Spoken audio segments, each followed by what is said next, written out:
When one first comes to the Sangha, one should live in a community, because one has to learn a lot. And by learning a lot, one finds out about the Sangha and finds one's own place in it and what its worth is, and one learns the basis of the practice, basis of the meditation practice. If you start going off on your own too quickly, you're likely to find either disappointment or trouble. Disappointment can come because one hasn't taken enough account of one's own Kilesas. One's own Kilesas are there, and when one puts on the robe, the Kilesas are still there. They don't just fly away when you put on the yellow robes. And because of that, wherever one goes, one takes one's Kilesas with one. One takes the trouble with one, because they're inside. Because of that, you need to get the first grounding where there are other people who can keep you straight, where you can test yourself against other people, and in fact get rid of quite a number of the Kilesas. The sort of outer ones, the more gross things, can be got rid of there. When one has done enough in the community, and one has learnt what's necessary, then one can go off on one's own into the forest or wherever one wants. And one can then gain value, but not everybody. Some people find that they go off to the forest and their mind's just wandering. They can't keep it still. They can't get down to the practices they used to. And those people probably are not suited to go to the forest. Certainly not to begin with anyway. For the person who goes off to the forest, the advantages are, of course, that they can practice their own meditation without hindrance, without having to do a lot of chores and duties, and without having to refer to anyone else. These are quite valuable things for the person, but if they're not careful, they can go the wrong way. And they can start getting upset, even angry, at the difficulties in the forest, because there are difficulties. And if one's got the right attitude, difficulties are a very good teacher. They're one of the best teachers, in fact. I mean, if you meet up with wild animals, tigers and the like, then you know there that you're face to face with a tiger. He can eat you up if he wants, and it's the only thing you've got on your side is Dhamma. And if you bring up the Dhamma, you'll be okay. But one's got to bring up the Dhamma and not just give way to fear. And many people give way to fear. This isn't good. The tiger may not eat you, but still it set up within you something which might cause a lot of trouble if you give way to it. The difficulty is that when fear comes up, it comes up strong, unbidden, and catches you off balance, sort of, and you don't know what to do. And that fear can sort of take over. It takes over and controls you. A person can just sort of stand there quivering. And if he doesn't get back to Dhamma, if he doesn't get the idea of Dhamma in his mind, he may go mad. No. It can cause a lot of damage. But if he's strong enough, and if he's done enough practice for the Dhamma to come up in his mind, then it can be very valuable. The overcoming of that fear is one of the major things that's necessary. Fear, as Tanachan Mahabua says, fear is an enemy which comes up in the guise of a friend. It makes out that it's a friend warning you, but in fact it makes you do all the wrong things. And because of that, the fear must be overcome.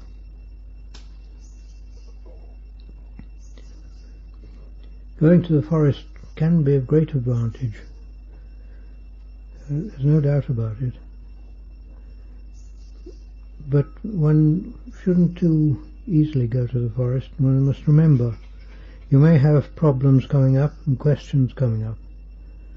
And the way of those who go to the forest mostly is that if they have problems they can't solve, they go back to the teacher and ask him. It may be just a visit for half an hour, and then they go back to the forest again. But one must keep in touch with the teacher. The other thing to watch out for in the forest, of course, particularly for Farangs, is the effect of food. The food you get in the villages is often quite insufficient, and sometimes it's not even good. You might get stomach trouble. In fact, many do. The putting up with stomach trouble is also a good thing to do. But health does need looking at a little bit. One mustn't just sort of blindly think that one can go on and neglect one's health. That's not the way of Dhamma either. The way of the Dhamma and the way the teachers say is one shouldn't put oneself in difficulties unnecessarily. If one does that, one's careless, one's being careless. And carelessness is one of the things that they all say one should not develop. One should overcome. One should always be careful and watchful. And both of these things strengthen one's mindfulness. I was talking with a friend today, and we were talking about the nature of, like, one of us was under the impression that the Kilesas, the defilements, are in the Khandhas, and then another one of us was under the impression that the Kilesas are in the Chitta. And there's a big misunderstanding about what's the Chitta. It's like, is it a number 6 on top of the 5 Khandhas? No, you can see what the 5 Khandhas are. First of all, you've got the body. That's part of the world. And that's the first Khandha. It's made of the world. It's made of the substance of this world. It relies on the world, depends on it. It's completely geared to the world. Most of the things we do depend on the body and the world. You look round you, this building, for instance, why is it this shape and this size? It's because of the human body. And why are the stairs like that just spread so much? Because that's the height we can step. And why do we have the lights on? Because we need lights to see things, because of our eyes. If we didn't have eyes, we wouldn't need light. You look at the things all around you, where the body comes in, you find they're endless. So the body is part of the world. And the other khandhas, the feeling, memory, thought and consciousness, those 4, they depend on the body. And when the body dies, they just break up and disappear. Without the body, there's no support to them. I mean, it only requires a doctor to inject some anesthetic into oneself, and the khandhas, all you're left with is nothing. The body goes on as a function. The other khandhas, as far as we know, they all cease temporarily. And when one comes round again, it starts to work again. And these khandhas, they're dependent on the body, and there's nothing absolute about them at all. And they're not kilesas either, because they depend on the body. they're neutral. They're neutral like the body.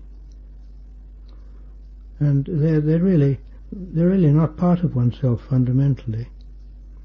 They're for our use. I use the simile of a computer. The body's like the hardware, and it's got to be there. The four namakandas are like the software, and the computer's no good without the software. You've got to have that. And the chitta is like the person who uses it. And the person who uses the computer can make it do good things or bad things or stupid things. It can sort of push it about all over the place. And it's similar with our khandhas. The chitta is the one which plays with them, pushes them about. It's the master of them. And the khandhas are all used for the sake of the chitta, or developing whatever it wants. And if the chitta was pure, it wouldn't matter.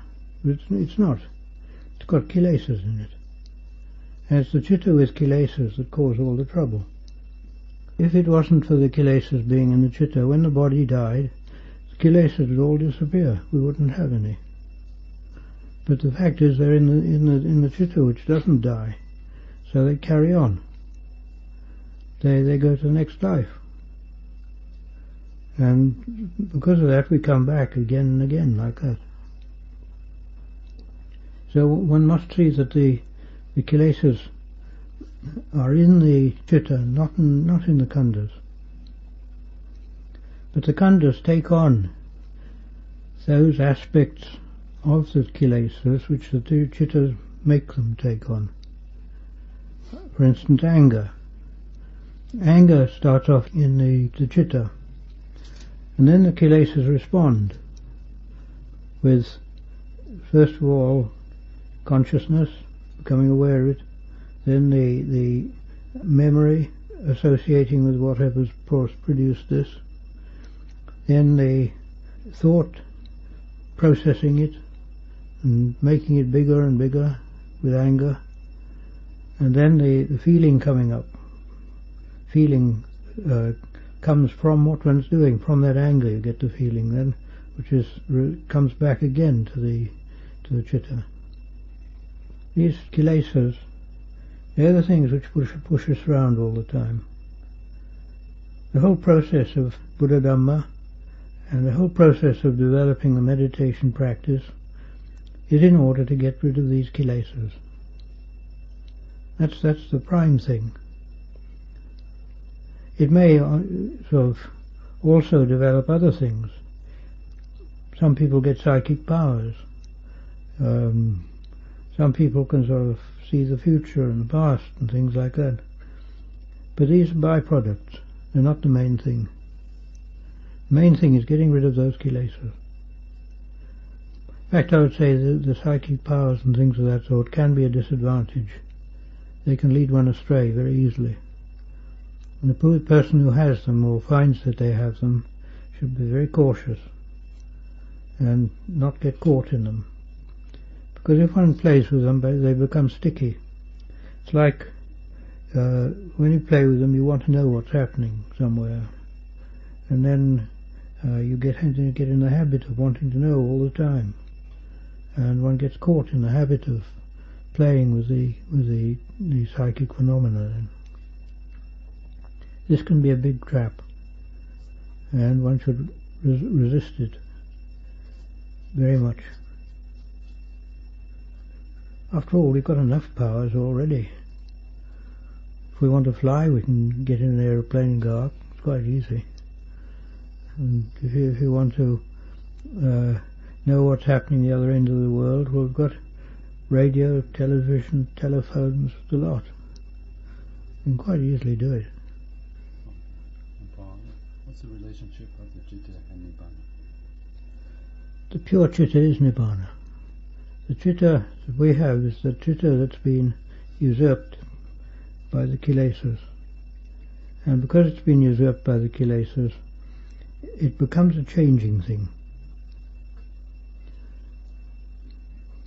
in the ultimate sense, you can say that Nibbana is always there, and that even the functioning of the Kilesas is part of the situation.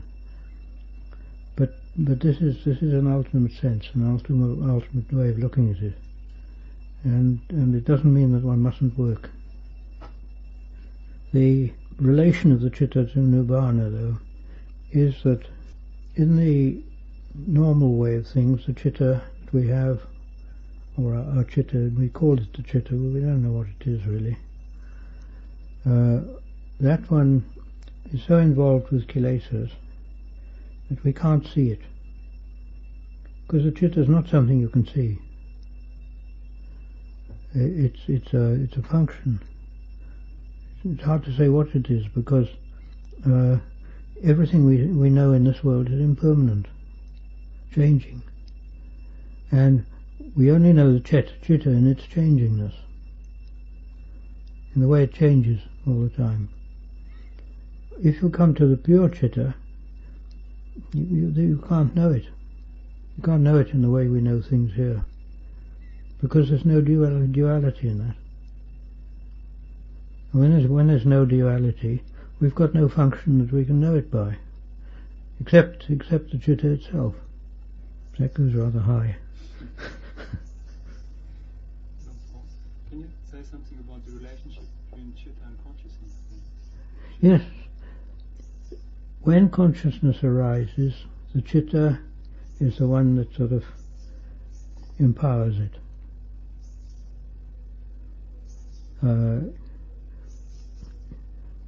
Like if you want to make this microphone give a sound out there, it has to be empowered by sound, by speaking, or whatever it is.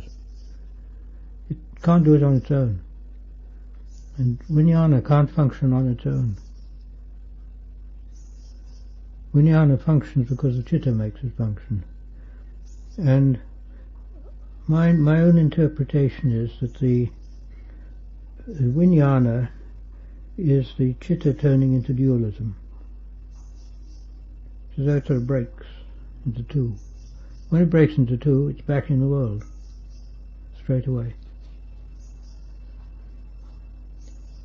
And you get the citta and what it knows. And that's vijnana. So there must be the object side and the subject in vijnana. It must be dual. The citta is pure knowing without an object? Yes, you can say that, yes. If it's a pure citta, though, because the kilesa citta always has an object. The way it functions is always there. And because of that, we who've got kilesas have always got kilesas, and there is always delusion. Greed or hate may be present or may not. But I look on greed and hate as being the two arms of delusion. They come out of delusion. Without delusion there wouldn't be greed or hate. You can see that avijja is the starter of it. It's the thing that builds it up. And the delusion is always there in us. It's there in us because once you get duality, and it's a functioning duality, and it's caught up with the citta, then it's always there as a duality, and that duality means that it's delusion.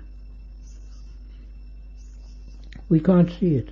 We can't see what's wrong because we've learned things, and we haven't questioned them properly. For example, when we were a young child, we learned things from our dad, our mum, from teachers, from all sorts of people, and we're too young to question them. We just accepted, and these things go in very deep at that age. They stick there, and when we become adults, we still have those things in us. The child is still there, and the child comes out, in fact, often. And it comes out mostly in an emotional mode. the emotions that the child comes up in. And I mean, you can see if you look in yourself and other people, you see it. You see the child working. And all this sort of stuff that's come from childhood is riddled with delusion. We have attitudes, ideas, ways of thinking, beliefs, all sorts of things. I mean, you look at the strength of the belief in God that some religions have. They can't drop it. They're absolutely caught up in it. That came from childhood. We're all mixed up. As I said yesterday, the only normal people are the arahants. All the rest of us are peculiar. It's true, because we've got kilesas. The emotional residues from many people's childhood is guilt. Do you have any recommendations for people who suffer from guilt? Well, I think I said something about it last night, but never mind. The way to deal with guilt is very definitely at first to accept it. The trouble is we instinctively try to resist the guilt, saying, I'm not guilty, I'm perfectly all right. If you turn and you say, all right, accept the guilt, I am guilty. And what am I guilty of? I don't know. You probably won't know what you're guilty of even. You say, well, all right, I'm guilty. What do we do now? And you'll find that the whole thing starts to break up. You may have to do it many times, but it will break up. The important thing is to accept it.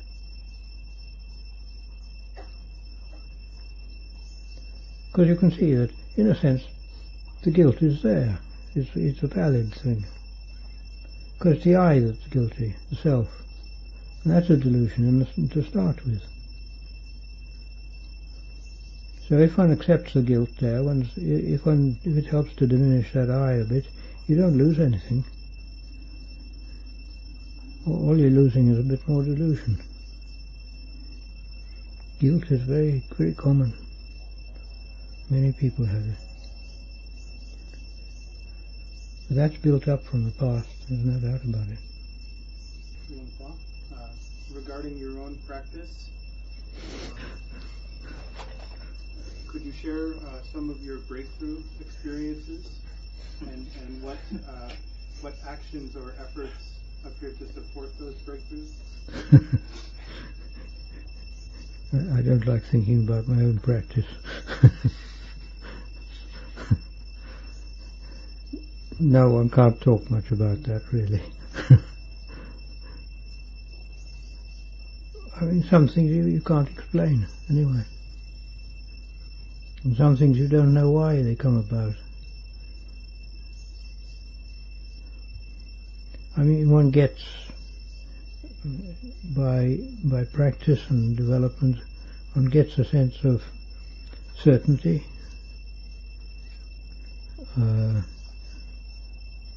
a sense of knowing where one's going, although one hasn't actually got there. But this is a sense you can't describe it, you just got to do it. That's all.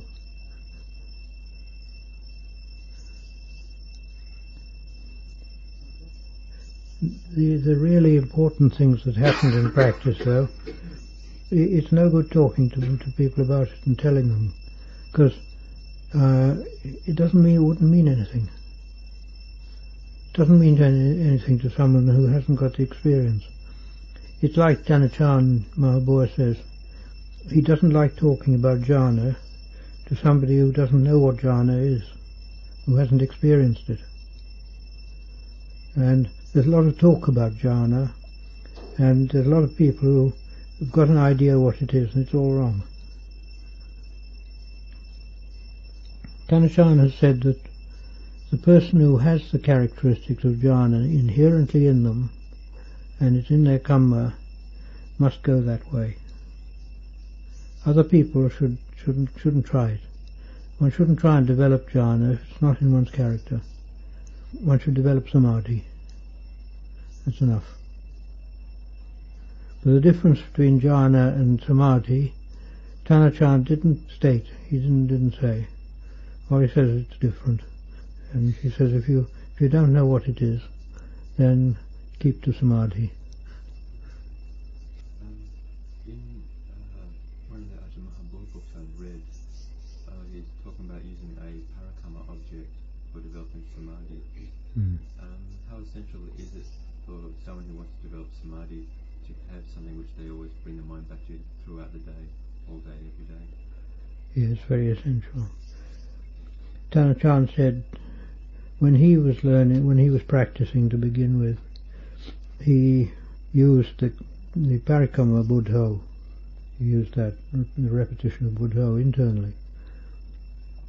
And he had done this for quite a long time. And he said his practice developed, then it deteriorated. And it developed again, it deteriorated. Constantly was doing this. In the end he got fed up with this. And he said the only thing I must do is, what I'm going to do is I'm going to keep on with that buddho and not stop for anything. The only time I stop is when I go to sleep. This is what he did, and he did that. And after a time the results came. He got into samadhi. And this is the value of a parikamma. You must have something to hold on to. Otherwise the mind just jumps to other things. And it's not good to jump from one parikamma to another if you find this one doesn't work. Because nearly always if you do that, you'll find that the first parikamma goes up to a certain point, then you get a block. You can't go further. And one's got to overcome that. And the way is really just to keep on with the one parikamma, and that's it. One shouldn't be changing parikammas often. If you feel after some time that you can't get on with one, or you can't find it doesn't work, all right, change. But don't change just because it becomes a bit difficult.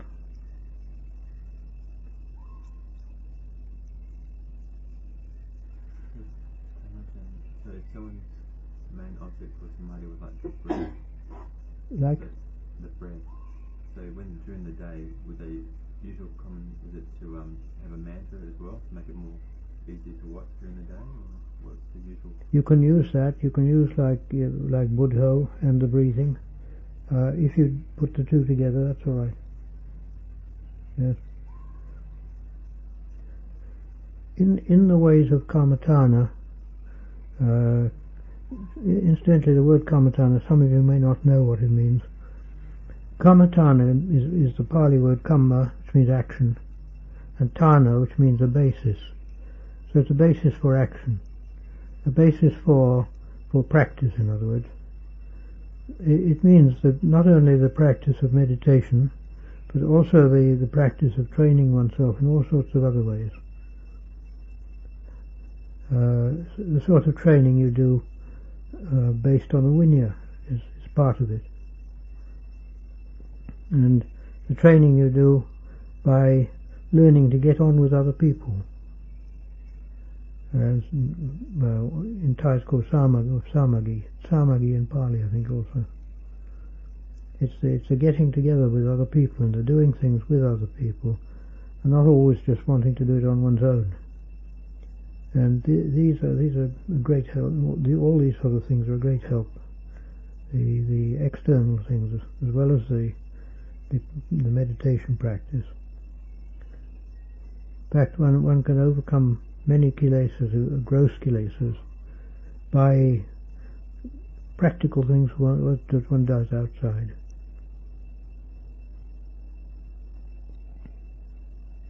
You know, if somebody says, "Oh, you go and do that," well, the tendency is to say, "Why the hell do you pick on me?" But the person who's training themselves and who's thought about it and said, "Yeah, the dissension comes up in me, but I'm going to do it because I'm practicing. And I go and do it. And this is the way to overcome a lot of the Kilesas.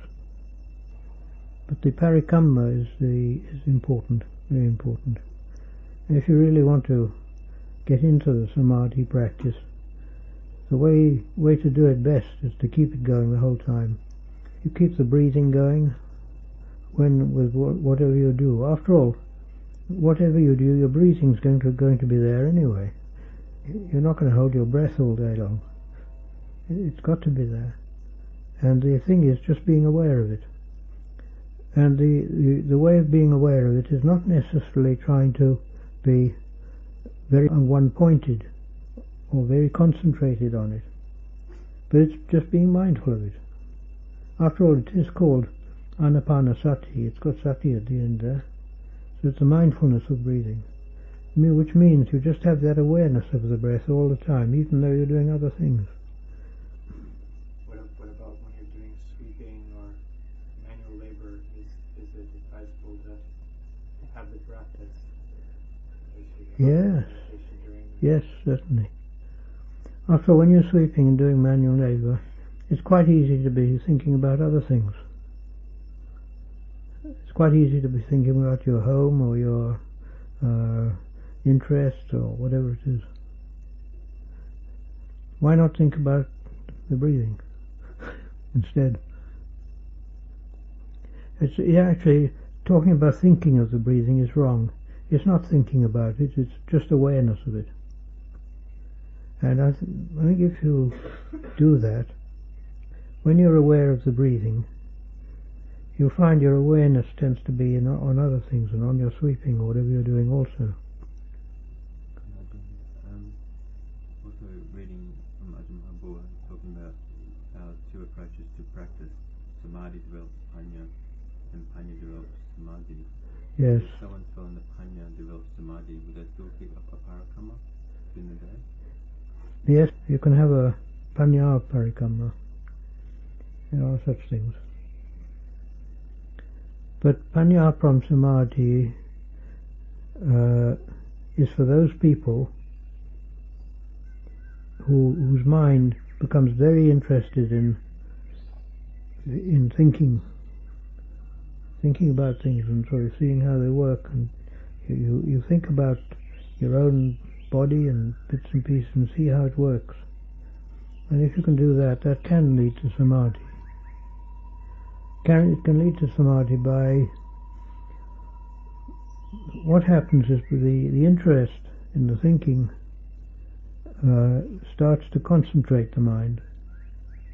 As it concentrates the mind, you get the factors of piti and sukha coming up, and it goes into samadhi. It's like any work. If you do it and you do it for some time, it's quite likely to become interesting. When it becomes interesting, it becomes rather intriguing, and then because of that you want to do it, and you go on doing it, and that can lead to samadhi. But if a person finds too much distraction, the mind won't stick on anything, then they must use the samadhi develops pañña. Let's use the normal method. Paul, did I understand you correctly last night? Did you say that it's possible to have profound realizations and not be aware of it? No. It's possible to have profound realizations and not to know what they are. Like something happens, or you see bright lights or something coming up, and one feels good inside, and so on. Then you look at that and you say, well, I know there were bright lights there, and I know what I heard, I know what I felt, but I don't know what it was. That's quite possible. I mean, should you call it samadhi? Should you call it jhana? Should you call it stream entry? You don't know, because one hasn't got the the experience of that. One's never experienced it before, something new, and one doesn't know what words to put to it. Because the experience is like actually walking the path, or walking the road. Whereas the ideas you have are the map. And often you can't recognize the road from the map. If someone does experience seemingly profound insights, would you just recommend not putting a label on it and just keep on with the practice? Yes, very definitely, yes. Putting labels on it is dangerous. Because putting labels on it, the person thinks, oh, I'm so dark now. I put up my stars here. And that can be a big hindrance. Also, the person can develop some conceit on that too. Speak a little bit more on that, on conceit, when there's success in practice. Conceit is important. It's a factor of greed. And conceit is the promotion of self. It's the making out that self is good. Self is maybe better than other people. Self is, very pure, very straight. It's these sort of ideas. The main trouble with it is, though, when you do that, you build up self higher and higher and higher. And when it comes down, it hurts. As it surely will. Because it's like the fall of the two towers in America. You see there the sort of the analogy of conceit, where they all thought of wonderful things, and then bang, they're gone, and they didn't like it at all. Can't blame them, but I mean the thing is, this is the way conceit works. The conceit comes about by thought, and the thoughts with conceit are things that one must look at often and realize what they are. And the best thing is, when you have thoughts of conceit, quickly turn round and find the opposite in oneself. Shouldn't be too difficult. See where one's got plenty of Kilesas too. You put a bit of balance on it then. When one's investigating the thoughts, thinking process, how much attention should one give to the content of thinking, or should one rather attend to the specific factor, like it's rising or vanishing? The content of thinking is important, because by the content of thinking, the attitude changes. When one thinks of something, one takes on up the emotional attitude associated with that. This is why when you say Kamma, you use the word buddho.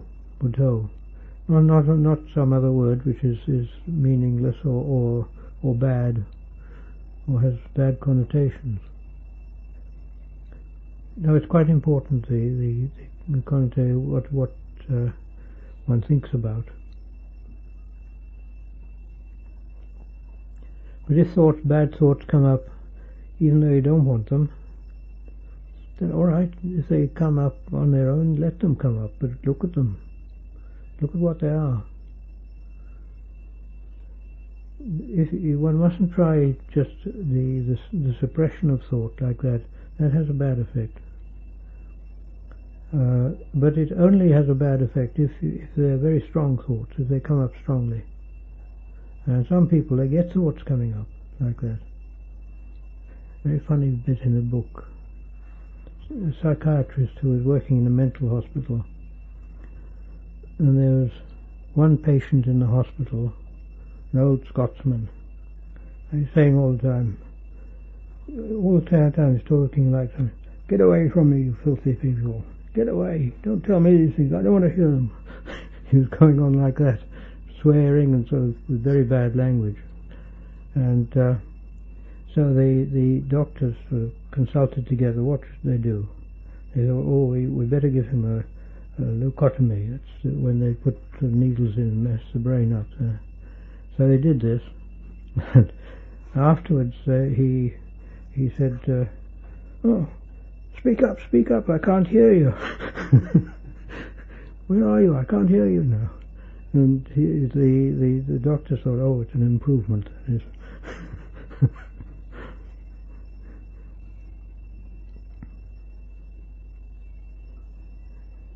There you're getting somebody really, the thoughts coming out. They couldn't stop them. Thoughts, and I mean, he obviously had the full belief that there was somebody telling him these things, not realizing it's coming from his own kilesas all the time.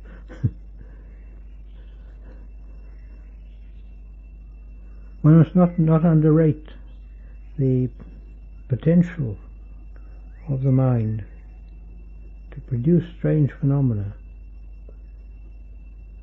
Anybody who's read anything about the phenomena in, for example, schizophrenia and other psychic phenomena will realize that the mind can produce almost anything with great strength. So one must be cautious, very cautious, when anything arises like sound, like people talking to you, because the chitta is quite capable, chitta with kilesas are quite capable of creating this.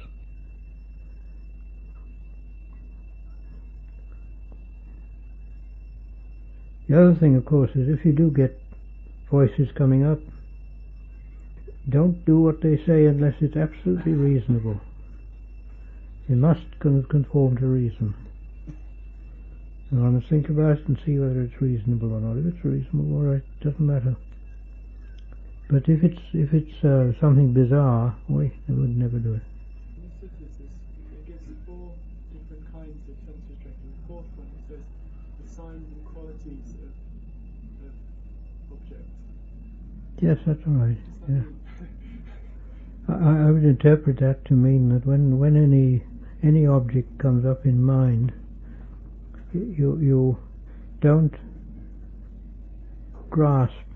The sign of it usually means the memory content associated with it. In other words, that triggers off memory, and that would be the sign. The content of it will depend on what it is. Presume that the content is probably either something that has meaning, like speech, or visible written word, or something that's a symbolic content. And one merely notes these things without grabbing hold of them. Because if you grasp, they take the mind away straight away. It's like when you start doing the meditation practice,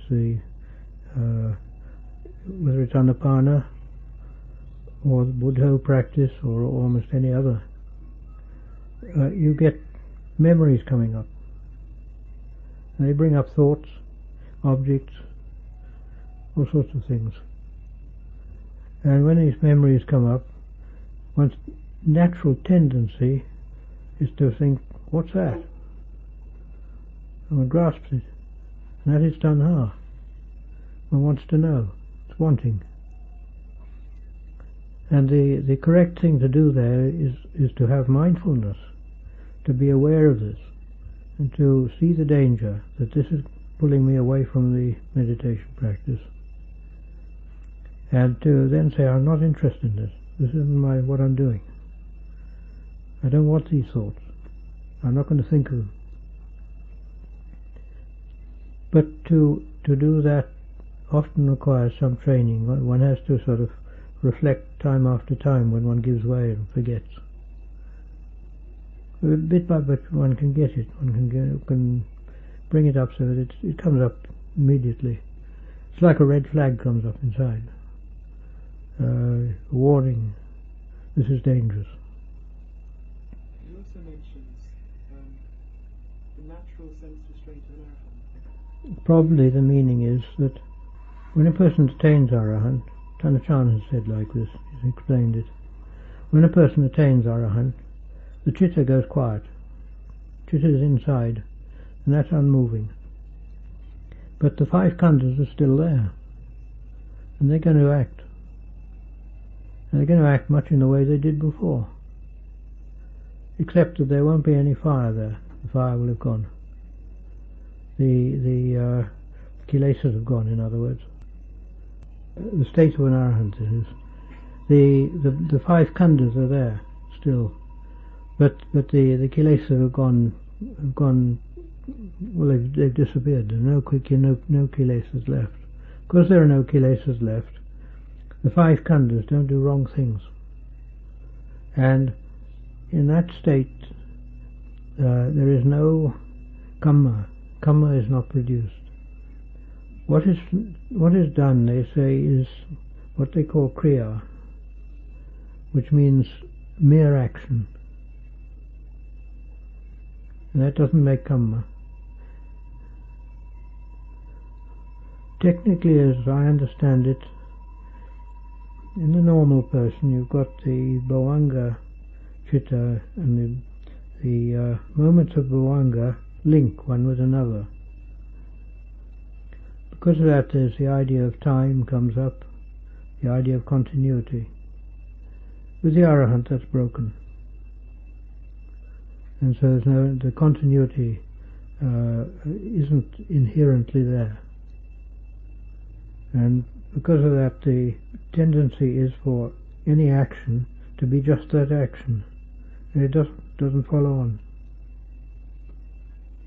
It doesn't sort of go on into a train of things like most people. But don't worry too much about being an arahant, because things must change a lot before that, I think. Do you have any recommendation for sense restraint for Patujanas? Yes, certainly.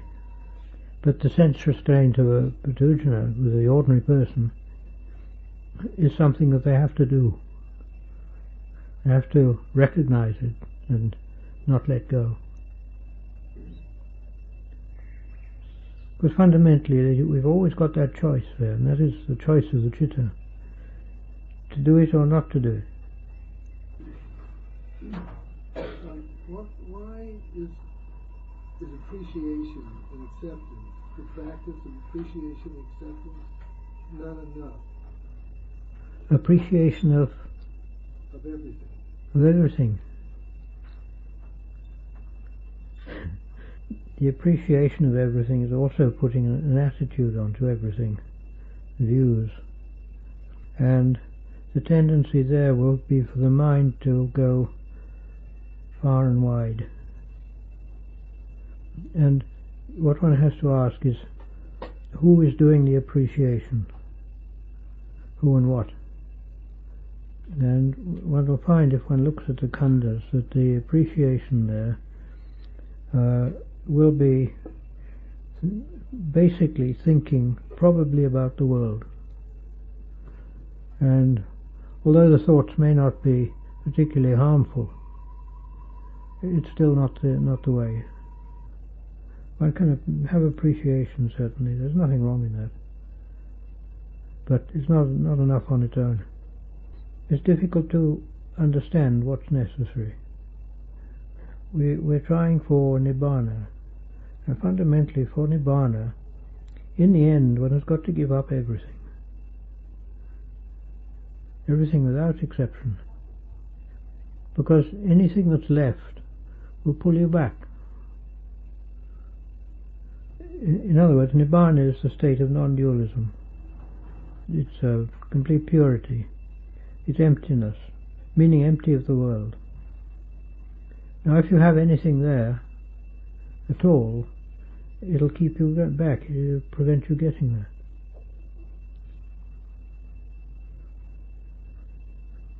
It's like the person who's done a lot of practice and they find everything's empty, everything's gone, and they still can't get there, and they go to the teacher and ask him what's wrong, why shouldn't I get it to Nibbana by this? They say, well, you're still there. While he's still there, it won't go. If he gets out of the way, if the self gets out of the way, okay, there's I mean, in that case you can say the self is wanting Nibbana. While the self is wanting Nibbana, it can't get Nibbana. When it stops, gives up, and there it is, as it should be. In fact, as it always was. Don't think Nibbana is far away. It's not. Nibbana is there in oneself always. Ajahn Mahabodh once described it, it's like as though it's within you, but it's wrapped up by a lot of rubbish. And our job is to pull off those wrappings. When you pulled off the wrappings, there it is. Really speaking, if one can, one should keep the parikamma going while doing those things. With the breathing, it's more a matter of being mindful of the breath than of thinking about it. In other words, one's aware of it all the time. And you don't have to be thinking about it. If you're thinking of something else, there's also an awareness there the whole time of the breathing. But sometimes that can only come with practice. When you've done enough practice, it'll automatically take place. Until then, best thing is to do it as you can, and the more often the better, that's all. If you have other things to do, one should be mindful of them too. But if you're mindful of the breathing, you'll probably be mindful of those things too, because the mindfulness is there. Mindfulness only becomes difficult when it's not there to start with. Well, being mindful of the breathing, does it mean you have to be feeling the breath all the time, or just knowing the breath is going in and out? You start by feeling, and really speaking, it goes on by feeling, but one forgets the feeling, and one just is aware of it, aware of the breath. It's more an awareness of it than actually looking at it or watching it. After all, it's called anapanasati. Sati is the word there, mindfulness. Mindfulness of breathing, that's what it's labelled. And the idea is to keep the mindfulness on the breathing as much as you can. I've heard some teachers say that you shouldn't interfere with the breath, just watch it as it is. And others who say it should be breathing in and out long to start with, which to me would seem to be I'd have to. And to me it feels more easeful and calming to make it longer. I would say here, when you're starting off, if you find you can't calm the mind, then make it long for 4 or 5 breaths. And then let it go. It's better not to do it for a long time. But you want to be able to do the practice without having to be thinking of the breath. In other words, you do it and let the breath go naturally. But at first you may have to use long breaths to calm yourself down, to calm down the thoughts. And then you let go of the breath. Let it go its own way. The thing is really it's mindfulness of breathing, not an exercise in breathing. It's the mindfulness is just on the breath as it is, at any time. And the idea is you can keep it going all the time, knowing that you just have the awareness of the breathing being long or short or whatever it is, however it's going. I mean, if you're doing exercise, walking or anything of that sort, it's obviously going to be a bit longer because you're needing more air, and you breathe longer and deeper. And if you're sitting down, it becomes much more shallow. But one should really be aware of it just as it is. Would you say Vipassana means Pañña, same thing. Means investigation. If you can do the Vipassana or develop Pañña without restless thoughts taking over, then you can do it. If you can't do that, you must first develop samadhi. If you start off investigating or looking at the body, say, and then you find the mind jumps away all the time and it becomes very restless, then one must go to samadhi to calm it down, to quell it like that. But if one can keep the mind on the investigation, wherever you're investigating, using wisdom, and you can keep it there without it jumping away, then all right, you can do it. The advantages of it really depends what type you're using. If you're using the contemplation of the body, then the advantage is that you see the body.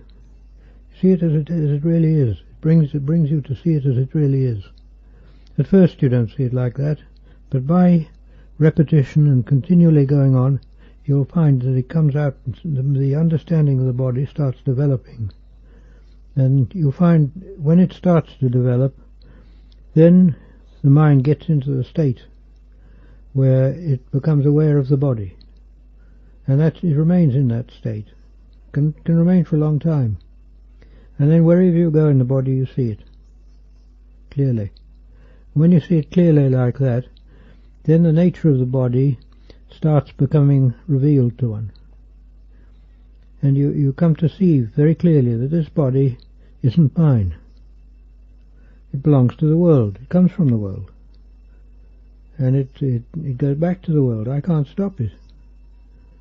And because of that, this thing isn't mine at all. I've just grabbed it for use. And the realization of that then shows you that when this body dies, I don't die. All that happens is the body dissolves, the four namakandas, that's feeling, memory, thought, consciousness, those die away, but the chitta is still there, it doesn't die.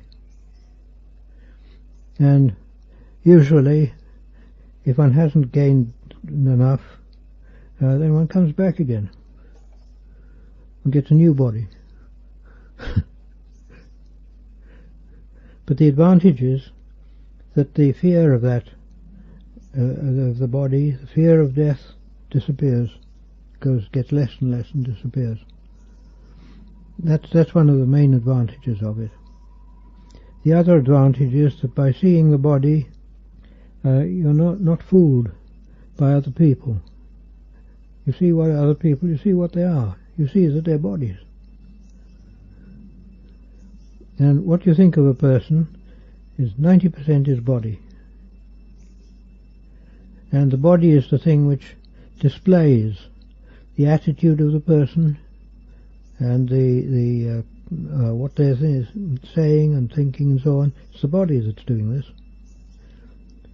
All of our communication, all of our normal communication depends on the body. Because of that, if you don't have a body, no communication.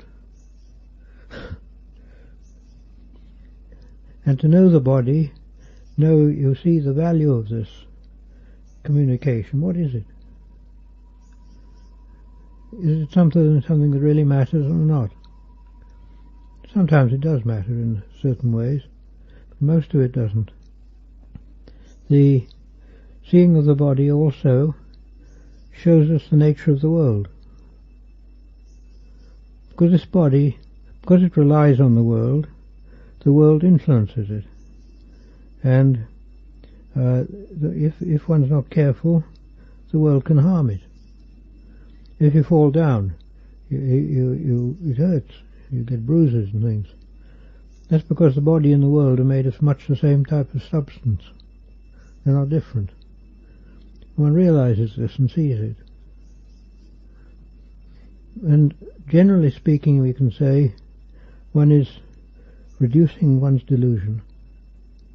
The delusion starts to get less and less and less. And this is the advantage.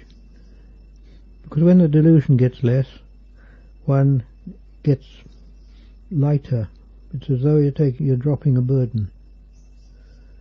And there's more contentment. There's less of sort of trouble, and there's less thinking, less criticism, less wanting. Altogether, things start to die away like that. But it also does depend on one's character.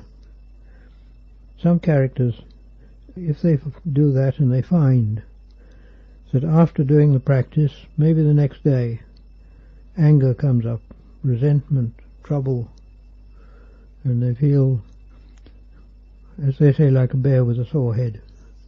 If it's like that, then probably that person should do the samadhi practice first. A few years ago I had the opportunity to go to Iran to see you. I remember in that discussion at one point we were talking about developing perception of anatta. Some people really want to see anatta, but they're not ready for it, and they do actually see it, and they just get so afraid of this that they just go crazy or disrobe. So can you explain what's going on here? Yes, you can like that. Anatta or anicca, both can be devastating. How can one prepare oneself then for such an insight? By doing the ordinary practice, developing the samadhi until it's good, and then going on to the investigations. And when you start the investigations based on samadhi, you can go to anatta or anicca, and it won't do any harm then. The samadhi will hold it. The thing is that without having the samadhi, some people can stand it. There are some people who are capable of standing what they see, in other words. It depends very much on the emotions. I divide the body into two parts. Emotions down here, down in the lower part, the intellect up the top.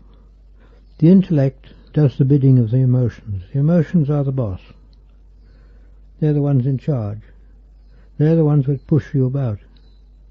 And that's where the Kilesas are. And the intellect is like a pair of hands. It's very useful. It does a lot of work. But the intellect isn't the boss. And because of this, you get people who develop the intellect a great deal, because that's pushed nowadays, intellectual development, and they can become top-heavy, which means that the emotions are not developed enough to stand the intellectual development, and they can get into big trouble. Some go mad, some commit suicide, some just get into a thoroughly bad state of mind. But if a person's emotions are strong and the intellect's weak, they're quite stable, but not very clever. That's the way of it. And the samadhi is what develops into the emotions. To see anatta, or self, to see anicca, is really quite devastating, because anatta means to say that one sees that this I'm not this. I'm not what I think I am. And it can cause a lot of difficulty there, a lot of trouble. Ajahn Mahabua has said, generally he said, when you're practicing sila and samadhi, you should think in terms of self and the development of self. When you turn and do pañña, the development of pañña, you should see everything as anatta. When you break through, you chuck out both atta and anatta. You go free from them. They're both like forms of delusion. sense contact inherently dukkha, or only when it's attached? Ajahn Pañña said that bodily feeling, which is one form of sense contact, he said all bodily feeling is dukkha. This may have been just his view or his experience, but for him it seemed all bodily feeling is dukkha. He said that. In the text you get that bodily feelings either can be sukha or dukkha or neutral, but it depends probably on the person and the character, how one sees that. The other senses, the actual sense contact is neutral. There's no sukha or dukkha. If you see something and then you feel dukkha, the dukkha comes from the memory association and not from the actual seeing. Whereas when you get feeling, it can come directly from the feeling.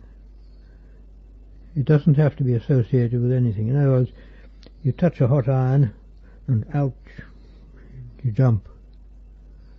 Quick, it's very quick. Whereas you see something you don't like, you just ponder on it a little bit and turn away.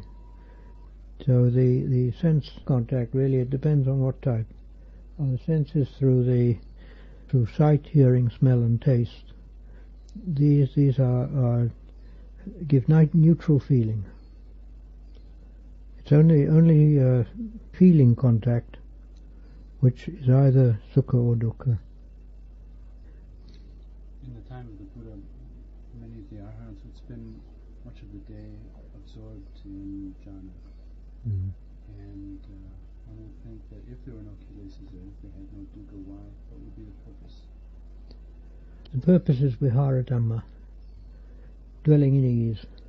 It's the body of the Arahant would obviously be very sensitive, and maybe a lot of them, like Ajahn Pañña, found all bodily sensation dukkha. And so they go into the state of jhana just for ease. It's easier like that. It's like having a rest. You can say something about tada, confidence. Tada, confidence. Yes. Buddha Dhamma Sangha. Yeah. You can say something to develop this tada. Saddha. Yeah. Yes, saddha is important. Many people have come from another tradition, Christianity for example, and they've had faith pushed at them. You must have faith in God, and this has been pushed at people, and they've got fed up with it, and they throw everything away there, and they get the idea that saddha is not necessary, faith is not necessary, but it is necessary. You can't just chuck it out like that. And the development of saddha can help a great deal. Can help to overcome a lot the dosa, the anger that many people tend to get. Saddha can help one with great confidence, have confidence. It can help one in keeping the sila, because one keeps sila knowing that this rule was put out by the Buddha. Because it was put out by the Buddha and we have saddha, so we keep it, even though we may not see the reason for it. And it's very important, saddha. And the way to develop it is various. If one finds saddha difficult, then if the person tends to be a bit intellectual, they can read the text and see the reasoning in Buddhism. That reasoning can give confidence. When one gains confidence, then saddha can arise. One has confidence in it, and confidence and saddha are very close. When one has confidence, the saddha can arise in one quite easily. And because one must have confidence, in fact, to get saddha, I would say, if you haven't already got it. But also one can say that the practice of chanting, of reading the suttas, all this helps. But actually the best help one can get is some success in samadhi. If you get some success in samadhi, you see the results of the practice, you see that they're good, and you know that they're good, and in that way the saddha becomes very strong. It's unfortunate that quite a number of people become bhikkhus and they can't get anywhere in the practice, and they don't, for a long time they don't get any real development, and then they give up the robe, and the saddha tends to go. This can happen with quite a lot of people, and it's very important to try and get some experience which is good. If one can get that can confirm one in the nature of Buddhism and the value of it. How do you feel about the standard of practice in the forest tradition these days, and what dangers do you see possible? The standard of practice generally, I would say, is deteriorated, and it's deteriorated because of the dangers. And the dangers are what we call civilization. So often the bhikkhu is diverted into things which cause interest, or works in the world which cause interest, news which becomes interesting, all sorts of things in the world that would pull one out all the time. And the advent of radio, television, video, computers, internet, all the rest, all this is tending to deteriorate the Sangha. In the old days there was none of these things, because if they wanted to go somewhere they had to walk. Nowadays we jump in the car and we're there in no time, and this makes people tend to move about much faster, and when one moves, one breaks the practice. One must see that these things can all be all be things which break up the practice. They're disadvantages to us nowadays, and one must review oneself really to see how much of this is harming my practice. Probably the ideal is if one can get to a more remote place where one can get down to the practice properly, but one mustn't do it when one first starts. To start with, one's got to learn a lot of things when one's first ordained. One must learn things, and one must be with other bhikkhus, with other people, and then one's got to learn things, and one can learn a great deal in that. While one's with other people and in a with other bhikkhus, one has to learn how to get on with them. One has to learn how to behave in the ways of a bhikkhu.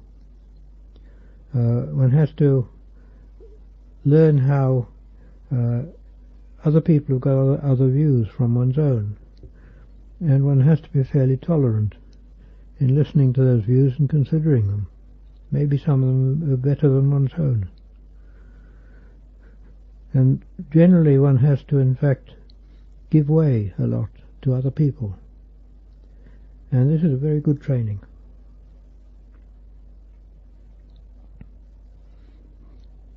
It's a training in cutting down self. And that's one of the big things one should do. Kamma is volition. It's the intentional doing of an act.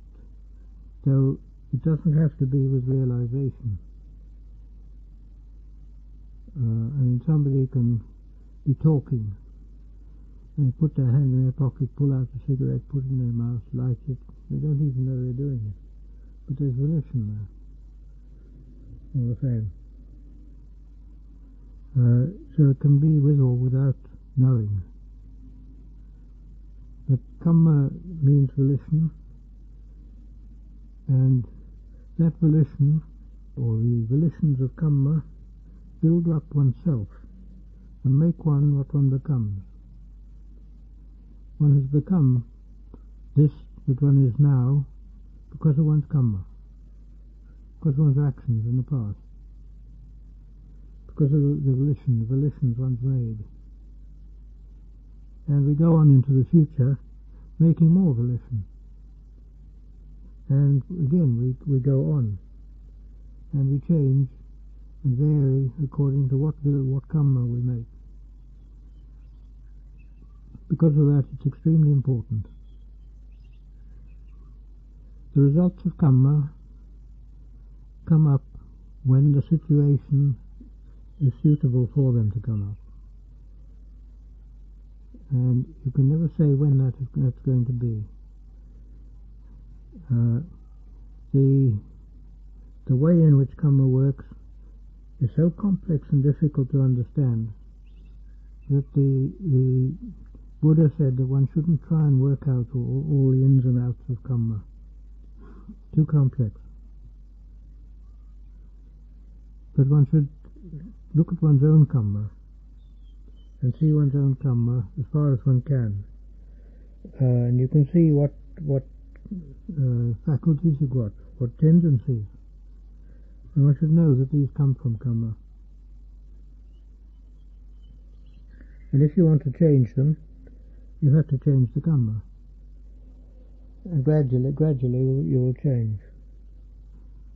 Many people think that Kamma is just the very good and the very bad acts we do, but that's not the case. We're making Kamma all the time.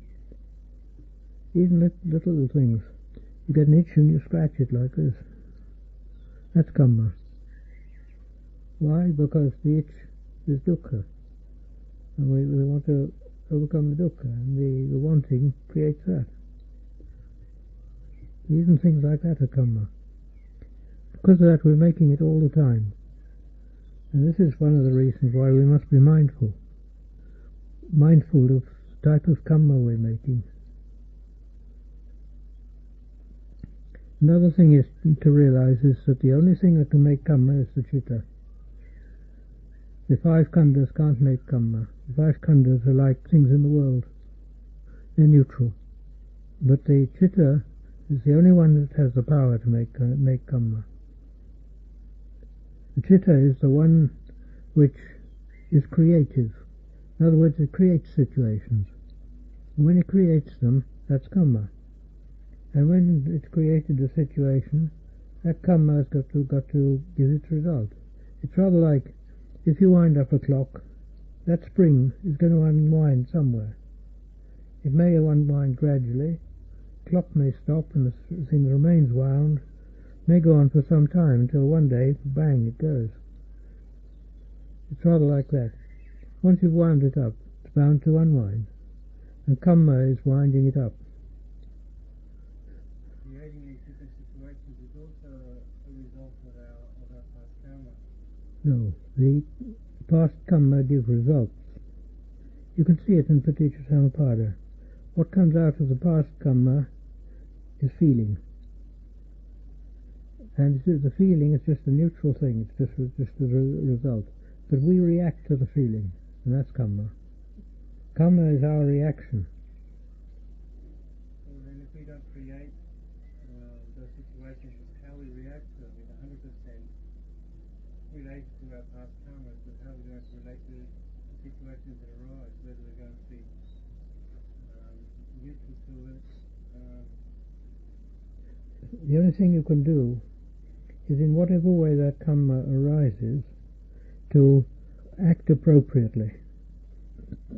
What I mean by that, if something comes up to make you angry, you have to hold the anger. One has to learn how to do it.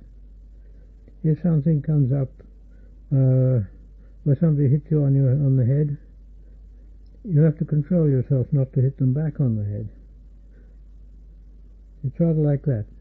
One has to, in other words, accept that this is my Kamma. It's my own fault that I've done it, and I'm getting the results of it. And I have to put up with it, without reacting. If you can do that, the Kamma starts to die away. How can we not only do that if we have a supportive karma to bear up to those situations? If we don't have the supportive karma to bear up to those situations, we're going to react to them negatively, or would that be correct? Or? No, the thing is that the only Kamma one must have to do that is the Kamma that's produced one's character. And if that's good Kamma, then you can find the method of overcoming the bad Kamma. If it's bad Kamma you've got, well, it's rough, put it like that. And if the Kamma is bad enough, the person probably just wouldn't become a bhikkhu anyway. The Kamma is very important, and one mustn't underrate its importance. Most bhikkhus, I think, when they develop, they get a very great respect for Kamma. They're very careful not to make bad Kamma, because they know it's going to come back and clobber them as they do. You see the sort of things that happen. It's quite extraordinary sometimes how a person, they go from home to their work every day like that. One day they think, oh, I'll do off this trim path here. And something happens there. It's almost as though they've steered themselves into the result of that Kamma, as though something comes up in them to make them do it. You don't know why. The things which come from the past are it means the sankharas which link one from one life to the next. And those sankharas are the basis of one's Kamma. And those sankharas make one grasp at birth. And they then, should we say that they then program that which has been grasped at with the Kamma of the past. In Mahayana we have this concept of the alaya, storehouse concept. Yeah. Do you think that's a correct model or a useful model? I'm not sure how useful it is really. Because they can't find anything, they have to create it. It's really a symbolic thing. Truly, to understand this, one has to look at our total situation and see what it is, and to see the whole of the world and the whole of our life, everything. It's all illusory. When you realize that, there's no need for a liar. The alaya consciousness, it's unnecessary. You see, alaya consciousness brings in the idea of time, something taking from the past to the future. We have to realize that time is a delusion. There's only one time that exists, and that's the present. You can't find the past. How can you? If you went back into the past, there'd have to be two of you. You might start quarreling then.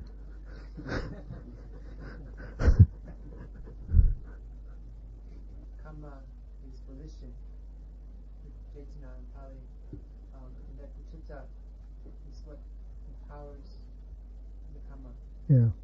But often in the text they classify Jayatana as a sankhara. As one of the five aggregates, usually they do it that way. How do you understand that?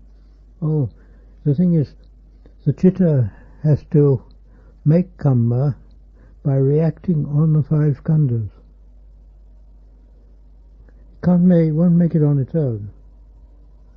But it gets hold of, let's say, it goes into sankharas and empowers that to act in certain ways. Because the chitta on its own can't do anything with all this. It's not like that. It wants to play in the world, and so it grasps the body. Then it grasps the factors of consciousness, and it makes the body and the mind work in these ways that we know very well in ourselves. And in the doing of that, it makes these things go in certain directions. And the sankharas are one of the sort of big playthings with, and it pushes them to go around like this. Is this empowerment like before or a precursor to actual Chaitana that we have as a sankhara? I'm not quite sure understand. As I understand it, the 5 khandhas are quite passive. And the chitta is the one which goes into these and pushes them about, and makes them do things. The khandhas have the capacity to do things in the world, because they're part of the world, really. And the chitta can react on these. Normally it can't react directly on the things of the world. In some ways it may be able to with psychic methods, but that's a bit out of the normal. The normal state of things is that the chitta must react in the world through the 5 khandhas. The 5 khandhas are their medium.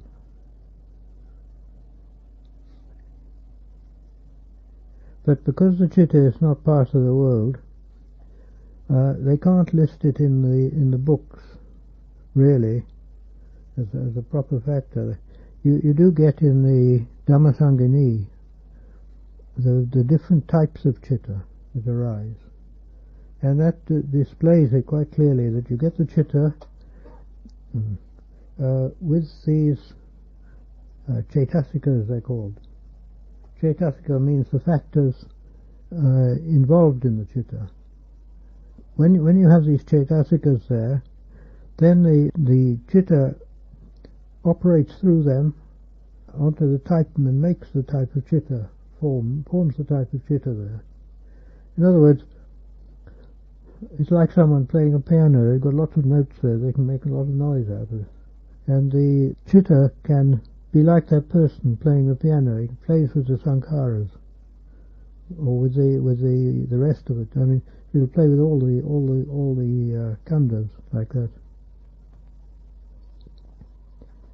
But without the chitta there, they're dead. Well, in the Dhammasangani, I saw the chitta is synonymous with vijnana, which would be a khandha. It's synonymous with vijnana when it's active. But if it goes into a state of nirodha, vijnana's gone. Vijnana's inactive. And it goes into vijnana because vijnana is the one that knows, and knows in association with the chitta. And so whatever sensation goes in, the vijnana knows it. But you can see the importance of it because in the Dhammasangani, the chitta is listed as this is a type of chitta. And what it means by the type of chitta is that the chitta has these associated factors, the chaitasikas. And if you go into the Patana, huge book, that you find the relationships as well.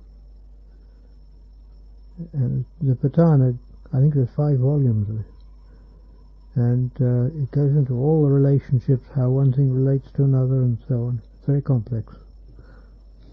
I haven't read it.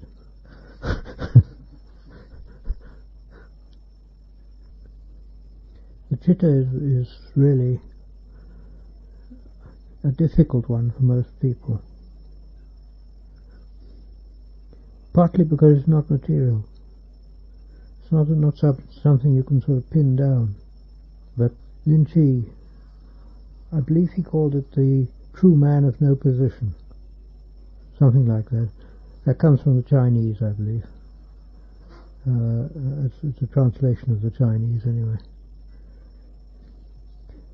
And he says how you who are listening here, when you're listening, there's the chitta is right there before you. Or this man is there before you, knowing it all the time. As soon as you try to look for him, he's gone. The reason is, of course, that the chitta can't look at the chitta like that. It's like the knife trying to cut itself. The nature of the chitta, when it's developed, is bright, and it gives rise to the phenomena of light, seeing light. The light is created by the chitta, but exactly why that should be played so I don't know. It just seems to be a phenomenon, just a thing that happens. I can't tell you why. This is the nature of the chitta when it is developed. But the chitta that's not developed is still there as the chitta. The chitta with kilesas is there as the chitta. And even if it's not developed, it's still there. It still has to play about with the khandhas and things. But the chitta, the bright chitta, will be probably in a state of meditation or in quite a high state there, quite reasonably high. Puru can be the chitta, the pure chitta, but it can also be vijnana. Depends on what's known. If it's knowing in the world, it's the puru in the world. That is the nature of the chitta in the world. If it's puru in one of the higher states, then that's internal. It's an internal thing. And it can be just bare knowing, without any content. But one mustn't think that that's nibbana.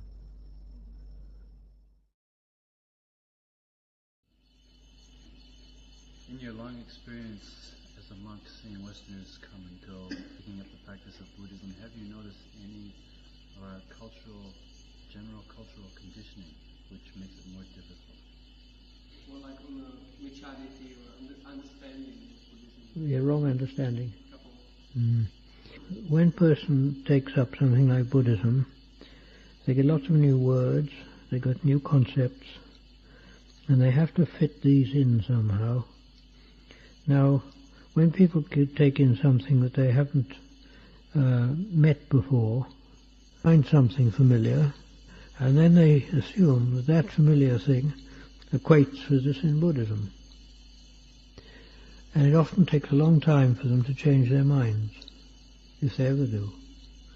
But some people, they get the idea that Buddhism, it's the same as this, or it's the same as that, in Christian terms, or Judaic terms, like that.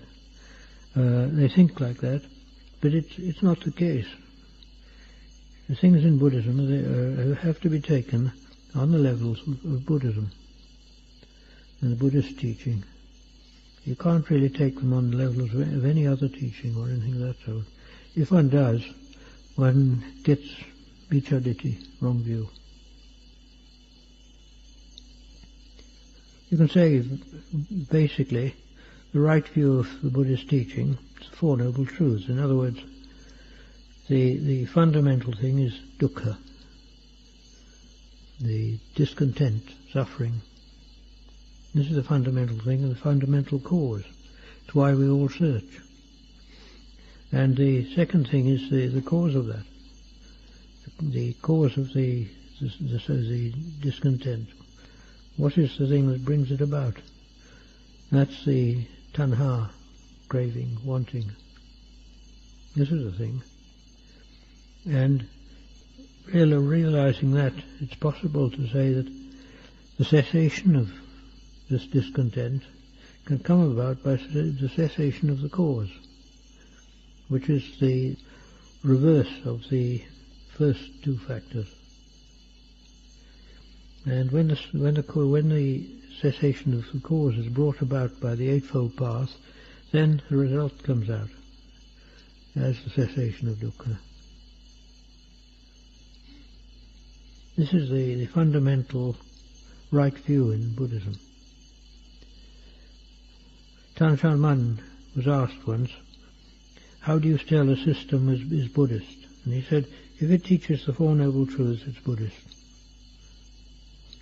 When you went to Bangkok, how you approached the practice and what was your focus, what was the things that you tried to develop? When I went to Bangkok, I had been doing the practice of Anapanasati quite a lot. But really I have to go back more to shortly after I was ordained. And I started off using the Samma Arahang practice of Wat Pak Nam. And some of you may not know it. You put your attention at the nose first of all, and you repeat the word Samma Arahang like that 3 times. Then you go to the eye, then you go to the middle of the head, each time Samma Arahang. And then the throat here, 2 places there, to the navel, and then you come up just about 2 fingers breadth above that, to the point here, roughly solar plexus. And you keep your attention on that, internally. And you have to keep your attention on that until you get a light nimitta arising. Well, I didn't get light nimittas. It didn't work that way with me at all. But what it did do, which was very valuable, was it brought understanding of the area down here, down in the abdomen. And it seems to me that the intellect is like a pair of hands. It's very useful. It can do all sorts of things. But it's not the boss. And the boss is down here, right down the solar plexus way, or the heart, around there. And that's the one that's in command. And that's the one which pushes you about to do things. And that's the one where nearly all the Kilesas are, down there. And if you haven't got that developed, then the practice can be quite dangerous. For instance, you get in universities, you get young fellows who, they slog hard at their work, they develop the intellect very highly, but they don't develop what's down below, the emotional side. And some of them, they're still emotional children. But intellectually they're sort of professors almost. And they're top heavy. And these people get emotions coming up, and they get into a lot of suffering and trouble, and some commit suicide. If, however, a person is well developed in the emotional regions, and the head is left to go itself, the person is a bit dull probably, but they're quite stable. In other words, stability comes from developing the emotional side. And in practice, the developing of that is really what we're doing when we practice samadhi. It's the developing of the emotional side. And it's very, very important. Because when the emotional side is well developed, one can take on the side of wisdom and do it safely. Because the danger with wisdom is somebody who's weak emotionally, if they break through and see something in the field of wisdom, it can push them off balance quite easily. They can't stand it. And it can be dangerous like that. But if one's emotionally balanced, then it doesn't matter. One can do anything. And this practice of the Samma Arahang, it taught me about this region. But going on from that, I didn't understand it. It goes on to whole loads of stuff you have to sort of do. And I couldn't see any sense in it. I couldn't see how it was meant to work. Because of that, I didn't have confidence in it. And because of that I turned and took up Anapanasati. And that brought good results. I went to a wat in Chonburi. It's a small wat. The abbot was named Lun Sumeto. And he's really quite a good man. And there my practice always went well. I gained a lot there. It was very good. After that, the bhikkhu who was with me, who was a Jamaican, black Jamaican, and he went a bit mad. He walked out of a window thinking he could fly. He did strike down. Fortunately, the ground was soft. And then he was all sorts of things went wrong. I can't tell you it all now. It's so sort of bizarre. Anyway, the upshot of it was that we, Kapilavatthu, we were under his sort of supervision, but he'd gone back to England. And when he heard there was sort of trouble, he came out again, and he decided we should all go back to England, so we did. And the English Sangha Trust was started off from that. And that's how it came about. But the practice then that I did was Anapana, and I kept the Anapana going. And the Anapana, it was good. It really did bring good results. The important thing is to keep the mind on the parikamma. That's the preparatory thing that uses the preparatory method. The parikamma means if it's the breathing, you've got to select a point somewhere up here, up in the nose, or on the upper lip. And you select that point where you feel it most strongly. And you must keep your attention at that point. When you breathe, you mustn't follow the breath out and in.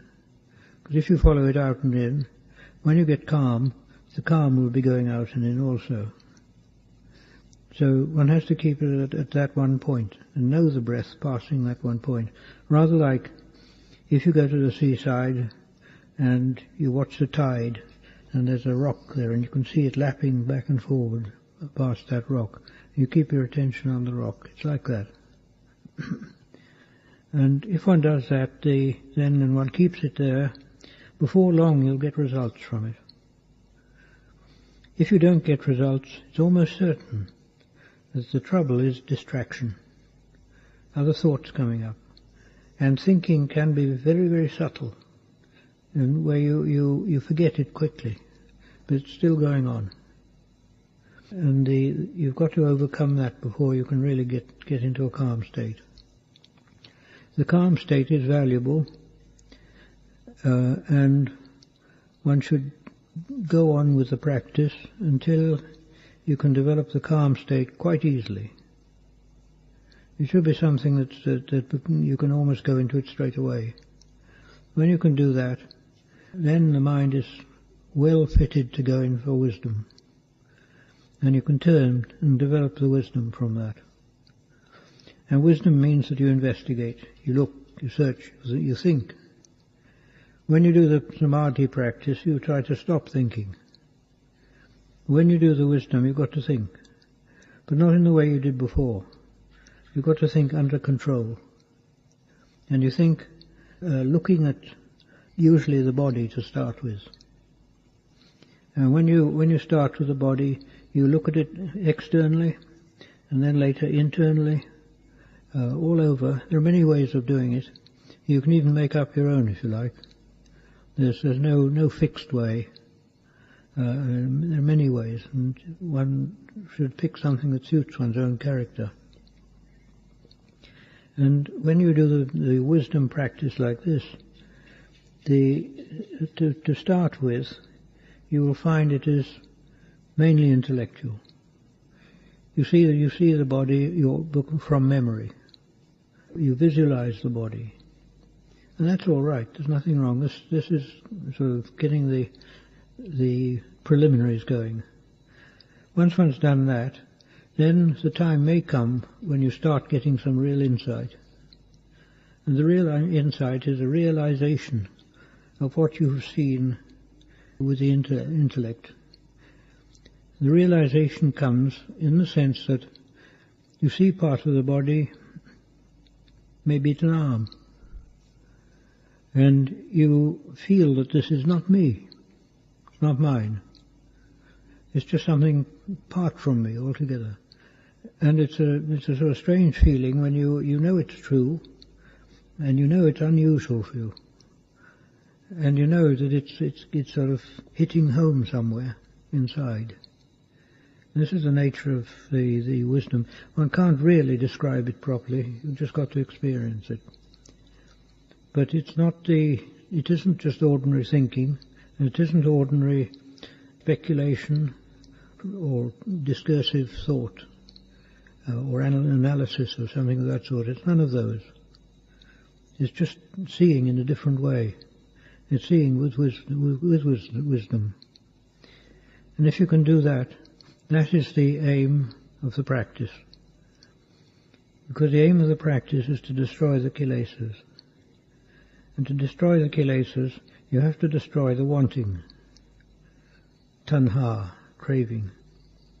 And to destroy the wanting, you have to see what exactly one's attached to, because the wanting creates the attachment. The attachment depends on wanting. And if you see the attachments you've got, and you see them in this new light, you'll realize how empty they are. When you see them as empty, the desire for them tends to diminish, and in the end disappear. And the diminishing is automatic. You don't have to do anything. When you see them like that, the wisdom does its own work. And the tendency to want things, the tendency to crave for things, and the greed and hate that's involved in that, they all die away steadily. This is the aim of the practice. As they die away steadily, the Kilesas get less. And because they get less, one feels lighter and more buoyant. One feels more free. And one knows it's good. And when you go on doing that enough, you're approaching the goal. That's the way of practice, as I understand it.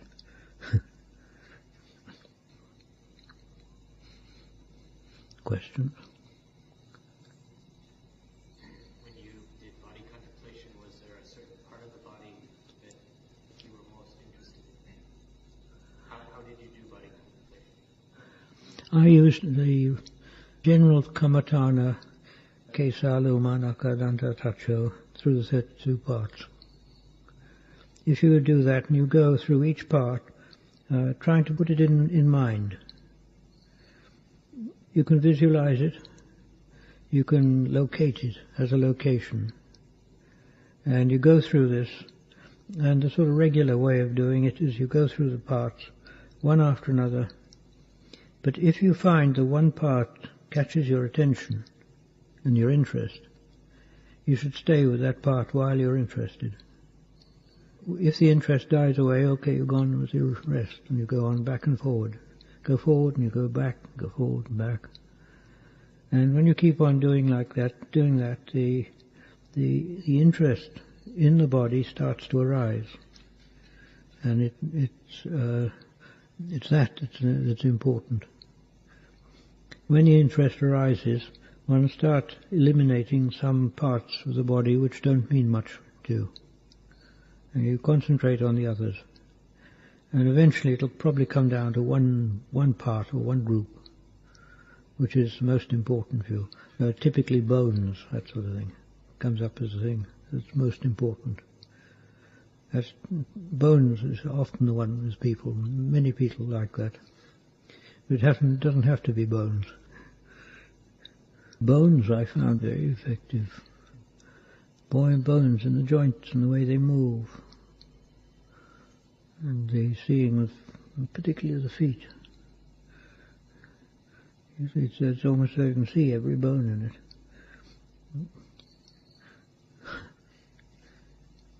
You can see them moving when you walk. It's not seeing like seeing with your eye. It's seeing with the mind. You can't look at it with your eyes, obviously. I mean, that's not practical.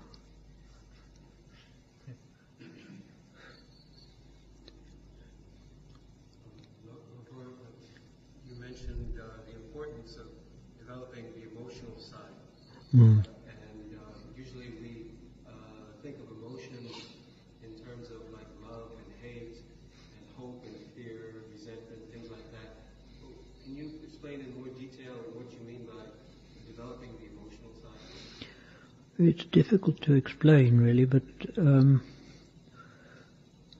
if you watch and see when any of these things come up, love or hate or anger or whatever it is, and you look, where do they come from? They're all down here coming up all the time. And it's that area that's important. You can even see the words coming from there. Words coming, they come like bubbles in a glass of Pepsi. They come up, it's almost as though they come to the throat and they become actual words. And then they come up and they come up to the full concept. And it's from there that the tendency, a lot of the tendencies of thinking and discursive thought come from. Anyway, that's my experience. Some people might see it differently, I'm not sure. When you're talking about the emotional side, developing emotions, why do you not recommend focus on the abdomen, like the Burmese? Why do you say we have to focus on the nose? Focusing on the breathing here is much easier for the breath, to get the breath. It's much easier to get calm. This down here is not so easy. But this point does suit some people. After all, if you want a point to focus on in breathing, this is also a point of breathing here, down in the diaphragm. Because the diaphragm that's causing the breath there. And if one finds that's the right place for oneself, it's all right.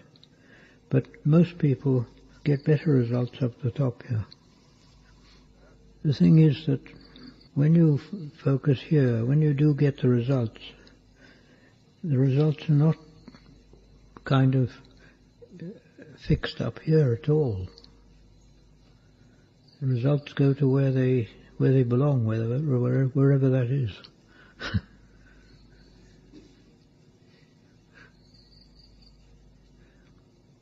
In other words, if you try to keep your attention here, when you get the results, for example, one thing that can happen, some people get this, you find a point outside here, and you know that point, but you can't see it, it's not visible, you know it though.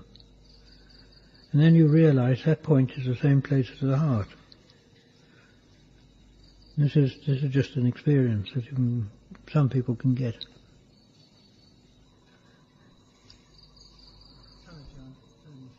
With the contemplation of the body, when you're going through the 32 parts of the body, is that something you practice sitting, and both sitting and walking? Yes, you can do it anytime, anywhere. Yes.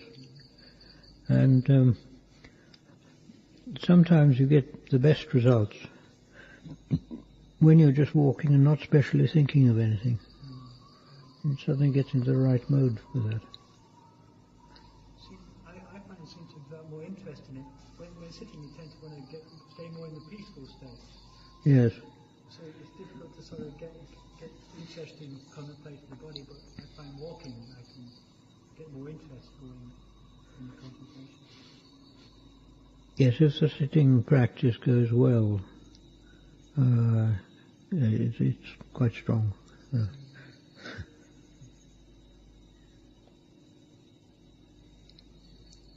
And actual, even with walking meditation, actually using thought with the walking is better than just walking without thinking, just being mindful of the body without thinking.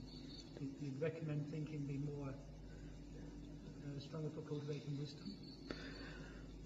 If you're using the thought, it's almost certainly it's involved with wisdom practice. The trouble is here that different people have different experiences and different people have different characters.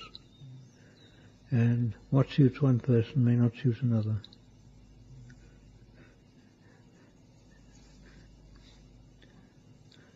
Mostly one has to do it very much as Tanachan explained. I've said before this. It's like somebody scrambling up a hill. You haven't got steps already made. You've just got to grab hold of branches and grass, bits of grass and all sorts of things to pull yourself up. It's rather like that. And you when you're practicing, it's no good trying to go any sort of textbook way, because textbooks are just written for general characters, and most people are not general characters. Is it necessary to focus on the ugly aspect of the different parts of the body, or just only like in the sutta when the Buddha says just look at the different kinds of grains in a bag, or different kinds of grains, but nothing more something ugly or repellent? I don't know. I'd say that you've got to look at parts of the body, because the body is the one of the main points of grasping that we've got, main points of attachment. And the body is the first thing to really get at, because here you can see it.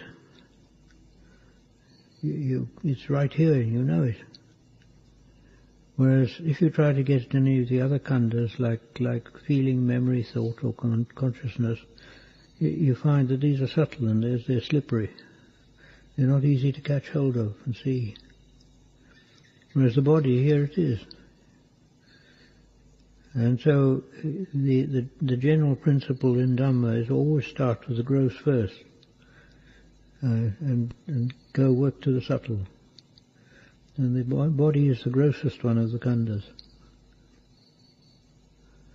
it necessary to train oneself to see the body as ugly? No. You want to see the body as it is. And if you think it's beautiful, so well and good, that's all right. But I think if you really look at it properly, you'll find that it is ugly, that's all. It's a mess.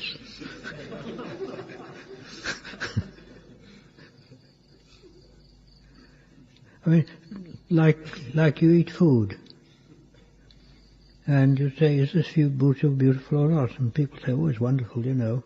Okay, you eat it and you put it inside yourself, but supposing it was smeared on the outside of the body, would you like it? It's rather like that. The body, when you see the outside of it, it can be sort of washed clean and decorated, and all sorts of things can be done. But you look inside and it's not like that. There's no decoration inside. And I mean, we normally only just see the surface of bodies. If you doubt that, you should try and go and see an autopsy.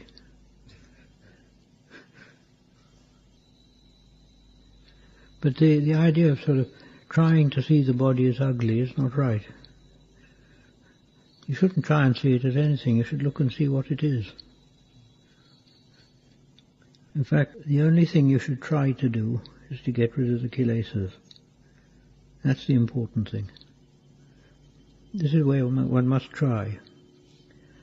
But you can't try and go to Nibbana, because you know how to get there, you don't know what it is. So because of that, it's no good. All you can do is try and get rid of those things which prevent you going to Nibbana, and if you do that, it'll go automatically in that direction.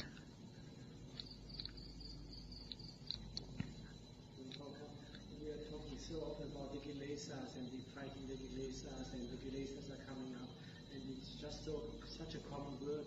Could you give a clear definition of the word Kilesas? Oh yes, it's very easy. They're greed, hate, delusion. That's it. And the delusion is the important one. Because from delusion comes greed and hate. Greed and hate are the two active arms of the delusion. And the delusion is the false and wrong understandings we've got about nearly everything. You can see how this comes about quite easily. First of all, one has one's past Kamma. Kamma which is based on delusion. And then one comes to life, when one's very small, one's taught things, and people teach you things when you're small like that, and you're in no position to criticize them or think about them. You accept completely. You swallow it all. And that becomes part of one's nature. But a lot of those things are quite false. And because of that, one's got all sorts of false things in one, which one's picked up at a time when one was unable to realize it and resist it. And then one's character becomes that. And when one's character is like that, one doesn't like to change it, because if one changes it, what happens to me? Where am I? I must change, and that's terrible. Or one thinks it is.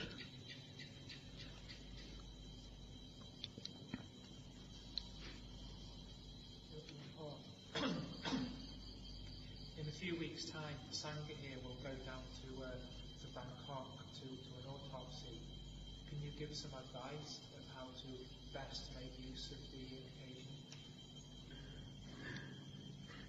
Well, the best thing you can do is keep your eyes on it.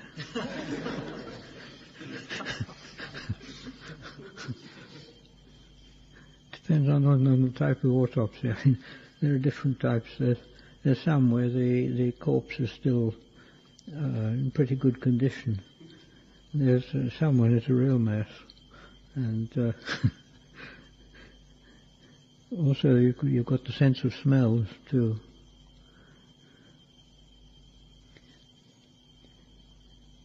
If the body is still in fairly good condition, there's not much smell to it at all. But if it's, as they call them, floaters, they're terrible.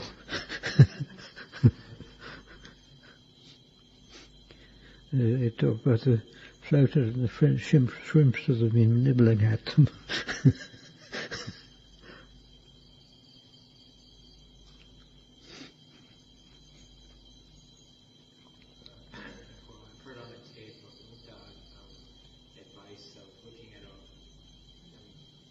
Thinking of a woman for a super practice, seeing the ugliness of the body. I've heard other Ajahns say, only contemplate men.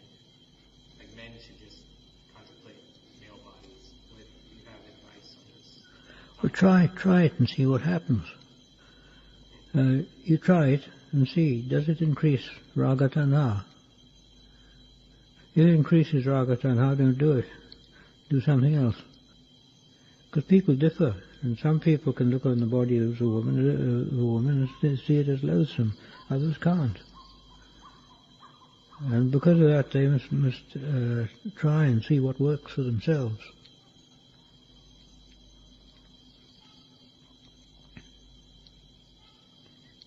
Tanashana said that he worked on his practice, and he saw the bodies of both men and women as being loathsome, and he got to a point where he didn't know whether he'd got to the state of anagamin, whether there was any trace of raga tanha left, because he couldn't find it.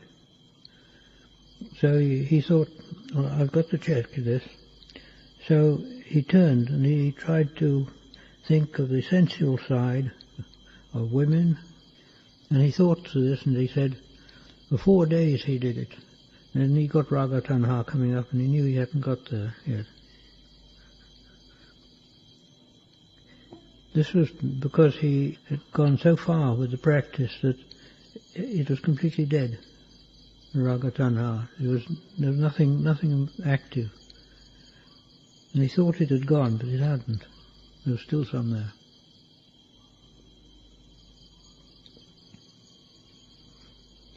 So you've got to go either way, depending on what you're doing.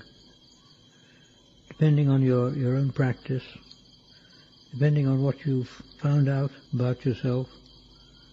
And you must keep a watch on yourself. And when you practice, you've got to do whatever practice you do, you've got to ask, is this really going in the right direction? Am I really developing with this? Paul, you commented on reaching a calm state before you do these contemplations. What level of calm do you recommend? If you can, Apana Samadhi. But that's not very easy. No, mostly one will first get into a calm state where you forget the parikamma, it's gone automatically. It drops into this calm state, and there's a knowing there of the state, and it seems perfectly normal, but there's no thinking going on. And when it comes out, you sort of shake yourself, where have I been, sort of thing like that. This is a calm state, and it's a good state too, that. But it's a preliminary state.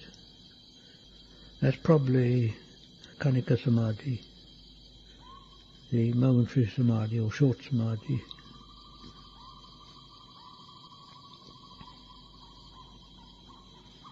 The one to be a bit wary of, though, is upachara, because in upachara all sorts of nimittas come up, all sorts of things happen, and there can be some danger there to people. It's best to avoid that until you know yourself well, and you know whatever comes up there can't do any harm. To avoid that, generally one must go on trying to get the practice deeper than that. Generally speaking, though, I'd say that with samadhi, it depends very much on the character, how much samadhi they need. A person who's got a lot of wisdom will need some samadhi, but not so much as the person who's got little wisdom. A person who's got little wisdom has to rely on the samadhi to set up the stage for wisdom very strongly. If they can do that, then they can develop well. But the person who has got a lot of wisdom doesn't need that. They can use the wisdom to deal with the Kilesas straight away. Generally, I'd say that the one thing that's necessary is one must have a control of mind where the restless, discursive thoughts are cut out. If that can be cut out, then one can see whether one should go further with the samadhi or go more into the wisdom side of it. But so much of it is trying for oneself. You try and you see what happens. And if you find that the wisdom doesn't work very well, then you go back to some samadhi and do a bit more. Generally, I'd say people should be quite flexible in their practice. One can't be too sort of fixed and regular according to the books. What the books tell you is really just the bare bones. You have to put the flesh on it yourself. Could you describe using the parikamma buddho? Yes, it's very simple really. You just, inside yourself, you just go on buddho, buddho, buddho, buddho, like that. And you keep it going. And if you go on keeping it going without stop, time will come before long when you get into samadhi. But usually what happens is the person does buddho, buddho, buddho, buddho for a while, and some choice important thought comes up, and immediately sort of jumps to that, and the person then goes thinking about this thought, oh, how important it is, and mind goes way off track. You probably find when you're doing practice that thoughts come up, and the ordinary thoughts you can reject quite easily. But then one comes up which is so important that you should think about just now, because you think that if I forget this, oh, it'll be very important. But after what one should say is, okay, if it's so important, when I come out of the practice, I'll look at it and see. If you do that, when you come out of the practice and look at it, you just wonder why you thought it was important. This is a trick of the Kilesas. This is the way they work. They're so thoroughly deceitful.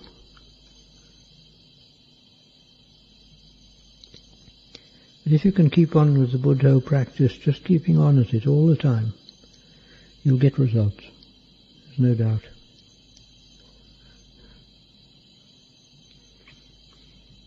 Is it useful to coordinate it with the breathing? You can if you want. You can do the breathing as a practice on its own, the Anapana practice. You can do the Anapana with Buddha to help, or you can do the Buddha on its own. There's nothing wrong with any of those. The important thing is though to see what results you get from it. Then do it, whatever it is. Some people have difficulty with the practice. They have difficulty making themselves do it. They want something to spur them on.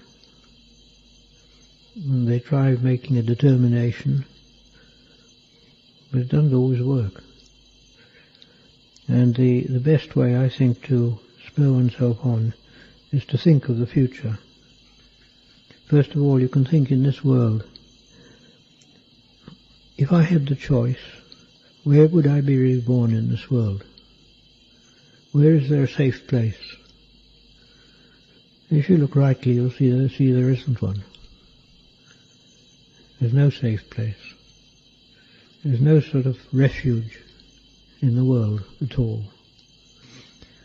If you think like that, then you think, well, okay, if I was born there, maybe born in that place, wherever it is, maybe it'd be better than any other. But still, it's not safe. And how do you know you're going to be born there anyway? How do you know what's going to happen when you die? When you die, your next birth, just depends on the grasping that comes up at the time of death. And that grasping is dependent on one's Kamma. And you think how much Kamma one's got, and how many places one's been in, and people one's known, things one's done, all sorts of things. Anything can come up.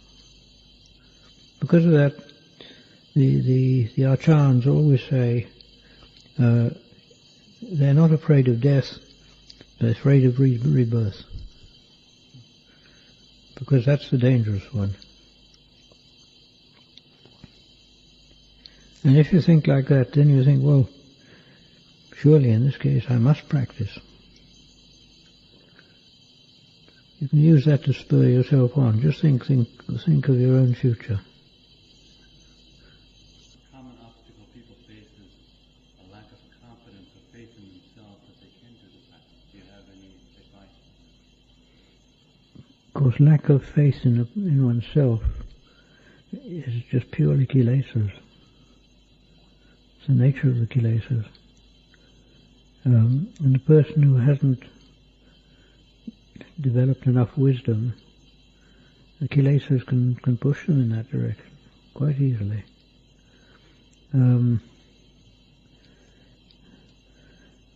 only thing to do there is really to turn and look at the Buddha and the Acharyas see what they did. To realize, although I may not have faith in myself, I can have faith in these people who've done it. And I can let them lead me on by their teaching.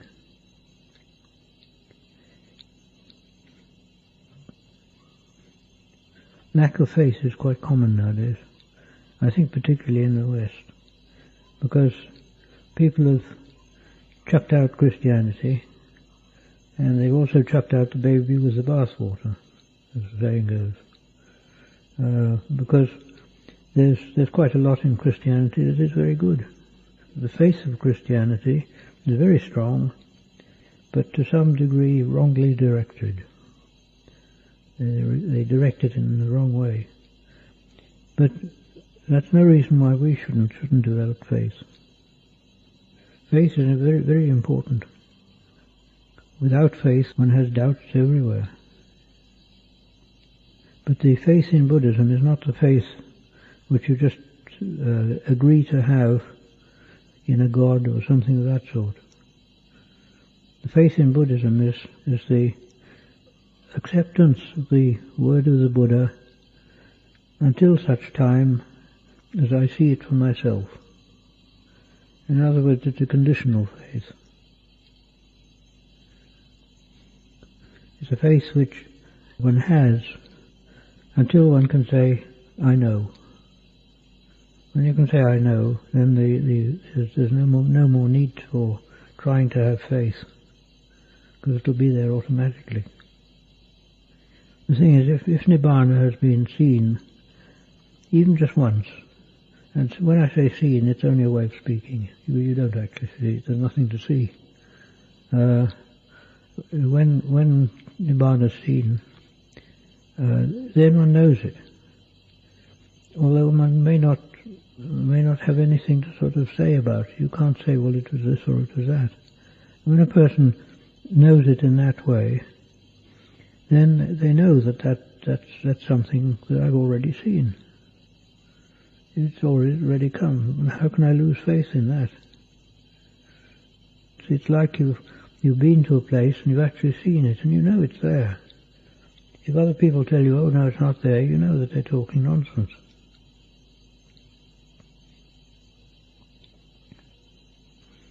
But if you haven't seen it, then you can have doubts. No questions. Last night you were talking about emptiness is empty. Could you speak more about that? Nibbana is emptiness. It's empty of all this that we know here. It's empty of samsara. In other words, the things we know about, the things we see, hear, smell, taste, touch, we look on as being things, as being objects of perception. But these objects of perception are all impermanent, changing the whole time. Change is the essence of existence. And existence, as we know it, means change. If there's no change, there's no existence. And all our senses work by change, changing the whole time like that. When there's changing of this sort, the objects we know, the things we know, they exist, but they're not real. They're not real because they're always changing, and there's no time you can say they're real. You can say, if you try to say, oh, it's this, it's immediately changed. And now, the emptiness means it's empty of all those things. All those things are fundamentally empty. Because there's nothing you can say, it's that, there. When we talk about things in the world, we say it's this or it's that. We're really giving a name to our own concepts. And our own concepts are really symbols. We have symbols for everything. I mean, what Nana chart? what is not what Nanachat. In your own minds, it's a sort of package. You can't know the whole of it. I mean, you don't know all the trees here, you don't know all the grass and whatever is here, all the bits and pieces of it you can't handle. So you make a package and you say, this is now what Nanachat. And this is the way we think. But when we think like this, the things we're dealing with outside are all changing. It's only that we keep this package in our memories, and we think it's not changing. But it has to be changing even in our memories, because they must work by change.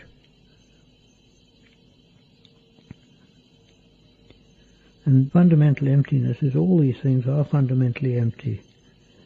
There's no reality in them. The only reality is Nibbana.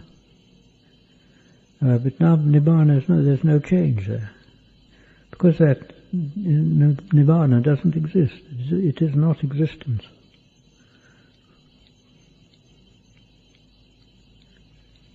It's gone beyond existence. Another thing about it, Nibbana, because it doesn't change, it can't be something that you attain or you gain. Because the things that you attain and gain are all changing, they're all impermanent. That means to say, Nibbana must be part of one's character or in there already. Which is true, it is. Our true nature is Nibbana. But the thing is, we're always looking in the other direction. And we're always doing things which contradict Nibbana. Because of that we don't see it and we don't know it. We don't realize it. Or I'd say actually we know it perfectly well, but we don't recognize it. Because of the Kilesas. Can you tell something how we can handle when doubt arises about our way? I know doubt can be very strong and difficult. The way of overcoming doubt is to see the cause and effect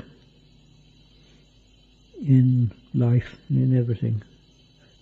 To see it and see the cause and effect that's there in the Buddhist teaching. If you see the cause and effect, you can see this in a young child. As soon as it can talk, it asks, why like this, how like that, what's this? It's questions all the time. All those questions invoke cause and effect. Because that cause and effect is a very strong factor in the human thinking. And if you use cause and effect there to see the truth of the teaching of the Buddha, then you can at least say that, well, I can't see any foundation for my doubt. That doesn't mean to say that the doubt won't be there still. It'll be a feeling. And the thing you can do then is to look at that feeling. What is the feeling of doubt?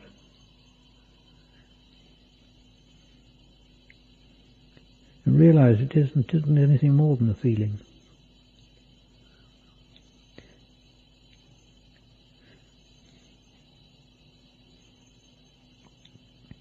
I know that in some people, though, the doubt is always there, and they have great difficulty in overcoming it. Finally, the only difficulty is to see for yourself what the truth is. Could you say something about body? Parameters. These are the factors which you try to perfect in yourself. Mainly they're talked of as being factors of the Buddha or something of that sort. The factors of the Buddha which he developed. As to developing them for oneself, it's good, of course, good to develop the parameters. But to get to the standard of the Buddha is another matter.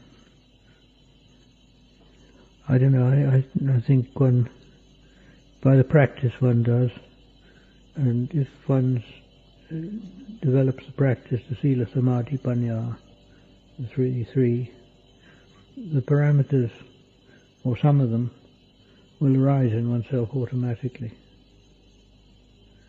There's no need to try and specifically develop them. They'll be there automatically. It's an interesting question, because in the training in Anachap, they told us as a novice the important thing is to develop your paramis, because then you have a foundation, a basic for your meditation later. Which parami do you think is the important one for develop during novice life? Oh, really, all of them. Because there's quite a lot of interdependence between them. But certainly the Pañña paramita is very important. It's said in the books that the stage of Sotapanna is the stage of understanding. The other three stages are the stages of effort. In other words, the stage of Sotapanna is the one where you clearly, having seen Nibbana once like that, you know it, and you have no doubt about it, and you understand how it works, so to speak. After that, you know, I've got to work now. The rest of it is hard work. And you've got to use the effort to overcome the Kilesas that are there. But which parameters are the most important for the novices, I don't know. It's a long time since I was a novice.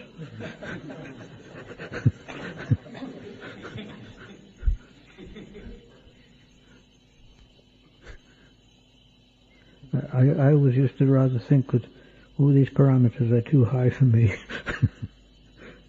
that I got to develop a lot of much more simple things first. Could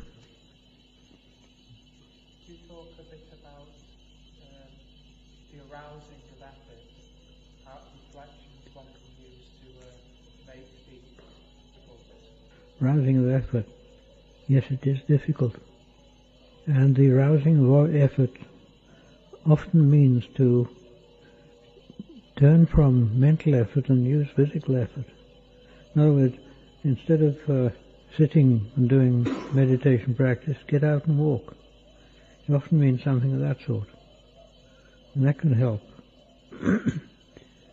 Because a lot of people find that if they sit and do meditation practice, they fall asleep. It's quite common, that. And they don't know how to put a forward effort. They don't know how to overcome that. If you get up and go out and walk, it'll help more.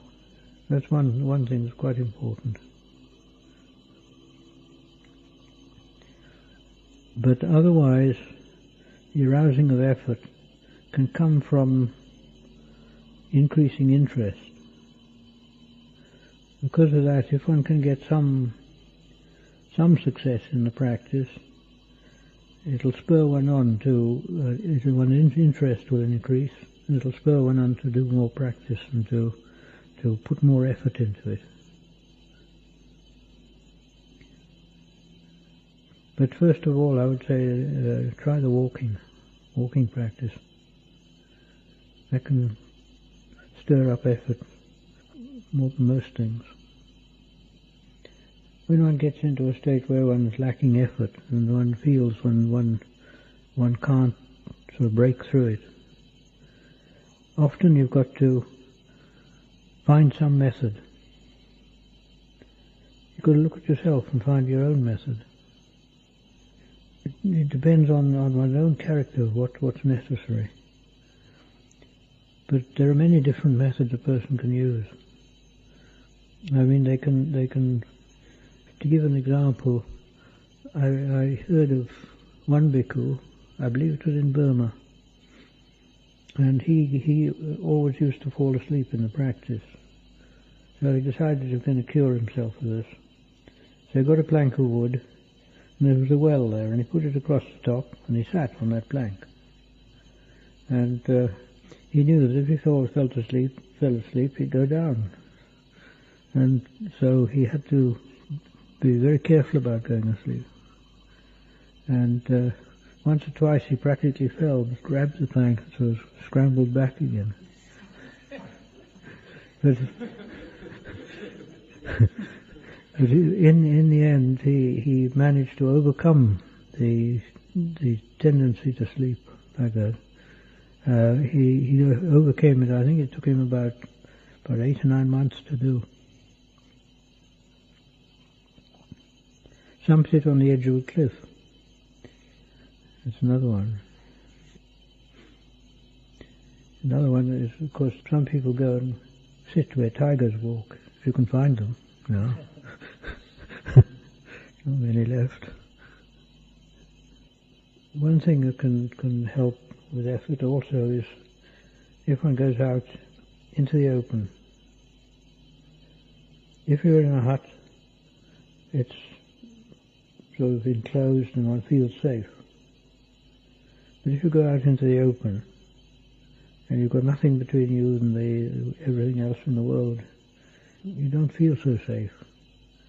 And you feel that some sort of creepy crawly things are coming along and might sting you, or you don't know. And doing this can stir up a mindfulness which one never knew one had before.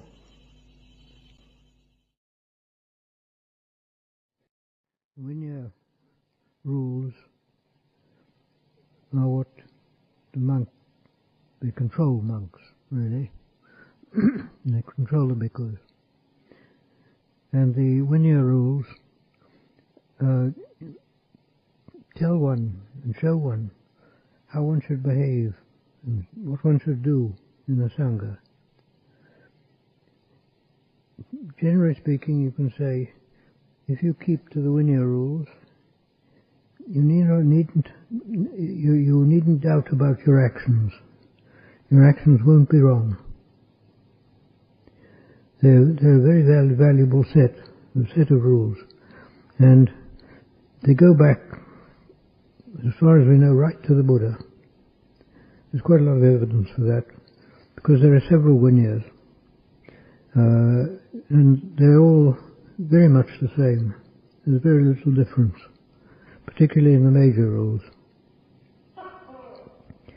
Now, as far as we're concerned, he started up. Let him have his say. Controlled by the Vinaya.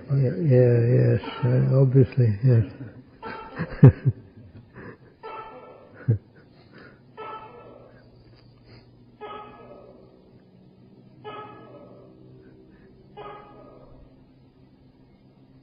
Okay, finished. Yes, the Vinaya is a very ancient set of rules, and although there are some rules in it now which don't mean much nowadays, because they referred to things in India at the time of the Buddha.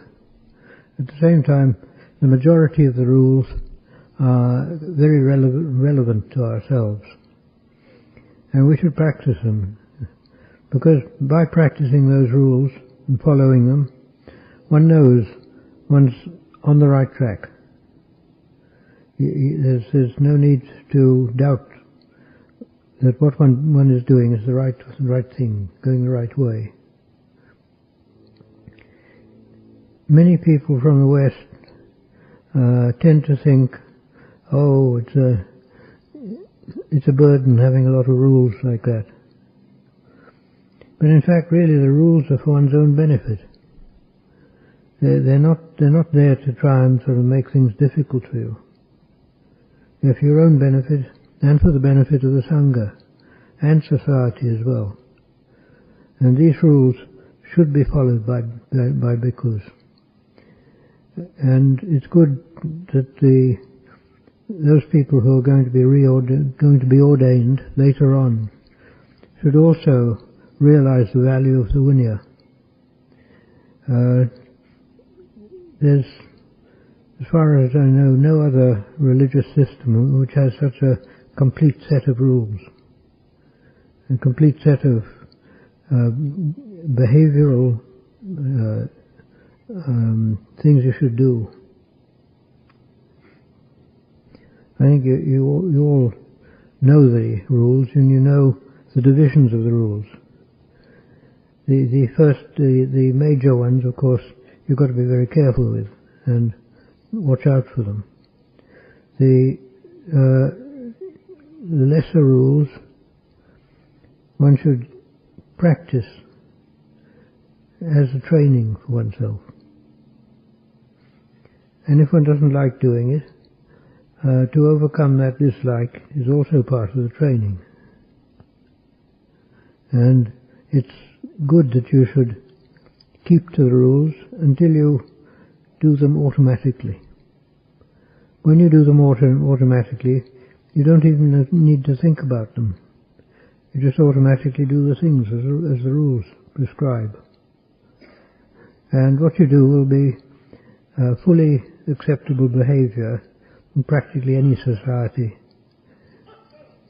So the thing is to try and practice them and get to know them. Get to know them enough for your own purpose. Any questions?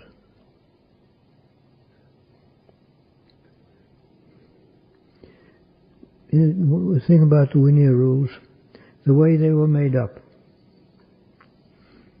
The Buddha didn't just sit down and say, we'll have these rules.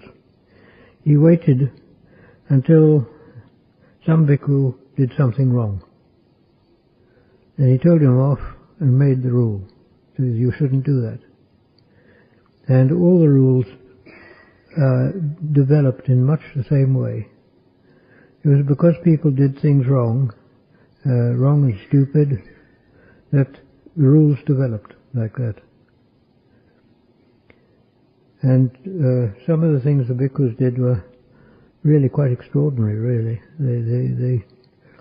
They thought up all sorts of strange ways of doing wrong things.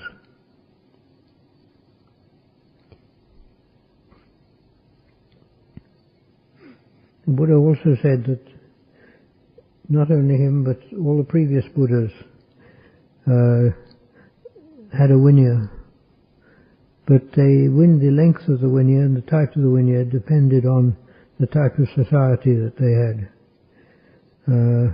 The Awada Patimokkha is the brief Vinaya that I think it was Bhikkhu Kassapa. I think so. Bhikkhu, not Bhikkhu, Buddha Kassapa gave to the bhikkhus. And the Buddha said he could do that because the standard of the bhikkhus and the standard of the society was much higher. And there was no reason for any more rules than the Awada Patimokkha. But nowadays, people coming into the Sangha are many types now, and tendencies of behavior are not as good as in those days. Those days must have been a long time ago, I think. Any questions now? Do you have any reflections or advice on the relationship between Dhamma and Vinaya and how they go together in daily practice?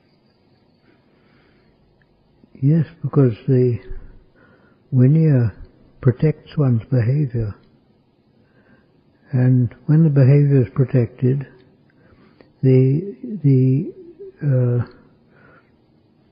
question of whether one's right or wrong externally with the world doesn't arise. Because if one's practicing the Vinaya, you can say straight away, I have no problem with the world.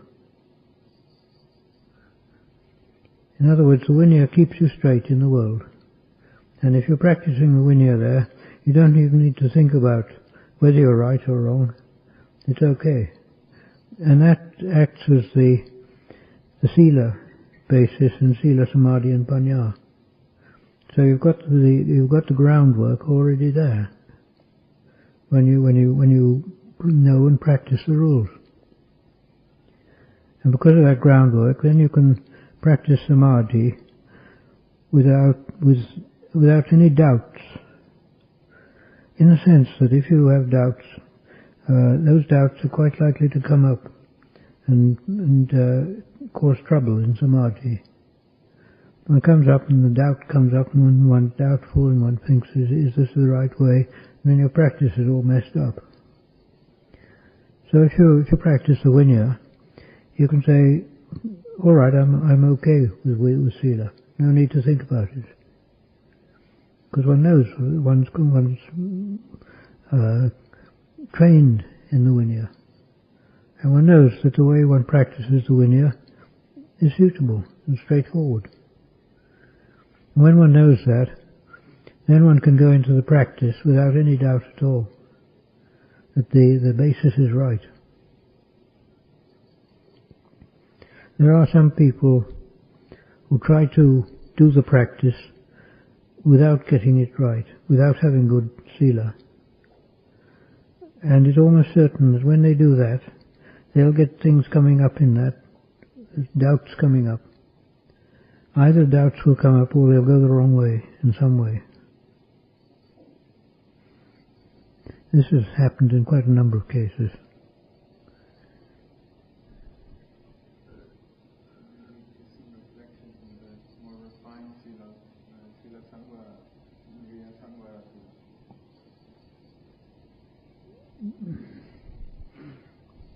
The more refined levels of Sila can only come up when the mind's more refined.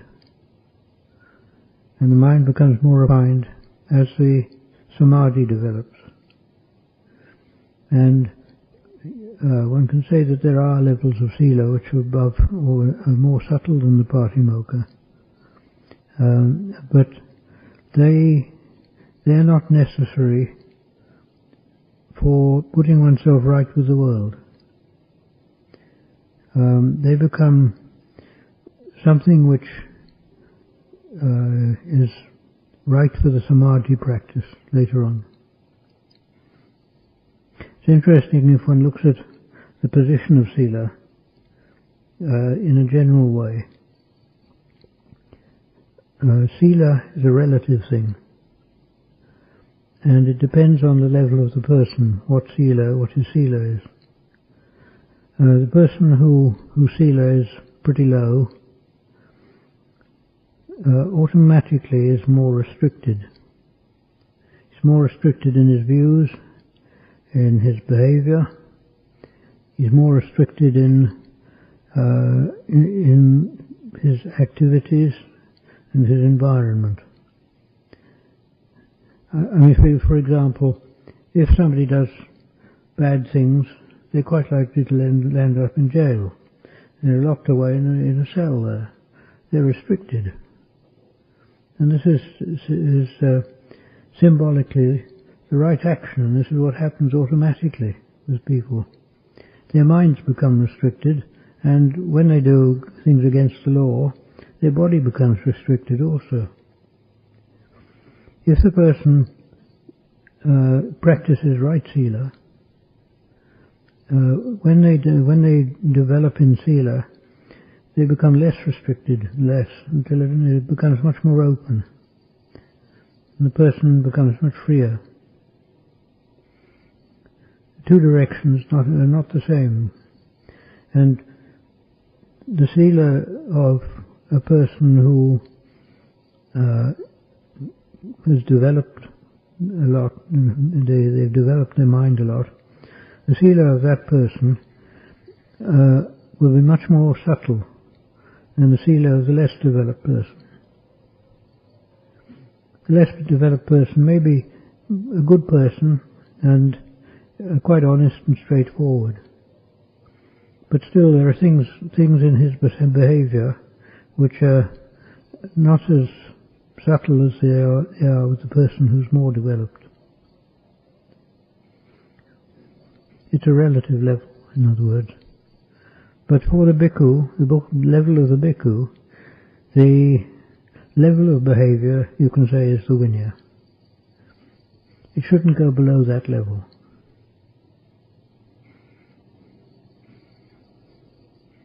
Questions? Does sila also involve just mannerisms in general? In? Mannerisms and ways of behavior? Or is it only a term restricted towards morality?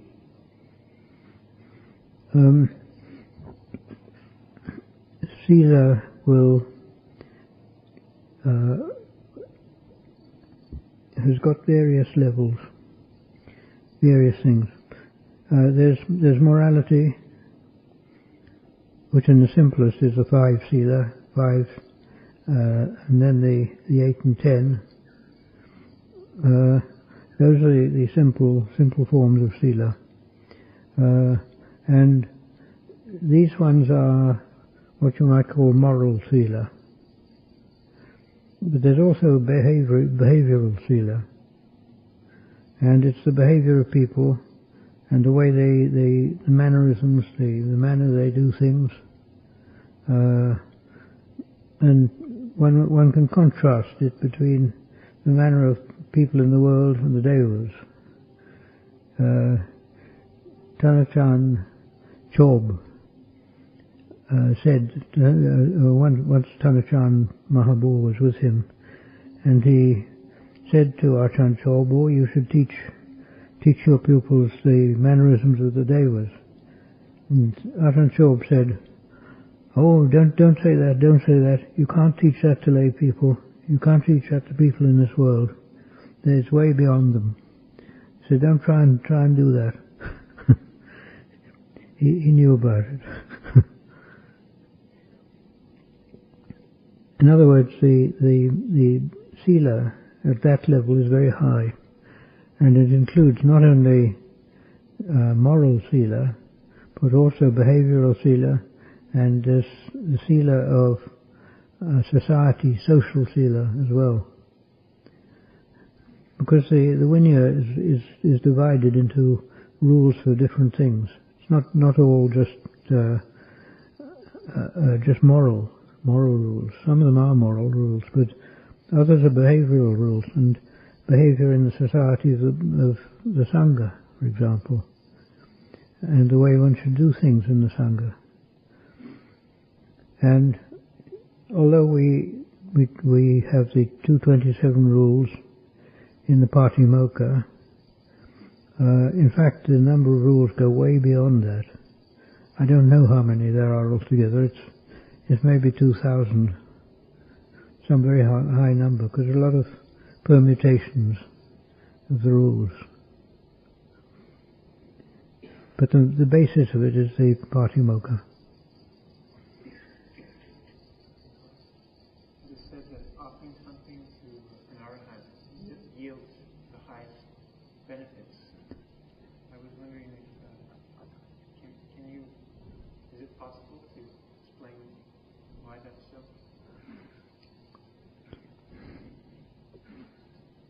It's like if you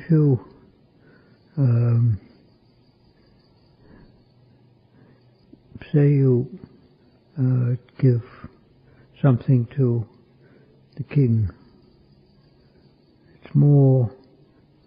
it's got more to it than if you give it to the ordinary person.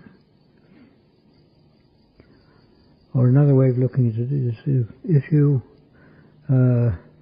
put your money, you invest your money in a small undertaking, you're liable to get back only small amounts.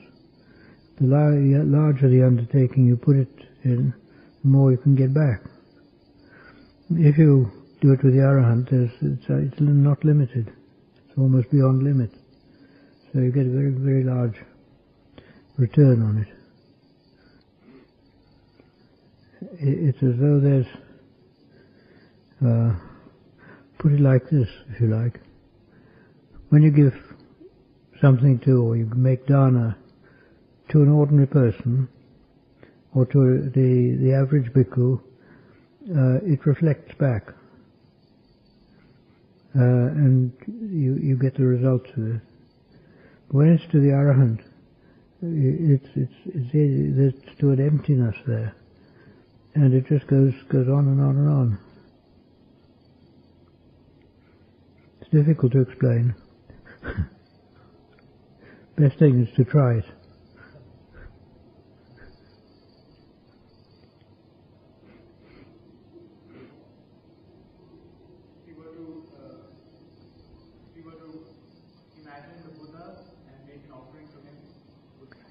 This is very hard to understand. The thing is, the teaching of the Buddha is fundamentally for attaining enlightenment, and that's the whole of it. The Buddha said this. There are many things beyond that, though, which we find very difficult to understand. It's like the Buddha said. He was in the forest once, and he picked up some leaves, and he said to his disciples, "Which are more, leaves in my hand or leaves in the forest?" And his disciples said, "Oh, the leaves in your hand are very few. Forest is many." He said, "Yes." And he said, "What I have taught you is like the leaves in my hand, compared to what I know, which is like the leaves in this forest here." And he said, "And why don't I tell you about these other things?" And he said, "Because they don't lead to enlightenment. They don't lead to nibbana. But these do. What I've taught you lead to nibbana." In other words, some of these things, there are quite a lot of things which we don't understand, and we're not capable of understanding. In other words, the people who can understand it are the arahants, because they've got there and they know what it means.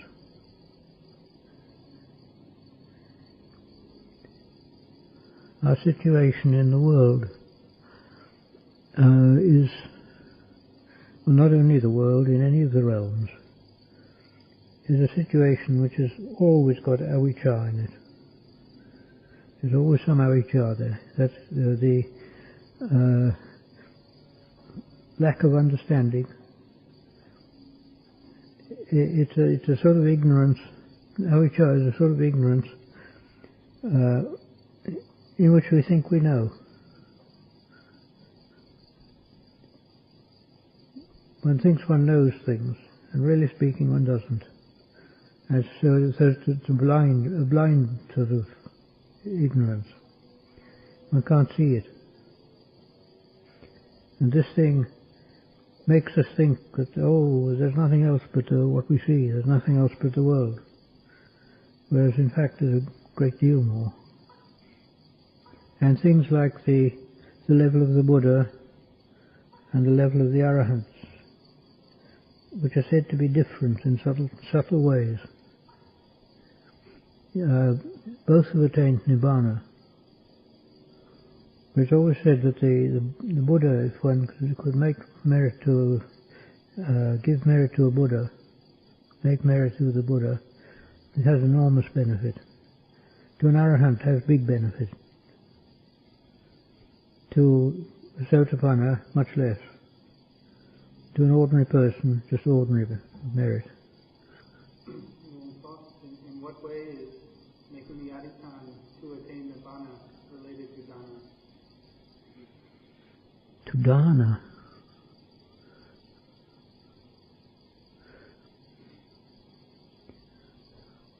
I'm not quite sure there how it would be related to dana, because the only thing you can say is that making dana, giving dana, brings results to oneself which can help one in one's going in the direction of Dhamma. It would be related to Nibbana in that sense, but it's a bit difficult to see how else it would be related. I'm not sure.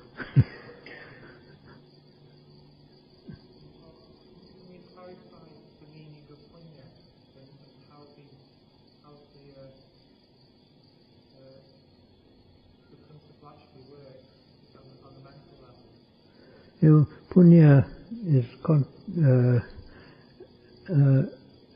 the good side, Papa is the bad side.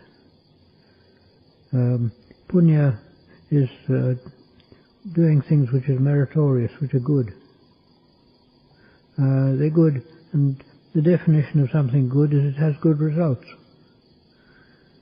The definition of something bad is it has bad results.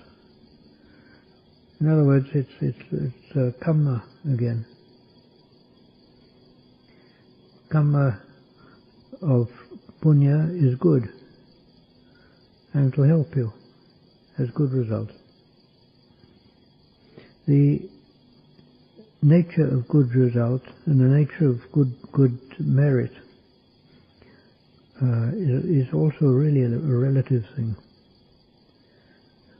We have ideas of what is good, we have ideas of what is pleasant, what we want, and we project those ideas onto other people.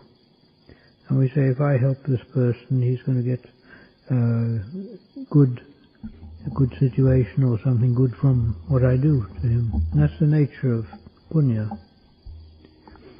Whether in fact it does make it is good for the other person, is not always too certain. Like in the past, many of the missionaries that went out to Africa did things which were really quite bad. They thought they were good. They looked on it as being good action to try and sort of make Africans Christian. But they upset the society, and they caused all sorts of trouble there, and the troubles haven't finished yet.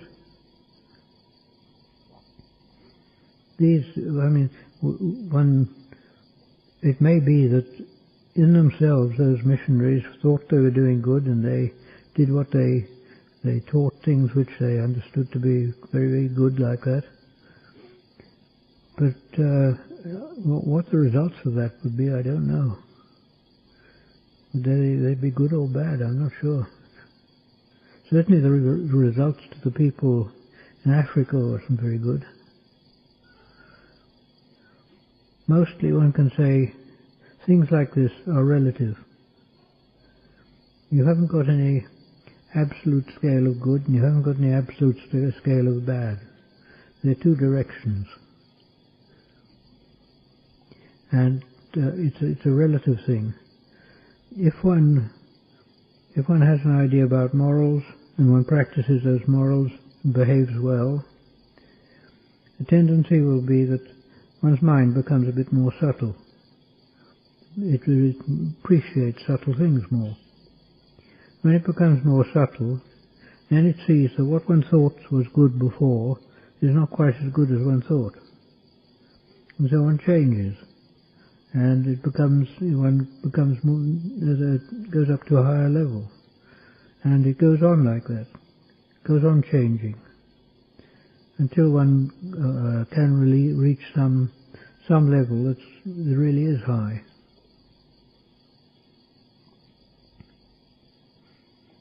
But all these things are relative. There are no fixed standards. Is it possible before one reaches a level of Magapala, is it possible for the citta to reach a level where it can no longer sink down? Yes, certainly one's level can get to that. But Magapala is going away from the world. And when you go away from the world, relativity breaks down. And you get things then which all you can say is it goes into an emptiness of all this that we know. It goes to a reality, which is, it's called Nibbana, but that's just a name. And this reality is of such a nature that it's got no relative in it. You can't say anything about it, because in the world there's nothing like it. And if you get to that level, well, then that's where you're meant to be. That's all I can say. I would say Nibbana is where we all should be. It's as though we've got avijja in us, and it makes us do all sorts of peculiar things. And it makes us go in the way of the world. It makes us become attached to the way of the world. And this is the wrong way. This attachment pulls us away, and it prevents us going in the direction of Nibbana. That's all. If one could drop everything, just bang like that, you'd be there. But our nature is that the attachments we've got are very sticky, and they were very well stuck on. I thought that in the sutras it says that giving to the Sangha is the highest merit. Giving to? The Sangha. Sangha. Is that true? And could you explain how that is, giving to the Sangha? Is that like any bhikkhus in the Sangha, even ordinary, unenlightened? No, it almost certainly means Savaka Sangha. Savaka Sangha, those who have attained Sotapana or above. They're on the path, in other words. The Savaka Sangha is the important one, and it almost certainly refers to that. And giving to that definitely is good merit. As to the ordinary Sangha of people in robes, it depends on their level, really. I mean, if they're practicing well, and if they're behaving well, it's good merit.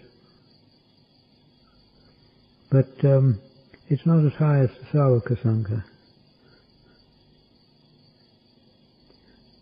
And a lot of the times when the word Sangha is met, or met with in the text, in the Tipitaka, it means Savaka Sangha.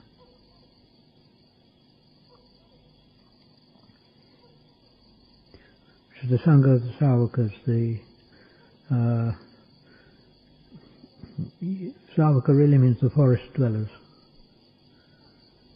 It means, in other words, the ones who've truly followed the Buddha.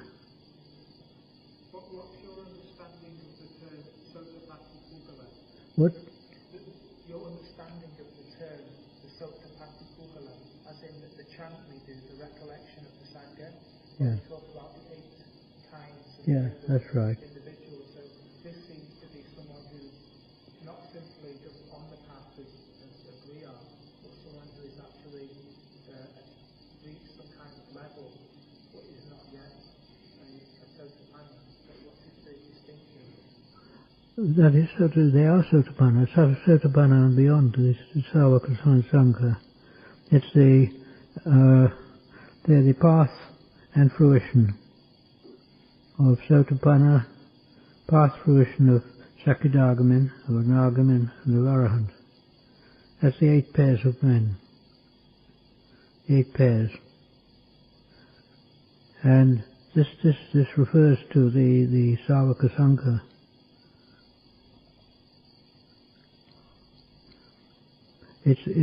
One must understand that the path is not merely the path of training. but the path which the goal has been, let's say, seen. Seen is only a way of talking about it. You can say it's been contacted, and the goal is known, but not necessarily realized. In other words, the person getting there may know that the goal's there, and they kind of know the direction,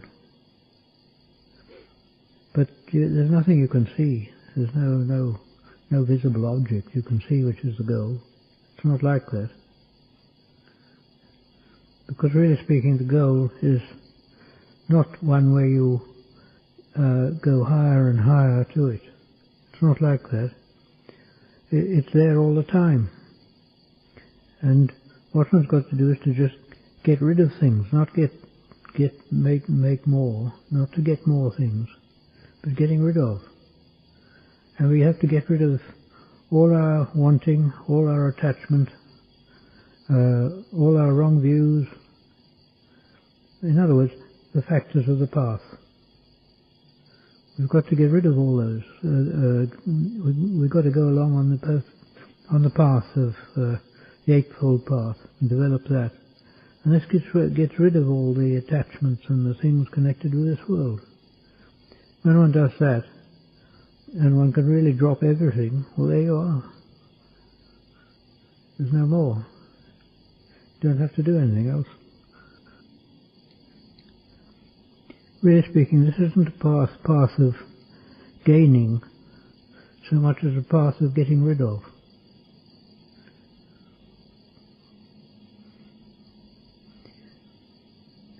Because Nibbana is there, I would say Nibbana is there in everybody. And everybody knows it, but they don't recognize it. It's known as something that's intuitively one knows there's something better than this. There's something better than this in this world here. But we don't know what it is. And people look for it, and because they've got a lot of senses, they go out in the direction of the senses looking for it. Of course it isn't in that direction. And when they go out in the direction of the senses, they get attached to the senses. And they build up all sorts of things in the world. They talk about development in the world. But development in the world means deterioration in the mind. Because the mind of the person is in the world all the time and not in themselves. So the way of Dhammas is the opposite of that. It's getting rid of all these things, getting rid of these attachments, getting rid of one's concern about the world. And if you do that steadily, it will lead you to more and more freedom, and eventually you can get through to the end goal. But it's not easy, because these attachments are very sticky.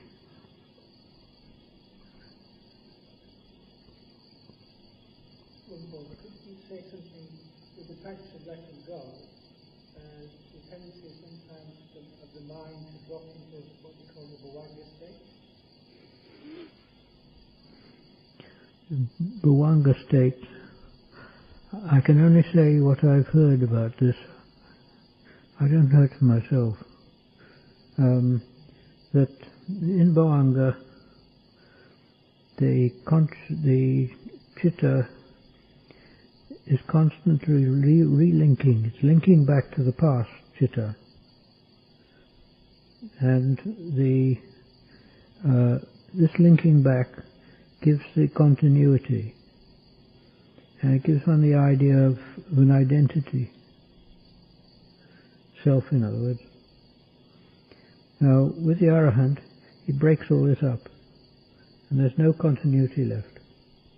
In other words, the Arahant lives in the moment, and each point of Bhavanga is separate. This is what I've heard.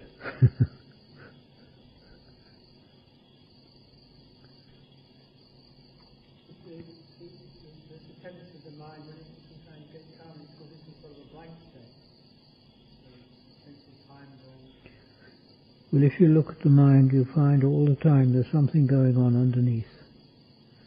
It's sort of like a stream that's going on. It may be one may think it's blank, but in fact there's something happening there.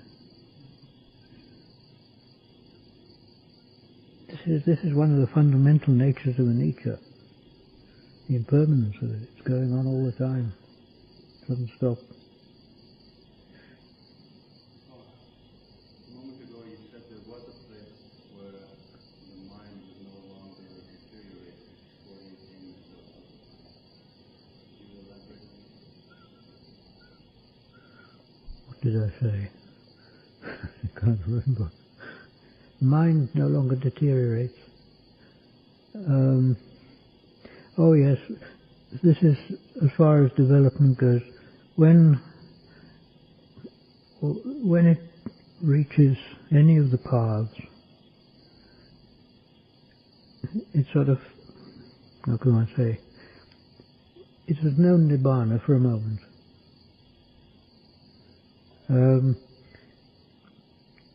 The thing is, it would seem that what happens is it knows Nibbana, but the Kilesas are too strong to stay there. It pulls it away again.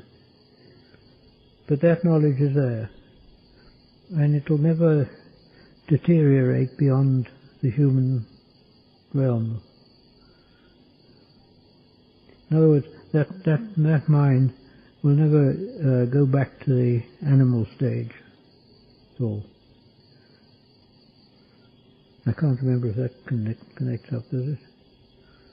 Before the attainment of Sotapanna, is there any possibility of any state where the mind cannot deteriorate? It can deteriorate in the way of the 5 khandhas.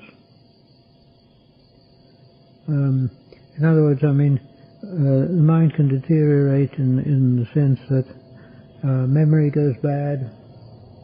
You can even get, it can think wrongly. All sorts of things can happen. But this is all the khandhas, 5 khandhas. The chitta is not necessarily involved there.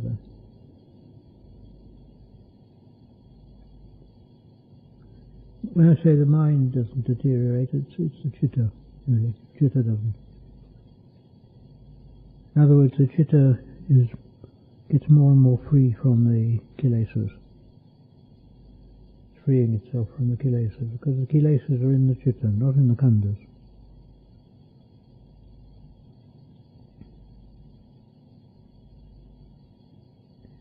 Kilesas are in the chitta, and Dhamma is in the chitta. And there's often a battle between the two. In the Dhamma talk by Lumpur's Venerable, I hear him say many people practice Dhamma with a craving for becoming, with a view of, I'm impure now, but I will work hard and in the future I will become enlightened. So one could change the rhetoric and think correctly, but the feeling is still there. Like, I'm impure now, and in the future I will be pure. Can you give some reflections on that, please? One can think like that, certainly. And to some extent it's true, if one practices. But the more one goes on practicing, the less one will think of self. And when there's less of self, there's the idea that I will become pure starts dropping away. Because self can't really become pure.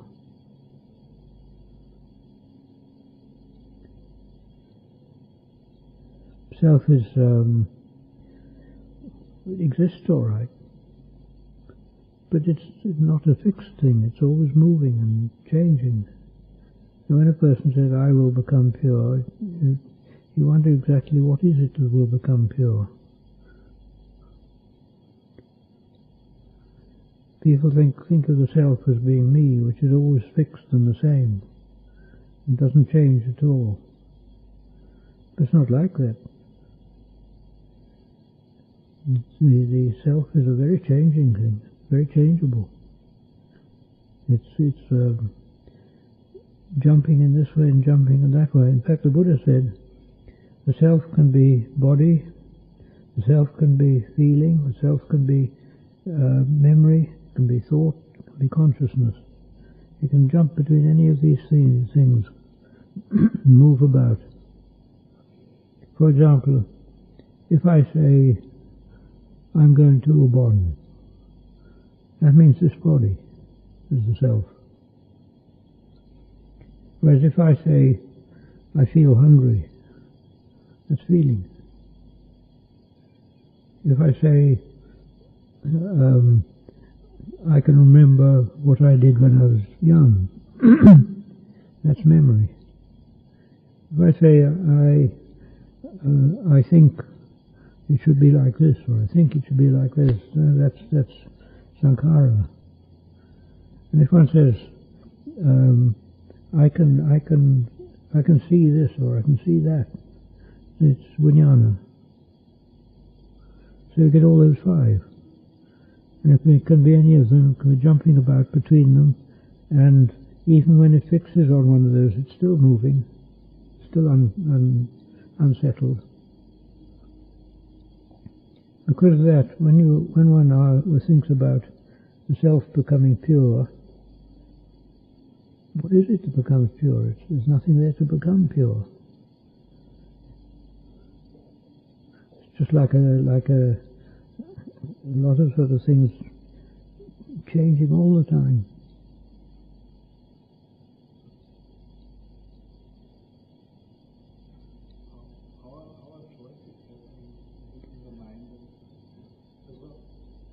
For the unenlightened being, there is the idea like I am making a choice.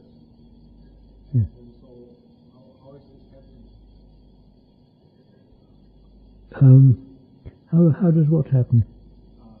Choice is like intention creates Kamma. Yeah. Then you try to make the right choice. Yes. So Yeah. how is the process of choice happening? There is nobody making a choice. It's very complex, because it's involving the khandhas, it's involving the chitta, and it's quite a complex process goes on. And as far as I can see, really the only choice one has got is to do something or not to do it. In other words, it's done or it doesn't. It's not done. And if you integrate many of those points together, you can get the appearance of a choice of this or that. You can see all the reasons for it and all sorts of things. You can make an analogy with the way computer works with two bits. One bit is on, one bit off. And just with that, when you get millions of them going, they can build up an incredible picture. And it's much the same, I'd say.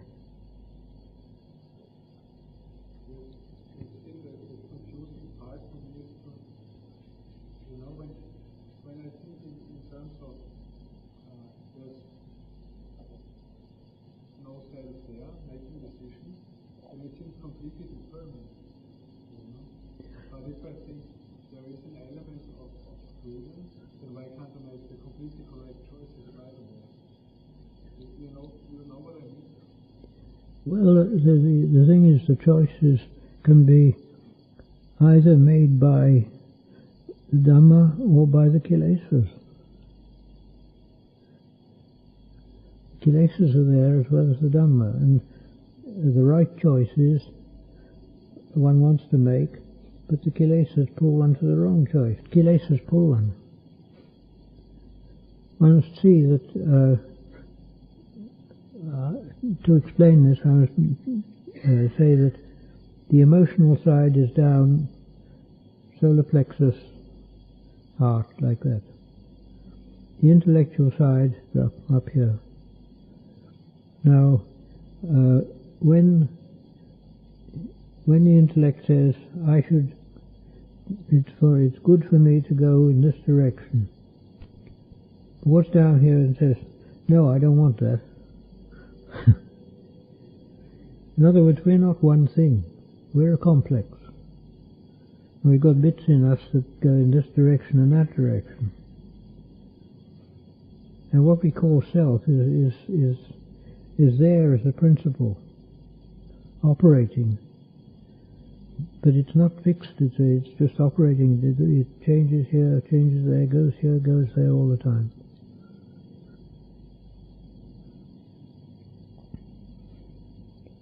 It's like with a child. You tell a child, it's good to do this. The child says, I don't want to. Where does the I don't want to come from? It comes from down here. Not up from the head at all. The mechanism may be up here, I don't know, but I mean the experience is down here.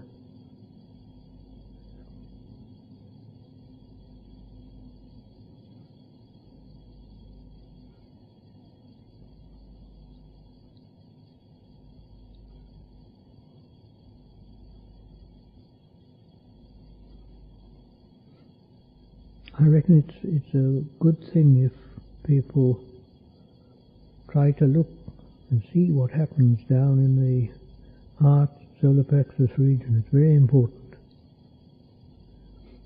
And you can say that is the level where the child lives. In most people, that's the child we used to be when we were young. And that child is still there. Perhaps not completely, but still in parts, it's still there. And you look at the way the child behaves.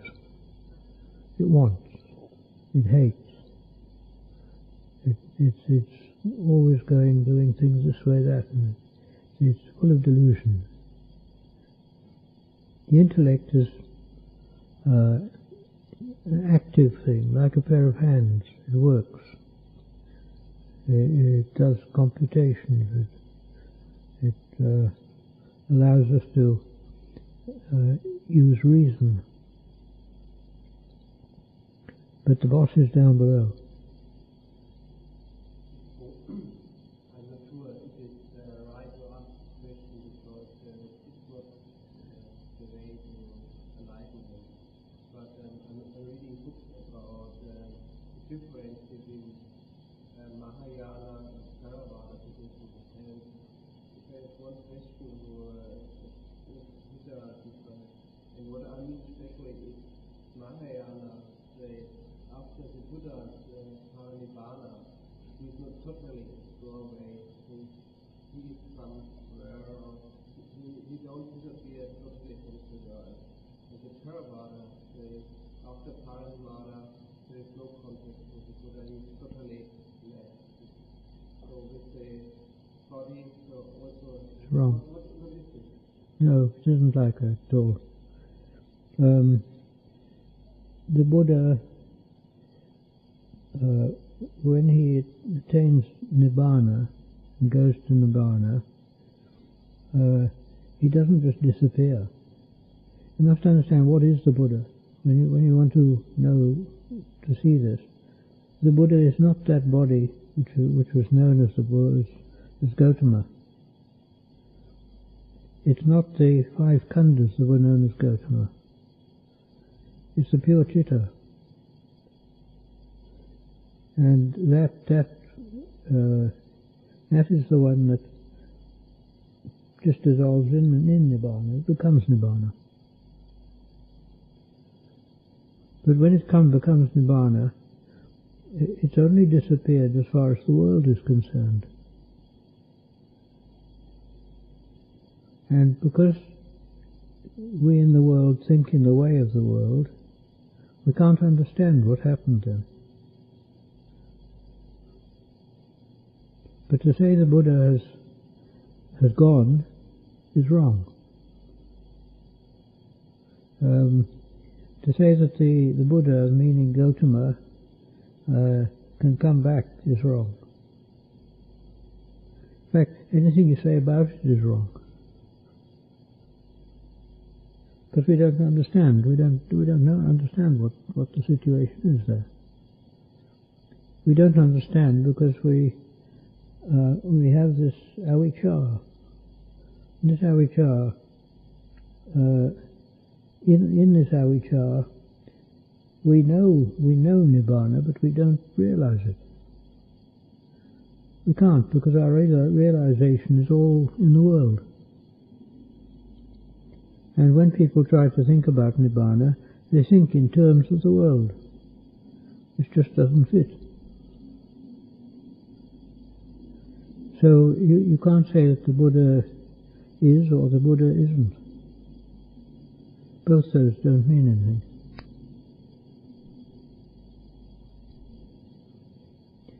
Probably the best way to describe it is like the Buddha described what happens. I've said this before, it's like you've got various streams, and these streams go towards the ocean. When they get into the ocean, the streams are still there, but you can't say where they are, or what they are. You can't define them at all. It's a bit like that.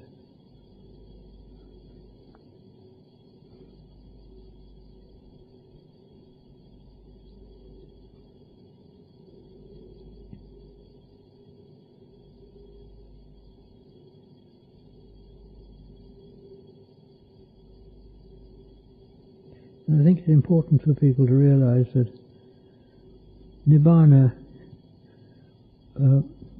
must be one's true nature.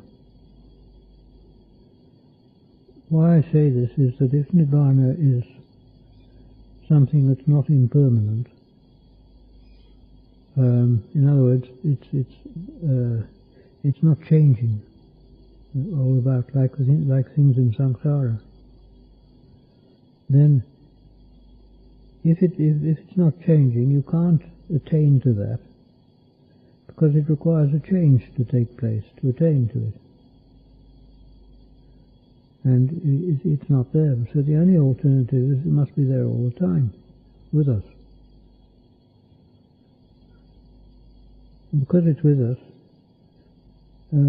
what we've got to do is to learn to open our eyes in some way and see it. Not our physical eyes, but the internal ones. And really the only way to do that is to get rid of all that stuff that pulls us in the wrong direction.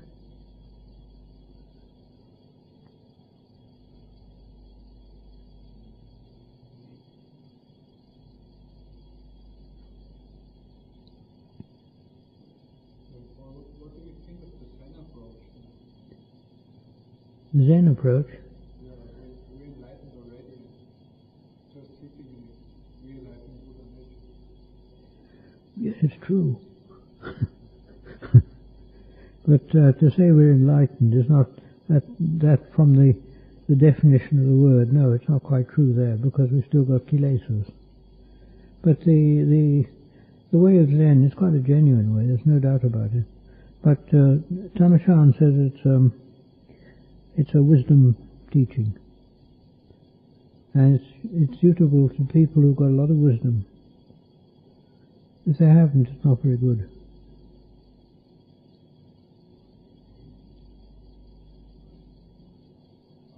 What happens if you just sit in the wrong way? Is it just, just illusion? If you... They say just sit, but if you do it in the wrong way, then it's just proliferation.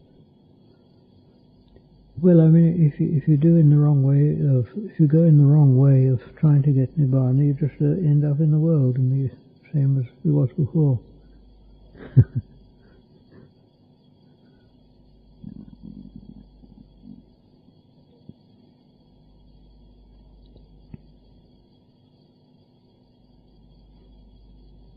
in Mahayana,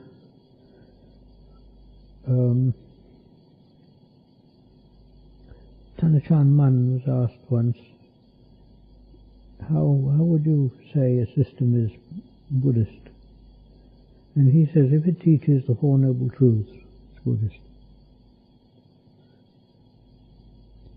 And in Mahayana, well, it's difficult to say because there's so many different types of Mahayana, so many things in it. But generally speaking, you can say they probably do teach that. Although maybe a bit hidden. It's there.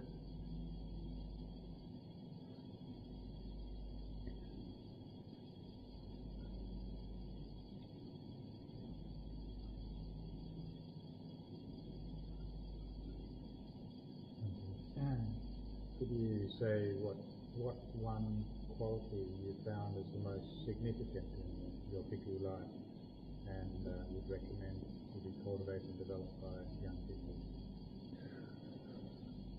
Wisdom. Definitely. Can you describe how? How it can be developed?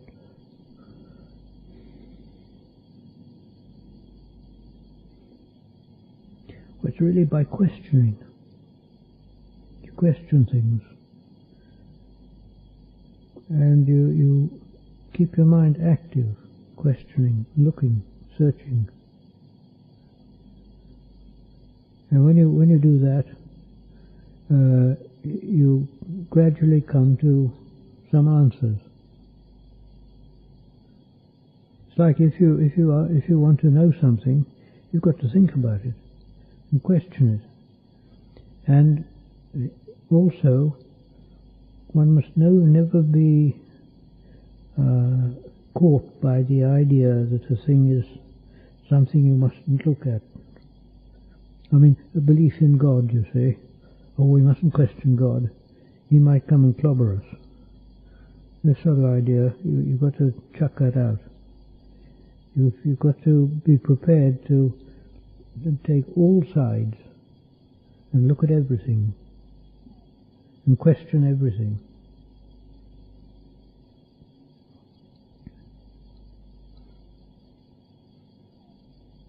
I think that's the main thing, really. But to never be put off by things that you think, oh, that's too holy, or that's too loathsome even to think about. You've got to be able to think about everything.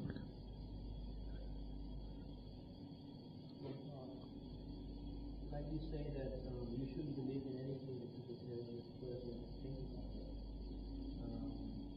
For example, in the Sila, like in the 27, in Sila, for people, 227 rules. In some rules that you see, that sometimes you think that if you do it and it's not totally wrong and you start thinking about it, then what should you do? If you, for example, I know people is very serious about not to have any contact with female, or because it would develop the drama. But and sometimes when I was ordained in another life, and the people were saying you shouldn't touch the animal even if it's a female, or something if it's a roof as in a female. But in my feeling, I was thinking when the animal comes to me and I was just being kind to it, but it never developed any feeling of wanting anything like that. So is that wrong then? As far as Sila is concerned, Sila is a set of rules for behavior. But you can question them if you like. But the thing is, practically, in the society that you live, you have to follow them. That's all. And to follow the rules, it doesn't the questioning of them with wisdom doesn't mean to say you sort of chuck them out. just like that. One must follow them, because first of all, in a society such as a Wat, you have to live with other people and you have to follow those rules and keep them. Secondly, in keeping the rules, one's paying respect to the Buddha. One has automatically respect to the Buddha for what he's done and for being the pathfinder, for showing us the way. But it doesn't mean to say you shouldn't think about that and question them. There's nothing wrong with that. You can question them if you like, but don't break them. That's all.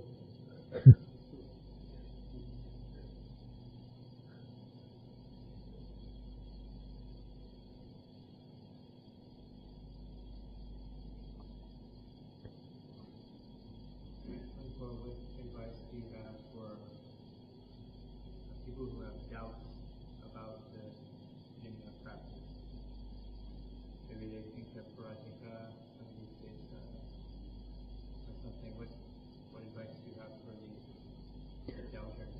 Oh, they must first of all find out exactly what the Vinaya says, to know what the meaning of these things are. I mean, a person, if he says that he is an arahant, if he really thinks he's an arahant, then that's not an offence. But if he knows it's false, then it is an offence. It's parajika. So one must know exactly what the meaning of the rules are there.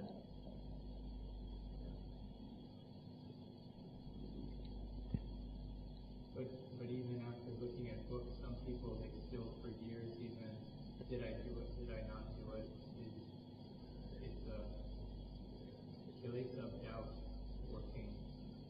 You talk to monks about this. Yes, well, this is the Kilesas working again. Kilesas pulling against what one should do and what one shouldn't, should follow, really. And the Kilesas will do that sort of thing. But the person should look and see what Kilesas and what isn't.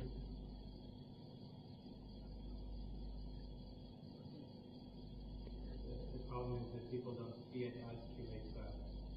How can people cut doubt? The only way of cutting doubt is with wisdom, looking at cause and effect.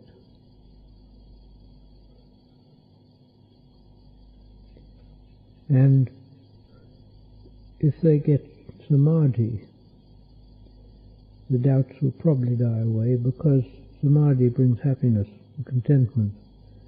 When one experiences that, then there's no, one can see that it's good.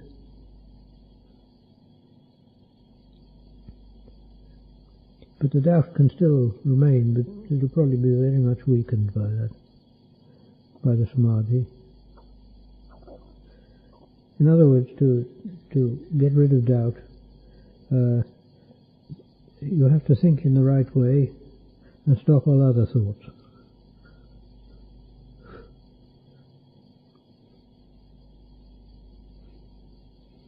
Mostly it means stopping all thoughts to start with, and then start thinking in the right way.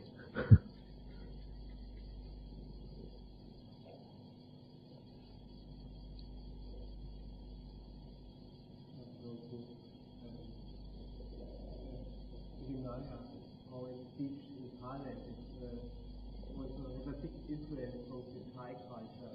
So when you travel, for example, to monastery in England, so there's different meaning, different interpretation about the Vinaya. For example, they wear shoes and they go in their bath, or they lay down under the same roof with the woman, because there's a big house and they're also neighbors there.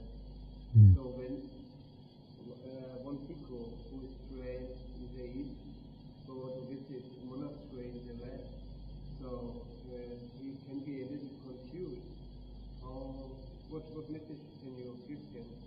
How he has to handle it? Because if we do it in the West way, maybe he feels against his training about how he is in desire, but if we don't do this, it's very, you cannot do it in another monastery, unpolite. What to do? Well, the thing is, first of all, a person should know the Vinaya and what it says. If he knows the Vinaya, then he knows fundamentally you'll have to follow that. Now, if there are local customs and rules which are not actually in the book there, then you must follow those customs where they're followed. But it doesn't mean to say you have to follow them in other places. I mean, there are all sorts of customs in Thailand which are not really Vinaya at all. And if people does those things, they're not making mistakes in the Vinaya. But because one's living in Thailand, it's good to follow the rules. They follow those sort of things. It makes for good relations. But when a Thai person goes to the West, then, really speaking, they have to be flexible as well.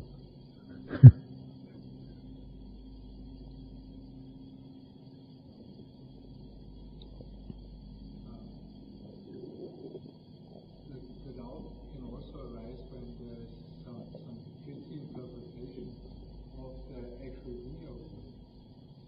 Some are trying to interpret like this, others like that. So video is video, but the interpretation differs. So what to do then to cut it out? Because let's say this Ajahn says like this, you keep the vinaya. You say, okay, I keep the vinaya properly. Go to another monastery and where they interpret different things, they will know like this you break the vinaya. You keep it like that. So how do we resolve both? Well, of course this is bound to happen, but the Vinaya is not meant to be like a judicial system. It's meant to be a set of rules, and each of the rules have an area. It's almost as each of them have a territory which is covered by them.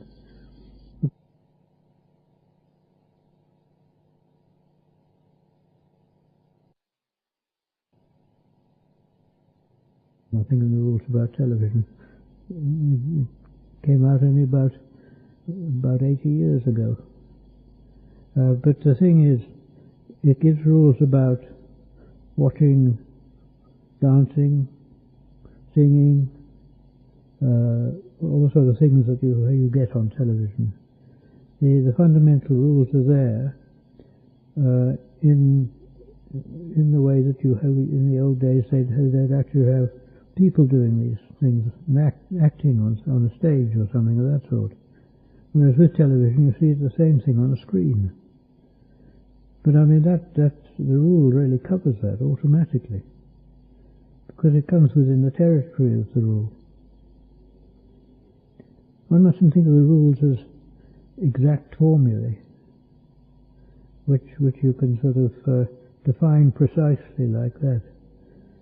Each rule has a territory, and each rule has a story on how it came to be, and one has to take that into account as well. Why was that rule made?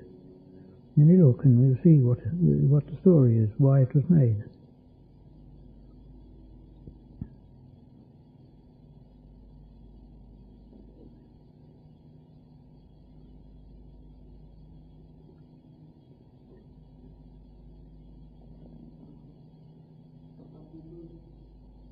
Some people question the authenticity of the Kamma. What is your opinion?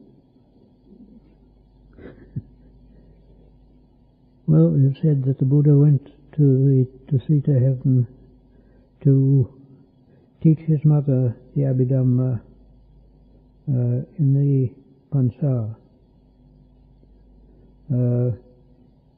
And he taught it there, and when he came down, I don't know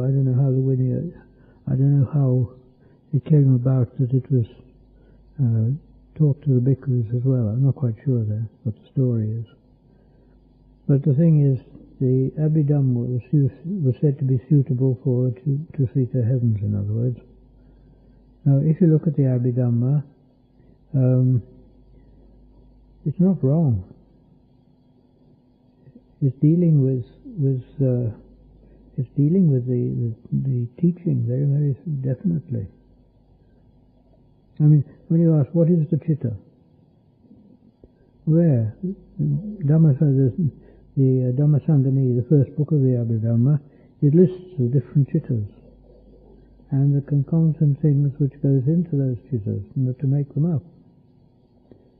It's there for you to see. It defines the chitta, or the different chittas.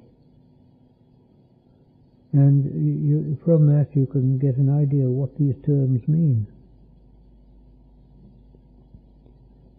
I would say that the Abhidhamma is quite a good system for defining what the words mean. It gives you a definite field. But how valuable it is for the actual person training, I don't know. I mean, most people training, they don't need to go much to the Abhidhamma in practice, because it's much higher than they intend to go. And I mean, you get somebody who's brought up as a villager in the fields and buffaloes and things of that sort, and you can't expect them to go to plough into the Abhidhamma. And to them it's sufficient that they have the Kamma to do and to practice. And if they do it, they'll get results. And when they get the results, then they can understand. And when they understand, some people like that can understand, and they understand in a way which others can't understand. In other words, it's purely intuitive. It's very intuitive understanding they get. Whereas other people will have much more an intellectual understanding. But as far as Nibbana goes, both can do it. Both can get there if they practice rightly. But the Abhidhamma is something to respect, anyway.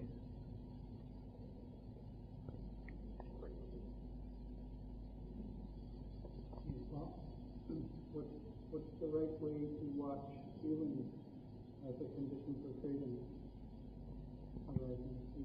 Not using the everything.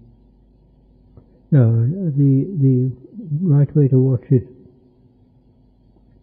is when some object is presented to you through any of the senses, and you either like it or dislike it. You should try and notice what the feeling is. Feeling of like, feeling of dislike. And how the tendency to react there is either to react with greed or with hate. It's a reaction that's important.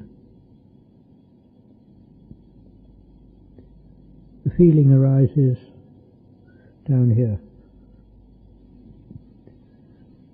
and the reaction arises down here.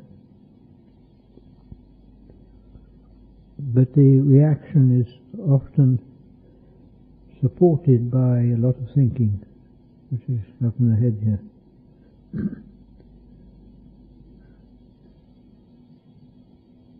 This is the reason for this is that the feeling brings up Kamma from the past, and the Kamma from the past is either pleasant or unpleasant, good or bad. It can be pleasant Kamma, and when the pleasant Kamma comes up, it brings pleasant feeling, and I want that, and I want to promote it, and that is immediately greed. If hate comes up, I don't want this feeling. I want to reject it, block it. And when one wants to block it like that, one thinks such as, oh, it was that person's fault, he did it, he set me up, or whatever happened, whatever it was. And one makes excuses and criticism and angry thoughts. When those angry thoughts come up, they're the reaction to the feeling. When the angry thoughts come up, there's a Kamma. And they tend to bring back the same feeling in the future when something triggers that feeling off.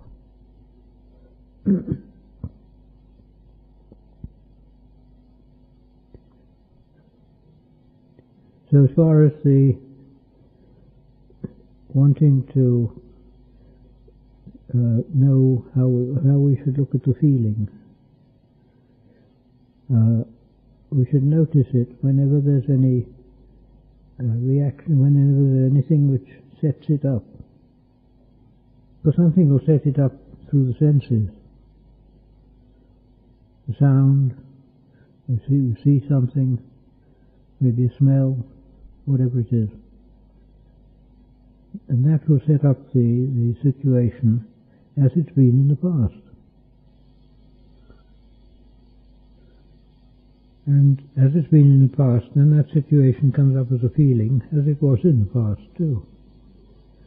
And then one reacts to that in the same way, and one makes the same type of Kamma which set this up as before, and the wheel goes rolling on.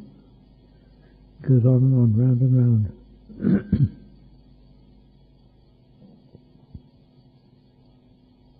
Part one attempts to distinguish between the feeling as the condition for craving and the memory as the condition for craving.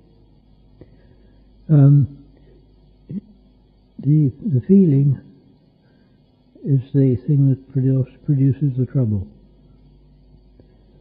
The memory is the thing which will set up the feeling, or be partially setting up the feeling. Because one sees, supposing you've had a bit of trouble with a person, and then you see them on the road. That goes to memory, brings up the same situation, and then the feeling arises. When that feeling arises, it's the same feeling as was there when had the trouble with the person.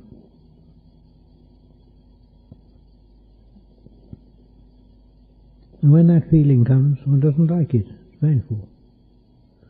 So one wants to get rid of it. So one tries by blaming the person, criticizing, all sorts of ways, anger, and all those produce Kamma to set up the same situation again in the future.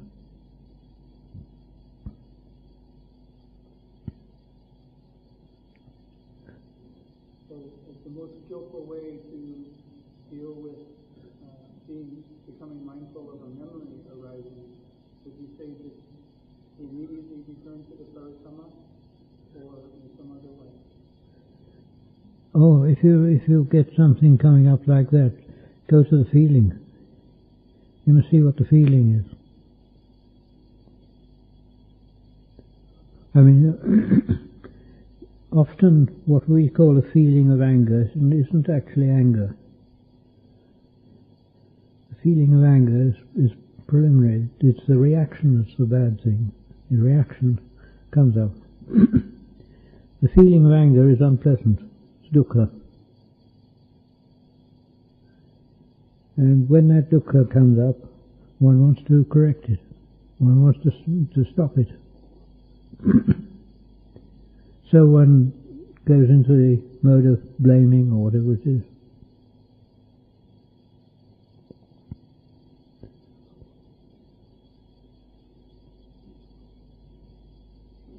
But if you're doing a practice with a parikamma, the feeling, it shouldn't arise, because the mind should be on the parikamma.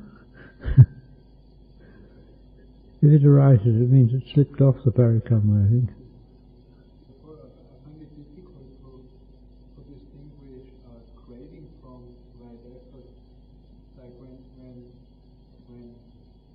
like sloth arises, I find it, I wouldn't know the distinction between like, I don't like this, therefore I will develop energy now, or just making right effort. How can you see the difference between just disliking a feeling and then telling yourself, oh yeah, this is right effort now, or really making a right effort? The only way to overcome that is mindfulness. You have to find out for yourself by being mindful and watching what happens. You have to look into yourself and question what happens now. You can question to yourself from things you remember in the past too. There's no reason why you shouldn't do that. Think in the past. There's some time when you've been angry. What happened? What made you angry? How did it work inside? You have to look for yourself here. Yes, I get confused because I think a thought arising like with anger. I ought not to let this anger be around. I rather should be thinking in thoughts of kindness or develop compassion. So there's this urge to like quickly get away from this anger, and it's very nice thought. What do you think? The feeling of anger doesn't matter, but the reaction to that feeling is what matters.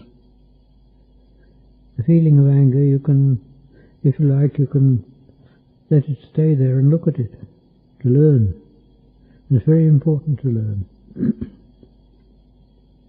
And if you look at it and you learn these things, then you can see something of what happens. When you see something of what happens, you'll know what to do. This is where it's important to develop the way of wisdom, to learn these things for oneself.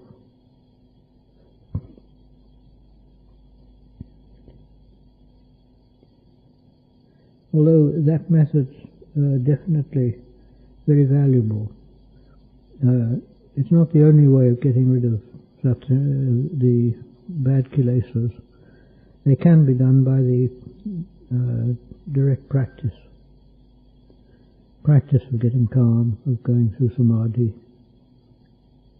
and doing it in the deeper stages of wisdom.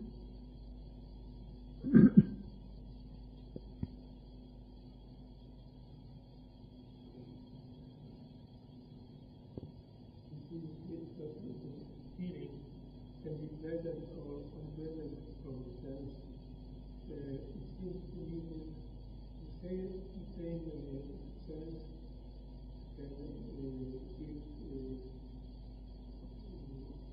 pleasant or unpleasant feeling. I mean, if I smell food, it can be pleasant or unpleasant. It depends on mountains of craving, of data, or memory. It's not direct from, I mean, the distinction is good. The pleasant or unpleasant is not directly from. No, it's quite possible that you get the same one sensation, which in different contexts will have different reactions. It's quite possible. The smell of food, for example, if you're hungry, you want it. If you're full up, you don't. It can smell bad, even. This is the way in which the conditions determine what happens there. When the conditions determine that it's a nice smell like that, wanting arises, and the tendency there is to search for the food that's producing the smell.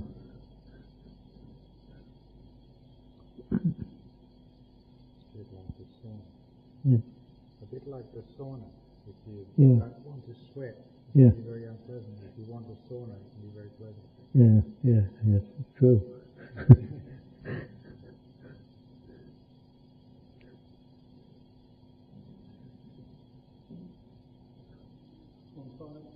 In what way is it possible to discern the contact is distinguished from the feeling?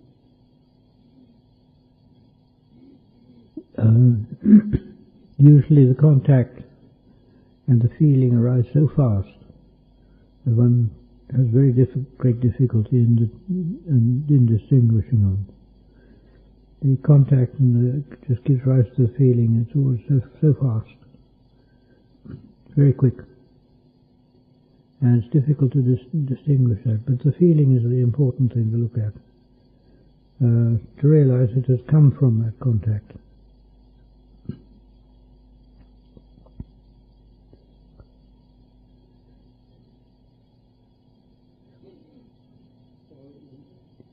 In what way might one turn a right view on the contact itself? You can only do that if you're actually developing wisdom on the nature of contact. For example, seeing. If you're developing wisdom on the nature of seeing, it can modify the effect of the contact.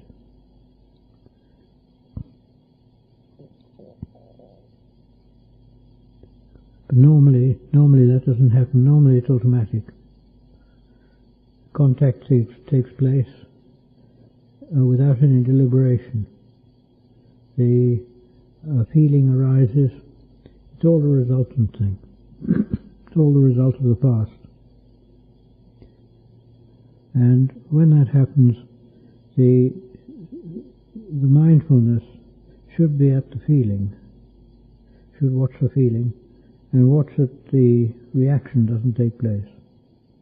In other words, if it's unpleasant, one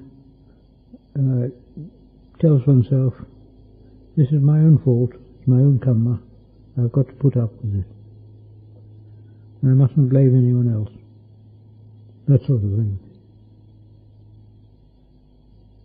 Should the contemplation of feeling just be limited to this area of the body?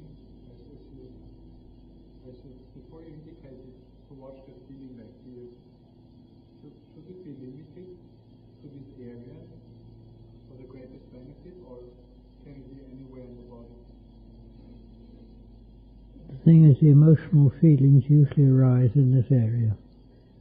The emotions are very, very much concentrated in that area. And it's quite extraordinary what you can find there too. I mean, physiologically there's not much in that area, but when you get the feelings there, whether it's the nervous plexus there or what it is, I don't know.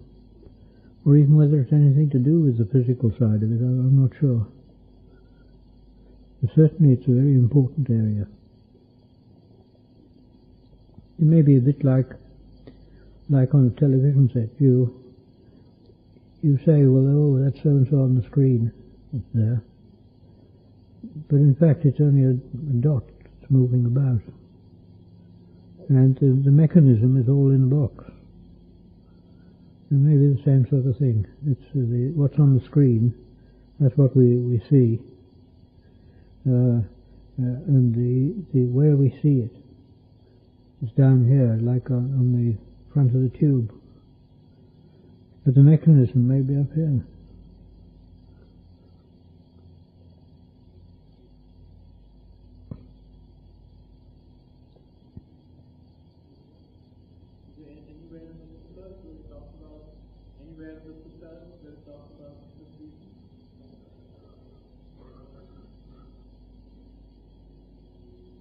I'm not sure, really.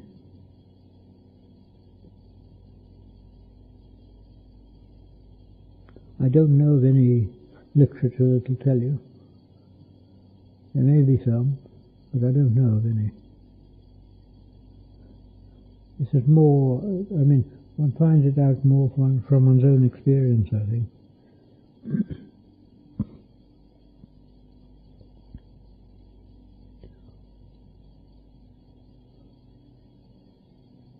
Most likely literature is probably in some of the yoga texts or something of that sort. But I don't know if they give any useful information. I'm not sure.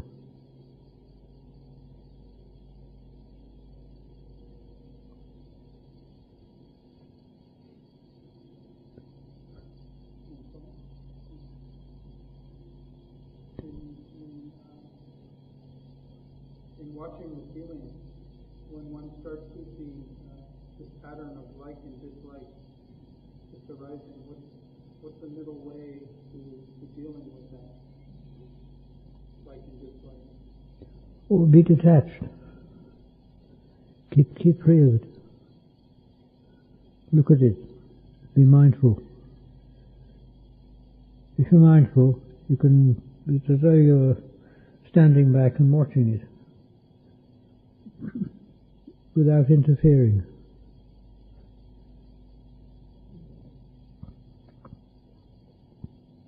If you do that, nothing much happens. So really to direct all the effort to not react. No, not to not reacting, but rather to being mindful. Because if you're mindful, that will happen, and the not reacting will be automatic.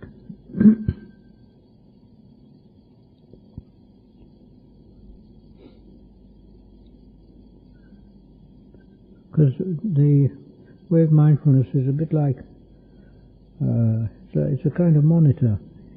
It's monitoring what's going on without interfering with it. And sometimes you can get the idea as though you stand back somewhere. You go behind here and you sort of just watch. And from the back seat kind of inside. And if you watch from that seat there, you'll see that you can see a lot of things happening which are obvious, but you don't interfere. They're just happening, and that's all. It's that sort of thing that's required.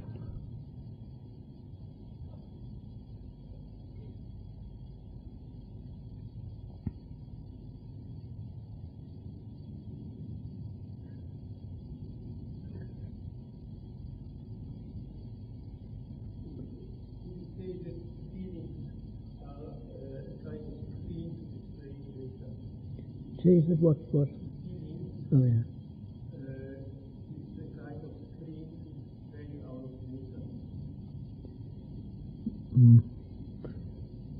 Oh, feelings, no, feelings are resultant. They're results of Kamma. Feelings are a result of Kamma. They're not active. Feeling is a result, and feeling is the thing which tests and shows us whether we like that thing or not. In other words, feelings are either sukha or dukkha, or it can be upekkha, between. And when the feeling's sukha, then the wanting arises. When the feeling's dukkha, then the not wanting arises. This is a tendency. But the person who's being mindful will probably just note the feelings, and the wanting and not wanting will tend to be diminished at least, if not altogether got rid of.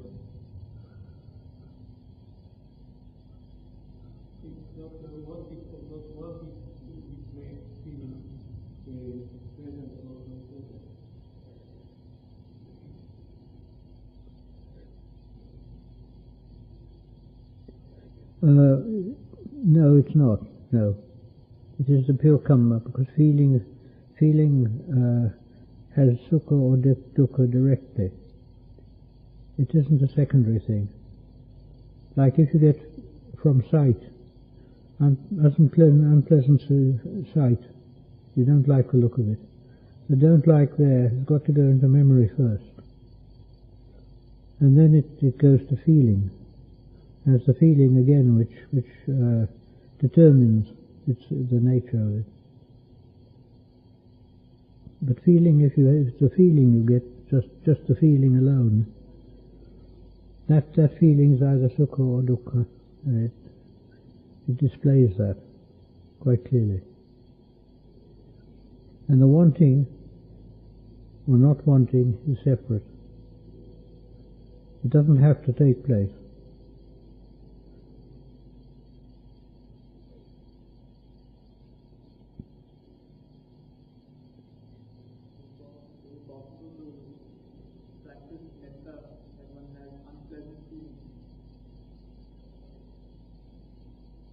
Depends on the nature of the unpleasant feeling. If it's feeling of anger, no, you can't. All you can do is to try and overcome the anger. If it's an unpleasant feeling of say grief or something of that sort, one's probably got to overcome some of that grief first to be able to practice metta, I think.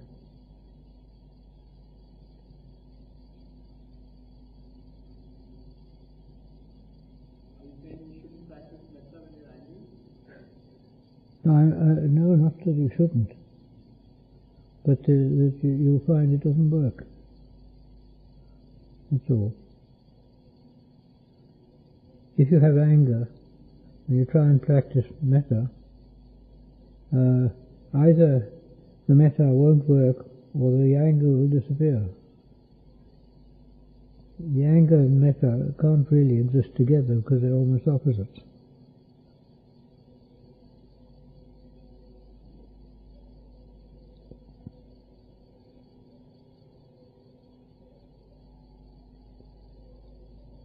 If one has anger, and by practice is metta, there's a distinction made of the arahant who gains nibbana before he dies, as against the arahant who gains nibbana and then he's dead already. But fundamentally there's no difference. The state of nibbana is just the state of nibbana, and that's all. The only difference is from the worldly viewpoint that body was attached to the person, to that arahant. It's not attached now, but it was. In both cases. But in one case the body is actually still alive, in the other case the body is dead, it's gone away, burnt up.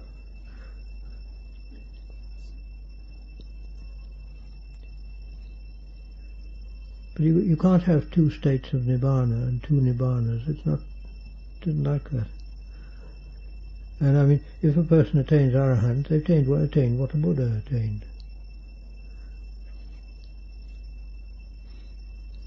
And that was the teaching of the Buddha, to get there, do what he had done.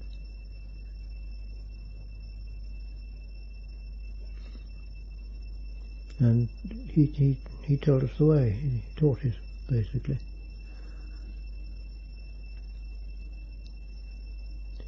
But even having taught it, we still have to work it out for ourselves, because there's only so much you can tell people in words. Words are things which deceive, but they also communicate, and we have to use them, because we haven't got any other way. Sometimes in the Mahayana tradition, they distinguish between the Buddha and an Arahant, in the sense that an Arahant has realized the same Nibbana and is free from samsara, but in addition to that, a Buddha has the ability in each mind moment to see Paramatta Satcha and Samuti Satcha simultaneously, and ultimate truth and conventional truth in each mind moment simultaneously. And this is a key feature of a lot of the Mahayana distinctions of why they wish to become Buddhas rather than Arahants. From the forest tradition, what's your perspective on that? Well, from what I've read and what I've seen, it looks very much as though what they call Arahant is what we call an Agami. But the thing is, there is a distinction, very definite distinction, between the ordinary person and the Buddha, or even the person who attains Arahant and the Buddha.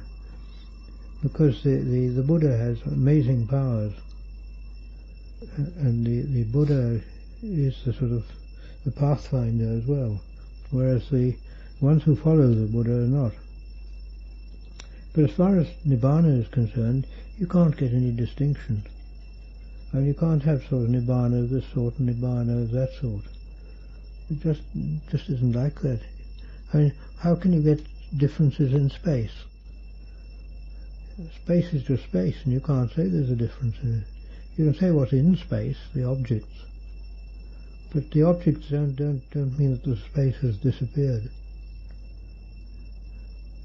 It's all like that.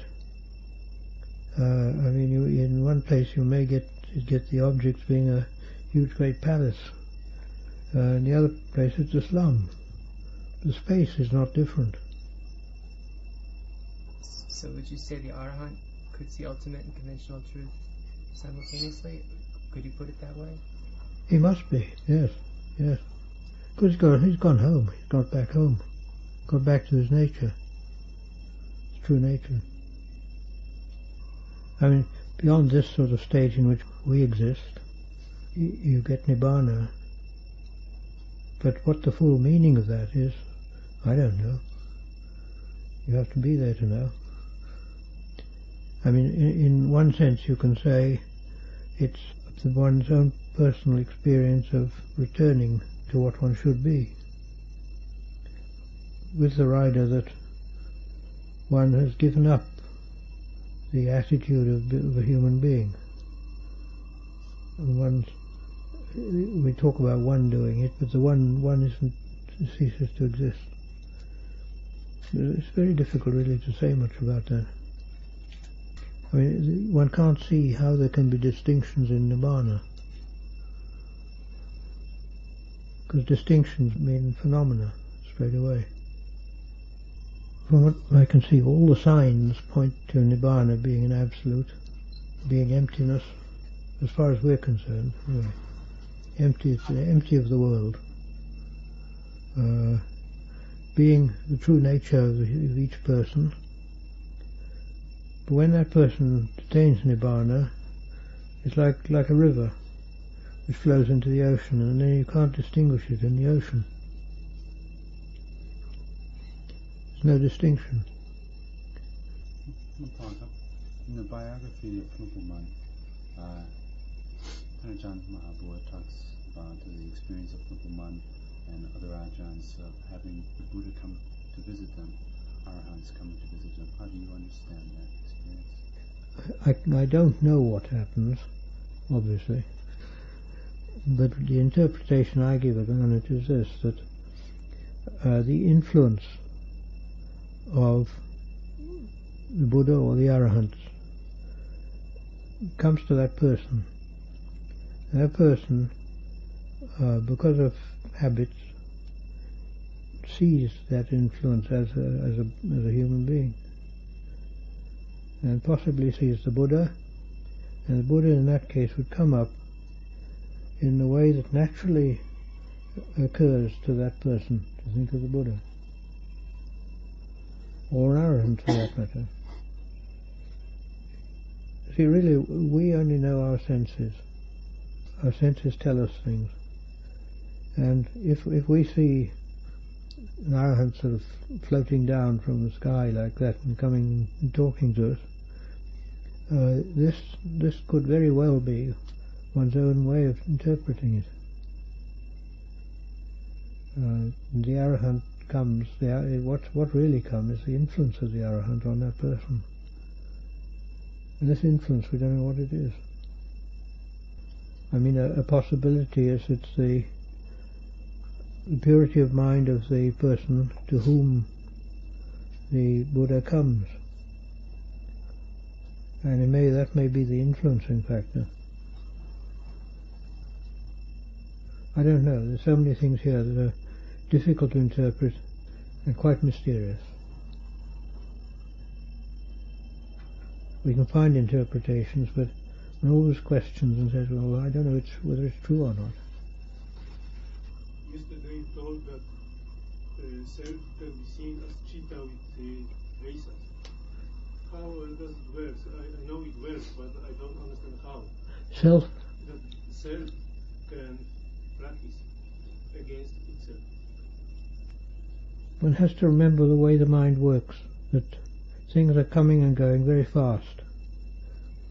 And if the chitta tends to have a particular type of kilesa there, then because the chitta is changing fast, it can also bring up other things which are against that. In truth, the first chitta has already disappeared, but it's the memory of it that comes up. Memory functions to bring the idea of the first chitta up, and then the mind, so to speak, realizes that's bad, we must correct this. But underlying that also is the idea that I must correct it, which means there's also delusion there, the delusion of self doing it. Often when one says, I must correct my kilesas, or I must overcome this or overcome that, one uses the idea of I to do it. But what happens is quite different.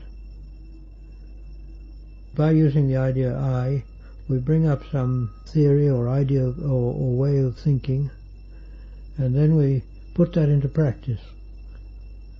And that may be effective in overcoming the previous kilesa.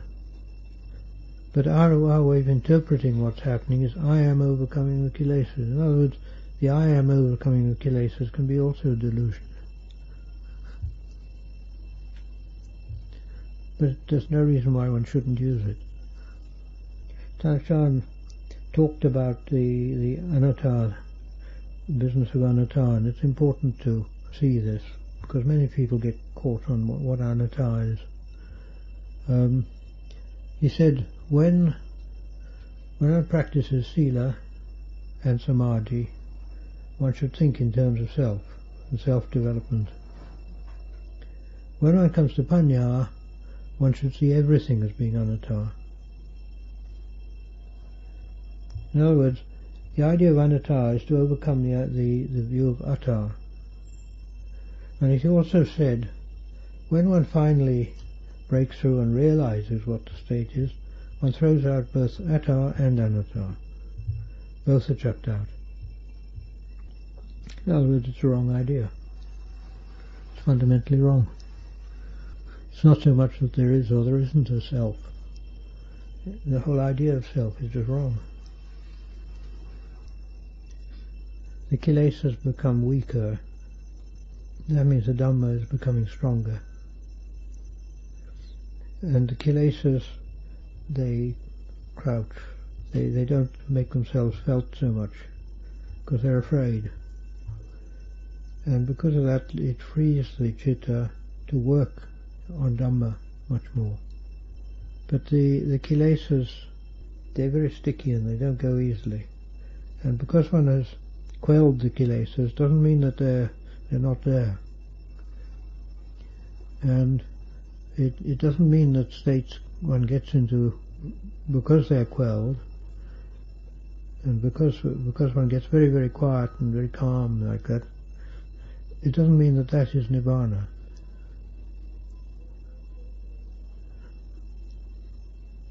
But it's a good state all the same. It's good. Because when the Kilesas are weak, that allows one to do the practice properly. It allows one to see, to realize the nature of things.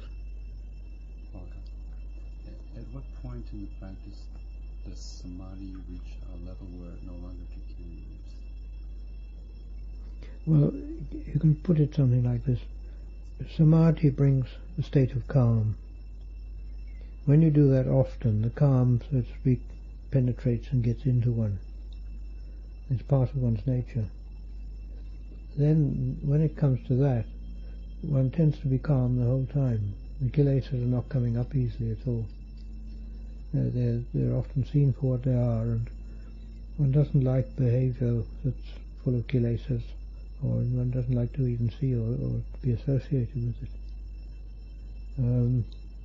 And that calm state is there. So there's something very firm and reliable inside. Now, when it's like that, that's the time one should start investigating. Really, that's enough samadhi mostly. Some people who are very skilled at samadhi may go on, and it would have to be jhana. They went to go on through the different stages of jhana up to nirodha. But for most people, and that means nearly everybody, it's no use trying from nirodha. One must do it by the way of wisdom. And someone who could get nirodha like Anuruddha, who knew where the Buddha was when he was parinibbana. He knew what state he was in, and he knew when he died. But that's the type of chitta that can get to nibbana. Just absolutely clear. Not many like that. What are the characteristics? Like, are there common characteristics for like a chitta that can do something like that? Yes, what? Like, are there for a chitta that can, chittas that can get up to Nirodha Samapatti, do they share common characteristics? Like sort of a woolly kind of characteristic area? Well, the thing is, the character of that chitta would, when they start to do samadhi, would turn into jhana, because that's natural to them. The practice would immediately lead in that direction.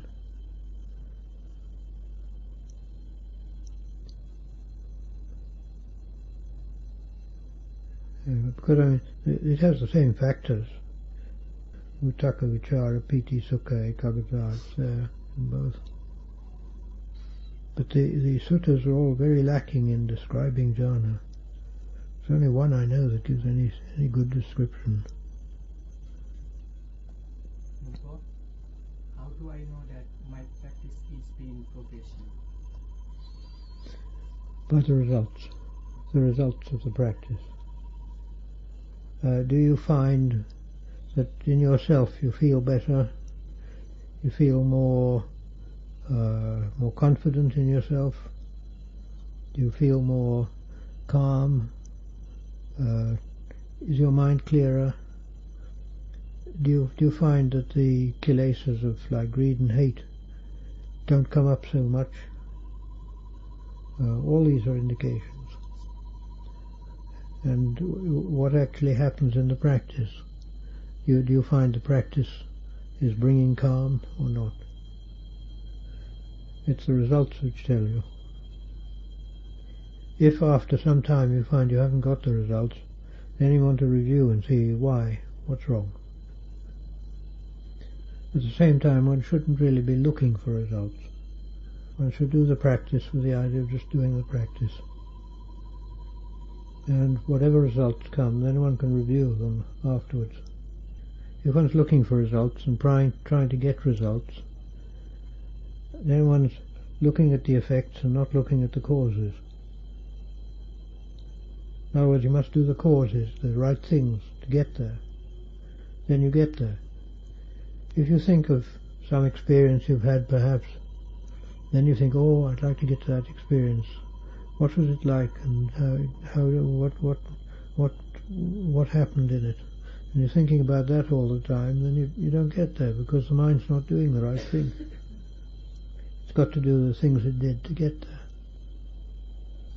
When you are practicing sila and samadhi, you have to use the idea of self. And when one's practicing those things, one has to think about correcting the bad things and promoting what's good. And this is the correct way. When one goes beyond that, and one comes to the state of Pañña, developing wisdom, then one tries to see the delusion. One must see the delusion and work through it. But to begin with, it's like the sharpening of the axe to cut down the tree. When the axe is blunt, it's difficult to cut down, so you sharpen it up. When it's sharp, you can cut it down easily.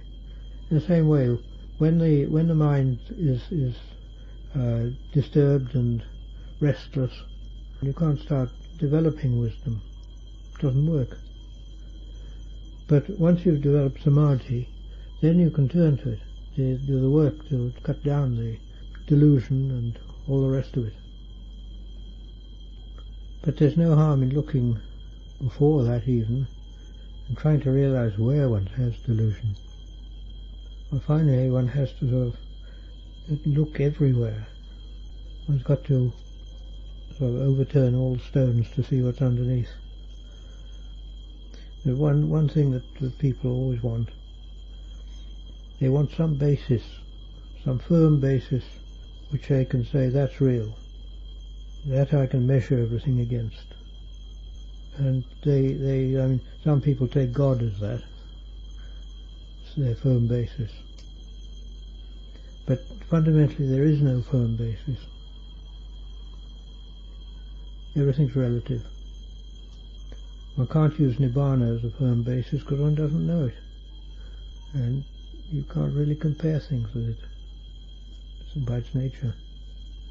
But when one sees that there's no firm basis, it doesn't mean to say that one shouldn't have a refuge. Refuge is a practical thing. When the samadhi is developed, that'll bring a refuge within one.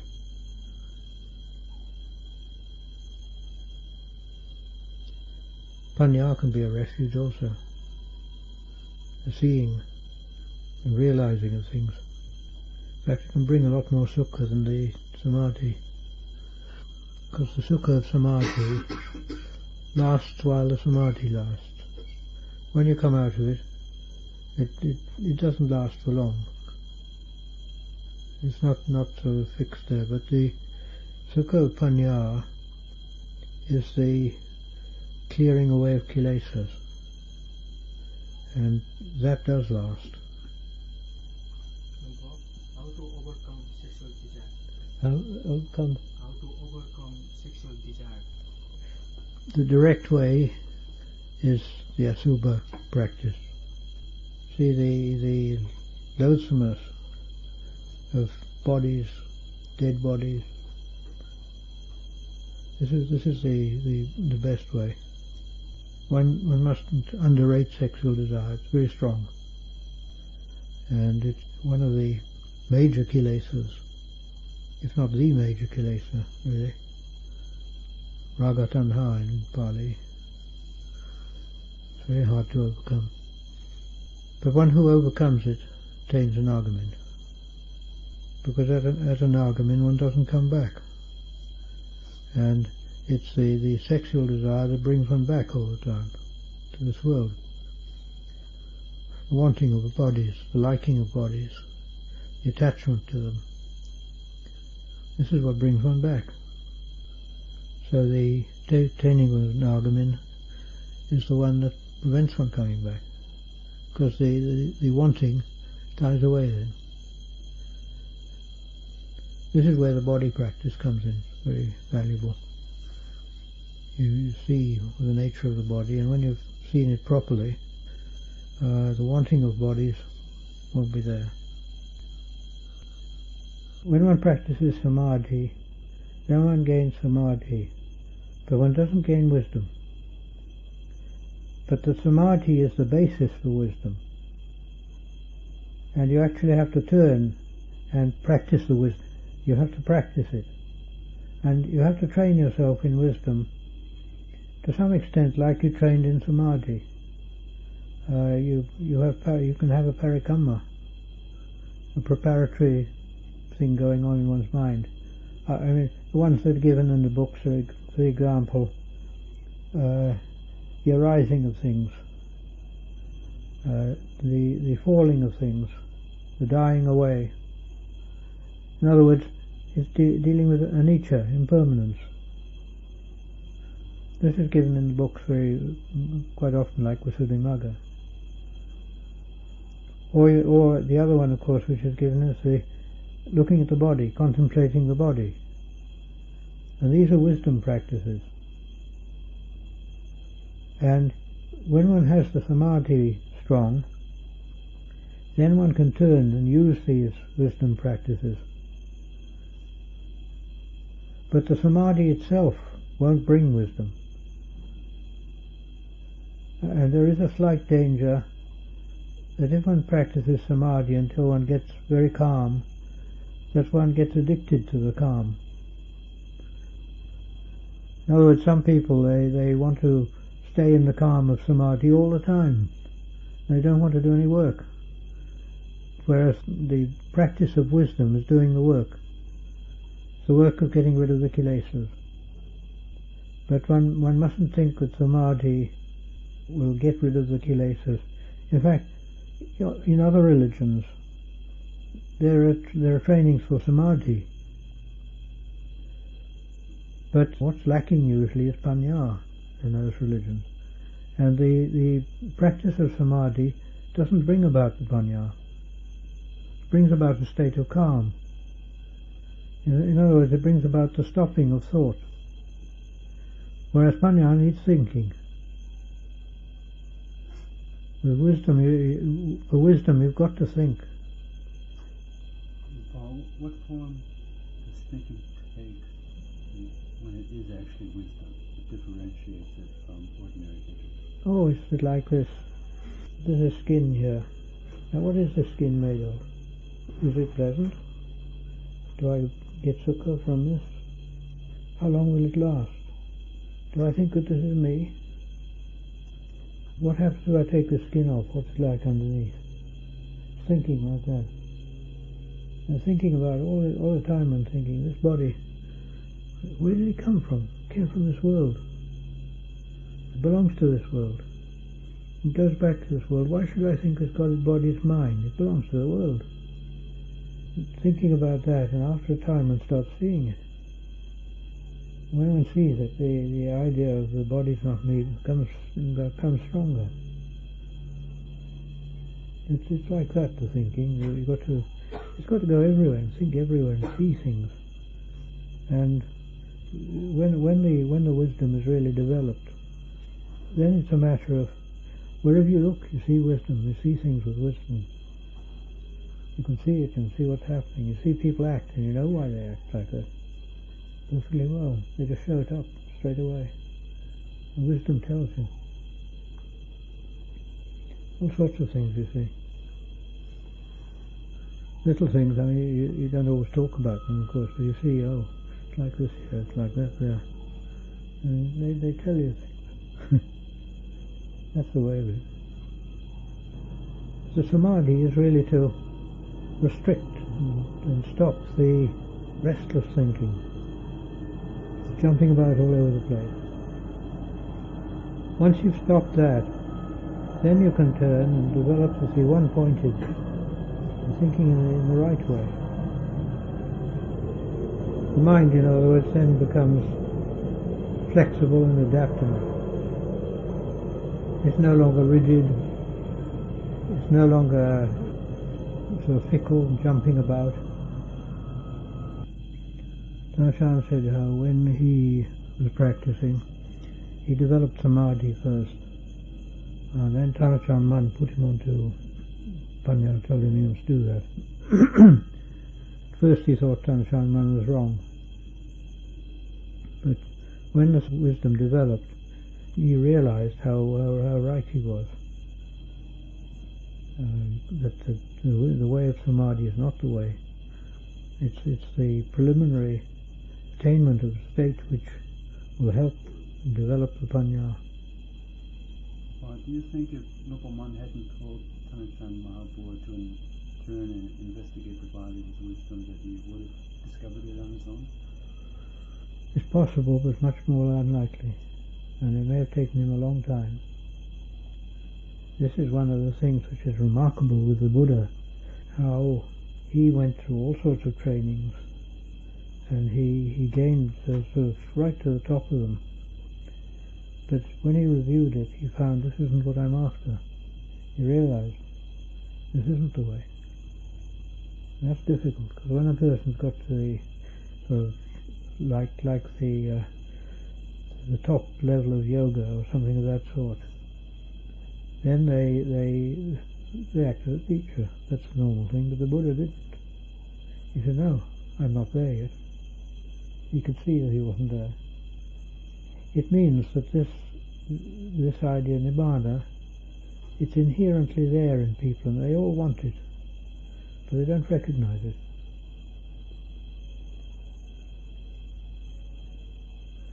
We also have the feeling in us there should be something better than this. This lot we've got at the moment, it's not what I should be. And it's because of that we always have this tanha coming up, wanting. Say, oh, maybe if I make enough money it'll be right. The person goes and makes enough money and he doesn't find it doesn't work. But he doesn't know what to do then. Unlike the Buddha, who he didn't make money, but he went, when he got to the end of something, he'd look and say, no, we try another way.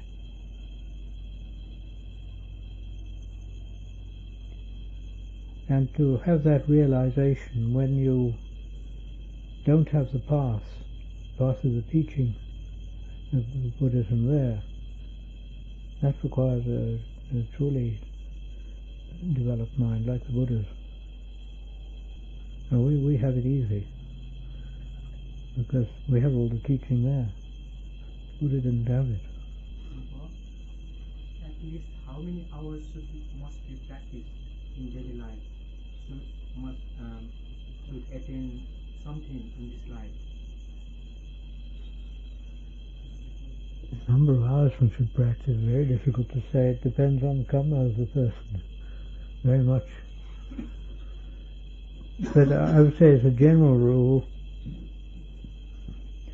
one's got to develop the practice till it's there all the time.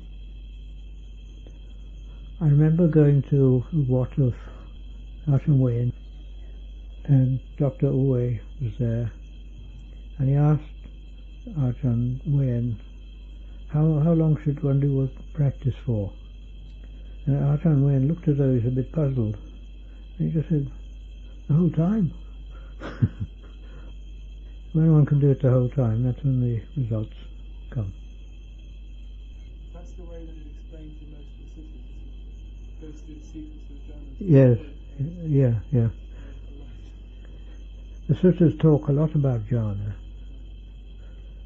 but the trouble is to know exactly what they mean. The thing is, they talk about jhana, but there's only one place I know where it's explained at all, and that's explained by similes.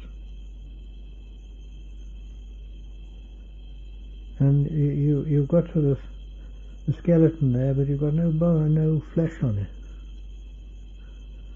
Because of that, it's very hard to be sure exactly what it means. And I have ideas on it, but I don't want to sort of put them out because they may be wrong.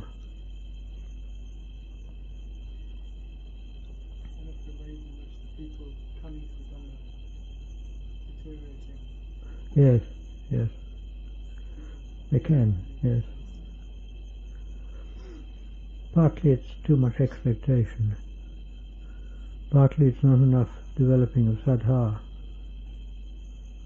Because saddha is very important. I mean, a lot of Westerners come to Buddhism and they sort of say, I don't want all the chanting and I don't want all the sort of puja and so on. And they go too far. They don't want it because they've turned from Christianity. And they think, Christianity is full of that. But they throw out the baby with the bathwater. And instead of doing something good, they go in the wrong direction. Fundamentally, they've got to develop things like saddha and often the chanting and things of that sort, which can help. Chanting is quite valuable as a preliminary to meditation practice. It clears the mind of a lot of stuff in the world that may have been going on. It's particularly valuable for lay people who, after they've done work and then they want to do meditation practice, they develop the chanting. The chanting takes the mind completely off the work they've been doing, and then they're more fit to do the meditation practice. I think most people who make a lot of gains at practice, they have got saddha. Saddha must be there. It's faith in the Buddha and what the Buddha teaches. A lot of people think they can do without saddha, but they can't. After all, we have to have faith that the sun's going to come up tomorrow.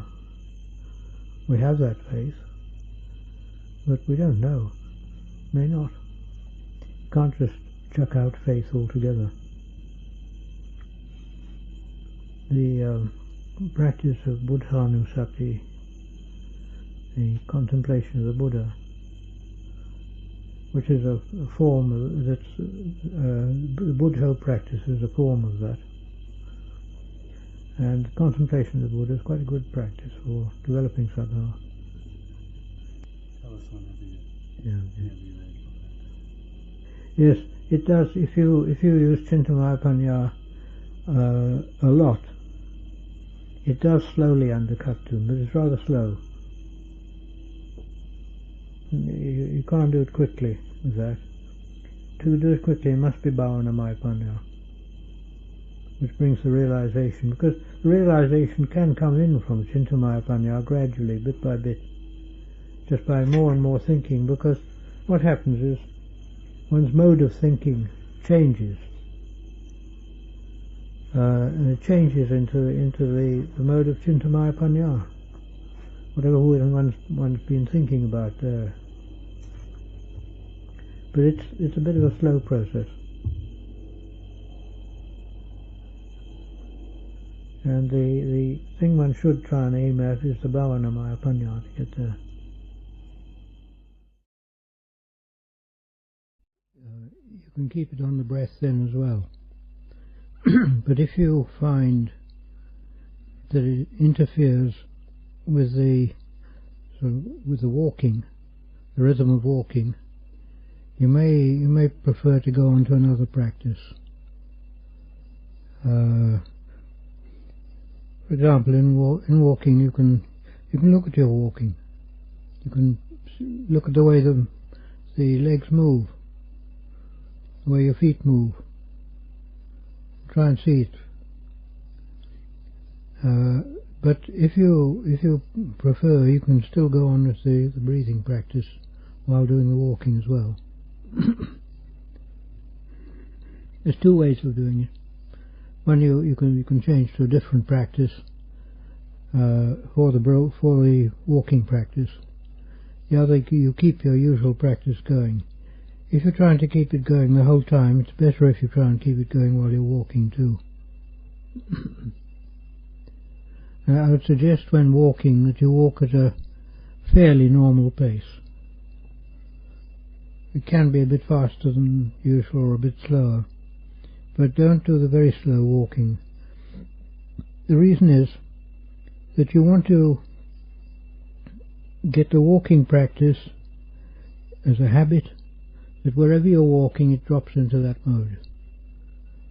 If you do it very slowly, you can't suddenly drop into that mode of practice when you're walking down the street. If you did, it'd look very peculiar.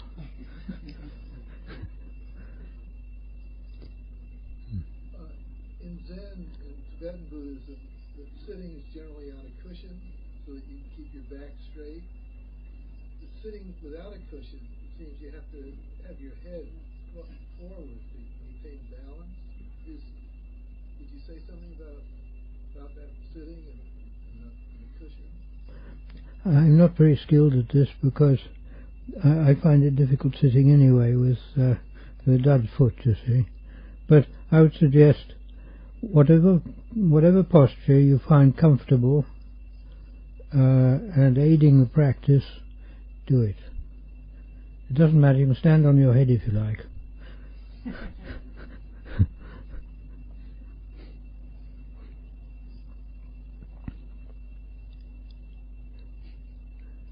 Some people think you must do the lotus posture, and they almost break their bones doing it. It isn't worth it. If you've been brought up to sit on the floor since you're a child, there's probably no problem. But most of us haven't.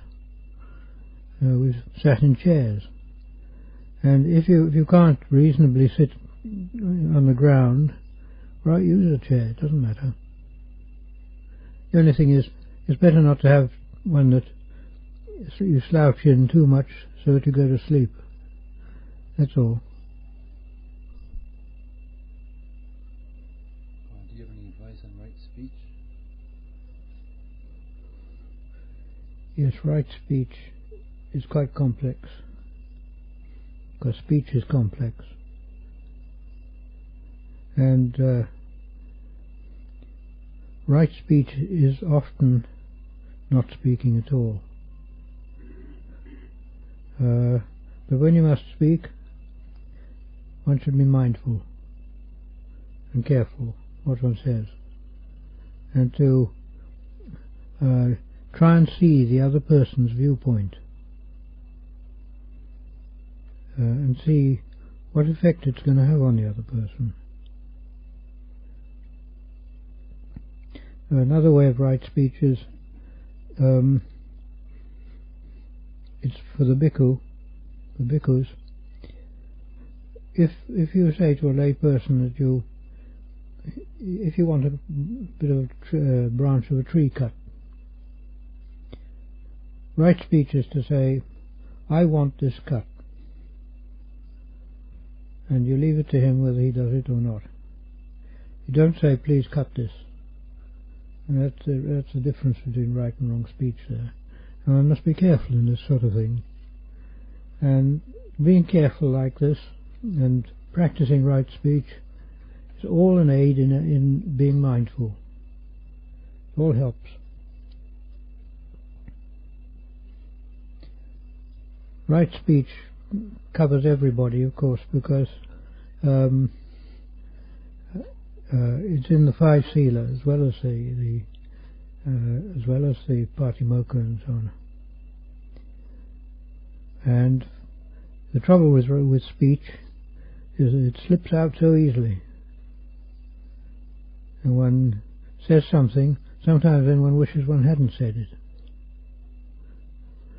So the thing is to be careful and think of it beforehand. And nimitta.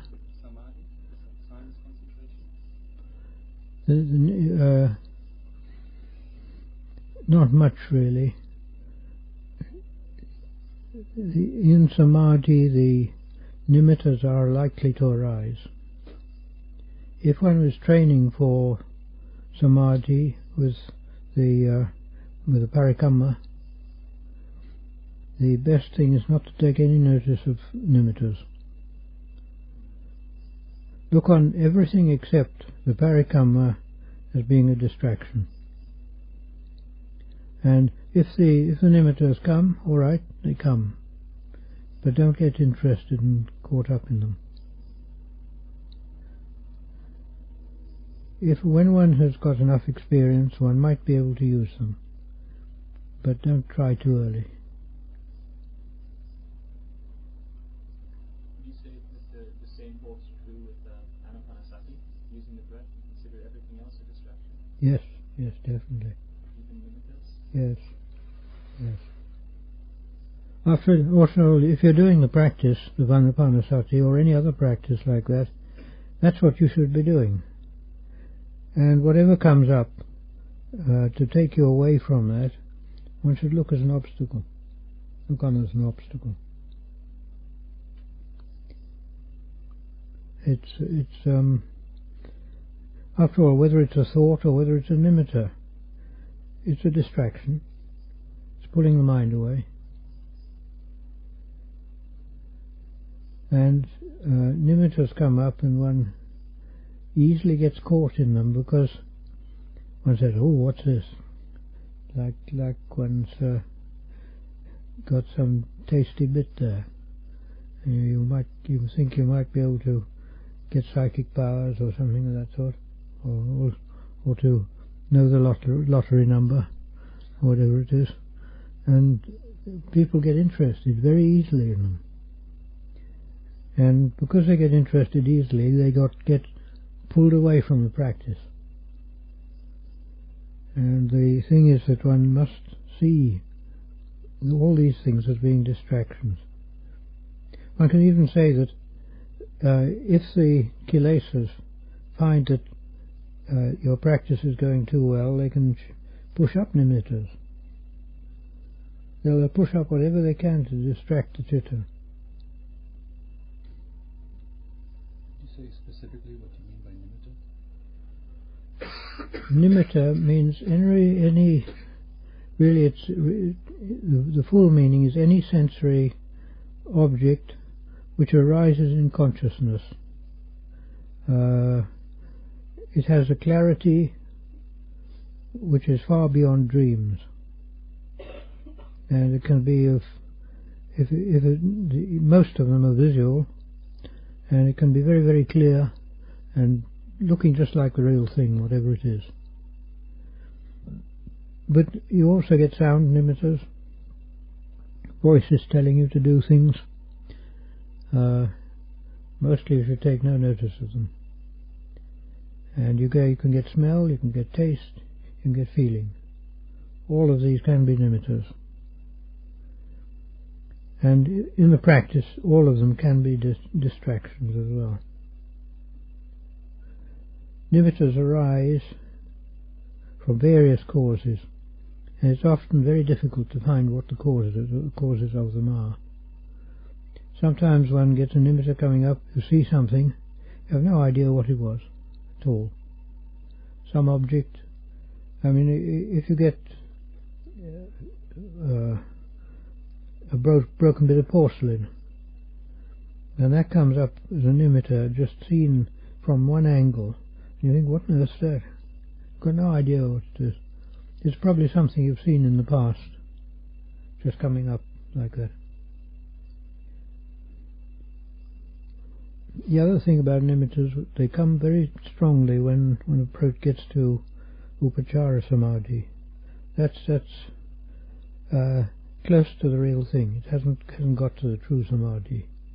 Upachara samadhi, all sorts of things can come up, and there is some danger in that, because something very frightening can come up, or like a sort of warrior with a sword coming towards you to cut your head off, that sort of thing. And then if one's afraid of it, and if one gets fear coming up, it immediately makes it larger, because you're concentrating on it more. The concentration brings it larger, and as though it's coming closer. And some people, they can go out of their mind then. The fear gets so strong. But in fact, that image is no more than something thrown on the screen. It's like on the cinema screen, that's all. There's nothing in it.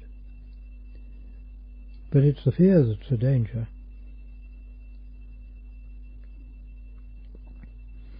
Because of that, it's generally best to avoid states where a lot of nimittas start coming up.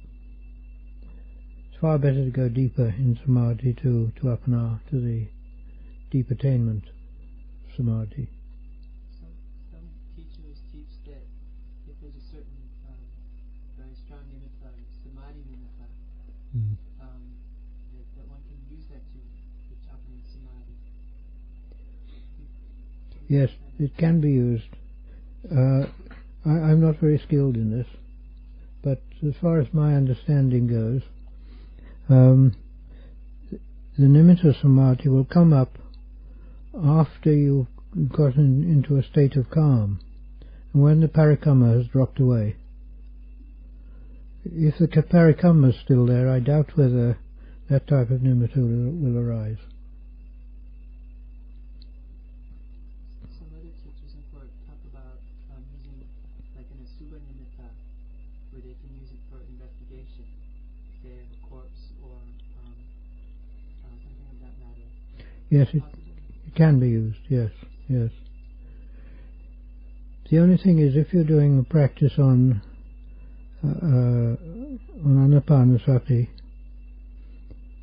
one has to be careful. One's breaking one's practice if you go on to that. And one has to watch out in one's own character whether it's suitable to see the asubha nimitta. Well, some people, if they practice the asubhas, they get a lot of trouble. It comes up with the people who have got predominantly dosa character, anger, because the nimitta will stir up the kilesas. When the kilesas are stirred up, often later on, you feel really grumpy, angry, and sort of like a bear with a sore head, as they say. And that's not a good state. But if one's got a very strong character who can resist such things, then there's nothing wrong in it.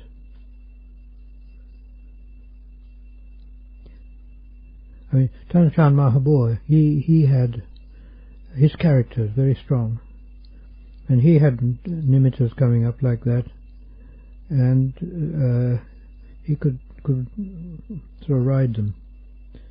He wasn't caught by them at all. Just now you differentiated between Upajjhara Samadhi and real Samadhi, and last night you were talking about jhana is not necessary for the initial stage of Imagery, but Samadhi is. Yeah. Could you define those terms? As you understand it? In Samadhi and jhana you have the 5 states coming up. Vitakka, Vichara, Piti, Sukha, Ekaggata. These are the 5 factors which arise. They arise progressively in the state of both samadhi and jhana, and jhana, because they arise in both. If a person's practicing samadhi, and it's their nature and their character to slip into jhana, it'll slip into that automatically. But most people shouldn't try and get into jhana. They should try for samadhi. And the samadhi means that one does the practice like anapana, and most people who do that will be quite a long time before the chitta really gets calm. And when it gets calm, it comes out and it's in a good state. But it's not specially deep. With jhana, it can go very, very deep, very far.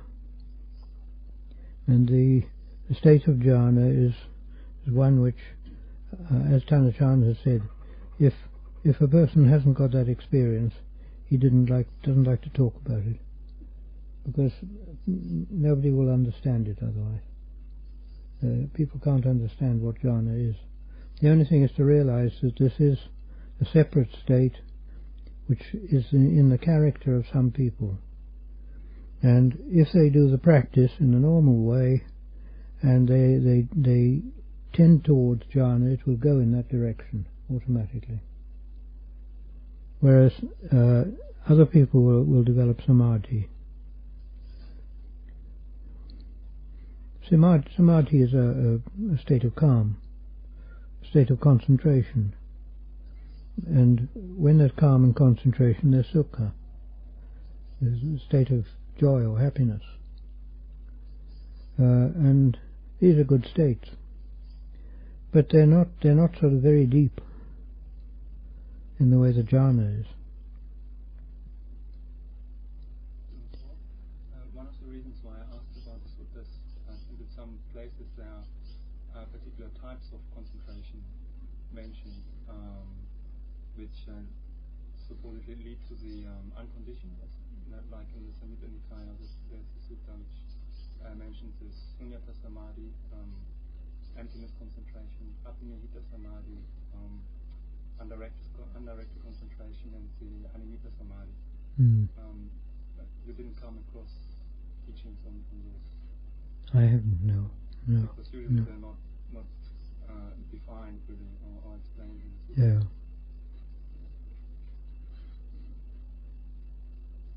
No, although one can come to the unconditioned, one mustn't think that that's necessarily a nibbana. Not haven't been destroyed. It hasn't got there. It may get into states similar to it, but it can't stay there. It comes out. One thing I wanted to bring up, I was asked this morning a question about the Eightfold Path. There's a lot of misunderstanding about the Eightfold Path. If you look in the suttas, you'll find the Buddha gives a discourse, and if in this discourse he goes to the Eightfold, the Four Noble Truths, it's always at the end. After sort of talking to the person and getting them in the right state, then he gives them talks about the Four Noble Truths. Whereas mostly when people learn about Buddhism, they start with that, and it's not the right way round. And one must understand that the Eightfold Path is not a path which you just practice each day like that at all. The Eightfold Path means that those factors, and the word right is attached to every one. Right speech, right action, right livelihood, right effort, right mindfulness, and right concentration, right samadhi. They're all right. And that right means they're perfect. And being perfect, it provides a path. And that path is capable of taking the chitta over from this side to the goal. In other words, a path moment, it's a moment of Sotapna or Sakadagami or whatever it is. And this is the path, the way of the Eightfold Path, and just easily like that. Although one must steadily practice the factors of the Eightfold Path, that's necessary. But to think that one can just do the Eightfold Path, today we'll do this and tomorrow that and so on, it doesn't go like that. And being one that goes through to, in effect, it's the Nibbana. It means that it's something very deep within one. It's not sort of just a simple thing. And it has to require, in most cases, a very deep practice. The practice of meditation has gone very deep. And all these factors coalesce together when the time and the conditions are right. And at that time the path takes place.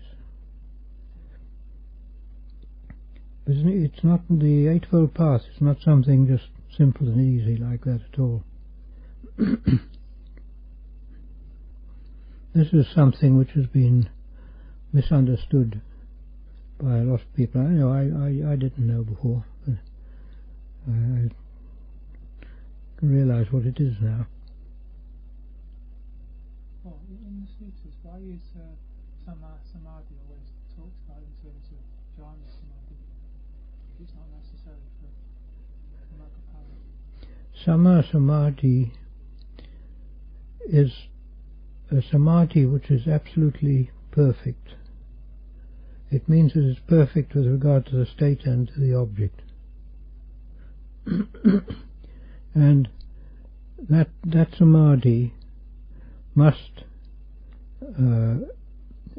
bring up or have with it right wisdom, right understanding, in other words, and the right state of mind, right attitude of mind. Those must be associated with that samadhi. In fact, all the factors are associated with that samadhi. But insofar as how it relates to jhana, I don't really know. I'm not sure. The only thing is they all say that it isn't essential to use jhana, except for those people who have the conditioning of jhana in them from the past.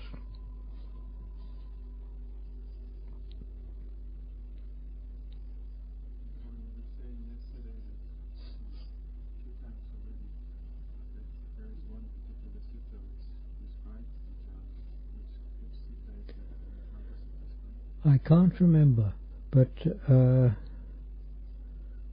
I think it's in Majjhima Nikaya. It's one where the Buddha gives similes of the jhanas. And he gives similes such as the person does the practice and they get the experience as though they have been heavily in debt, and suddenly they get the money and they can free the debt, and they feel the freedom from that. That's one of the sort of similes of that sort in it. And these similes do give one some insight into the jhana states, but they don't tell you anything about what it is or exactly how you do it.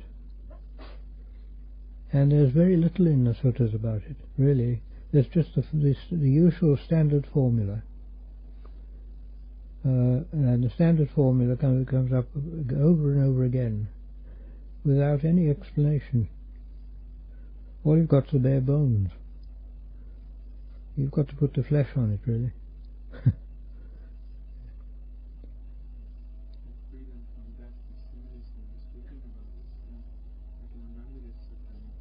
Yeah. Is it? I can't remember. Yes. Yes. That's the only one I know that gives some other meaning to the jhanas, other than the usual formula. There are similes for jhanas such as a lake with water welling up. Yes, that's in it. Yes. Yes. Yes. But it's not enough to tell you how to do that. That's the trouble. Are there instances of Ajahns filling out the details? Mostly not. They'll fill out the detail to somebody who has the capacity of jhana, or they'll tell them how to do it, and they'll tell them what to be careful of, and so on. But otherwise, they're not likely to give much of the detail to people who don't know what jhana is.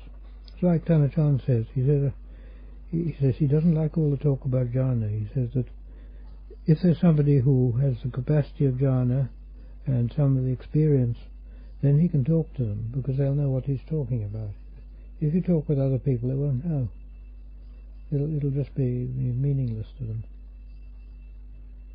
The level of samadhi that you talk about, which is necessary, is there's still sense contact. Yes, I should think there is in that, in the path. But it's not sense contact in the not external senses at all. This is in the mind. So even for say a non-jhana samadhi, you still would not be able to hear sounds or feel sensations on the skin. I should think not, if it's at that level. If it's at the level of the path, then I would say it's beyond that.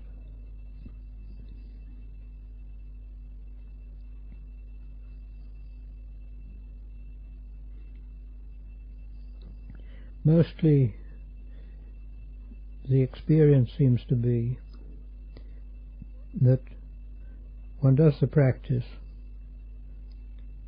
and then one's done the practice and done a lot of the training, and one day you do the practice and things all go right, and you drop into a state which all these factors may come together.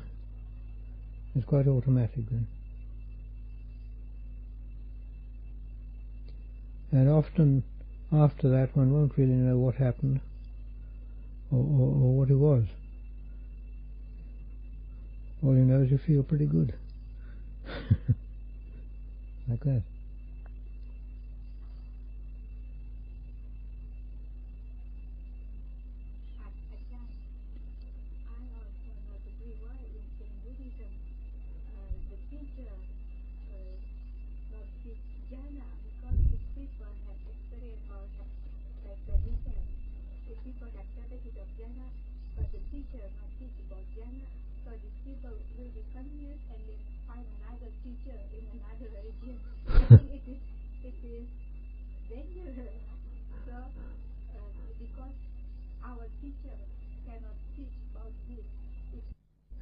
It's not right to teach about something unless one really understands it. And if one doesn't fully understand about jhana, it's not right to teach it. But what one can do is tell the person where there's a good teacher who does understand it. This can be done.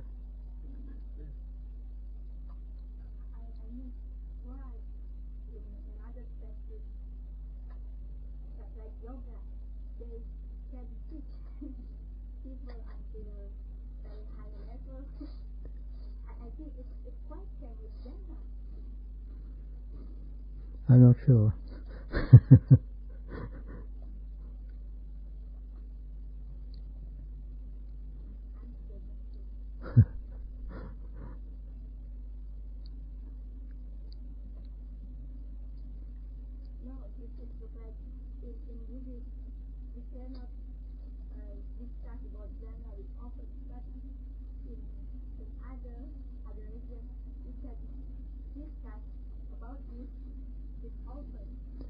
Yes, the only thing is one must look at the purpose. If one has the capacity of jhana, then it will arise automatically in that person. and they have to find a teacher who can teach them that. And it's not easy. But if you go to yoga, one has to question, is their purpose right? Is what they're aiming at right? Because the fact is, what we're aiming at is the overcoming of the Kilesas and the attaining of Nibbana. And whether the yogi system will do that or not, I don't know. All I know is that the system of the teaching of the Buddha will do it.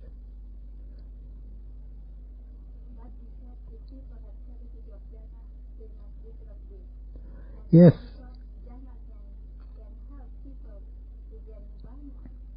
Oh, it can, yes. There's no doubt about that. The only thing is, to find a teacher who does know about jhana is very difficult. And there are people who have this capacity, and they have to search a lot to find a teacher.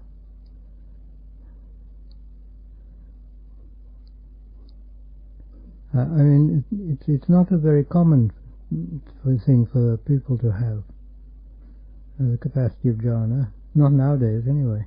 It seemed as though it was common in the time of the Buddha.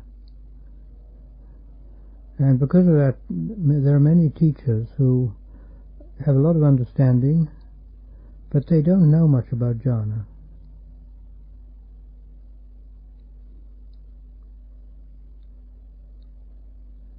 But there are some who do know.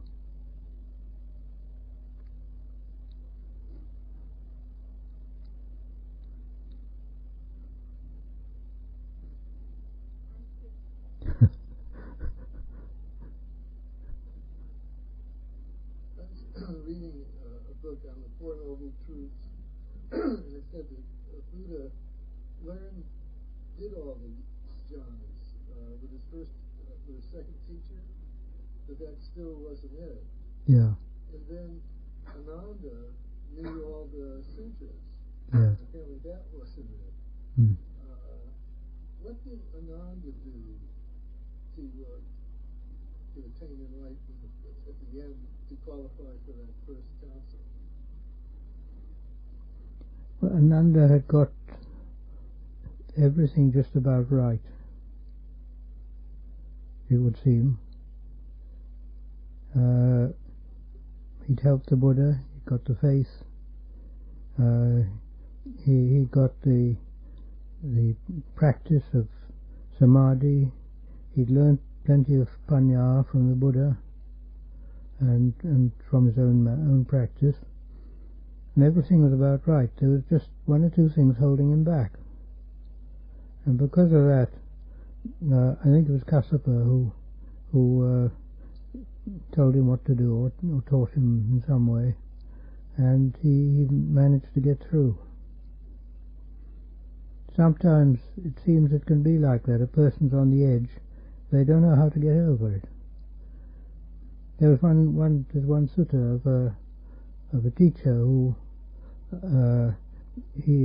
some of the bhikkhus came and asked him questions, and he taught them in a wonderful way, absolutely right. And they said, "Oh, you must be arahant." And he said, "No, I'm not." He said, "It's like this.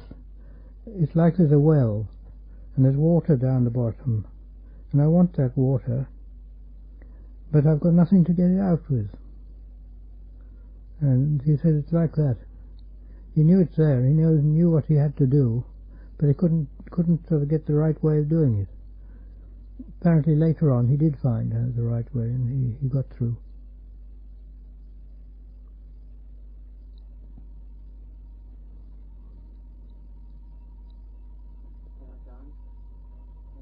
You said when doing anapanasati, one should see everything that is not the breath as an obstacle. But what about the empty space between thoughts when there's nothing happening? Could one use this as a meditation object? Or should one go back to the breath? No, it isn't really an object. It's just emptiness.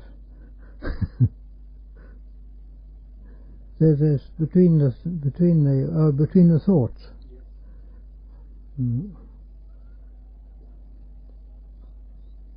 If a thought has died away and another thought comes, one will see that thought is arising due to some circumstances. And if the thought's rising due to circumstances, the mindfulness should point out, so to speak, that that's a distraction.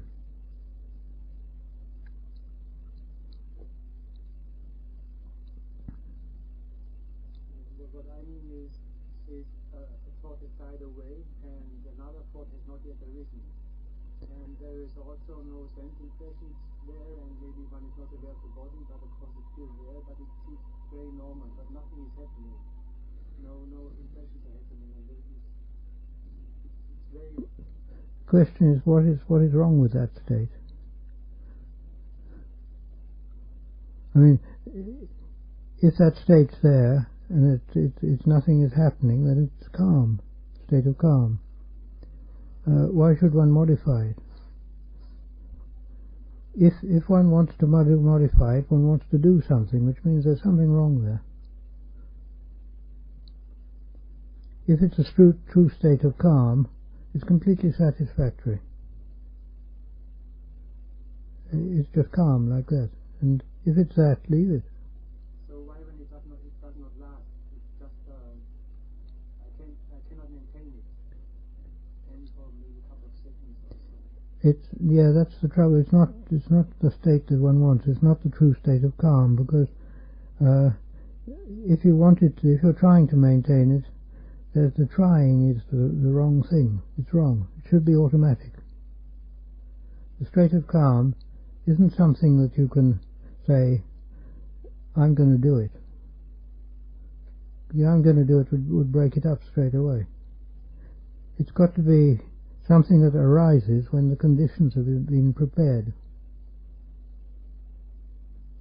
In other words, the practice sets up the conditions right for the state of calm.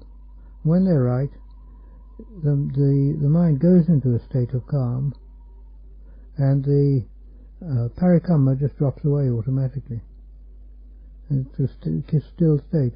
And at first, anyway, one doesn't realize what's happened. It's just in that state of calm, and there's no special feeling or anything, and there's no thoughts. And then you come out of it and you sort of say, oh, where have I been? It's rather like that.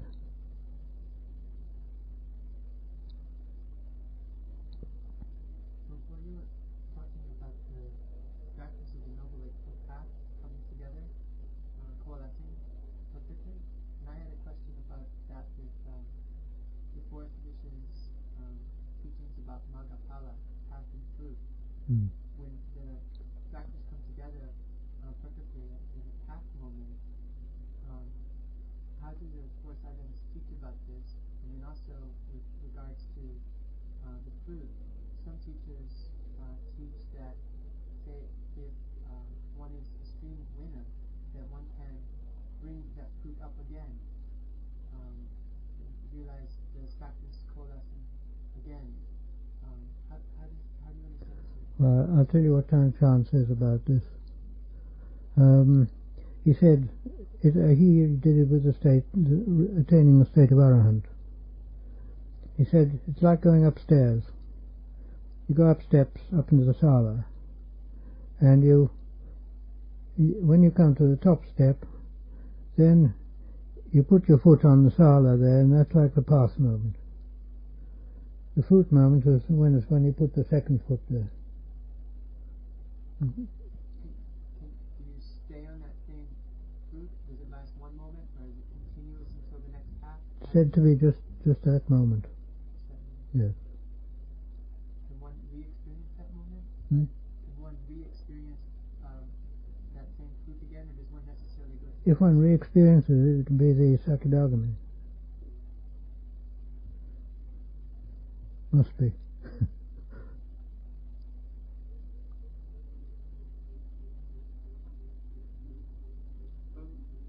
you give some advice about how to let go of the craving that arises as soon as the mind begins to become calm? so pleasant, you always sometimes more craving. Mostly I would say there it requires practice of asubha.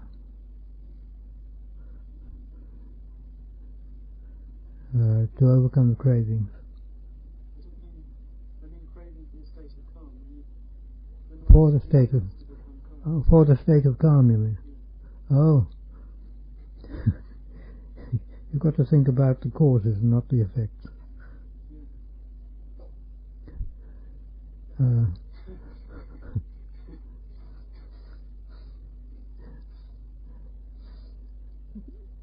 The only way is to realize those thoughts are distractions.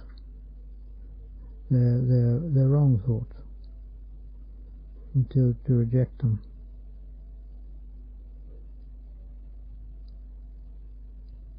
One has to realize that those thoughts come from the Kilesas.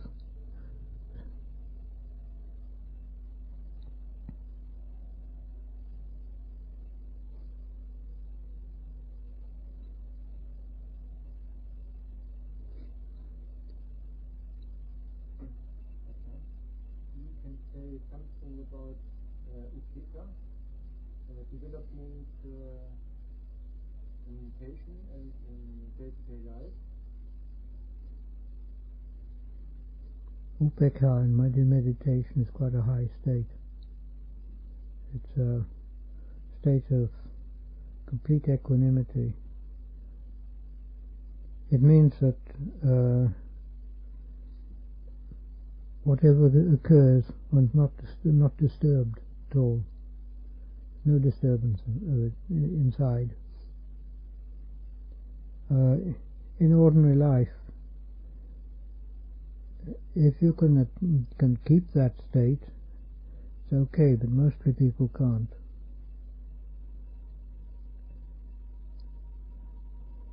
It's almost as though it's a withdrawing from the affairs of ordinary life.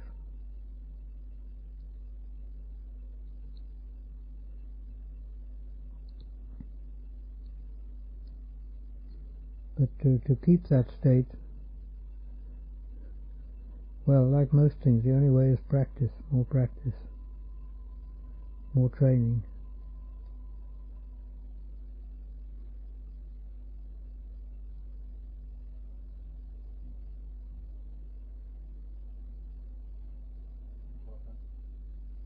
In the sutras, there's two types of equanimity mentioned sometimes. You have the equanimity that's based on diversity, and the equanimity that's based on unity. Have you come across these terms? Are you familiar with them? And do you know the distinction? How do you describe it? I haven't come across them, no.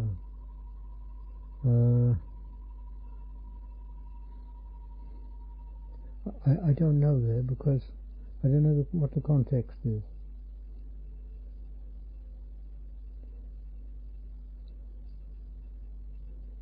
I mean, one can get into some types of equanimity, even with bad things.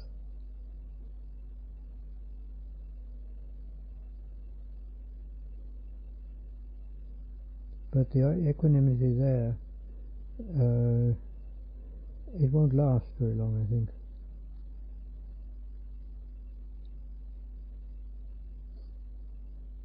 In the context is equanimity based on sensory contact or sensory experience, and the unity is the equanimity based on high states of the samadhi. Yes, that distinction can be made. Although equanimity on ordinary sensory things is pretty rare and doesn't last very long.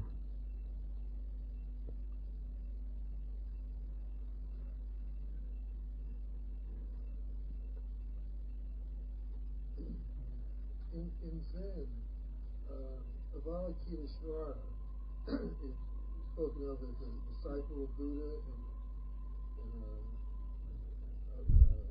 with Shariputra. But I understand that he's not mentioned in the Theravada tradition. Avalokiteshvara. Who? Avalokiteshvara. Avalokiteshvara. Yeah, I know. It's almost certainly. Oh, finished. It's almost certainly Avalokiteshvara is almost certainly a make-up.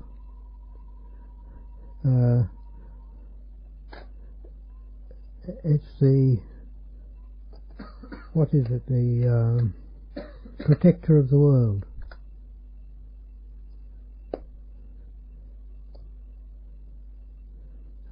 And this is almost certainly a make-up. One mustn't think of it as being an entity or a person.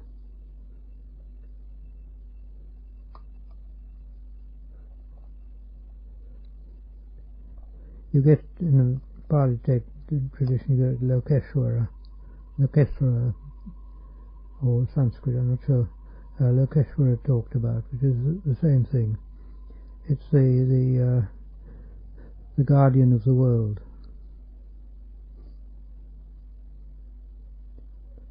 When you get the word Loka there, it nearly always means the world.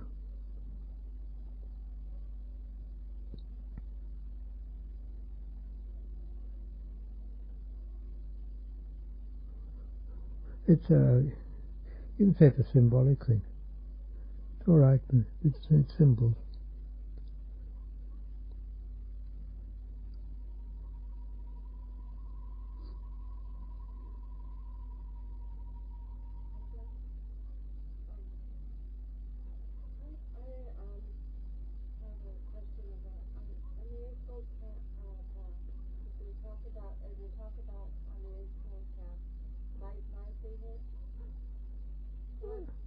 Talk about what?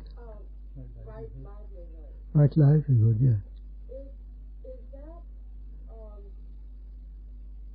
separation of only those people who can be monks, or when they're lay people, or what is the? Because it's difficult to find right livelihood and right. Right livelihood means right livelihood in association with one's social position.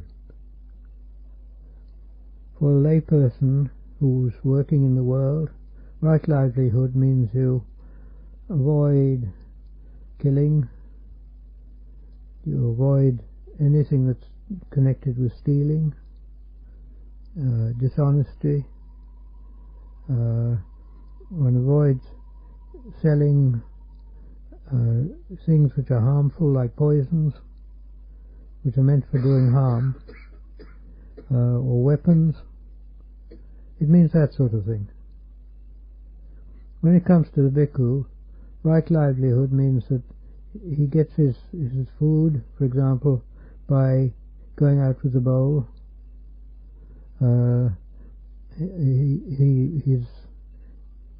The purpose that he's become a bhikkhu is for the practice of Dhamma, and that's his right livelihood, doing that sort of thing. Possibly teaching, that's right livelihood too.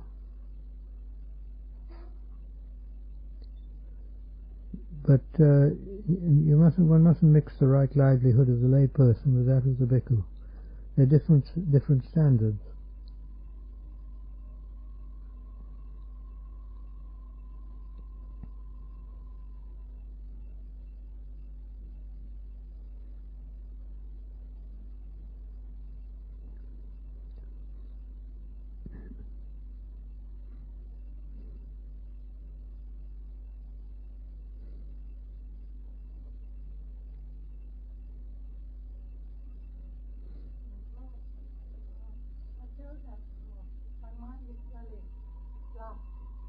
I feel that my mind is very loud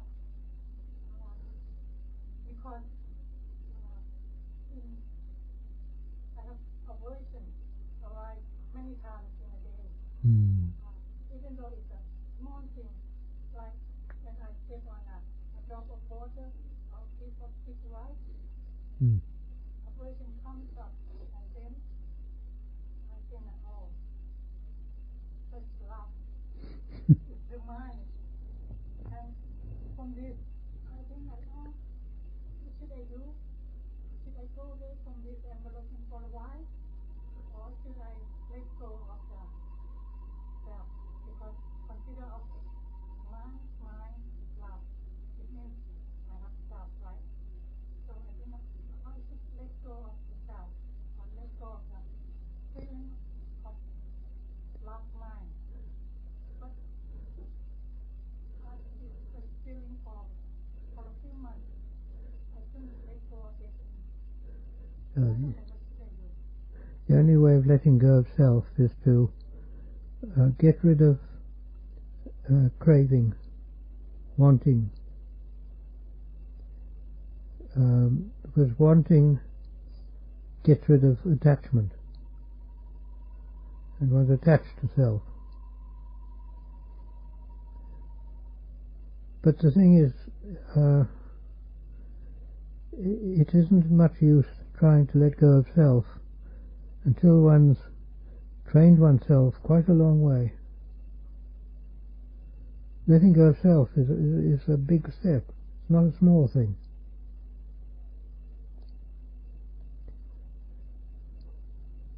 The way to deal with the anger that comes up, that's another matter. When you have anger coming up, one must realize that the cause of that is feeling. Feeling here. And that feeling is unpleasant. And one wants to correct it. So one has angry thoughts coming up.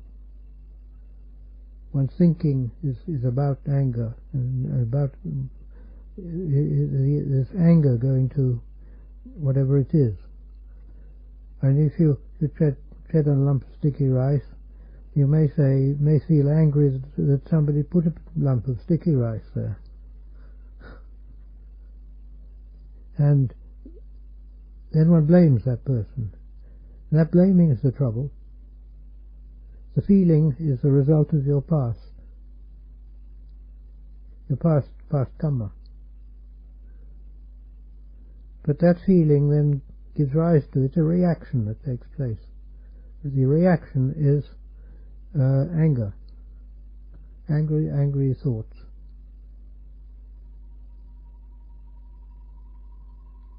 And what one should do is to try to develop one's mindfulness so that one can see when that feeling comes up. And when it comes up, you must accept it and say, this unpleasant feeling is my own fault.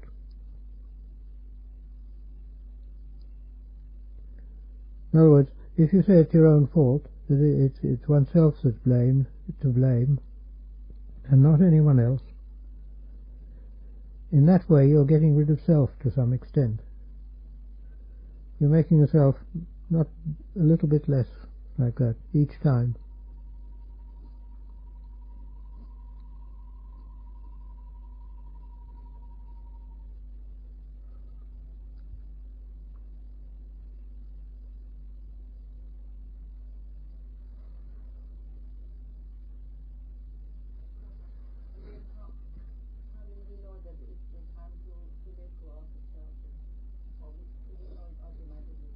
Oh, it's automatic. You don't have to let go of it. In fact, one can't. It's got to be the result of what one's done, the result of the practice.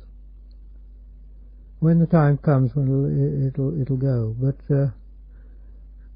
don't expect it to happen too soon. It's not easy.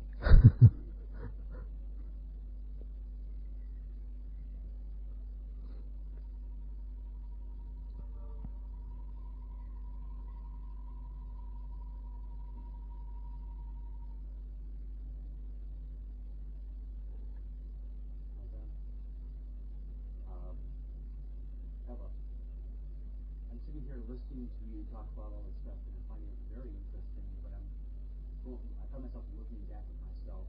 I'm a beginner here. I'm new to meditation, new to Buddhism. And I'm going, for many years now, I've been aware of distracting myself when I don't like a situation. I feel like I've been a past master of distracting myself, kind of escaping the moment. And yet, when I look at the life of the monk here, it seems like withdrawing from the society and becoming a monk and working to achieve nirvana seems almost like the ultimate escape. And I don't think it really is. That's how I kind of see it that way. I'm going, well, I'm not really looking for that. I'm looking for a sense of joyfulness and success in my daily life being in the world. And I'm feeling myself continually confused. I'm not sure where to go here. How to take what's coming up in these conversations into my life when I go back into the world. The first thing you must realize is that the joy that you want arises inside yourself. If you go back to the world, you try and get that joy from the world, but it's not in the world. The place to look for it is in yourself. You can't find joy in the world. Joy arises in here, inside, in the heart. And if it arises in the heart, it's no good trying to manipulate the world to get it like that. It won't come.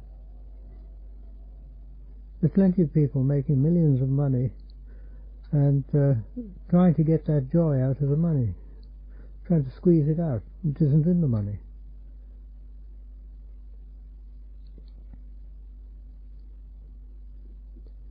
In fact, it goes the opposite way.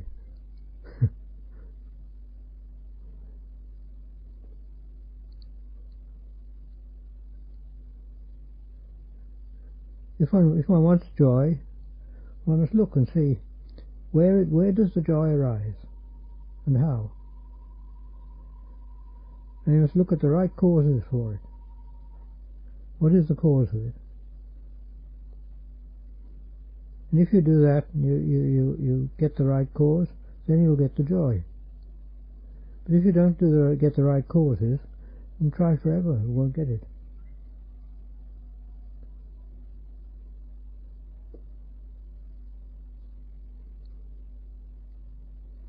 There's many people, all the world's full of people who are looking for happiness, contentment,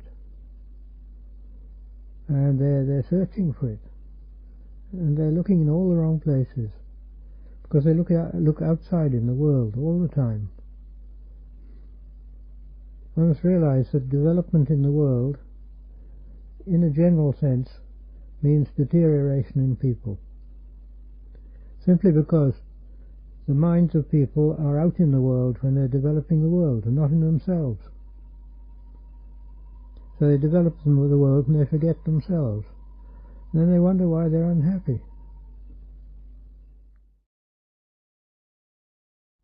The only obstacles they have are the things that, for the monks, are not permitted in the Vinaya, the rules. And those things are for the monk, they're the restraint that the monk has to have if he can remain a monk. Whereas the lay people don't have that restraint.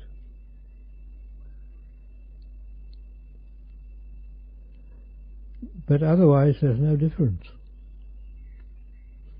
There's no particular obstacle there. I mean, after all monks have been lay people before, and they don't suddenly get a removal of the obstacle when they become monks.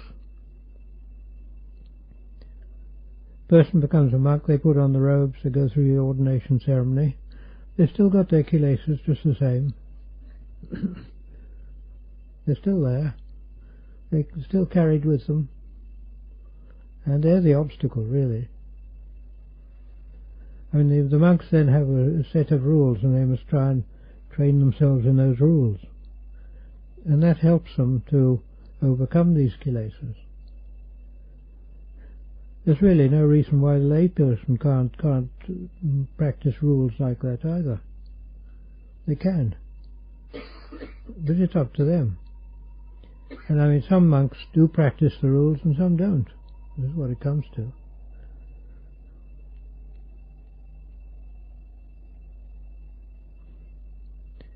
There's nothing special in the becoming of a monk which removes an obstacle there.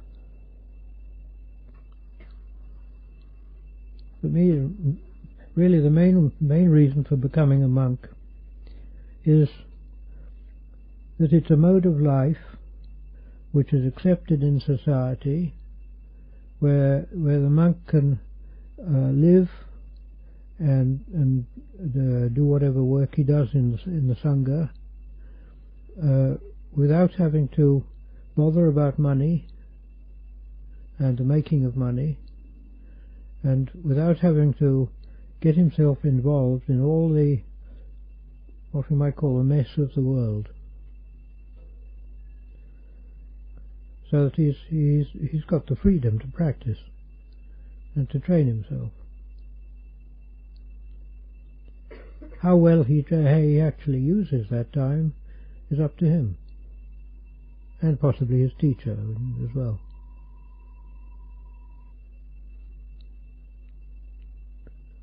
But there's no special obstacles.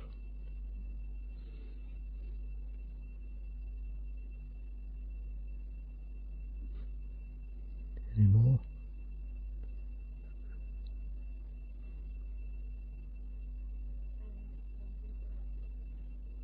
I would say in either case it's good, provided when the things are in your mind, one is mindful of them and watchful. If you're aware of them, if the mind's so full of whirling thoughts, and you can sit and you can watch them, that's quite valuable. The main trouble is one tends to get caught up in them.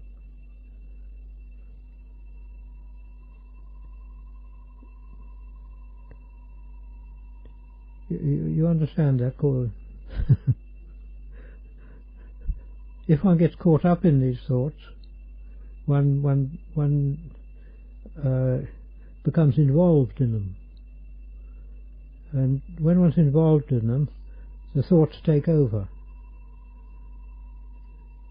They take over. One's no longer just watching them. And if they go like that, then they're not good. That's not good. But if one can sort of sit and watch them, so to speak, one remains separate, and the mindfulness is there, and you're watching these thoughts, that's very good. You learn a great deal, and it will probably quell the thoughts too.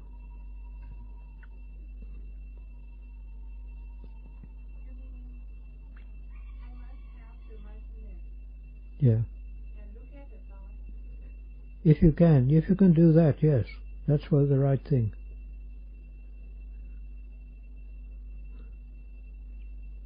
You'll find, I think, if you do that they stop very quickly. Sometimes I can stop immediately, but sometimes I let it go, and then I use everything in Anicca or something, and then I retire. And not serious so much about that. That's all right. It's okay. Another thing you can do is, when thoughts arise like that, if you can question where do they come from? Where do they arise from? What is giving rise to these thoughts? And look inside yourself and see.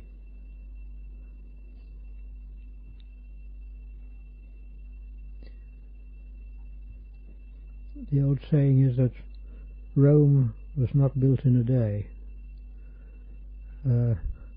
And in the same way, the practice is something one has to do steadily and gradually.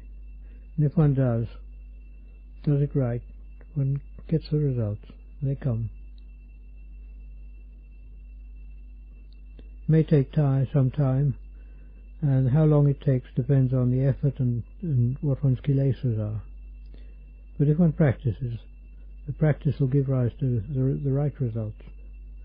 As long as one's doing it right, that is.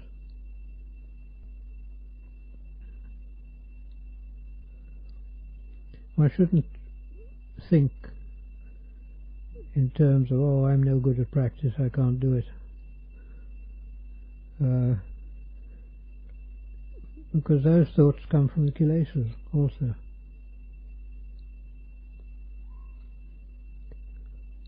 And one must start to look and see what these kilesas are, how they arise. They're very important. They're the enemy.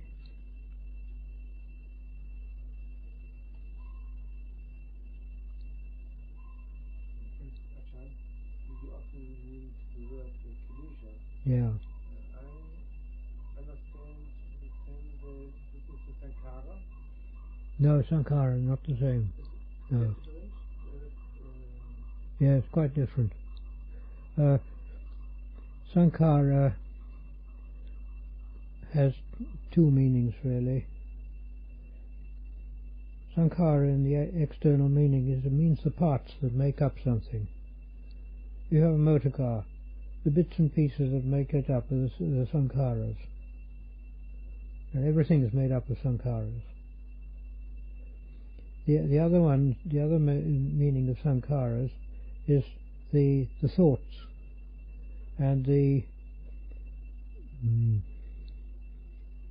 how do you translate pruntein? It's the sort of developing and thinking, starting off as one theme, and then building up into all sorts of things. That's also the process of the sankharas. Sankharas forming up things like that. The first one is more external. Sankharas, you can talk about the sankharas of the body, bits and pieces that make it up. Whereas sankhara kanda means the mental process of thinking and the way it proliferates all the time.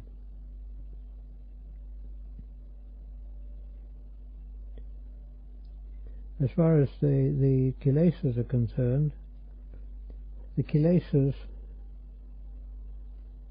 in their essence, they mean ignorance which has given rise to greed, hate, and delusion. And that's the basis of them. That proliferates out into a whole lot of other things, like envy, stinginess, worry, conceit, hubris, and so on, all these sort of other things, which are just parts or ways and manners of the basic kilesas. And the kilesas are not in the khandas, in the groups that make up body and mind. They're fundamentally in what we call the chitta. The chitta is the true essence of oneself, one's true nature. Difficult word to define. One feel, I think the sankhara was the action of the feeling, and then comes up greed and aversion. But I would say it's not the same. It's a very different process. Yes, when the greed and aversion comes out, that comes because of the kilesas. The kilesas are the operative factor there, and the kilesas come up mainly due to the main kilesa of self. The feeling arises, which is really a feeling of loss of self. Then there's a scrabble to get back up and re-establish self. It's like the idol has been knocked down a bit, and it must work hard to get back again, and so it starts blaming everyone else and sort of criticizing and doing all sorts of things like that, trying to get back up again. And that's the wrong way. One shouldn't do it. The right way is, when that unpleasant feeling arises, to accept it and realize this is my own fault. I've done it. This is because of my past Kamma, because I've done it in the past, and that's coming up now, coming back on me, which is the way of Kamma. If it's bad Kamma, it comes back on one, and one has to accept it. And by accepting it, you clear the balance sheet.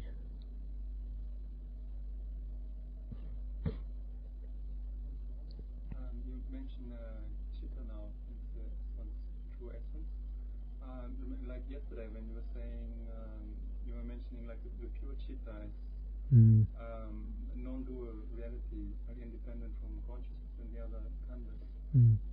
At that level, would that mean then that like chitta then is only one rather than manifold, or would you still talk about individual chittas?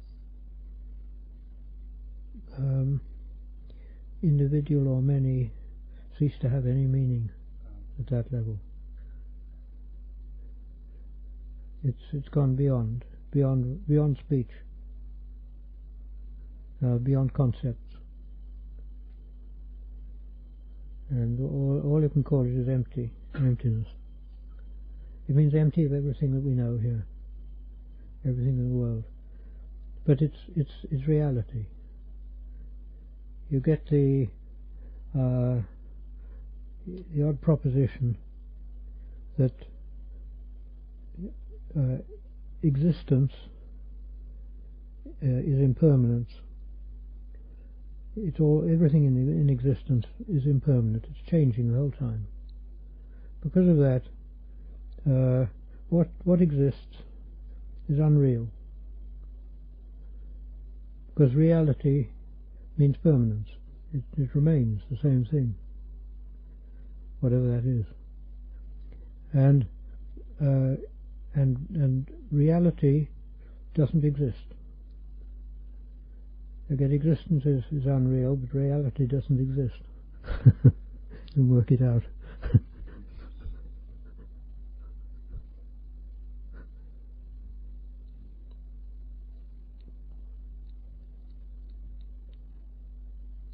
That context, I also remember yesterday you said, like in other religions, they often find perhaps the samadhi aspect, but the pañña aspect is missing or lacking. It's not entirely missing, but they don't want you to go too far, because you might find out things which they don't like. I wonder whether in your own experience, either like personally or through your reading, did you feel you ever came across searches or exponents of other paths who you would feel they might have come across a genuine insight into nature of reality? Oh yes, I mean, I would say in the Christian tradition there are people who may have become enlightened, but I would suspect that their enlightenment depended on their past Kamma, what they'd done in their past lives, maybe as Buddhists. Very likely.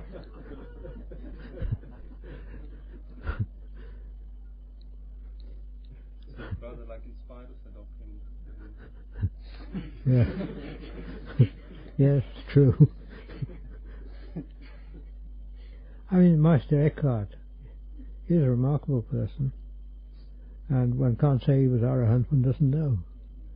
But he did rather come up against the church. They didn't like him very much. Yeah, I thought about him. What's your general view of the Mahayana tradition? Well, it's a mishmash of all sorts of things. Some very good, some some not so good, let's say. The teaching is there in Mahayana, in some of the schools of Mahayana. And I mean, after all, Mahayana is not just one thing. It's a bit like Hinduism. It covers a whole heap of things. And in those there are very good teachings.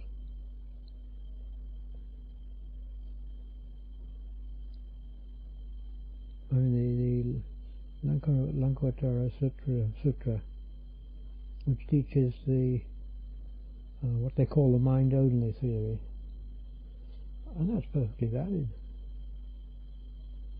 It's perfectly reasonable doctrine. And it's there in Theravada too.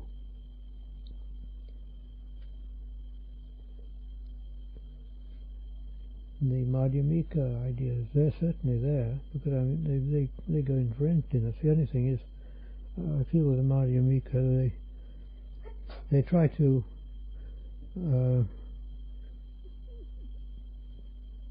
sort of deal with everything in making out that everything is empty, and even that the emptiness is empty, and until in the end you sort of feel, well, why the hell are they talking about it?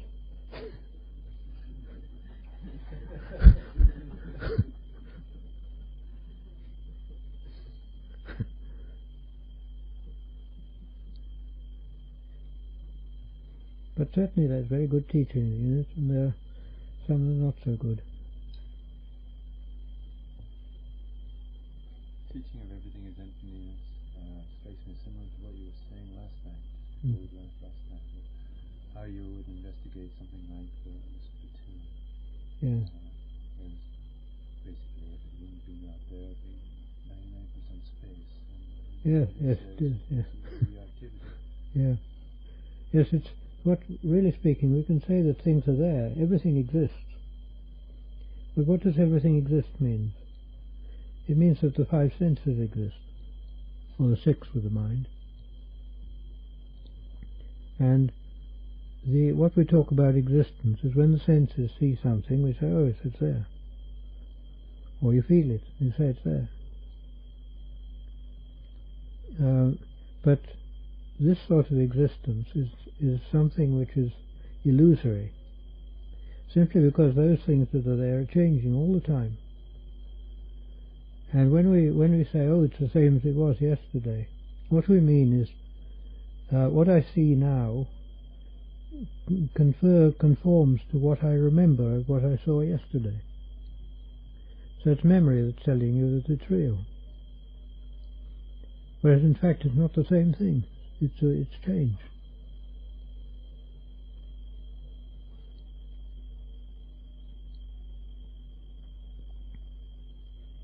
Because of that you can say all existence is unreal.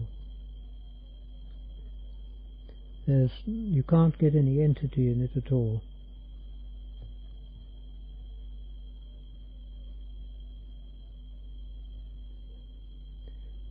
When you want to go to what is real, there's no change. Because there's no change, it can't exist. It can't be known. And how can you know space? You can't chop it into lumps and say here's a bit of space. You can only relate space to objects. And you define space by objects that are in space. The space itself is meaningless to one.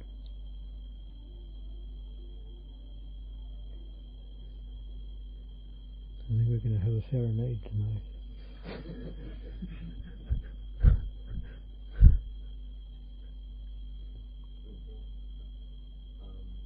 heard a couple of teachers explain that the forces of attraction and repulsion of atoms can also be determined as dukkha. I don't know if you... I don't know, I've never felt the force of attraction and repulsion of atoms. I know the force of attraction of my finger to something, or and the repulsion of my finger, but as far as the atoms in this are concerned, I don't know. No, one must realize atoms and things of that sort. These are the way of science. These are the explanations of science. And they explain how these things work. And all these explanations are mental make-ups. And they're mental make-ups that are tested and found to support the mental make-ups. In other words, what they do is they have some idea of how this gives rise to that, and then they test it. They say, oh yes, it does. So okay, now we have a theory here that it's because of the atoms doing this and that, and they think that, then they say, okay, that's the theory for that. But then they find it doesn't work somewhere else, so they have to change it a bit. And then they find that doesn't work, so they have to change it a bit more until they have to chuck that theory out and get some other one. This is the way of science all the time. It's a sort of growing method of learning to understand the world in terms of one's own mind. You can't understand the world outside because you don't know it. You can't contact it.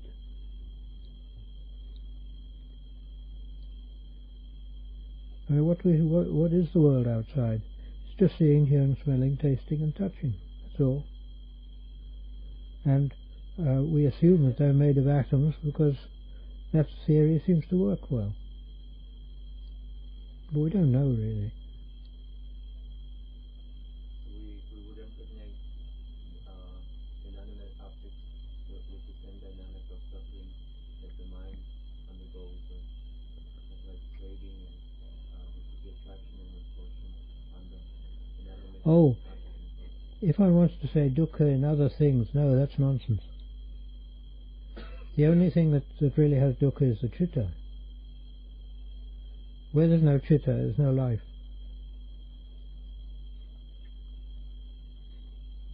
Chitta is the essence. That's the thing that matters. There's no chitta, there's no life. Does that mean plants have chitta? I'd say not.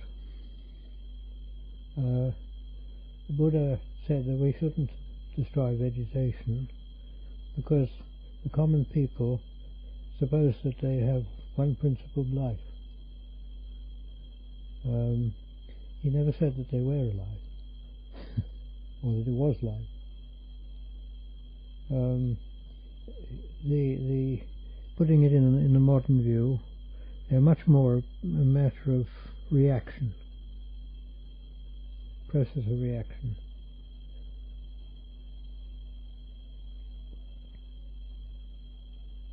Would you call them alive? Not in a true sense, no. In a true sense, I would say the only thing that's alive is the chitta. Does that mean the Dhamma is alive then? Like if it's pure chitta, if we talk about the Buddha Dhamma Sangha, right? I mean the chitta is purified, and that's the only thing that's alive. That means the Buddha Dhamma and Sangha are alive because they're pure as well, and they contain the pure state of chitta. No, it's not purity here. It's the nature of things, and the Dhamma, it depends what one means by Dhamma, because there's many meanings to that.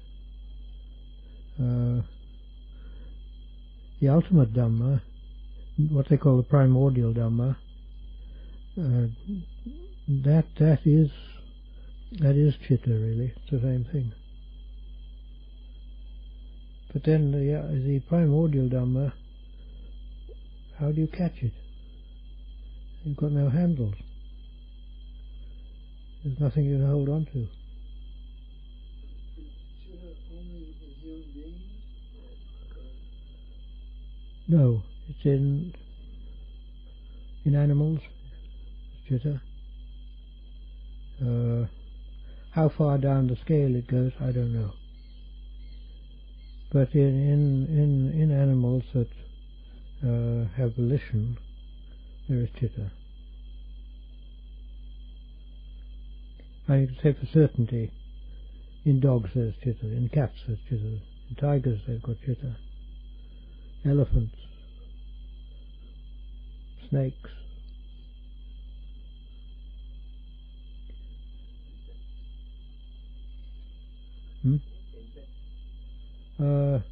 Probably, yes.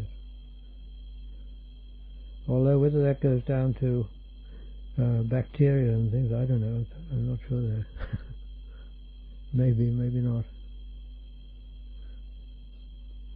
Frankly, whether bacteria have chitta or not is no concern of ours.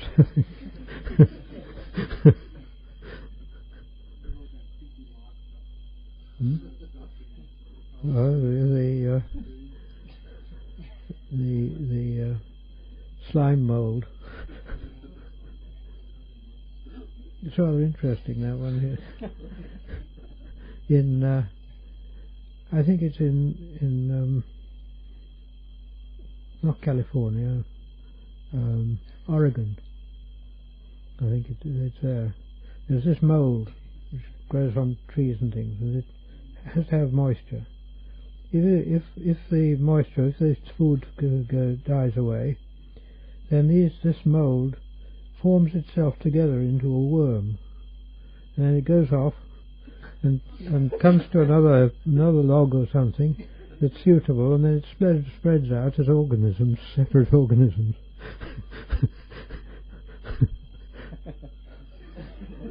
It's true.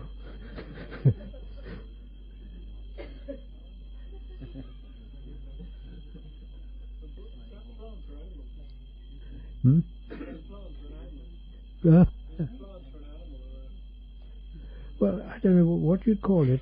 It's spores of mold, sort of mold, individual bits of mold here. And when there's no water left or no food left, it all joins itself together, and forms itself together into a worm.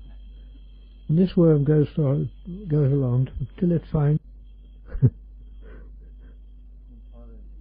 Tibetans might have a theory about that. I heard a story that the Dalai Lama in early years was in England getting interviewed in a radio talk show, and the host wasn't very respectful to the Dalai Lama or to Buddhism. And so he was saying, I think the radio show host said something like, "So does that mean that if I don't live a good life, I could be reborn as a gnat?" And the Dalai Lama said, "Well, oh no, you have far too much psychophysical energy for that. You could be reborn as 10,000 gnats." Good answer.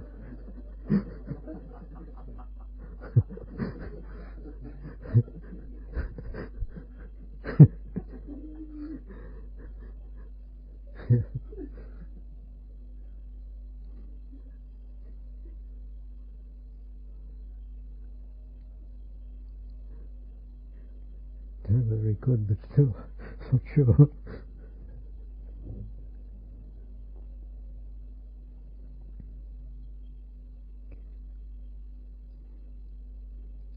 But with that slime mold, it's worth asking, where is the self? Good question. It's almost like the kid that is invisible, and it's like a puppeteer, and it can sort of make it come together as a worm, and it can make it spread apart. But over time, it's like sort of like a field over top of it. Yeah, what happened? I don't know.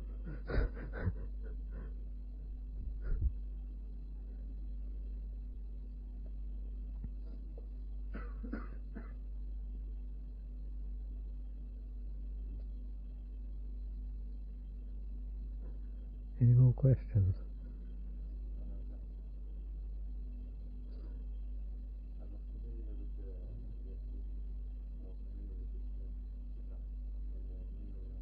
I'm not just really familiar with the term.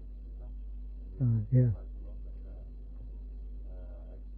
I found the explanation with the computer quite clear, but it doesn't mean that one cannot. I mean, a computer cannot be conscious of its programmer. Yeah. Yeah. Does that mean that that we also cannot be conscious of our body and mind are virtually mechanisms. The chitta is the one which pushes them about.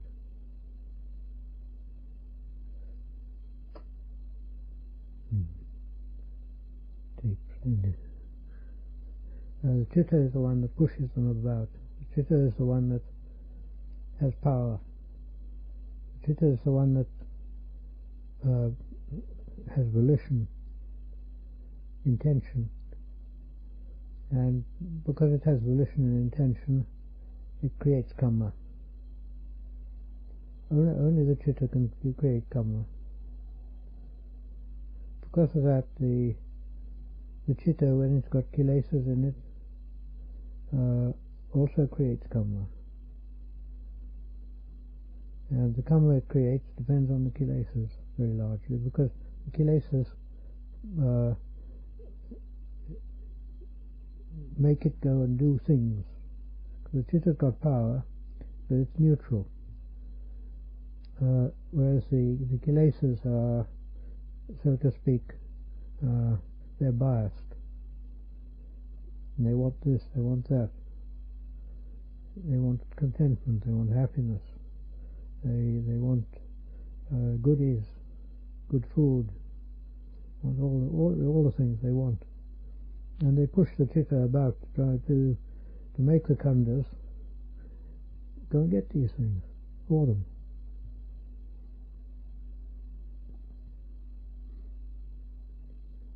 And the Kilesas don't care who receives the results. It's the chitta that gets the results. That's why they hurt. The Kilesas don't care about that.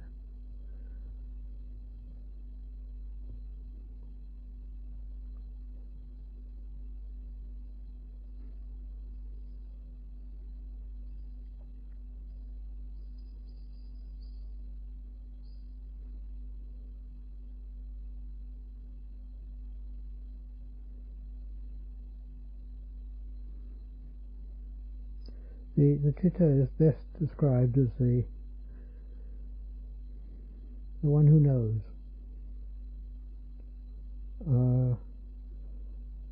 When it's knowing something else, like we know things in the world, then it becomes vijnana. But the vijnana is a form of the chitta, but it's taking on the special function of knowing things in the world. It also has the function, the capacity of volition, intention. Does things with intention. And the intention can be good or bad depending on the Kilesas. And because of that we make Kamma, which is good and bad depending on the Kilesas we've got.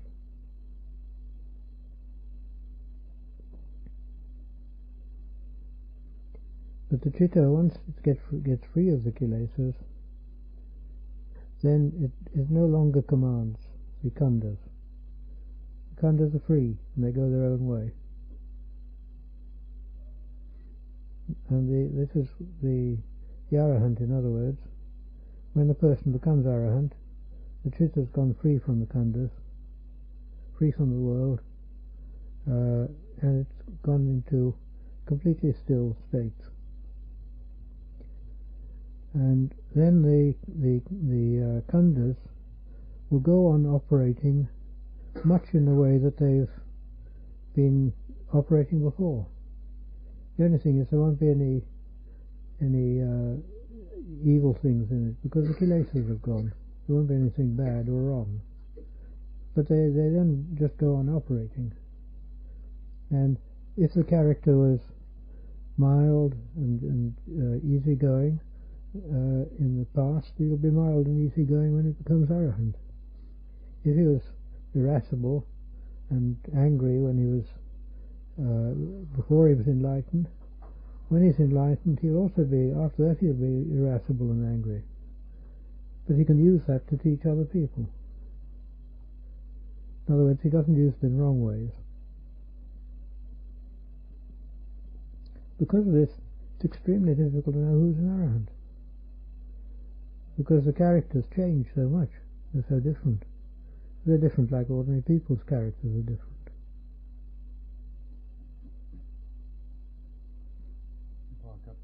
I've heard that there are cases of arahants actually punching a disciple who was thick-headed to try to get their attention.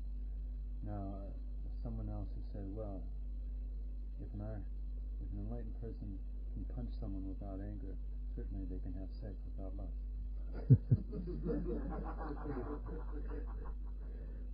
What for?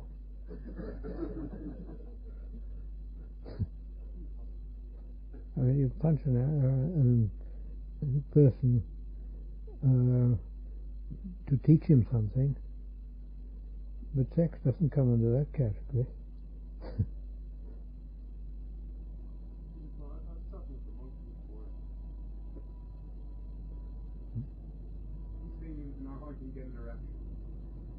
Oh, I don't know. And I was thinking, maybe not.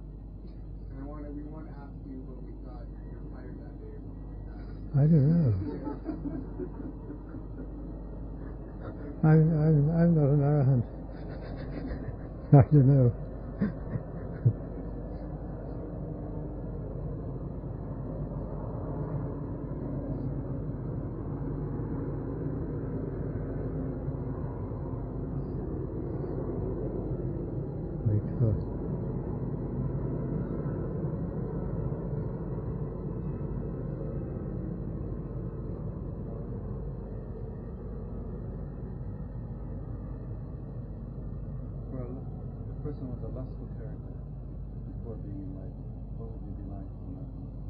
The lust would go, because that's Kilesas. Must.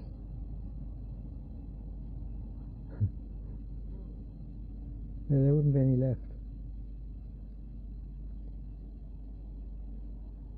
Because when the person becomes enlightened, the Kilesas all go, and those things that pushed him in the way of the Kilesas, those must go. But anger is not in itself something that's bad or wrong. It depends on how it's directed, in what way. For example, a person who's doing a practice, and the Kilesas cause them a lot of trouble. They can't get on with the practice. It's well known that they can become angry at the Kilesas, at their own Kilesas. And that anger can give them the energy to overcome the Kilesas. In that case, the anger is quite a good thing.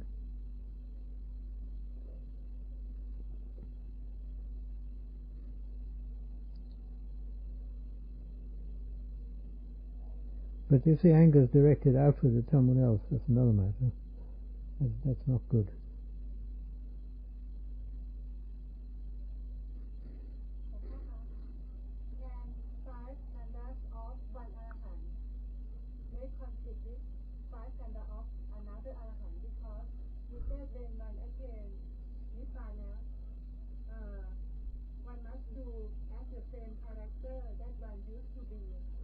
So maybe before the attain arahant, can the ideas or the way of life not match this one arahant? I've never heard of them fighting.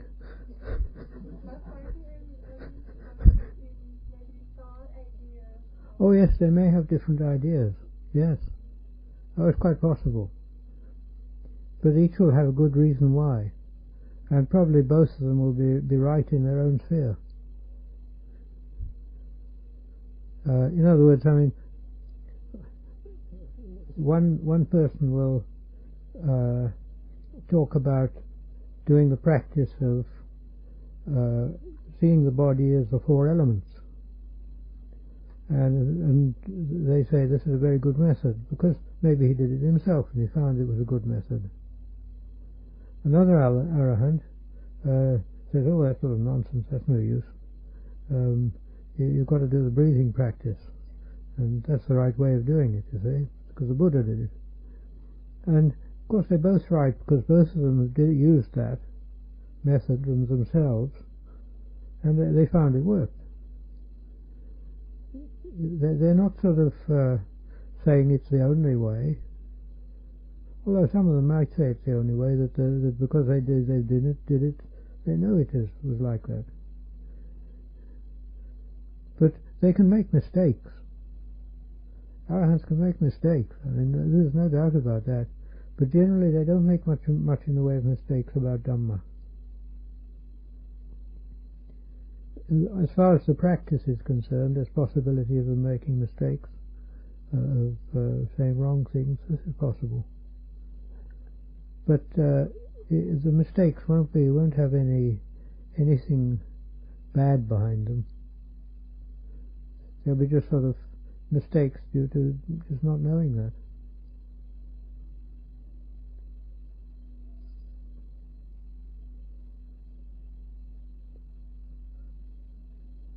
After all, Arahants are not strange people. They're not peculiar things.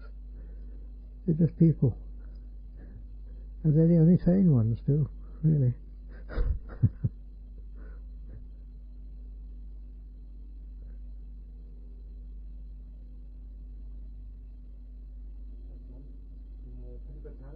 There are very often the term Ajahn Pañña, and for all kinds of patana. You can say the translation of this term? First of all, my Pali is not very good. I'm not sure. What was the word?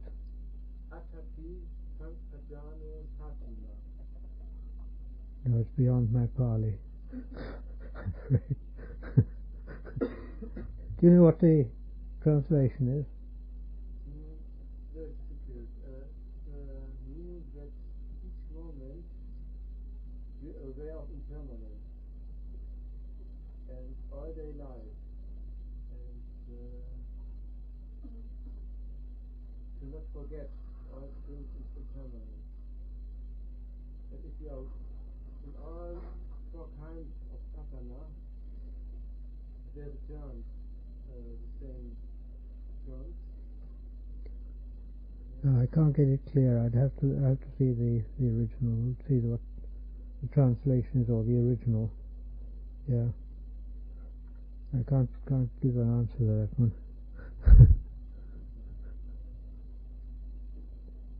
I'm not very good at Pali, you see. I learned some of it, then I forgot it.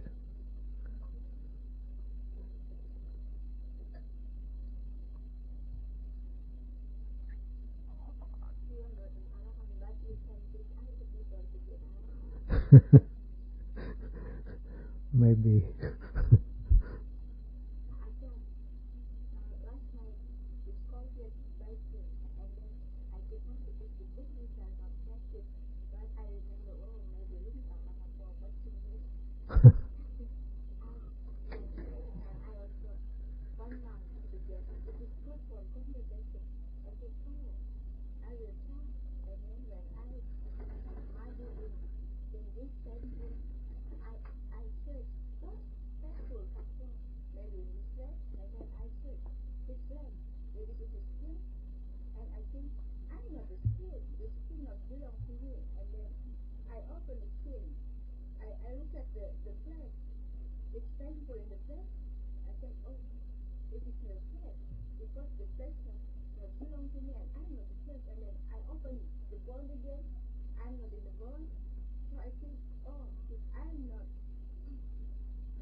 Yeah.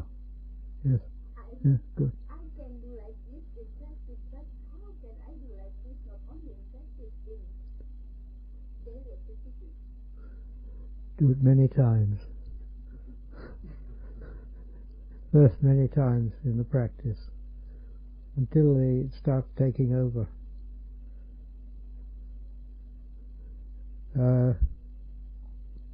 It's like one can do a practice there and see something, but it hasn't gone deep enough to be fixed inside.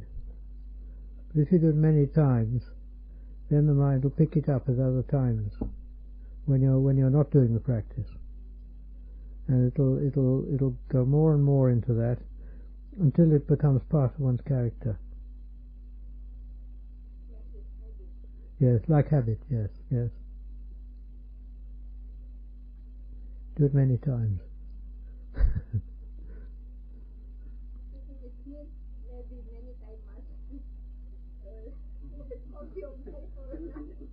Well, you could pull off the skin somewhere else.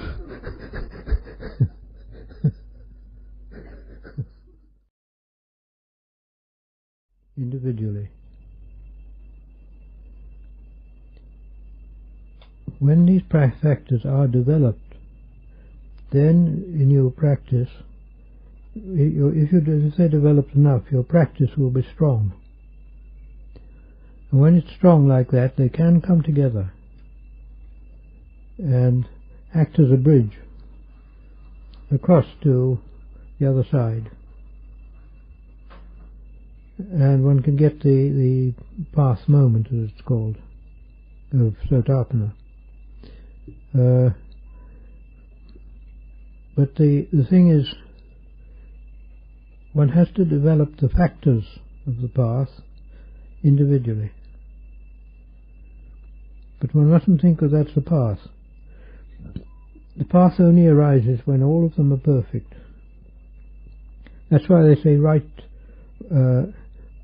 view, right attitude, right speech, action, livelihood, right effort, right mindfulness, right samadhi. They're all right. In other words, they're in effect perfect, you can say. When they're all perfect, then the path takes place. But the developing of those factors must be done bit by bit. And only when they're developed can the path arise.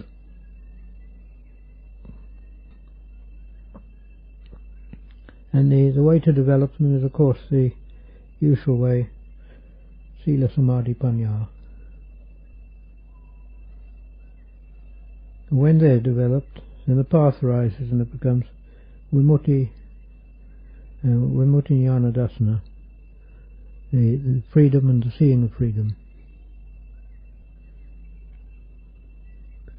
But when they're developed, the gaining of the Eightfold Path should be automatic, because the Samadhi has been developed enough for the path.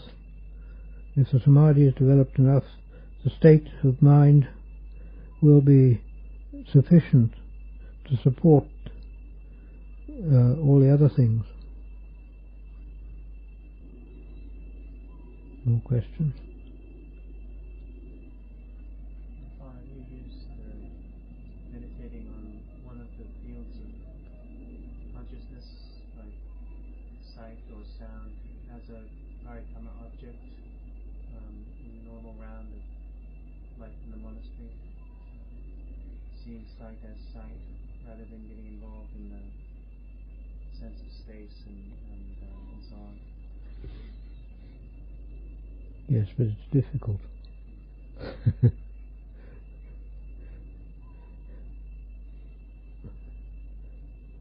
It's rather like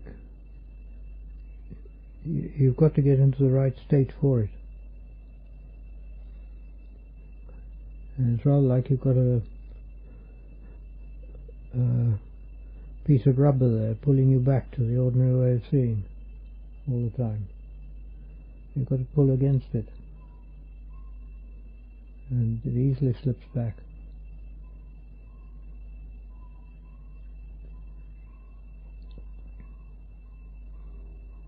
It can be done, but there's no harm in trying it.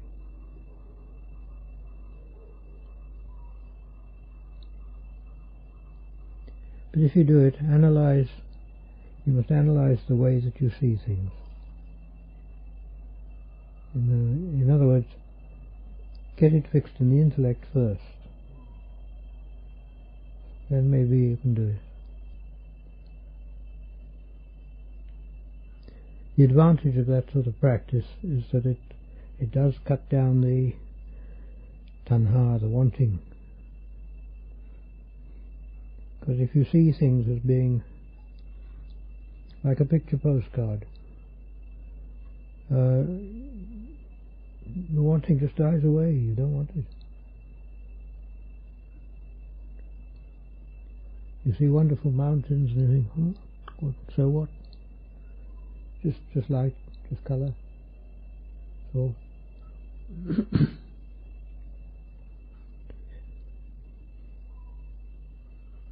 senses are not given as a regular meditation for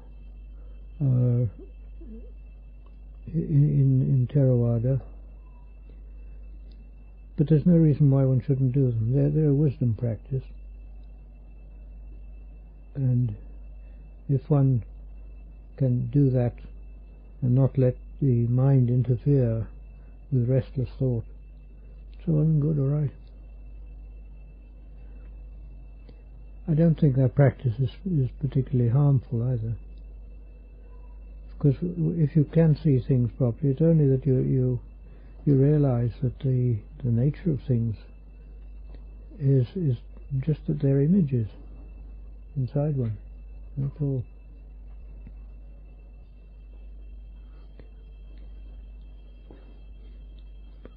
More questions?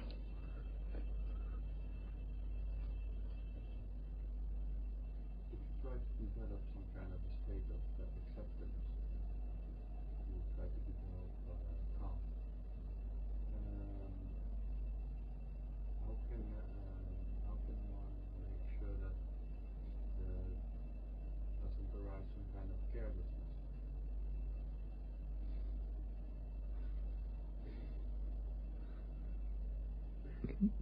By acceptance you mean accepting. For example, accepting everything as you see it, and you see some plastic somewhere where it shouldn't be, and you just accept it.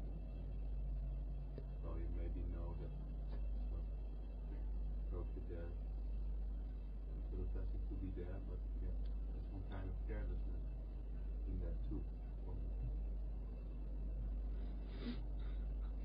If one does it out of carelessness, there certainly is Kilesas in that. But the acceptance of things, if it's the right type of acceptance, there won't be Kilesas there. But if it is carelessness, one can get an acceptance which comes from carelessness. In other words, you just don't care, and so you accept whatever happens there. And that's a wrong state.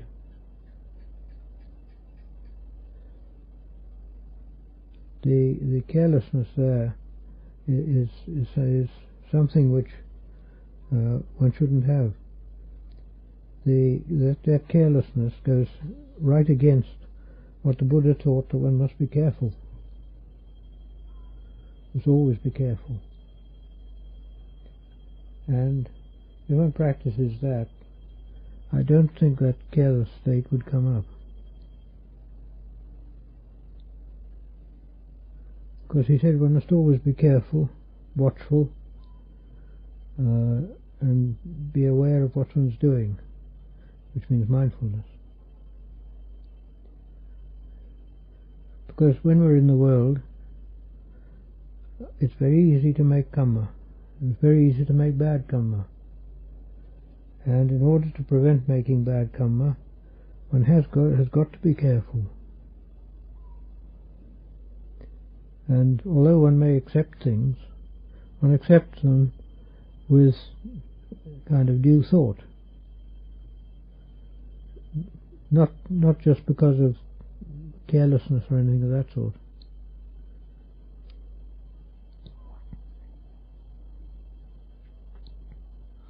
In other words, one has to be thoughtful and question things, question whether one should do this. Is it right? Is it against the sila? Am I the right person to do it? Whatever it is.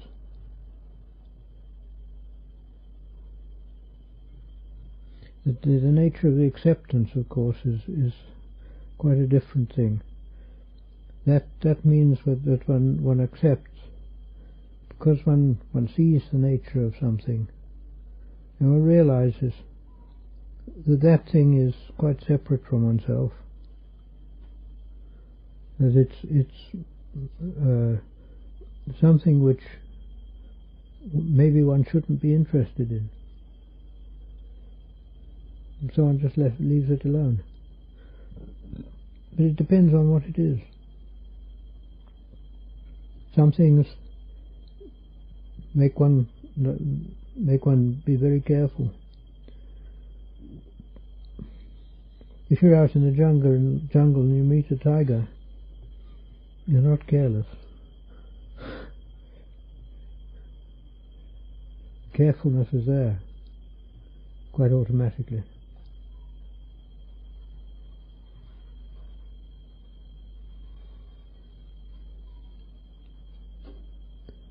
Really speaking, the meeting of the tiger is one thing, but the making of Kamma is another thing which may be more dangerous than meeting the tiger.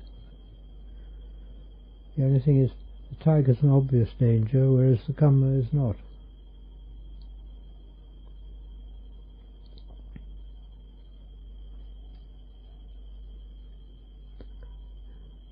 Because we can make bad Kamma very easily. Whereas if you meet a tiger, you're careful.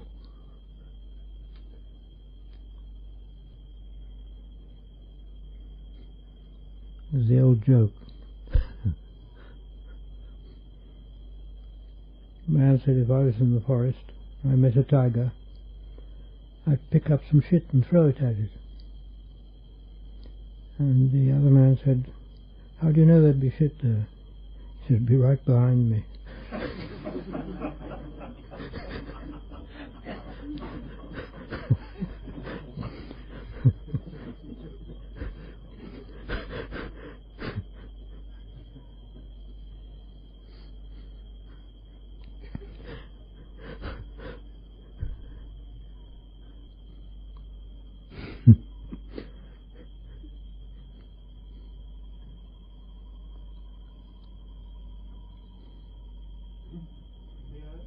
What is the cause of volition to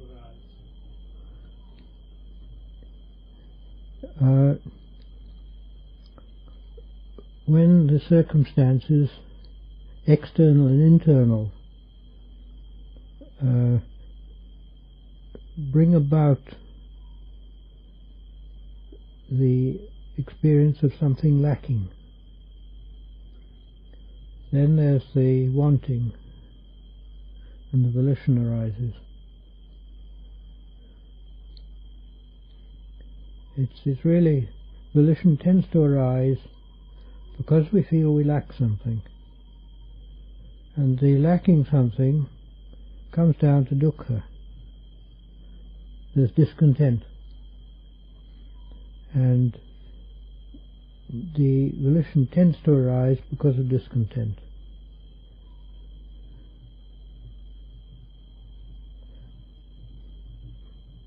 I think on the whole discontent is nearly always the case.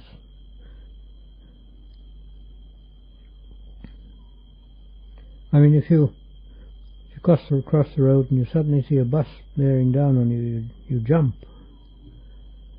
There's the discontent arises, so one might be run over by that bus. So one jumps, and the volition's very strong.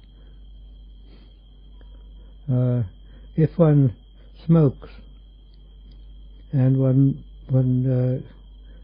has the feeling that one wants another cigarette, one hand goes into one's pocket and one puts it in and lights it. This is a volition, because there's a discontent, something lacking. If one is eating and you see a nice bit of food there. The discontent is I want the pleasure of that food, so you grab it and eat it.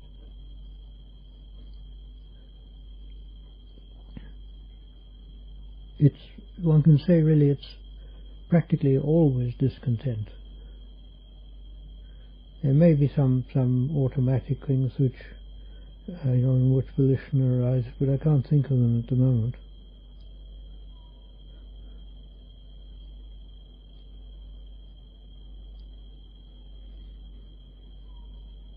Discontent and the wanting of contentment and wanting to overcome this feeling of lack, what we're lacking. It's very strong and very prevalent.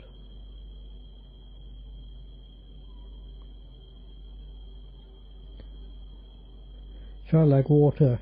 If you've got water there, if there's a hole anywhere, it flows out.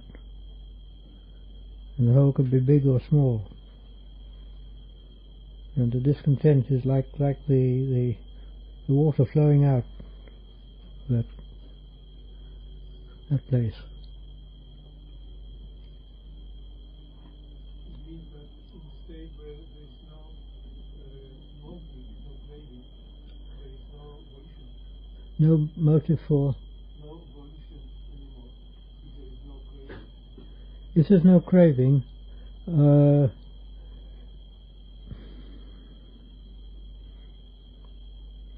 if the craving's gone, the volition must go. If the volition goes, it means one gets to Nibbana. If one's in Nibbana, it ceases to be volition in the same way. It then ceases to be Kamma, and there's no Kamma there. Actions are done, but they don't make Kamma.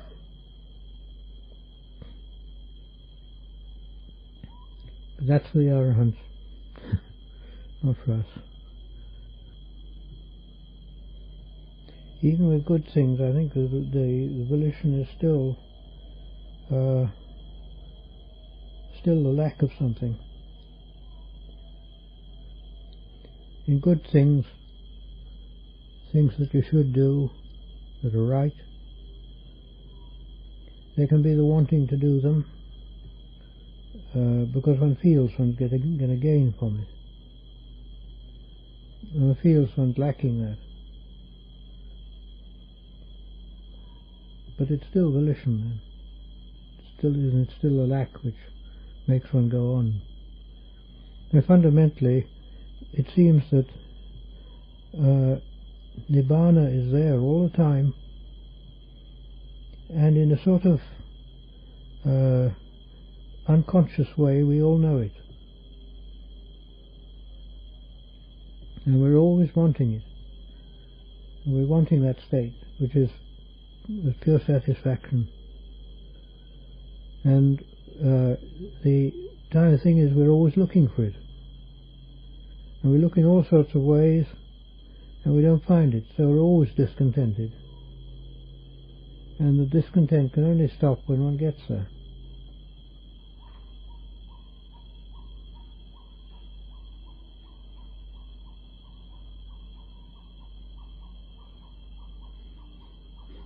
The questions have dried up.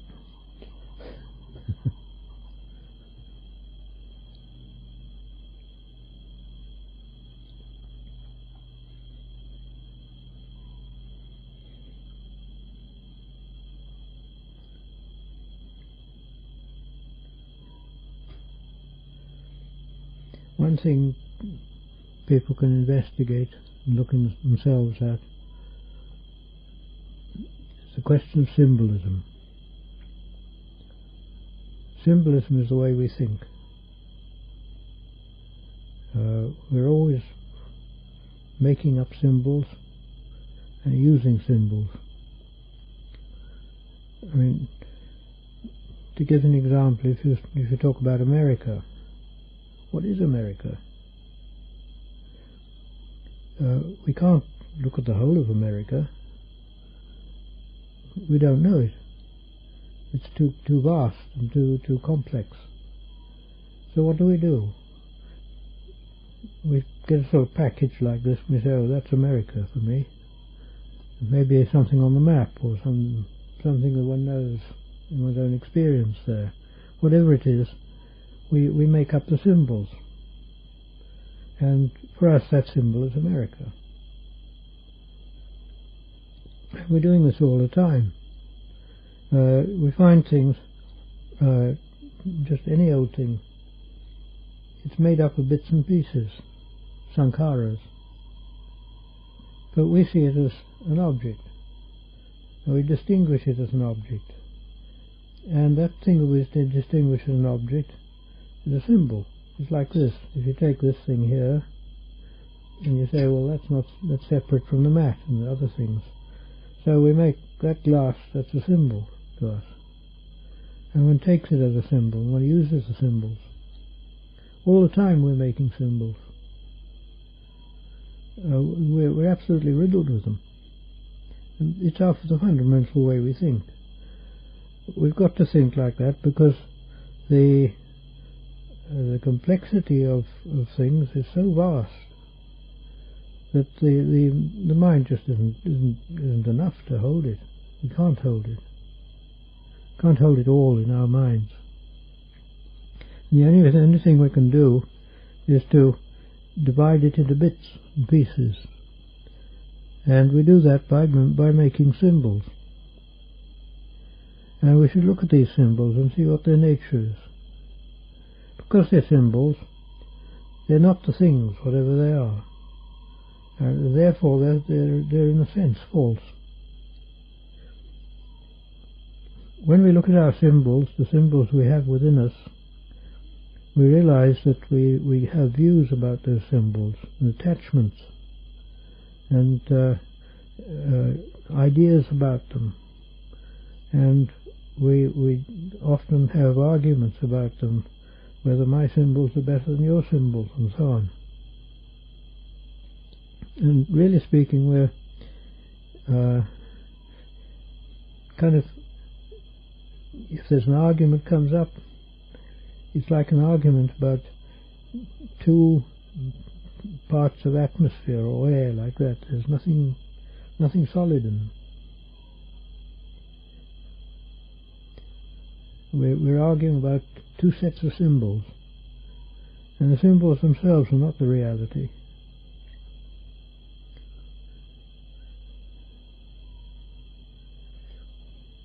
Symbolism is very important and very widespread, and it's worth looking at.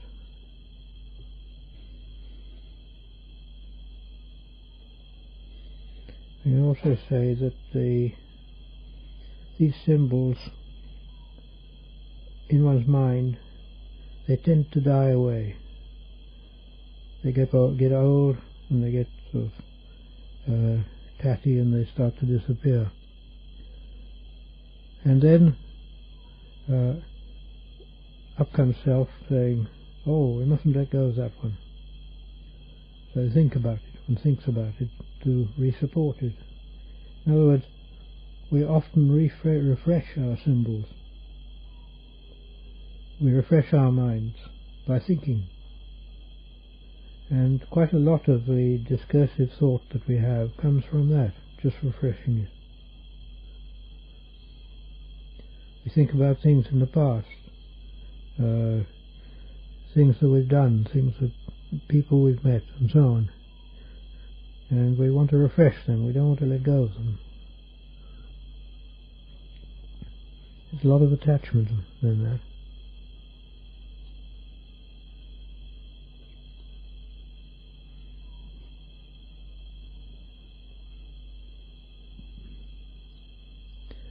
I'm getting old now, and my memory is not as good as it was. But I find there's some advantage in it.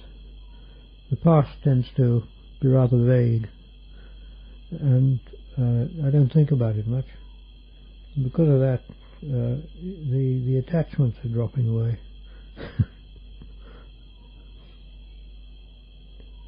To have a not very good memory is a disadvantage in some ways, but it also has its advantages.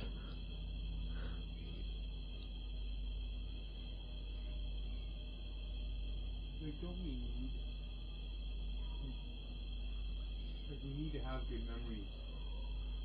I guess one thing I like about being in the Sangha is because, when I started out here, I was in rough shape. I didn't have a lot of good memories. All I remember things, a lot of bad things I did, and I had bad self-opinions of myself. And like just being around long time and other teachers and whatnot. It just, like when you say like in the contemplation of Sangha, like Anukarang Punya Gesang Lokasati, it's like you guys are the field of merits for the world. And it's like I've read the stories back in the suttas a little bit, and like Prabhupada Galana would go see like a day when I was in heaven and ask him, what'd you do to get all this? Like it was they had a beautiful like setup.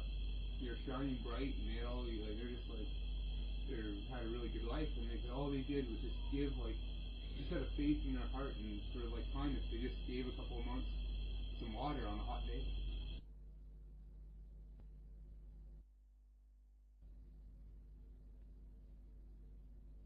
Good sensual delight, and the Buddha, when he set out, on his search, he was looking for the jackpot. And that means he had to get past death awake. And that means we have to look into fear sometimes and look into our fear of death. And that's why we need good mindfulness. But the whole idea is we also need the memories of I've worked with the Sangha. I've done my best to try and serve them and sort of get on with them and bend my back for them and love them and take care of them the best I can according to my ability. And if one's ever faced with this challenge when death or fear comes up, one needs memory. One needs to know that what one's past meditation experiences, hey, I've gotten a little bit somewhere. Okay, I accept this fear. Let's not fight it, but let's just see it. Or let's just hope that it doesn't. That you have the Kamma or the protection of the Buddha Dhamma Sangha to develop in your heart. I think, you read the stories about all the our own disciples, and they had to put up with a lot of crazy stuff. And how they did. That's why I see the importance of the Sangha. Someone to you guys that are I'm still alive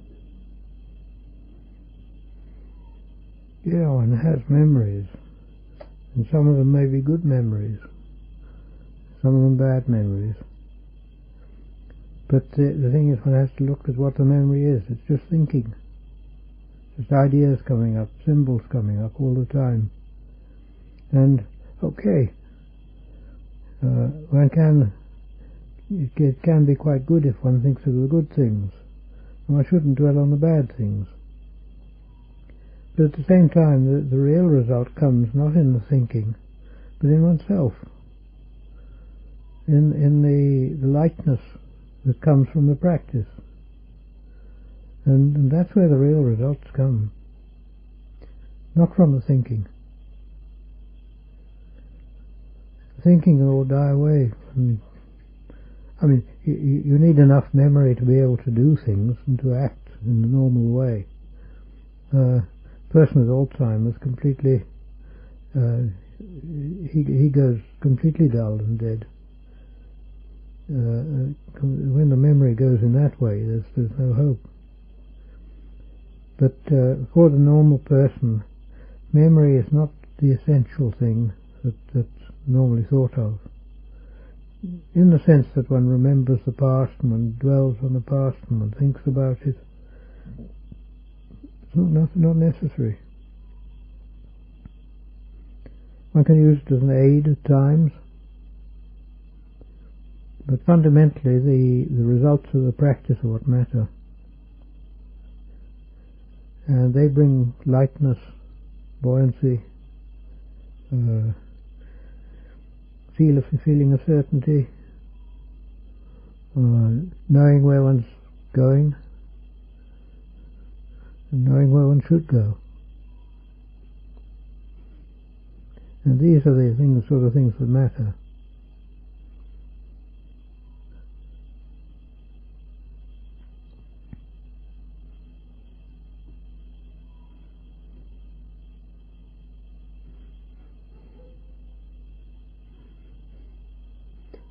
Anymore.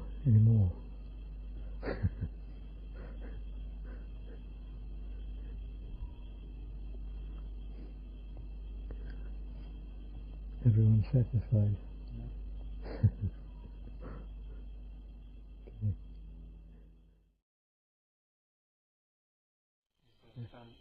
Sila is the foundation for samadhi to arise.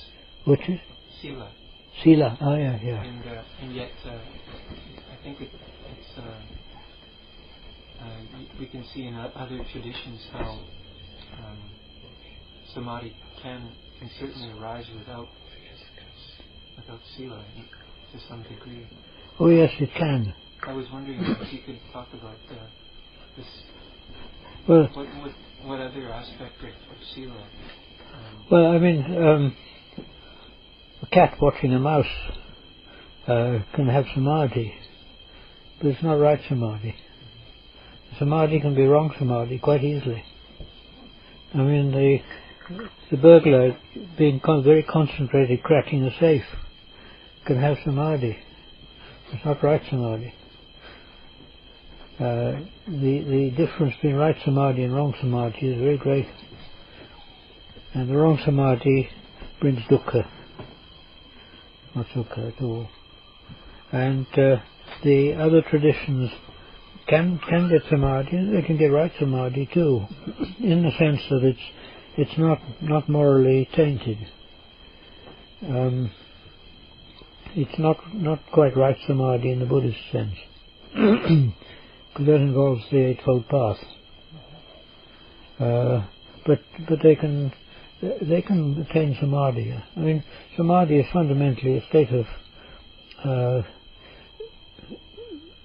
getting the mind absorbed in something and completely concentrated and absorbed on it, so it tends to forget other things. And somebody doing their accounts can do this even to some extent.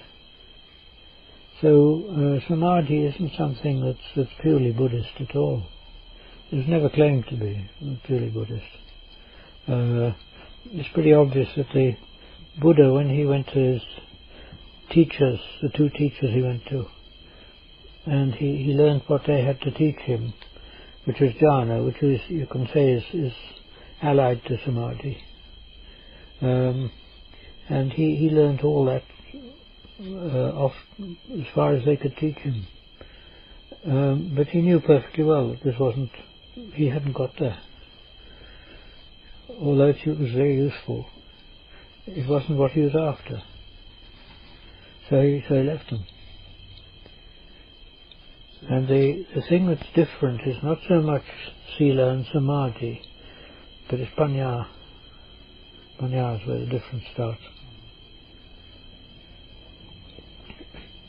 It's possible to have samma samadhi but not samma sila. No, you couldn't do it without sila being right. Because if the sila's wrong, that'll come up and cause trouble. Almost certainly.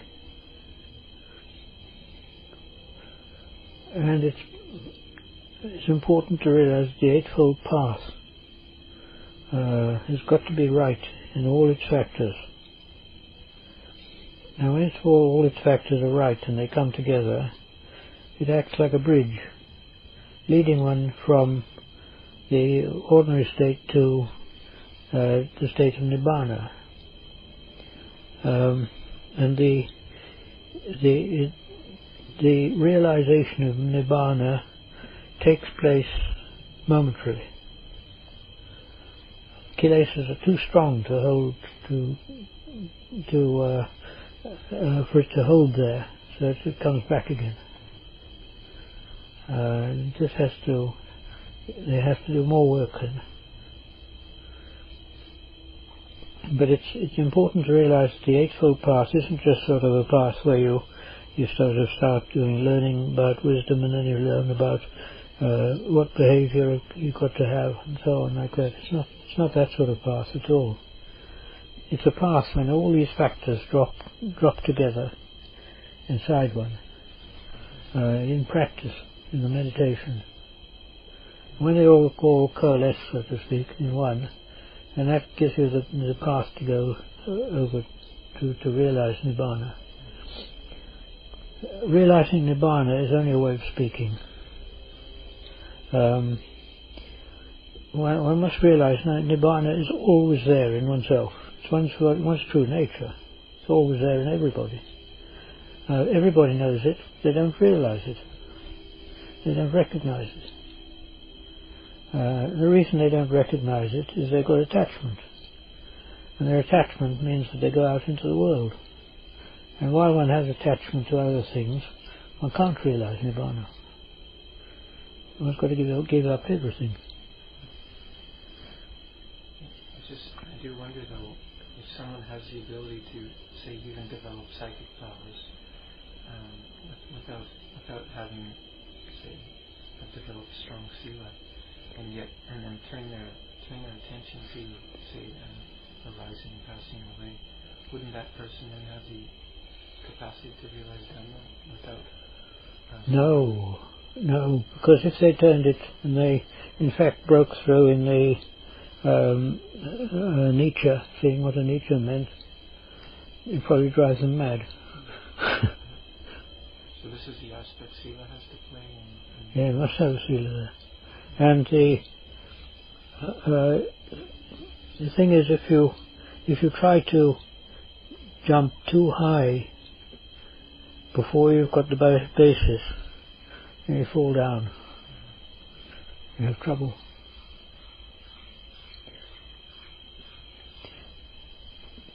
I divide the human being into two fundamental areas. One is up here in the head, and that's the intellect. And the intellect is like a pair of hands.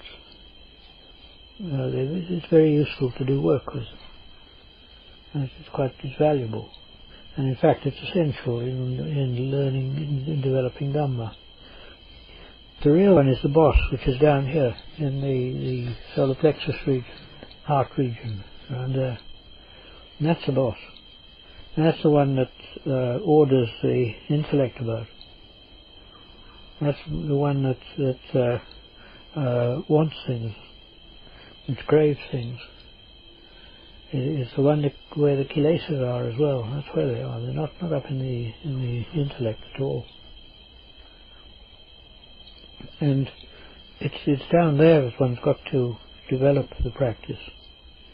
But the thing is, you get some people who go top heavy. In other words, they push the intellect very hard, and they don't develop the emotions. The emotions are still that of a child. And that person can become top heavy, and then they get endless trouble. You get it in universities quite a lot, where people often commit suicide even. There's this sort of thing. They're just children underneath, but on top they're sort of, they're gone out to all sorts of things which they can't really stand.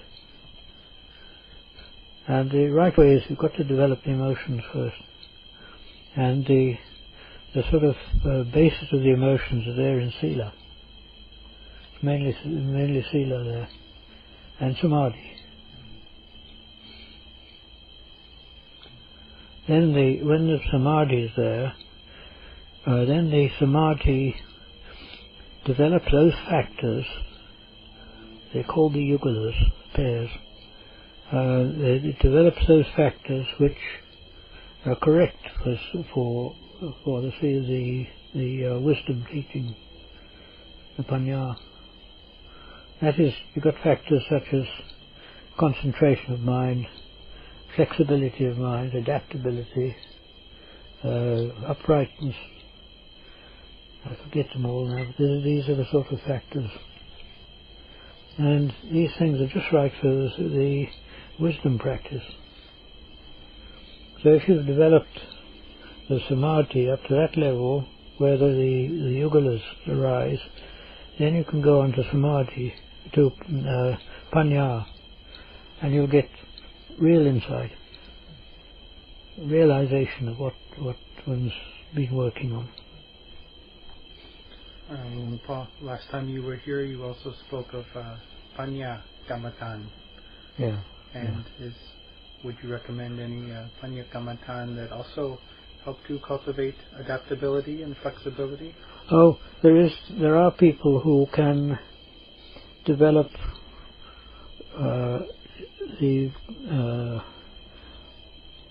say contemplation of the body, and they can develop it one-pointedly, without distraction, and they can get absorbed in it. Then, because of that wisdom practice they've been doing, they'll develop samadhi as well. And samadhi will arise automatically. And this is for somebody who can do it. But it shows up very well whether one can do it or not. If one starts doing it, and in no time the mind goes into distraction, you have to do some samadhi practice. But it's also the thing one has to be careful of.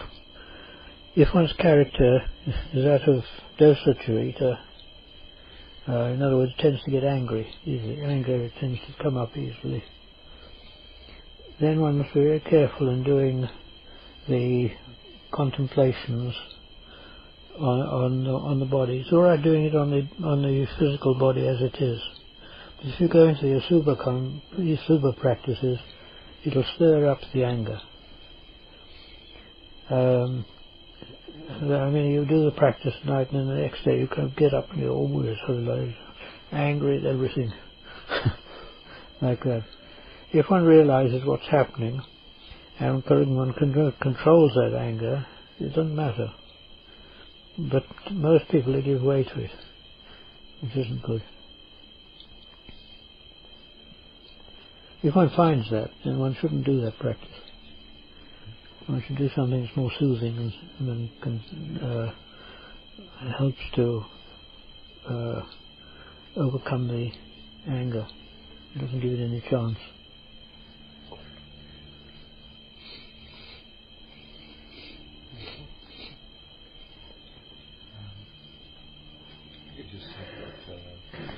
You just said that the emotional side of the human being is where the practice should be emphasized, developed.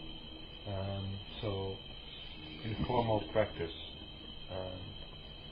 how can one go about to focus the practice there? Like, what is it that makes? Oh, quite easily. You do the practice of Anapanasati, for instance. And when you're doing the practice of Anapana, you put your attention on wherever you feel it strong up here. And then, in no time, memories come up. And our memories are coming up from here. So you have to develop the mindfulness to recognize this.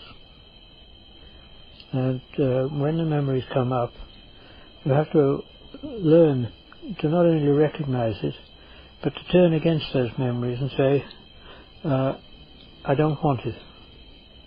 Whatever it is, I'm not interested. I'm doing the practice of Anapana now, and this is the thing that matters. That's just a distraction. And if you can do that, then you keep it on the Anapana.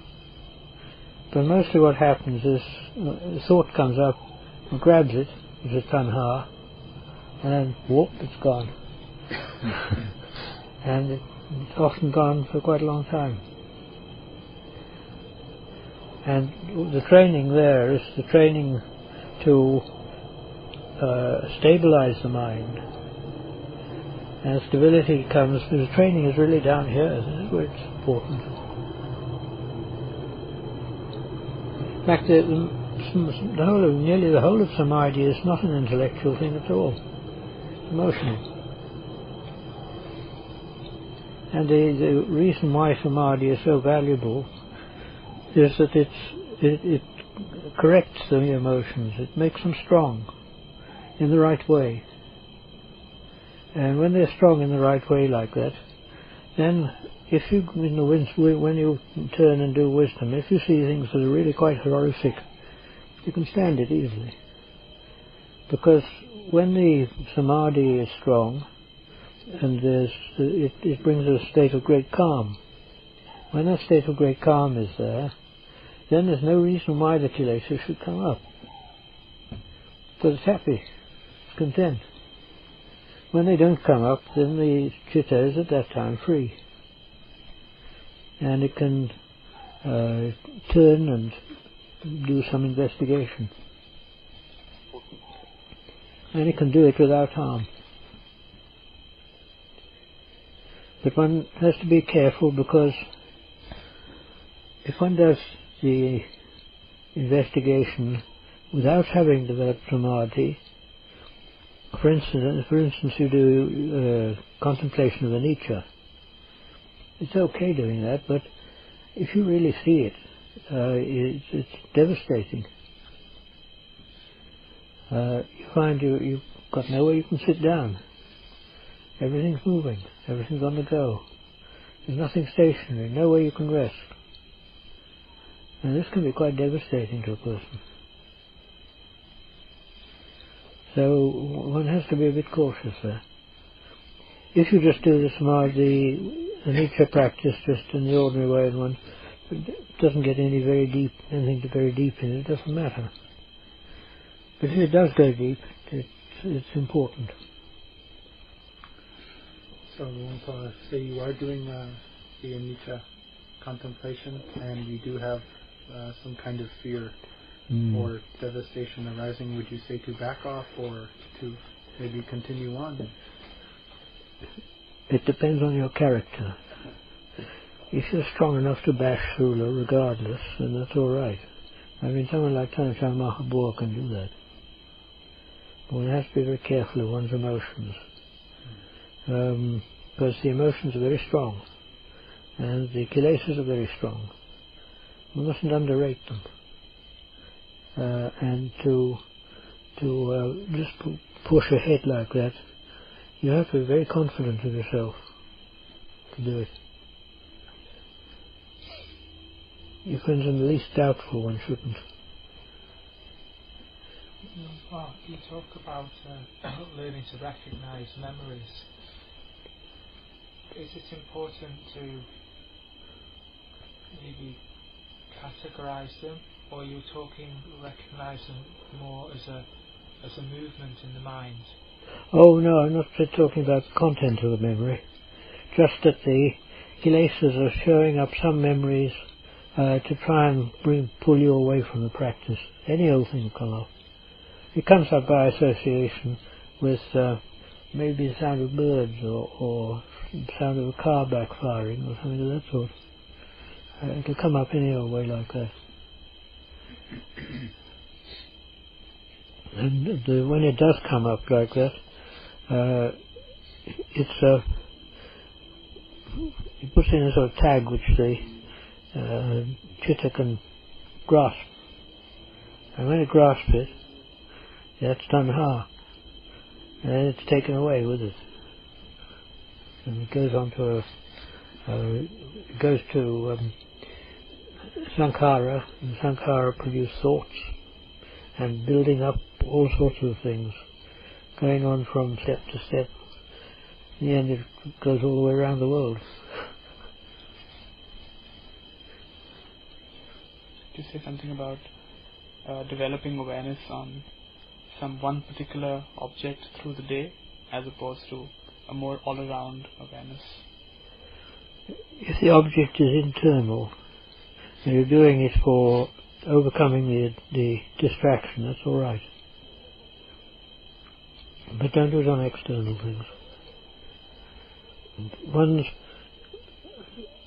Generally you can say you're safe if you keep inside. going out is dangerous. Because the asavas, which are talked about quite a lot in the suttas, asava, as far as I can see, means flowing out.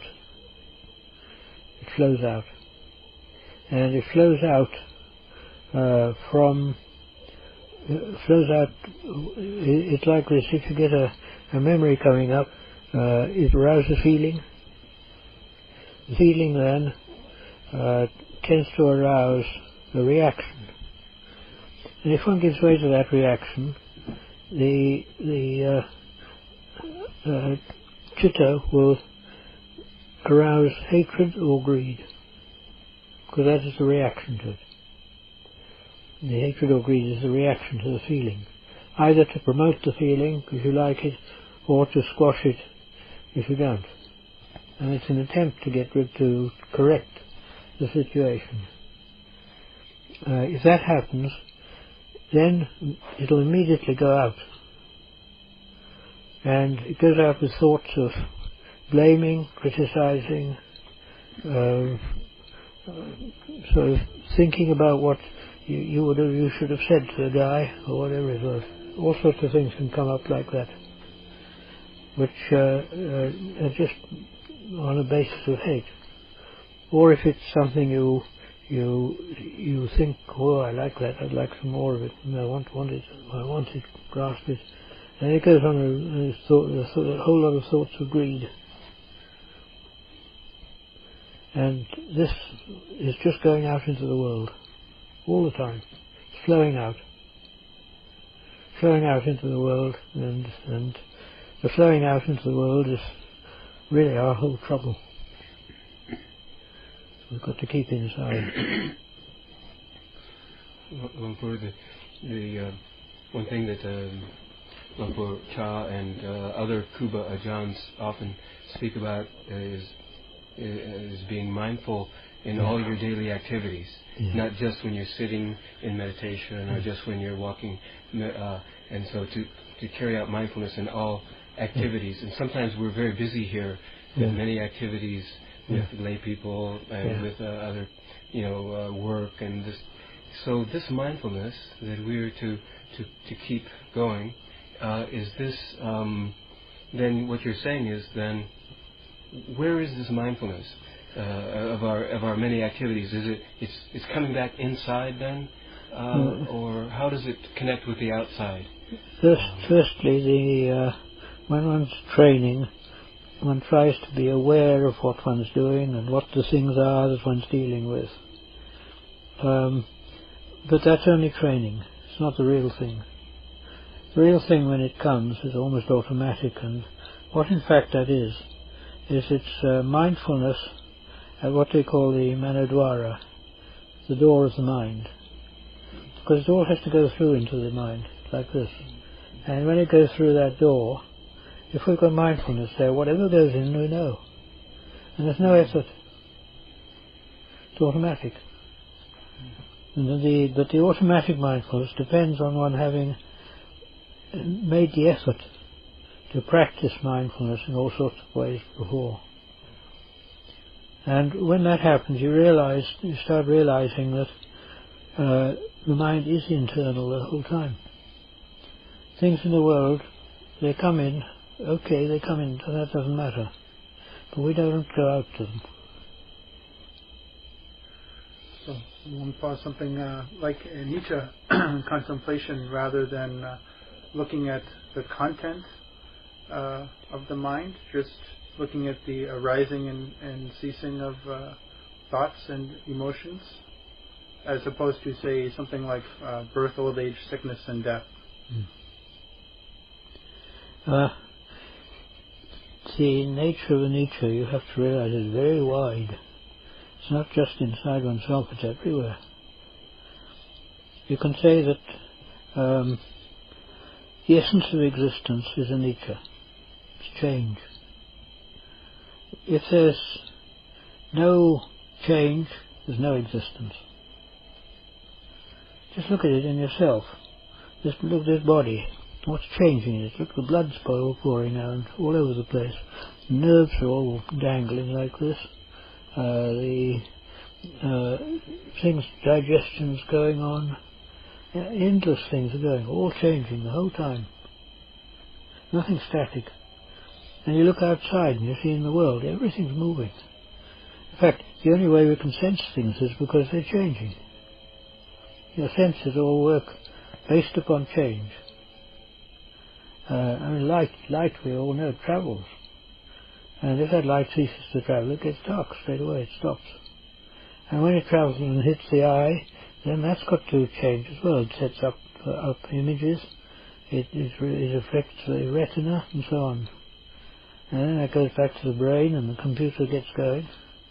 And then we get images coming up, all sorts. And nothing lasts. The images don't last, they go.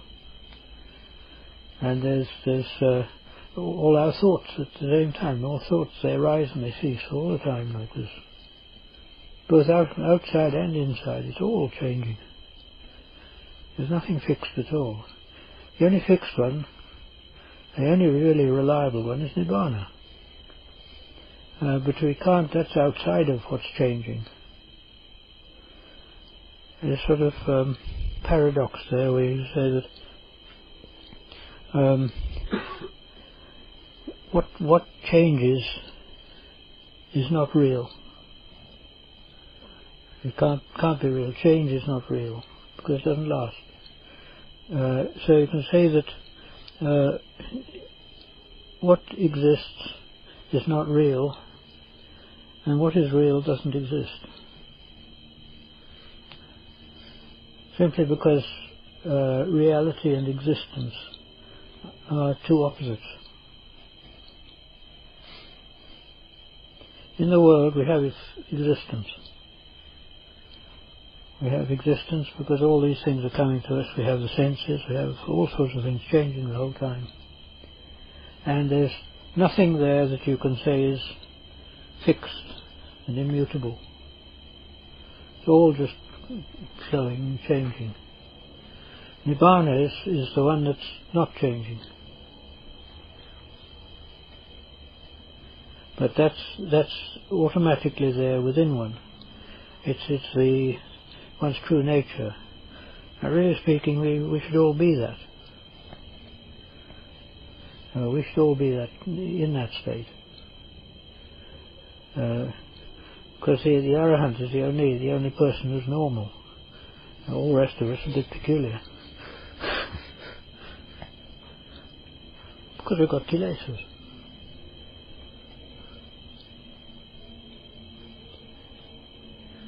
Seven factors of enlightenment, are they something that like a pot that's filling up incrementally, or do they come together at some point? No, enlightenment is possible there at any moment, because it's obvious what if you get rid of the Kilesas and there's nothing disturbing the chitta, it'll automatically go to Nibbana like that. It's a part of its nature. It becomes Nibbana, you can say. It just goes into the state it should be in. So, I mean, really speaking, the meaning of Nibbana is going back home.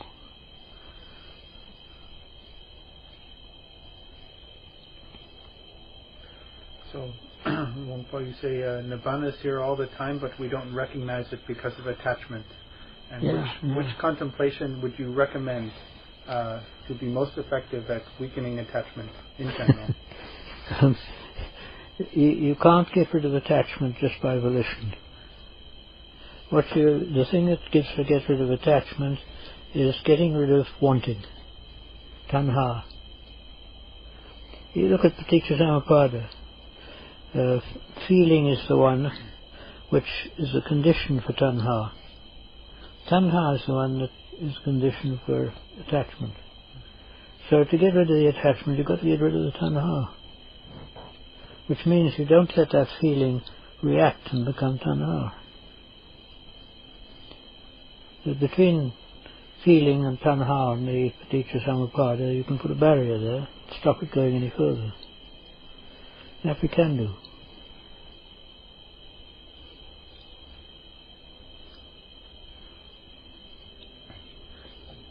This state state of Nibbana, which is here all the time, is this accessible only for the Arya Pugala? The Arya Pugala?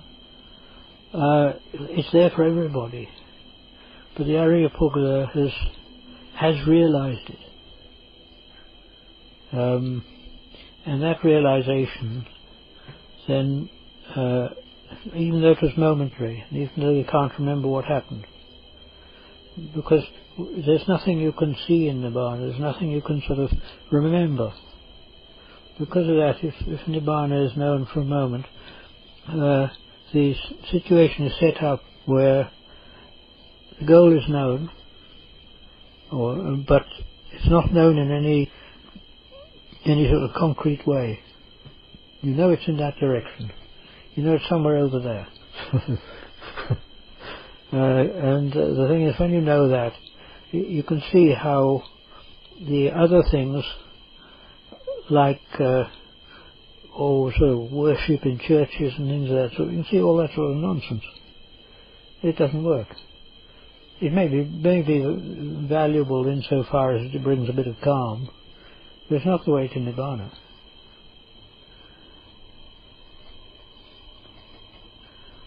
And one sees, the thing is, what happens is the person sees then that what is the way to Nibbana is the way that the Buddha taught. It's the Eightfold Path.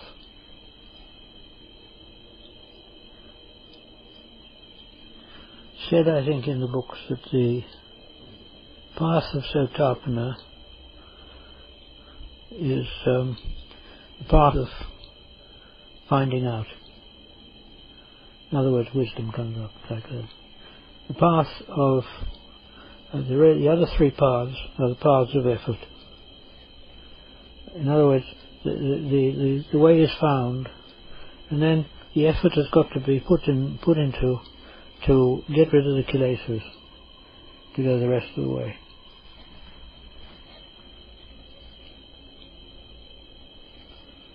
Lumpur, if you had realized Sotapanna in a previous birth, by what sign might you recognize that in this birth? You may not recognize it at all. But there'll be an automatic tendency towards accepting Buddhism. I'd say you would automatically have that tendency. You would never have much interest in the church or other religions, in fact, really, except those religions which do have practices and ways which comply with that. I mean, there may be possibility of doing this with yoga, for example, or something of that sort. Although I think yoga is rather like building an ocean liner to cross the stream, whereas the Buddha said to build just a raft. And that's all.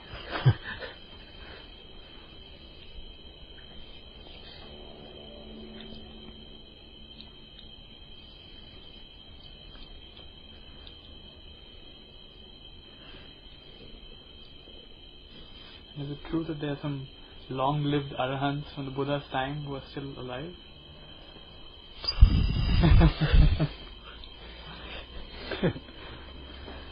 When one talks about an arahant being alive, we think that the arahant we must think it's possible for the arahant to be dead as well. This isn't so. Nibbana isn't something that's alive or dead. The arahant isn't the five khandhas. The arahant is a pure chitta, and the chitta doesn't die. So in that sense you can say the arahants are all there all the time. But you can't sort of sense them in any way. It doesn't mean they can't help you. Maybe they can. But their help we don't understand. Because it's not the type of help that we normally, that one person gives to another like that.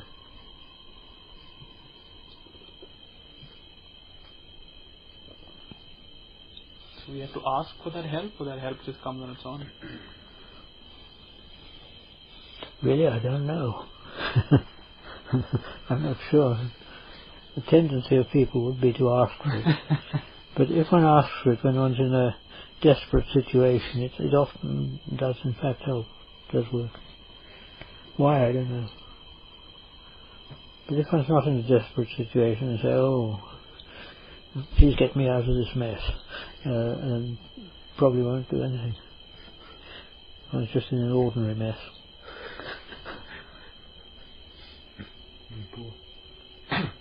You say it's not ordinary help like people give to each other, so it's hard to recognize, but can you say something more about this? What kind of help is? It's more the type of help when a person is in practice and they either don't know what to do and they don't know where to go, or they're up against something. So the demons and the devils, which can come up in some people. No doubt about it, they can come up all right. You mustn't think they're outside, they're inside. In fact, we can say the whole realm is inside. Everything. It's the devils, the demons, the hell regions, the human region, the devas and the brahmas, they're all inside, they're not outside. What are you suggesting that the Tibetan practices of pujas to celestial bodhisattvas and arahants and celestial buddhas and these visualizations, they have some kind of validity? These beings are actually out there who can help us in our practice? Because it seems very much like just praying to a god, some kind of imaginary god. No, the thing is, if you want help, you want it when you're desperate, then maybe something can happen. But because it's all inside, the distinction between the arahant and the ordinary person starts to disappear at that level. I must say the analogy is given by the Buddha, and Tanachan's will mention this once or twice, how a person is like people are like streams, like rivers going down, and they go down to the ocean. When they get into the ocean, where can you say that they are? How can you identify them? There's nothing, it's just all the ocean. And there's no way, but you can't say they're not there. It's a bit like that.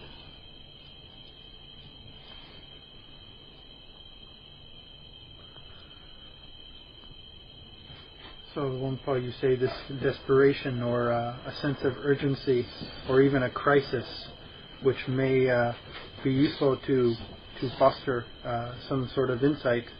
What would you recommend to provoke such a sense of urgency or to encourage a sense of urgency? Or just the ordinary practice. Go on doing the ordinary practice until the results come. And one's got to do it with full effort. Like Tanachan says, the three things that are necessary: sati, pañña, and effort. Those three.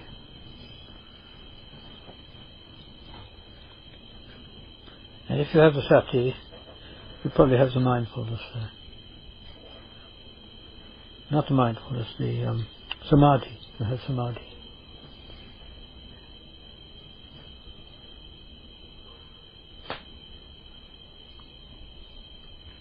I find when my sense of urgency begins to weaken or drop off, it's usually my effort is usually weakening and dropping off simultaneously. Yeah. Usually what happens. One's got to find something to stir oneself up. And one way of doing it is to look at the world and think, supposing I died now, where would I be reborn? You don't know. Do you look at the places where you could be reborn? I mean, look at it. You might be reborn in Iraq. Or you might be reborn in Saudi Arabia. Or in parts of Africa, which are where people are starving and things of that sort. You don't know what your karma is going to do. And you see there's some urgency in getting to a point which is at least safe.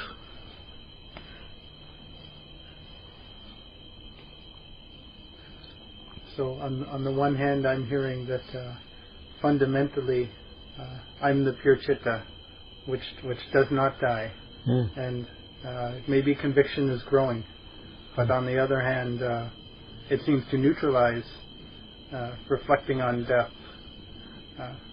Oh no, you must realize that the whole of the teaching of Buddhism is method. You can say that the Buddha never said anything that was absolutely true, because you can't speak absolute truth. And because of that, what the Buddha did was he used method. And he said that there's only two things I teach, dukkha and the cessation of dukkha.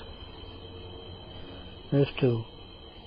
And he said also, there's the simile when he picked the leaves up from the forest, and he said, which are more, the leaves in my hand or those in the forest?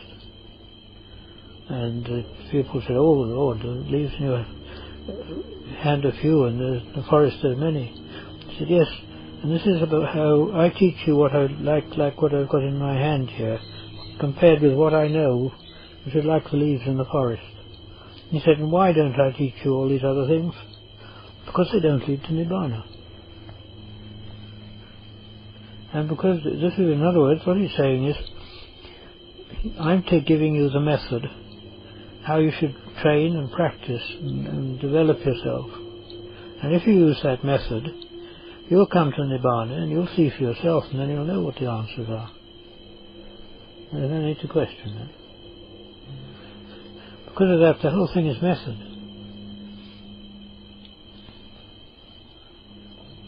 One way in which I can stir myself up is to arouse this real sense of anger at this kind of heart which has just been lying to me all the time. Yeah, that's right. And like promising happiness but never delivering the goods. Yeah. But and then this real sense of anger, of being cheated, of kind of a sense of this is not who I am arises. Yep. But can it be dangerous to use anger in this way? No, it's all right. It's quite valid, because it's a method again.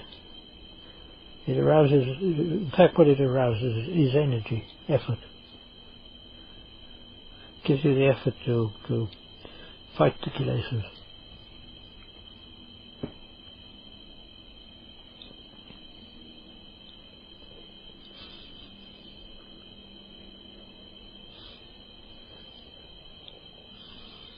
Anger directed against the Kilesas is not harmful. But don't direct it against other people, that's all. That's when it goes wrong.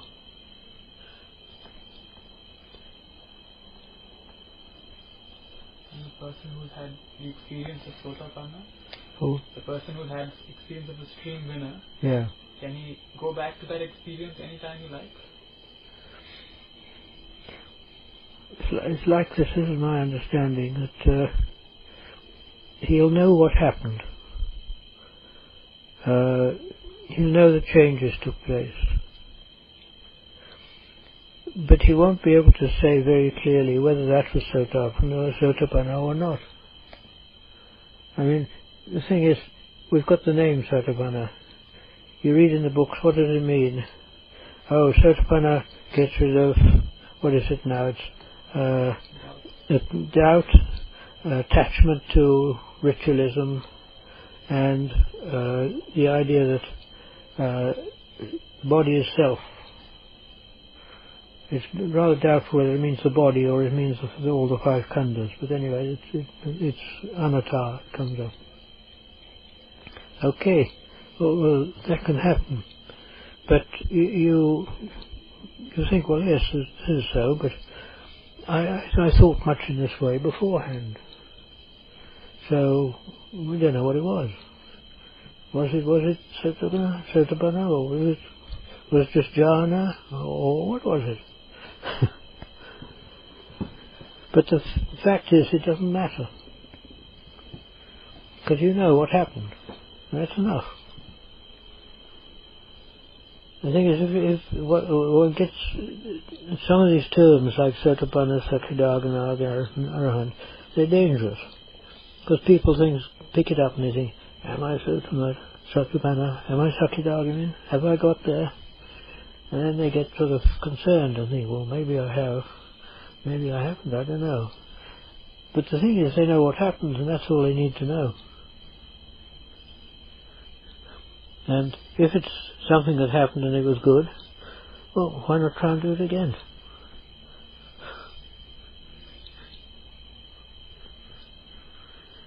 Wangpa, on your previous visit, you mentioned several times about contemplating the senses with relation to anatta, and how would you recommend that as something to keep ongoing, say throughout the day, or you can do.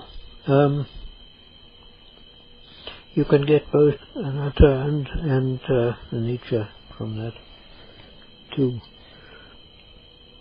But contemplating the senses, it's a bit difficult. The trouble is that we're very strongly conditioned to seeing the world as being outside there and having a reality of its own. When you start investigating the senses, intellectually you can see that this reality is an illusion, that it's internal. Now this is still at the level of Suttamaya Pañña. In other words, the level of working it out intellectually. And it's valid. Oh, it's painful there. Here, I don't know. Not quite sure what it is there. But one can get to that point, but everyone's got to get to the point of going beyond that and actually seeing it, realizing it, and realizing that this is just something in one's own mind. And that's difficult. But would you say that continuous, intense reflection and contemplation on sense impression is enough to break through? It can. But one must realize what it means. You can do it for seeing, hearing, smelling, tasting and feeling, the external senses. But the difficult one is the mind, the internal one. That's the difficult one. Because it's difficult to get hold of. And it operates very fast. And it's not like the external ones where you can pin on an object. And you can see how the senses work. I mean, the sight, you've got the lens, the eye, you've got radiation coming in there, you've got an image projected on the lens, and you've got the excitation of the nerve endings in the retina, and the transmission back to the brain. After that, the computer gets going to the brain, and it in some ways, which we don't understand, throws up an image. And that image is interpreted by us as light and colour. But light and colour out in the world is not there. It's radiation, it's not light, it's not colour in the world. We call it light just by our own analogy, by analogy with our experience. But the reality of it is that there's no light out there.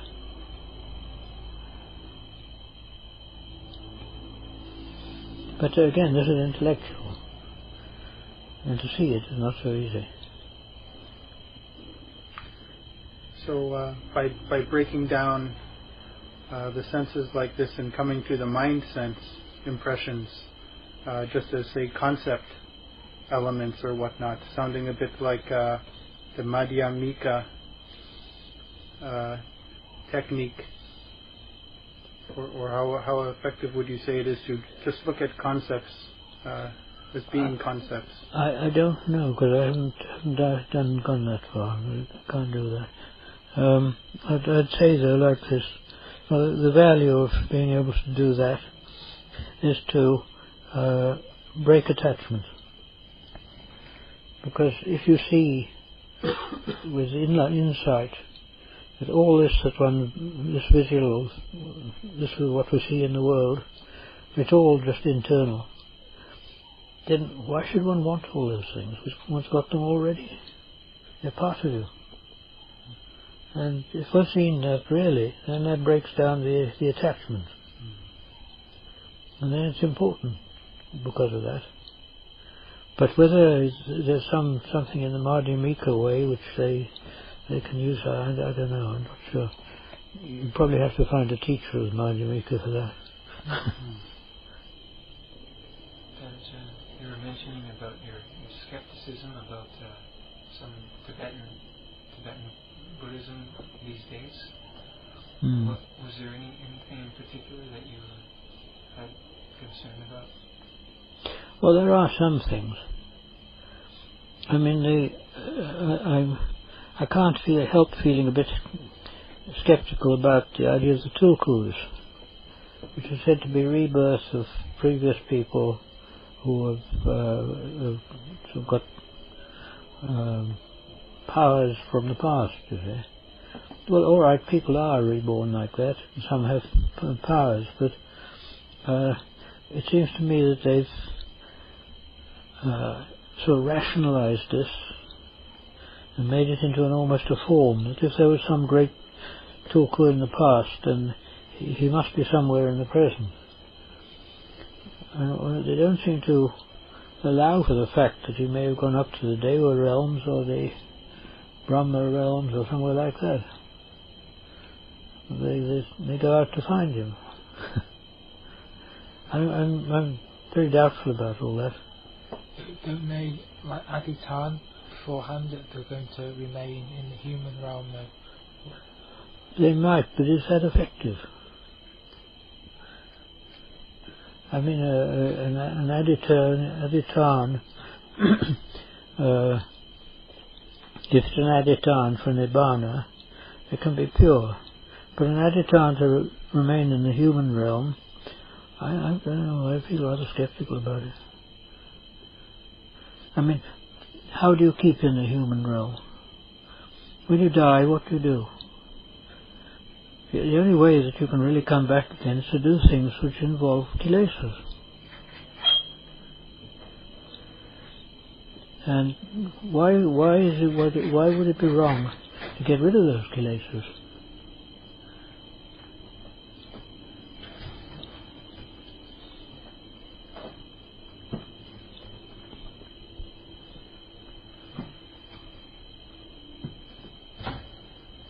This comes back to the emphasis in the tradition on the Bodhisattva ideal. Yeah, yes, Bodhisattva. Coming back to help other beings and that service. I mean, in Theravada, the Bodhisattva ideal is mentioned, of course, because the Buddha said, when I was the Bodhisattva. But he's talking in retrospect. And there's no mention saying that he knew he was going to become a Buddha or anything of that sort. As far as I know, it's not mentioned.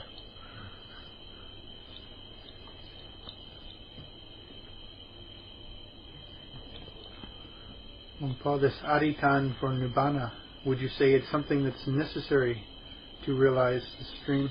And do you know it when you have it or you make it? If you make nibbana, it's almost certain you will know. Yes, you know perfectly well. I don't think there's any doubt about that. But with Sotapanna, there may be doubts there. I think, or Sakidama as well, probably. I think a Nagamin one probably would know.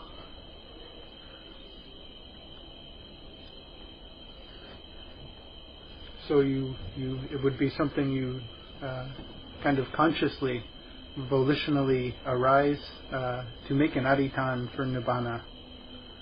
It seems like many of the great Kruba Ajahns have voiced such a thing or recollected such a thing. Yes, if you can make it, very good. But the thing is, one must make aditans where one knows that one can do it. It's no good making an aditan if you know you're going to break it. That only weakens the sense of the power of the aditan. So one shouldn't make aditans just sort of off the cuff like that. It doesn't help anything. So if you make an aditan for nibbana, you have to have a certain certainty already in place that you know you can do it. It's like you must know that you can do it, and you've got to put that extra effort into it, the extra sort of intention, the sort of determination to do it.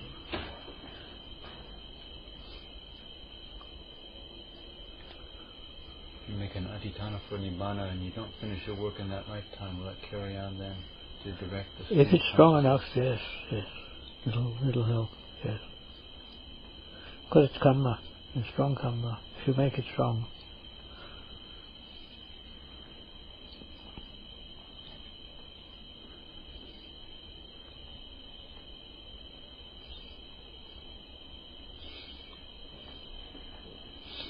And so would it say necessarily come in the form of you're willing to die to realize nibbana, or whatever it takes, you're willing to suffer? If the aditan is strong enough, yes, that'll be so. Yes, yeah. It's strong enough.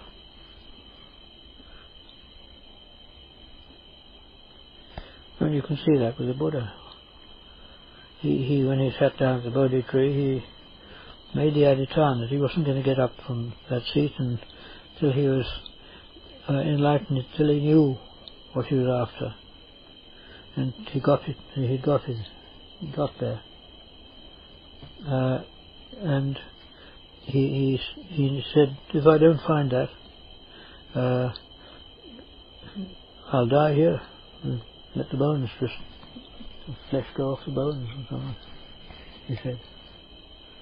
That was his aditan. But one must see that he made that aditana after having been with the top teachers of meditation of the day, of having done intense austerities and been with other people who were practicing great austerities, and there's the Panchavagya, the five disciples who were with him. And only after all that, and all the training he'd given himself there, then he went to the Bodhi tree, and determined to get through. Now, one must see what he did. And then if we look at our own efforts, probably most people they look pretty miserable. So would you say that great austerities and the guidance of the great teachers is necessary before one can come to that point? Well, one can't tell, because one doesn't know one's own Kamma. Some people have to go through great austerities, great trouble. Some people it's easy. Very few though. How would one recognize if they're benefiting from austerities, or when to make them more austere? If one's got a doubt about it, it probably won't do what it should do. If one's got the attitude that this is essential, I've got to, and you with austerity you should have the idea that you're doing it for some purpose. You shouldn't just go in for austerities because it's good for you, sort of thing. like a spoon of syrup or something of that sort.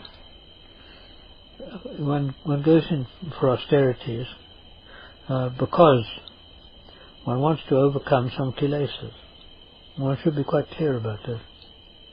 If you look at the Dhutangas, nearly all of them are designed to overcome greed.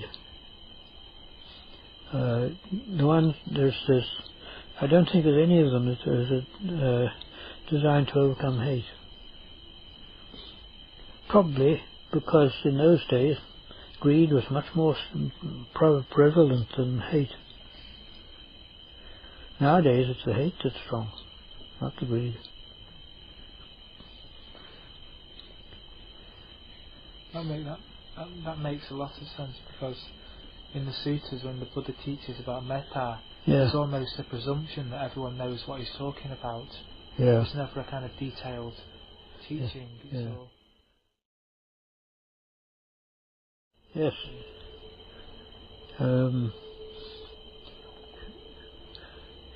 Generally nowadays the teachers don't teach metta much.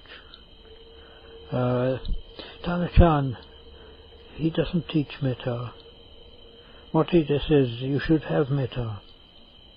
And if you do the practice, the Anapana practice or the Buddho, metta will come.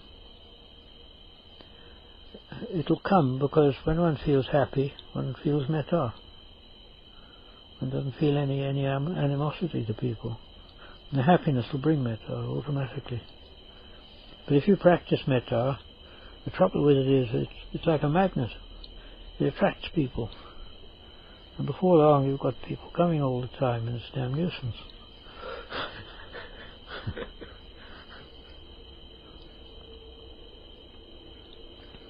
In the Dhutanga practices, would you say that they do work on the aversion? They do help the lessening of aversion as you start to maybe accept dukkha more, or this depends very much on the character. If it's the real dosa character, mostly they'll just increase anger. What practices do you recommend for the dosa characters? Oh, Anapana is very good.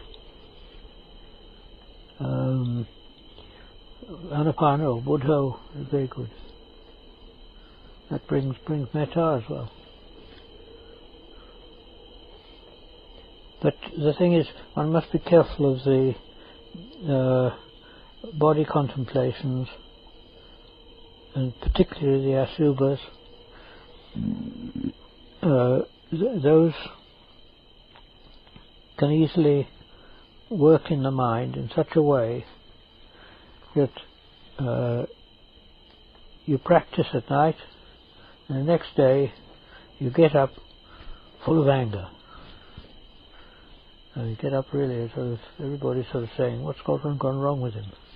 Like that. And it's because of the practice.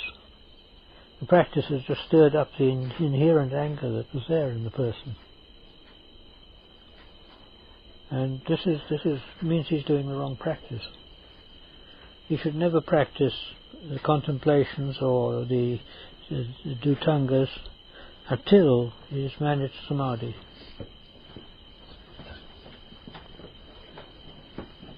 If one can attain samadhi, then you can do the more sort of rigorous practices, because the samadhi will hold it. Samadhi brings a sense of sukha, calm, and when that's present, then the kilesas, particularly the kilesas of anger, haven't got any reason to come up.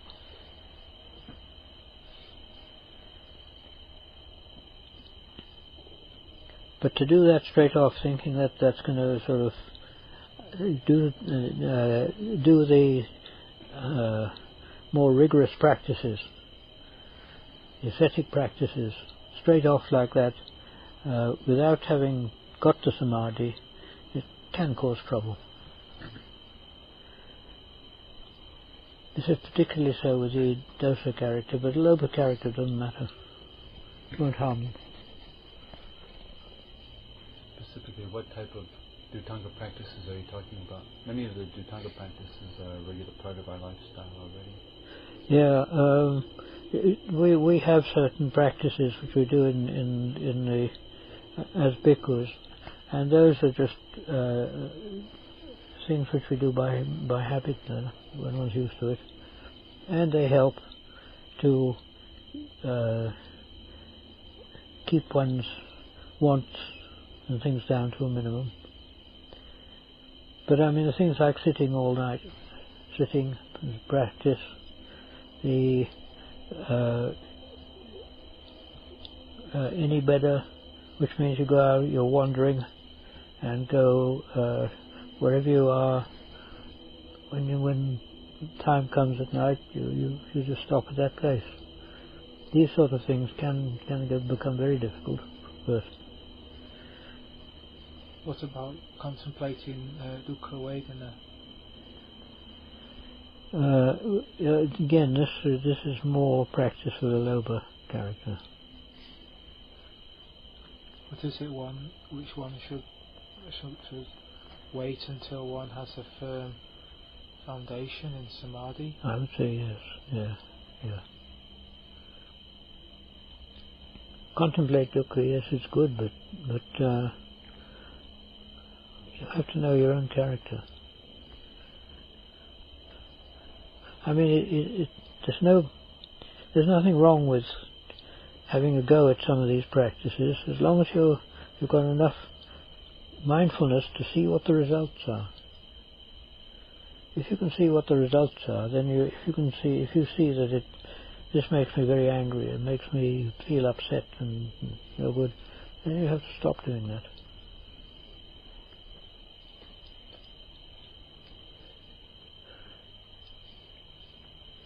I mean, the way really is that unless you've got a teacher who can actually say, oh yes, you must do this or you mustn't do that, then one must test for oneself. But in testing for oneself, one must see what the results are. One must be very careful to watch and see what results come out of it. Lumpur, one practice that used to be very more common is staying up like all night on one pra, and now it's not mandatory in our monastery now. It's optional. Yeah. And what do you think of that practice? In looking at myself, I find that sometimes I can feel much benefit from it. I feel a deepening of my practice the next day, even though I'm sleepy and have to rest, for some hours. But it feels that it benefits me. But at other times, I do find that the next day I feel very irritable, very kind of upset. The least little thing kind of makes me angry. But I can contain it, but still, I notice this in the mind, and so the results vary, week to week. What is your thought on that, on this practice of staying up all night in one pra? I would say probably if it's like that, it's a bit too much for you. There's no harm in staying up a bit longer than you would normally. I would say probably it's too much otherwise.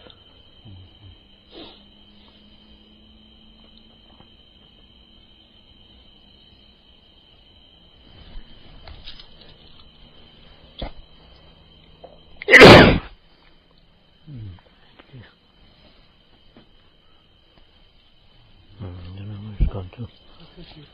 Oh. Should have it somewhere. Body. Yeah.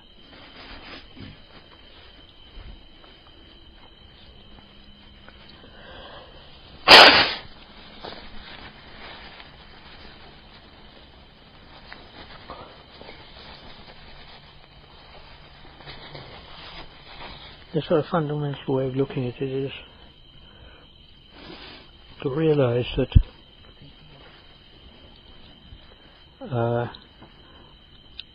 down inside oneself, down here, there's a child.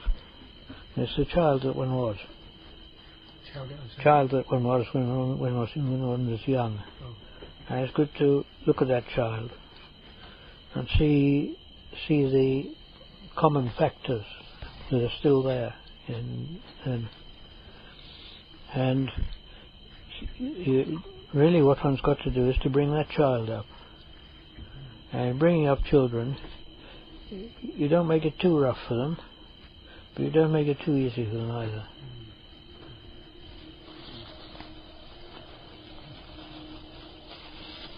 And discipline is necessary.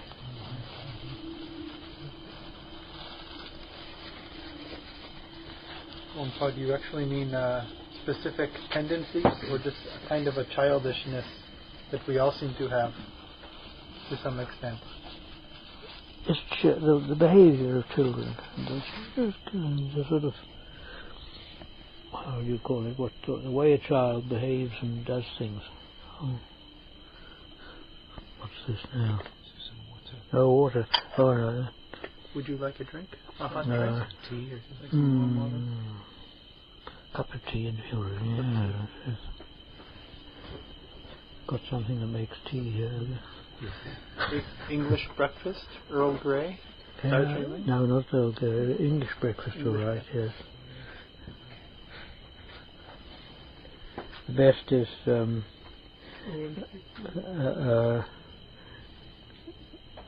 orange pico. Orange pico. No, broken orange pico is good too. Wow. But I've got some. I can make an offer.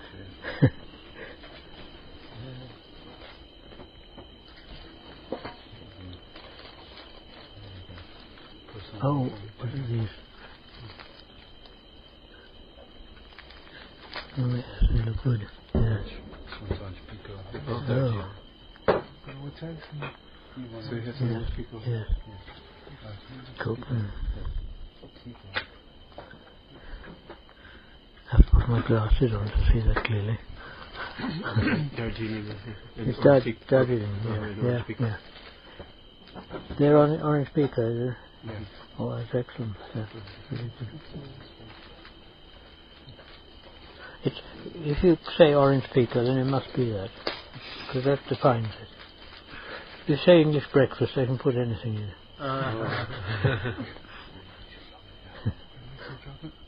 Oh, thank you. Yeah, sorry, I didn't. Put it up there. Okay.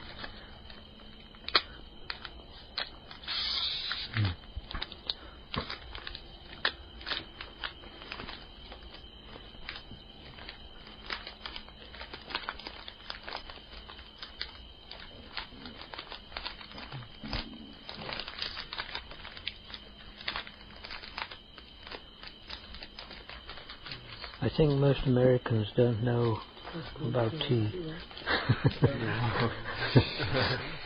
You're correct with this one. Yeah, they lost out because Because the Boston Tea Party. It serves us right, doesn't it? They lost a damn good drink because of it. A lot of bad karma there, I guess. Spoil it for the rest of it. It's the beginning of the coffee culture. You know coffee, though. Yeah, true. Yeah. And then Lipton came in and took over the whole tea industry. Yeah. All I knew was Lipton when I was growing up. Yeah. It's not very good tea either. It's sort of what I would call mass-produced tea. That's right.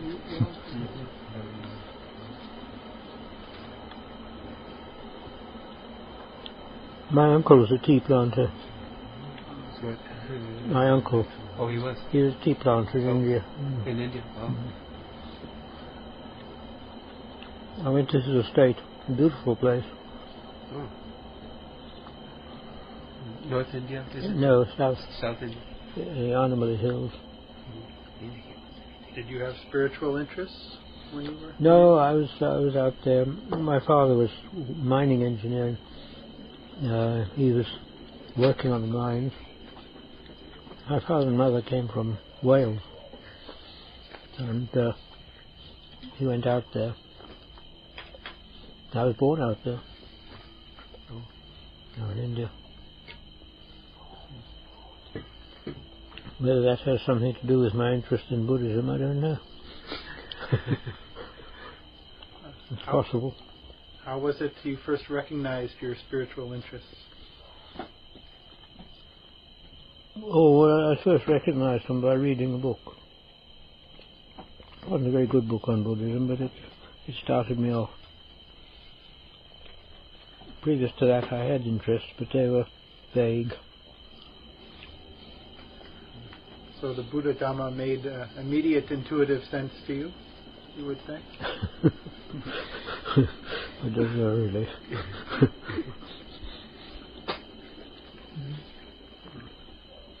I mean, I could never make sense of Christianity.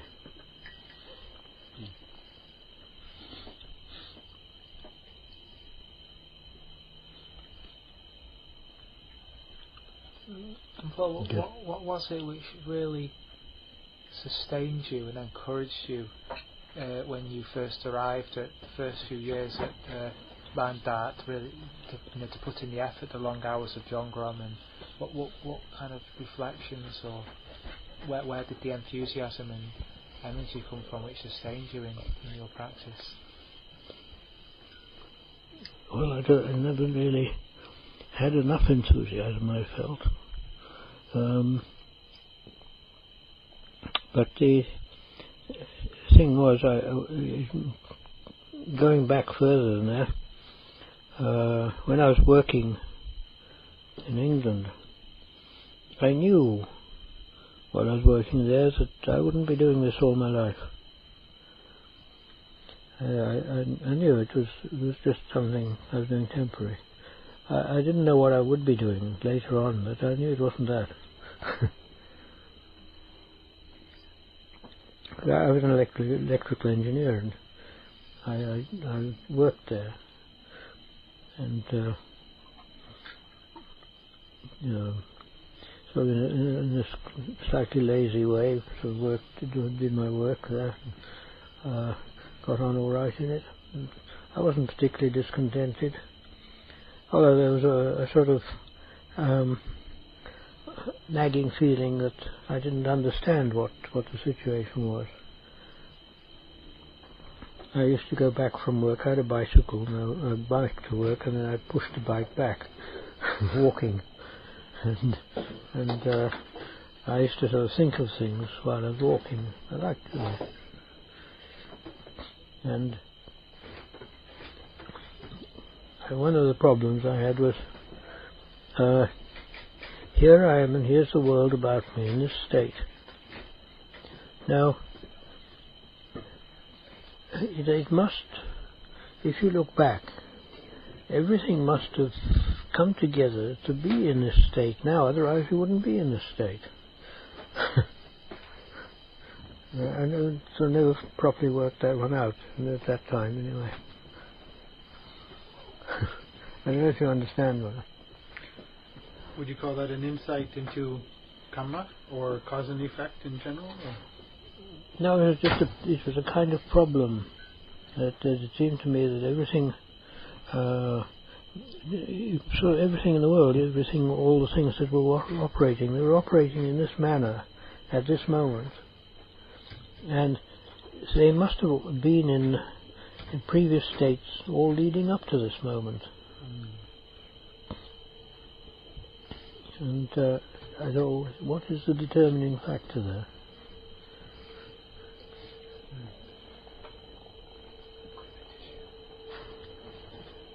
I mean, the answer to that, of course, is that the states are all illusory anyway.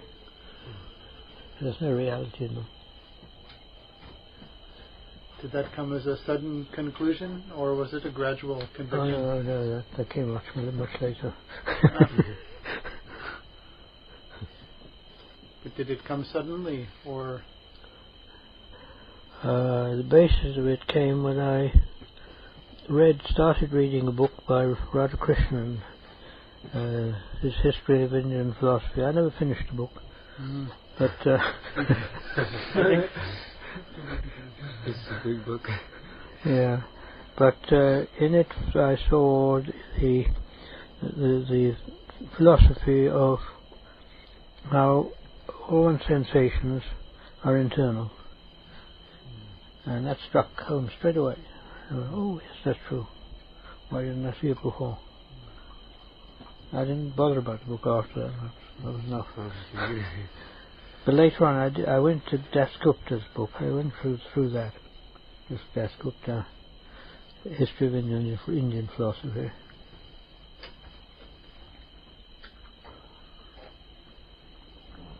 So, how have you gone back, or how frequently have you returned to, say, Indian philosophy, in particular, maybe Advaita? Oh no, I don't bother about it much now. I did find out what these things meant, more or less, and I got a fair knowledge of it. But the point is, so much of Indian philosophy has come from Buddhism. Oh, thank you. That the best thing is to go to Buddhism anyway, straight away, and see. Because the Indian philosophy, I mean, they picked the bones off Buddhism, really.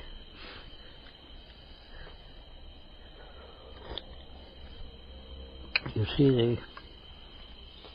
the Advaita teaching was practically Buddhist, and that comes from Gaudapada, who said that he worships the Buddha.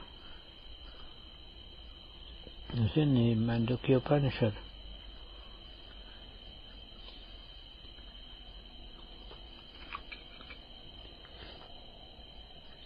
But as an incarnation of Vishnu, right? No, he didn't. No. He said straight. Oh. Yeah, the Indians say, well, yes, he means that. Oh. But that wasn't what he said. Oh.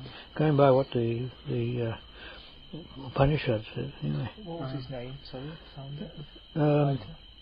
Gaudapada. He was the teacher of Shankara. And Shankara was a big mouth, I think. He was just talked a lot without understanding. Gaudapada was the real one.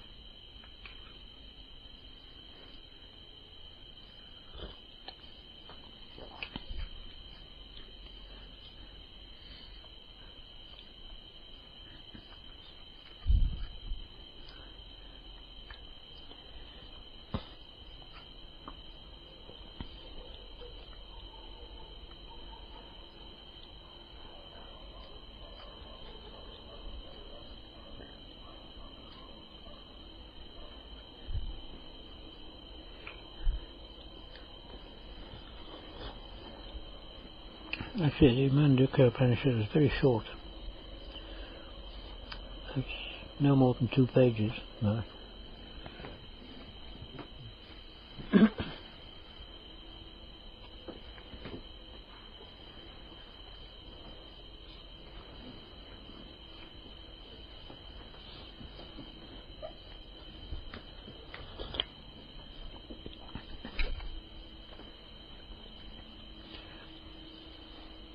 And the Sankhya teaching it's difficult to know how much of that came from Buddhism. Or if the Buddha used that and saw the real meaning behind it. Because either that could be the basis of the Paticcasamuppada, or the Paticcasamuppada was the basis of the Sankhya teaching, I don't know which. But it's the Sankhya teaching is not the same as Paticcasamuppada. There's some very big differences in it. For instance, they say that the Purusha is like the soul, which is separate all the time from the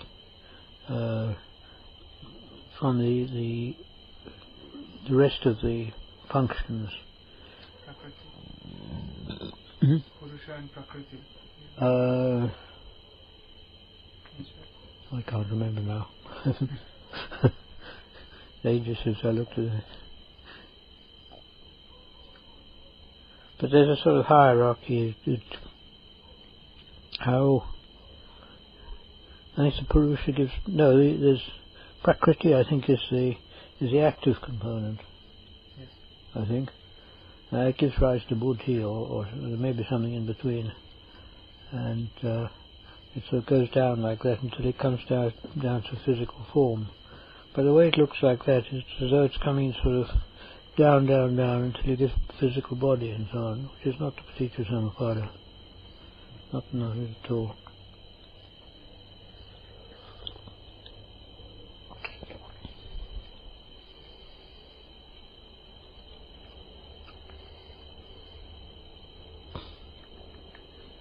In some ways, the Trinidad Mahabodh speaks about the citta. It sounds to some people to be similar to Indian philosophy.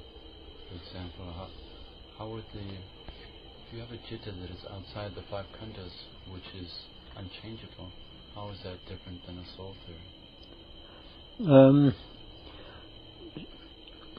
The citta is outside the five khandhas because it's the nature of nibbana, really. The citta doesn't die, but the citta has within it the Kilesas and Buddha, Dhamma in it also, has both. And it depends on circumstances which one arises. And there's often a battle goes on.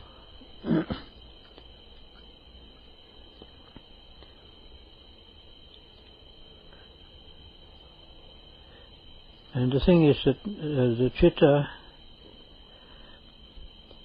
when a sensation arises in the khandhas, the citta turns into vijnana by becoming dual. The duality is the subject and the object. That duality. And when that duality is there, then it has formed the situation for the world. Because the duality is the world, and it's a changeable thing. But the situation it's such that that citta immediately dies away. And if the sensation isn't there, it just reverts to its true nature, which is emptiness.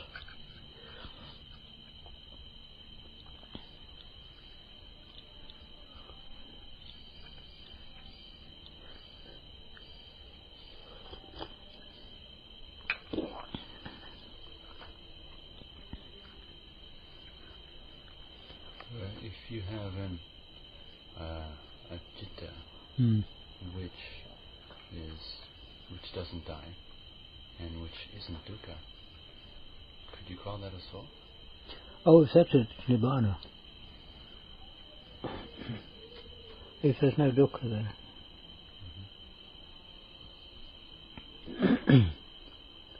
Because for no dukkha to be there, the kilesas must have been completely overcome.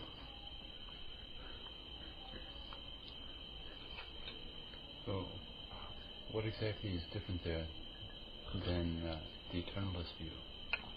What is different in that way of looking at it from the eternalist view?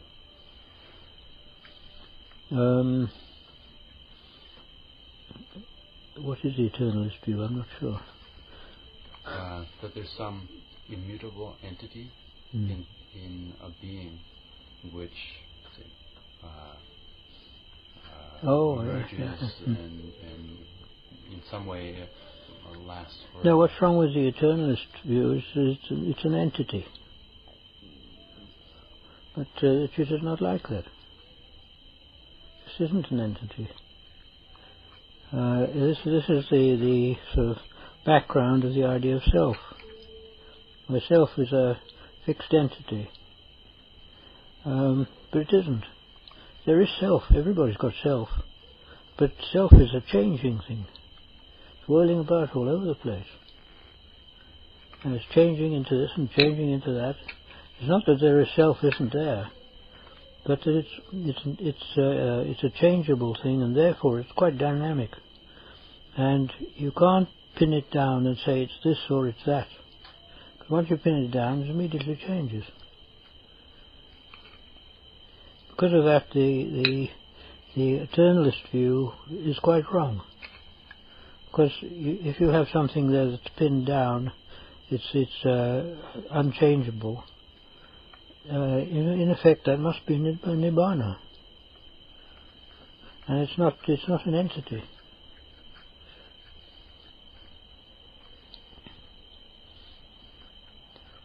Because where you've got entities, you have comparisons between different entities. And when you have comparisons like that, those entities have got to be impermanent to exist. So one fall regarding contemplation, would you say it's safer to contemplate anicca before contemplating anatta? Or does it matter? No, I would say you have to do whichever of them you find suits yourself best. But I would say make sure your samadhi's there first.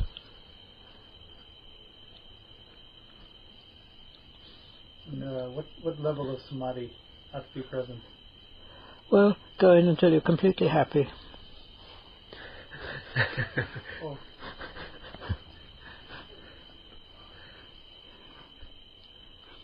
In other words, you feel happy, and that you can say, well, if things are changeable or if they're not changeable, I'm happy. It doesn't matter.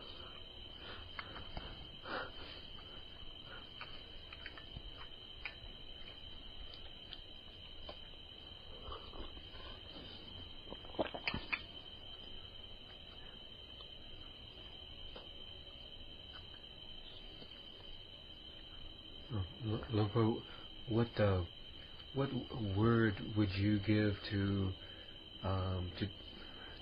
use to describe that which continues after the body drops away? Like we talk about going to another birth, coming back and being reborn. That which is reborn, or that which moves on to the next birth. That essence, or I sometimes struggle. I have to speak to lay people sometimes about this. They ask about rebirth, and what would you call that which continues after the body drops away? Mind, or no? First of all, it's not rebirth. We talk about that as a convenient way of speaking, but it's not right, really, because it's not rebirth. Because there's nothing there reborn. I mean, the old simile was given of if you have a little row of candles and you light the first one, and then you from the first one you light the second and blow out the first. Is the second one part of the first one or not, or has it come from the first one or not?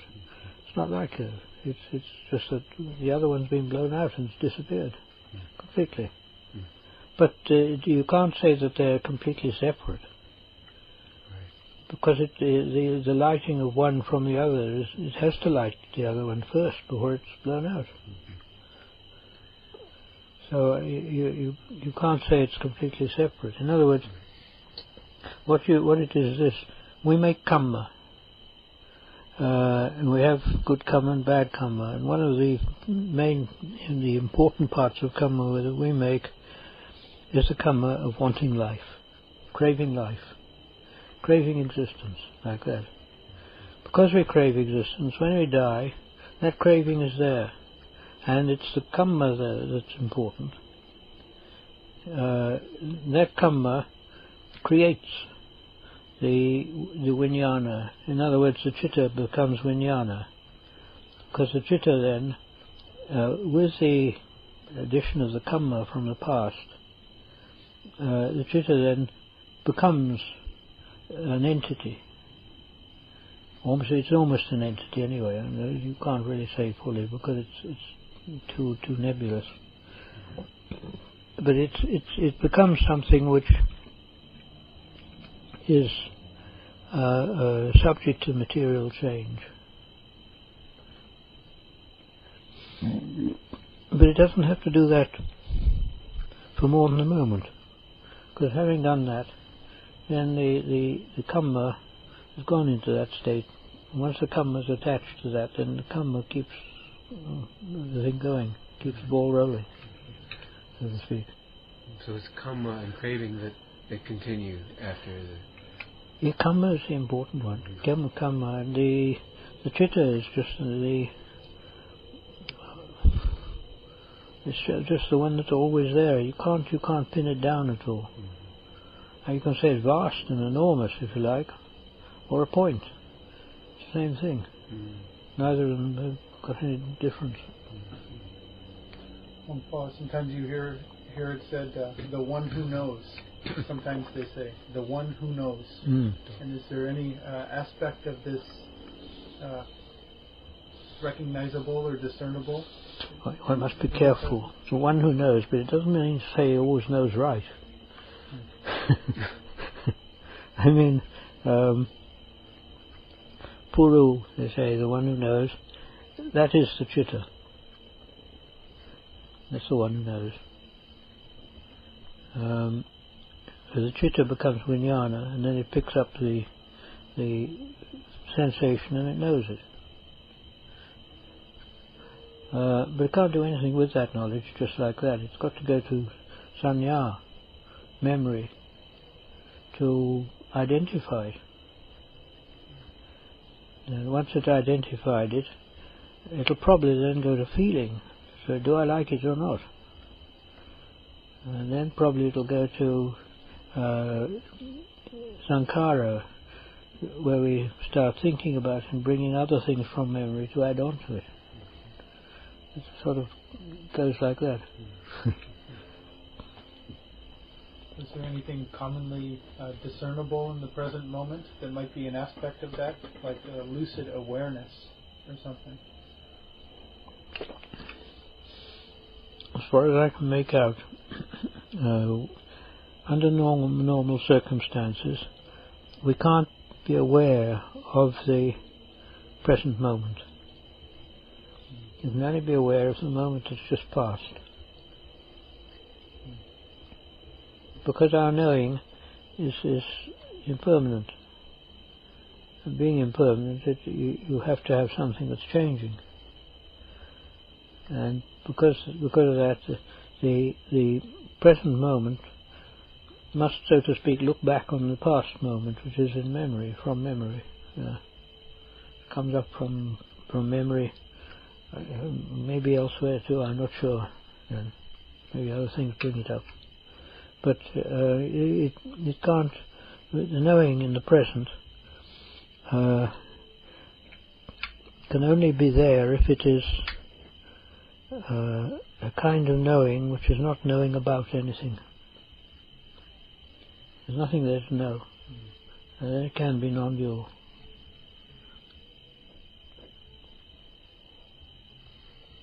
And so would you say one is able to discern just to that bare knowing? One can't realize it. because it's just there's nothing there to fix on. You could have two to know, to realize. You could have two things. There must be this realizing that.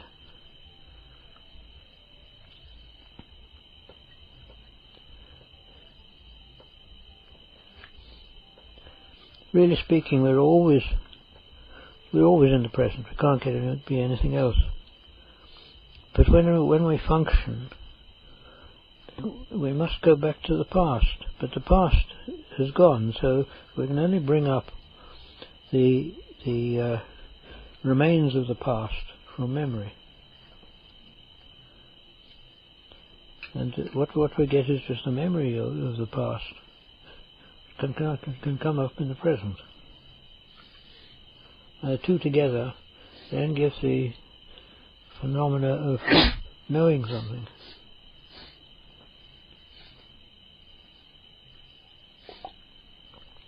It's too complex.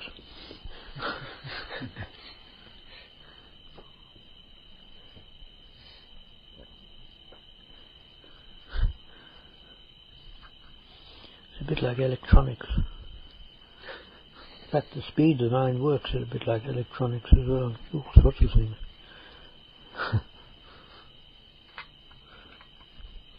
When we talk of Indriya Samvara or sense restraint, then does it mean constantly shifting our awareness from sense to sense to check that it's more or less not falling into like and dislike, or is there one central point where you can?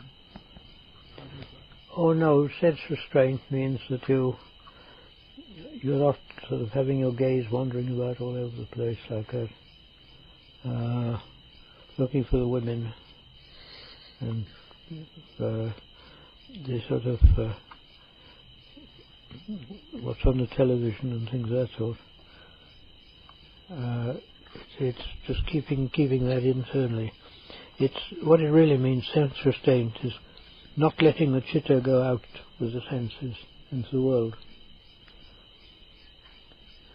And if you do that, if you keep it internally, you'll have sense restraint automatically. If you're, for example, on feeling, if you think if it's like you're feeling something that's sensuous, then your mind goes out into the world to that thing. But if you just have the feeling there just as mere feeling, and you keep some chitta inside, it doesn't matter. It won't do any harm.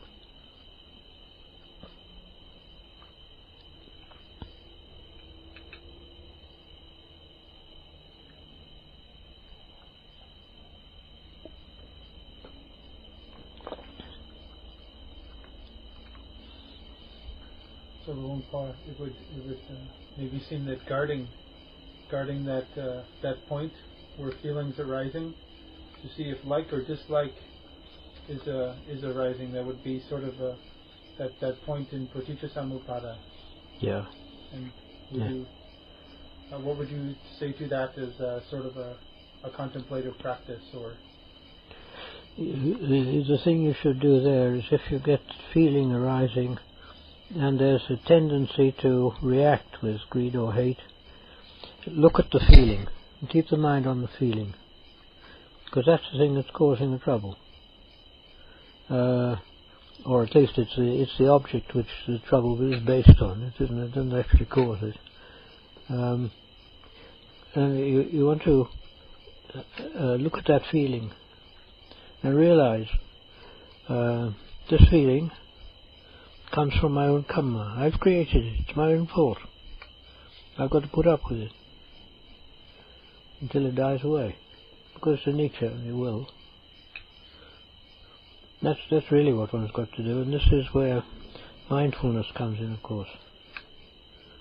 One has to recognize it and realize that feeling is the core of the trouble.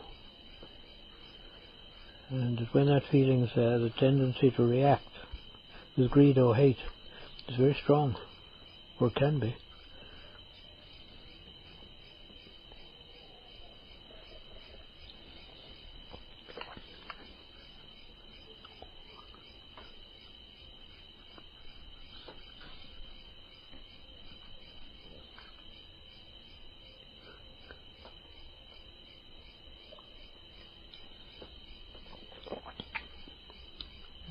Sanya come in the Paticca-samuppada? Which?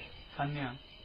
How can we, at what point does Sanya come into? No, Sanya is one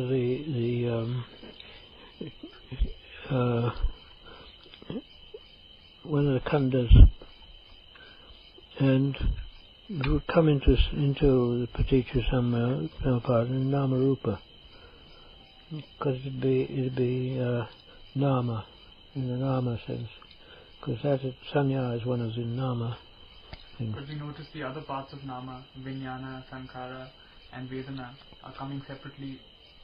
Oh yeah, the thing is that the Paticca-samuppada only takes the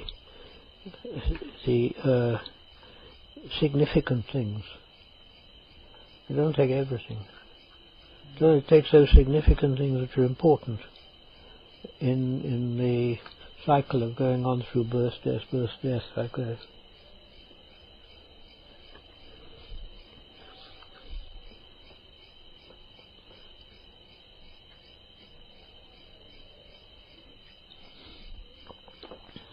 To what extent would one want to manipulate, say, to watch one's attention and to see where attention goes, and to what extent would one want to manipulate that, or just to say take an active or a passive role? It's not like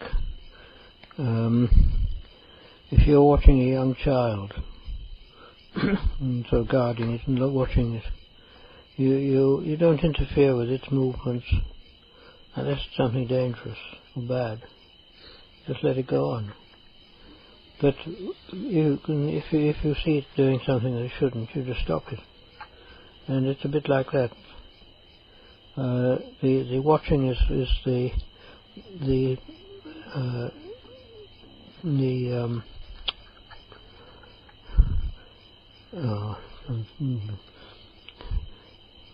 memory's going on. Must be tired.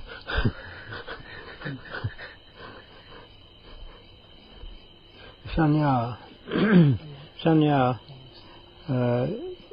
There's the one that's really watching it. It's like a monitor at the back, in the background. It doesn't interfere unless it's essential, unless it must do. It lets what's going on go on, but it's there watching. Would you say this practice of just watching is just more or less the same as basic mindfulness practice, or is there something passive about it? Yeah, this watching is like as though you're in the background, but it's not a thing which you're trying to do. It's a thing which, because one's done the practice with mindfulness, comes up automatically, by habit. And it's automatic then. When it's automatic, then the true mindfulness is there. But the practice of mindfulness is rather haphazard, like in learning to play golf, for example. I mean, first time you hit the ball, oh, it's wonderful. You think I'm good, I can hit the ball. Next time you can't hit the ball even. It's like that. It's good and bad, but as one goes on, with more and more practice, it becomes more, you can do it more and more readily and easily. That's the way of all things when we learn. We just have to learn how to do it, and we learn by practicing it.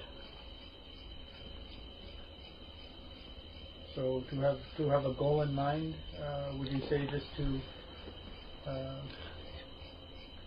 say you're aiming at just continuity of mindfulness, and just to keep on extending the intervals which you can maintain mindfulness in this way? No, that's too much organizing it. Must try and get it so that you try and be mindful at any time, anywhere. And one should look on mindfulness as being a terrific value to the mind, because the restless thoughts that one have are all damaging. Restless thoughts, sort of whirling around in the mind, they're harmful. They don't do any good at all. They waste a lot of time, a lot of mental energy. Whereas if you're mindful, you're keeping those things under control more. And you're seeing what's happening, and you don't let them get away with it. I mean, the mind in most people's minds, they're wandering about all over the place, and they forget themselves half the time. They think of something miles away over there. Oh, wouldn't it be nice to be down there, sort of thing. They forgot themselves there, forgotten themselves here. And the idea of mindfulness is don't forget oneself. And keep your mind at base. And this is very valuable. And I mean, the more you do it, the more valuable you find it is. You realize how valuable it is. You can see for yourself.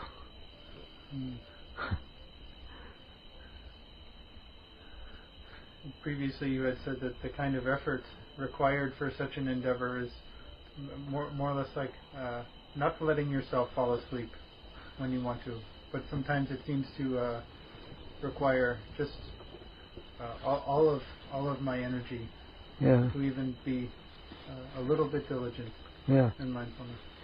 Yeah, at first this is the way of training. One has to do it that way. Eventually it becomes automatic.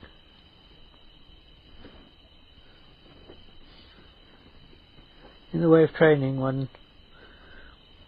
it's like Tanachan says, it's like you're going up a mountain. You mustn't expect there to be a nice made path or steps going all the way up. You have to scramble up, catching hold of roots and branches, and just pulling yourself up by that. It's like that. And this is the way one has to practice. Because the way you're going, there aren't any steps and any sort of handholds ready-made at all.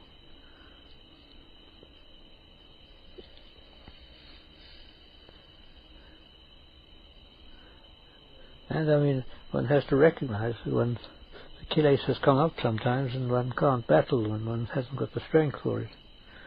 One has to recognize that, and well, it passes. Then you can look back at it and learn from it.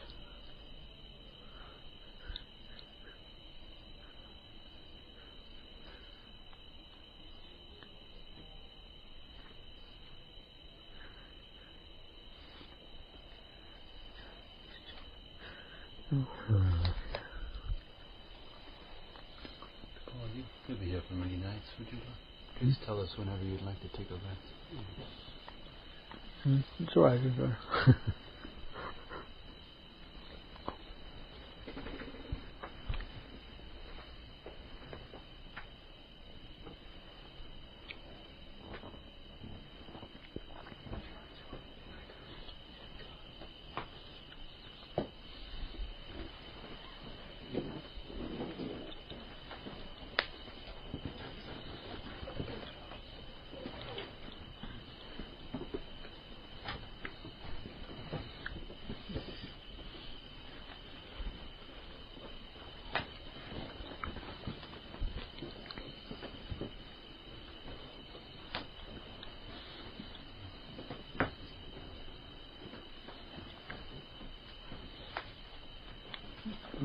I would say try to be mindful,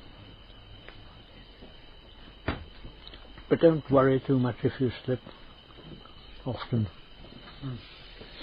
It doesn't matter, one's bound to. And I still can see how much past training one has had in the way of the world, going into the world and doing the things of the world. And you can't suddenly stop that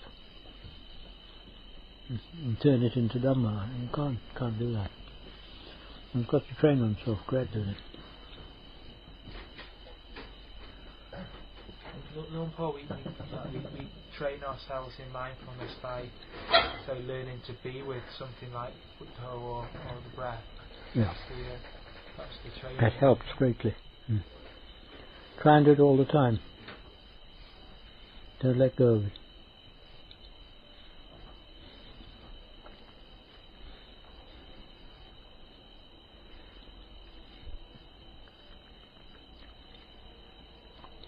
But you'll find that when you do that, it's all right to begin with, and later on the kilesas come up to stop it. You have to recognize what's happening. Because when you do something to fight the kilesas or it goes against the kilesas, like any enemy, they come up in force. And that's when you have to really try to overcome them. Because the kilesas are the things we have to overcome. They're the important things. And when they come up, that's an opportunity to get at them. It's very difficult to get at them when there's nothing rousing them up. Where are they? You can't find them. But when something rouses them, then you can see them straight away. And the practice, if it's done with effort, will rouse them up, no doubt.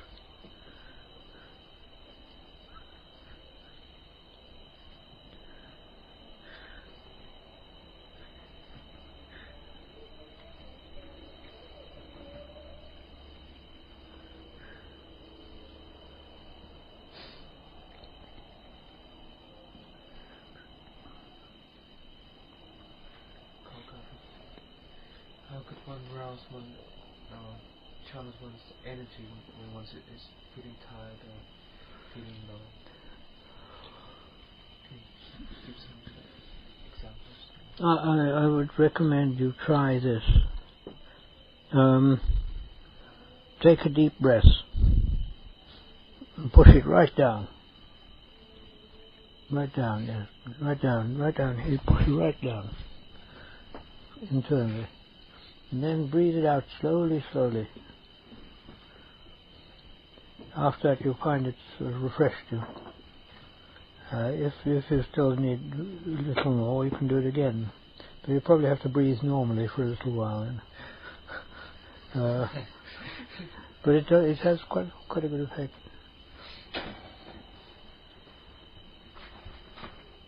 How many times should one breathe in deep and then breathe out slowly? How many times should it be? Don't do it more than twice or 3 times. Because we're not.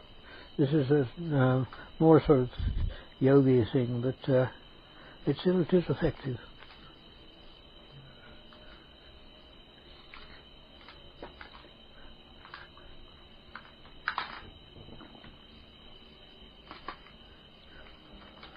Paul, I think previously you had said that you've only gone to see your Ten Ajahn on several occasions about working through a difficulty or whatnot. But how important would you say it's been for you living with your Ten Ajahn? Oh, it's very valuable, very valuable. Because it's not just what you ask in questions. It's the example. It's the feeling of there being somebody really in charge. It's also the advantage of, I don't know, just the atmosphere kind of. People go to Wat Pa Bondhard and they say, oh, this is not like the world. They say there's something strange about it. It's as though it's good here. You know, they feel like it's good. A lot of people have said this. And the thing is, I think mainly the main thing is Ajahn. And what he's done and what he is. And that influence is there with people. I mean, and that's important.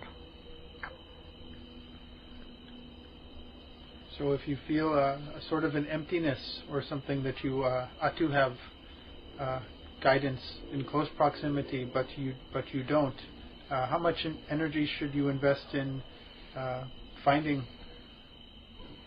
a situation to live with a teacher, or more or less becoming your own refuge? If you can find a good teacher, it's very valuable. But if you can't, it's best to be one's own refuge. Because as the Buddha said this too. It's something where if you go to people who don't know the teaching and ask them, they may give you wrong answers.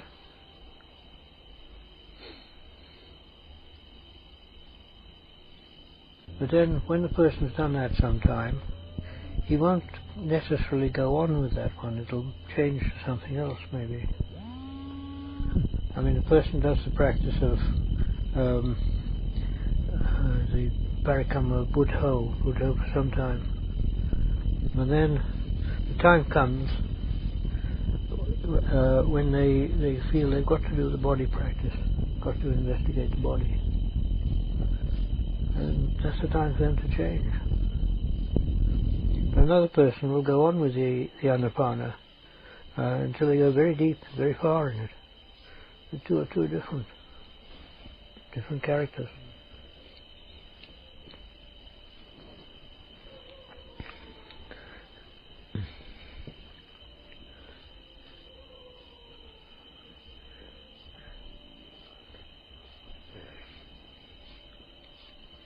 So suppose you really feel like you've found a way of practice that suits you, and you get results from it and whatnot, and you don't seem to run into any difficulties. Would you say it's just maybe okay to practice on in this way, and if you don't have the immediate guidance of a teacher, until you get a difficulty? Or no easy way of saying there, because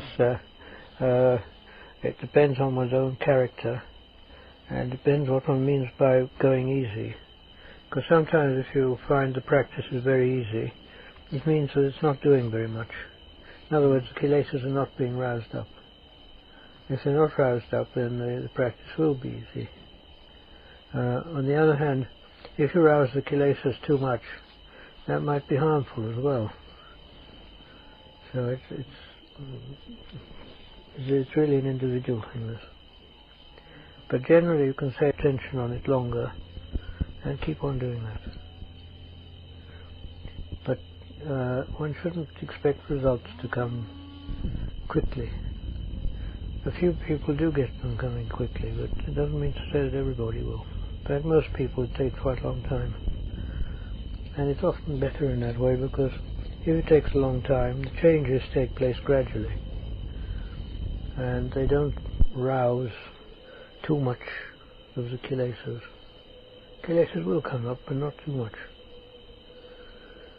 If the kilesas come up a lot with a person, then he must be a real strong character like Ajahn Pañña. He could deal with them. But that was his character.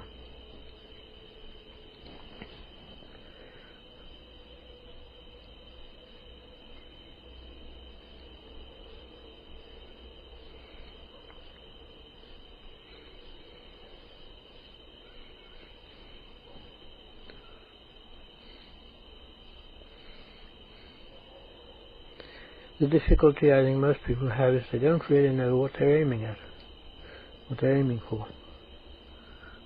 And the thing one's aiming for is Nibbana, of course. But the getting of that has to be done in the right way.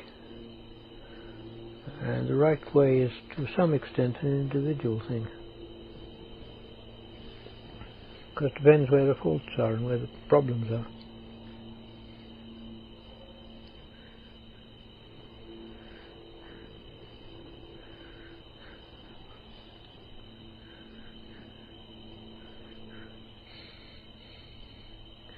Although one can truly say that Nibbana is as far as one's real true nature, One mustn't think it's easy getting there.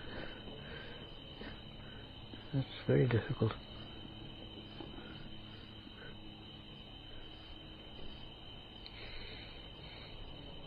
There have been, of course, a few geniuses in the past. You see, like people the Buddha taught, just in one talk he gave, and some people were enlightened just on that. But one assumes they must have had a lot of good Kamma.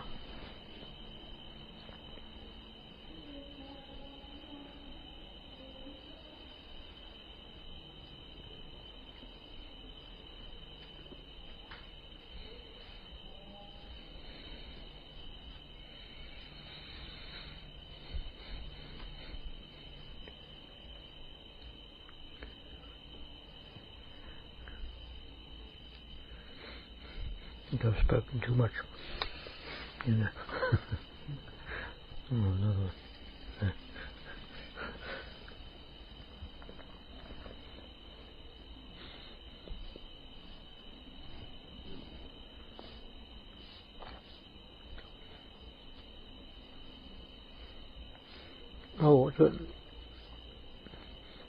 What's the situation with Pindapat and time of food in the morning? Tomorrow morning you're welcome to go Pindapat to the kitchen, the same way that you... Yeah, I couldn't go outside. I tried it once and couldn't. No. Sangha set up for the other monks. It's be at the Sangha at 5:15?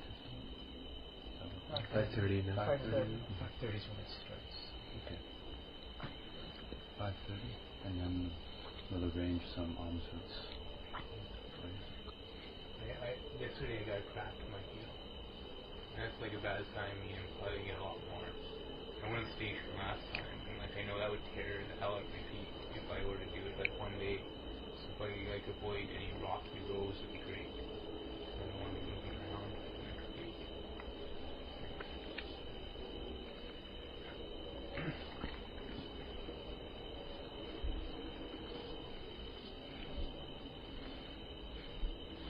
You go out Pindapat 5:30 normally, yeah. The early routes will go at 5:30. I actually start at 6 o'clock. 5:30 set up.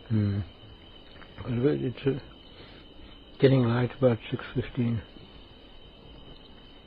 Well, in Udon, I don't know here, it's maybe a bit different.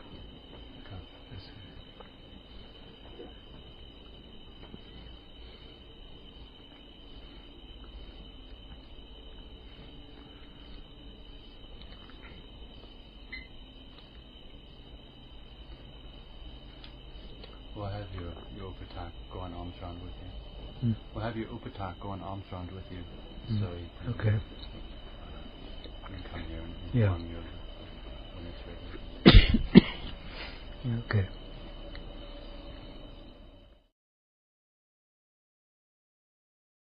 At the beginning of my monastic life, what challenges did I have?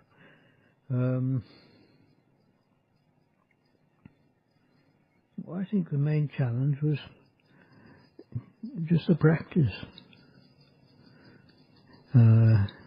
You do the practice and your mind goes into distraction time after time, and you just have to keep going, pulling it back all the time.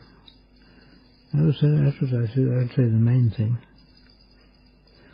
As far as the external things are concerned, there was a lot of contention to begin with. We were in Wat Patnam, and things were a bit turbulent at that time. But we moved from there, moved to Wat Tatong, and later on we returned to England. And I was 6 years in England. That was a bit of a challenge, because the others all gave up the robe, and I was holding the baby. And the baby was the English Sangha Trust.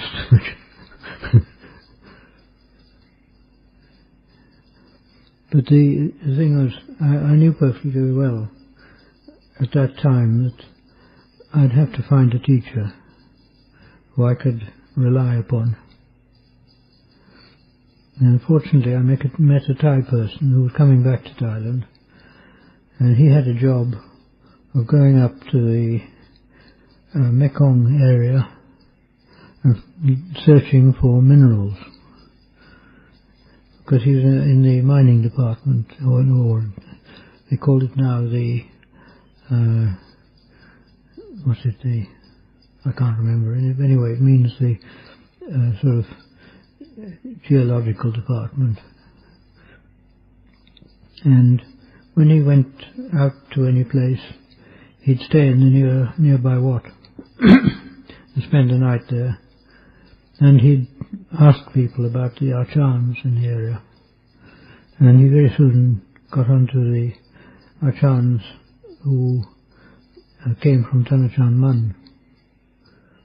And when I came to Thailand, he said, "Oh, there are many Acharyas there whom you could go to." And one day he came to me and he said, "Oh, there's a well-known Acharya in Wat Bhawan." And I went there. It was Thanachan Mahabor. And I liked him, and I liked the way he behaved and talked. And I asked him if I could go up to his wat, and he agreed. So I went, and I've more or less been there since. Some of the challenges that some people have, say, with passion for women or food or these kind of things, do they trouble you very much in the beginning? No, not really. Oh, I mean, I won't say they weren't there. They were, but they weren't a big trouble.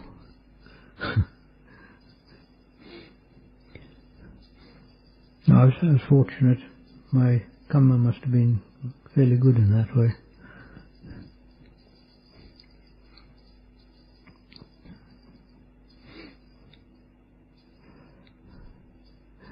Did you suffer from much anger as a young monk? Anger? No, not a lot really. No. Delusion, yes. Delusion, yes. A lot of distraction, distracted thought. It lasted a long time too. Distraction is one of the main problems people have, because the mind tends to go into distraction automatically. And I once questioned, what was the purpose of it? I mean, practical purpose in life. And it seems that it's quite likely to be a method of refreshing memory. At least that's one of the things it does. I'm not saying there aren't others, but it's a refreshment of memories, as the rethinking of them. My teacher in Switzerland in the Dhammapada monastery told me also from this. There's a typical constellation when you are ordained. So often the person where you have the most problems in the monastery sitting next to you, and you are bonded your whole monastic life with this person. And my teacher told me, and other monks, and I have also experience about this. Can you say something about the typical situation? Is this karma, or what is it? Because you have a person next to you, maybe you have held your whole monastic life, and the other person, no problem, but there's something difficult in the relationship. Is there something physical in a relationship like that between two people in a monastic life? Oh, I don't know. is more likely to be of a psychic nature, if anything. And one can have a relationship with people there. In fact, Kamma can be very strange. It can put one into a situation where you almost recognize the people that you're with. Sometimes in a good way, sometimes in a bad way. But one almost recognizes them, and one probably drops into a mode of relationship which one's had in the past. Maybe with that person. This is something of the way Kamma works. It pitches one into a situation which one's already created for oneself in the past.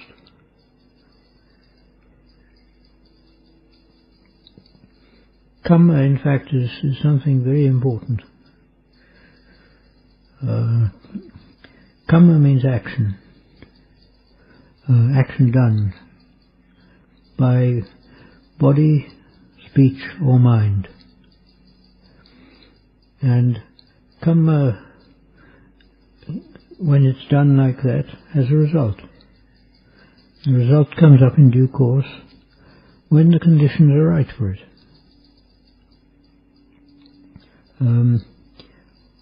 When the conditions are right means to say that the conditions, just by chance, happen to be in a suitable mode for that Kamma to give its result. And this brings one to the point of, can one control one's Kamma? And the answer is, you can partially control it. Because, for instance, if you deliberately put yourself into a dangerous situation, you're chancing your Kamma. There may be Kamma there that you're going to have an accident in that situation. Because of that, the Buddha and the Acharyas all say one should avoid dangers that you don't have to go into. If there's something that's dangerous, and you know it's dangerous, and you deliberately put yourself in that situation, that may be giving a chance for some Kamma to arise. It doesn't matter if it's good Kamma. If it's bad Kamma, one must watch out. But really speaking, we can say we create ourselves. Kamma means that what we do, we become. And we become that because we've done it. And we create our own future, therefore. And if we want the future to be good, we've got to look very carefully at what Kamma we make. And be very cautious. And this is where mindfulness comes in. The awareness of what is right and what's wrong. What's good and what's bad. If one practices in the right way and does the right things, one can develop the future being pretty good for one. But if one goes the other way, it can be very bad. Kamma is very important. When there's Kamma, there must be rebirth. Or we call it rebirth, but it's really birth dependent on the conditions that preceded it. And when there's birth again, we pitch ourselves into a situation which comes from something we've known in the past, which means our Kamma, one's own Kamma. If one's Kamma is good, it can be a good birth. If it's bad, it can be quite bad. And it's worthwhile taking a look at the world and thinking, if you were born again, where would be a good place to be born? And you'll find there are not many places. The world's a pretty rough place now. So the story of that is that one should try and get free beforehand, or get to such a state where one's got more certainty.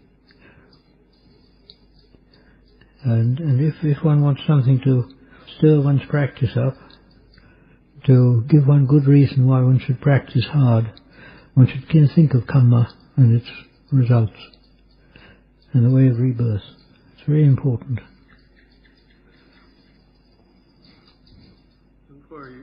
When you say to avoid dangerous situations, isn't the forest life that we lead kind of oriented towards turning and facing our fears and sometimes moving into places that aren't necessarily life-threatening but that are physically difficult and even are on the edge of danger, especially if one is heedless?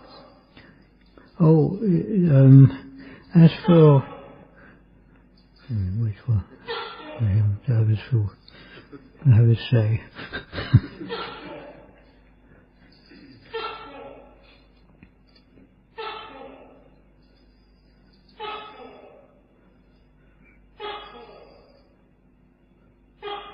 Enough.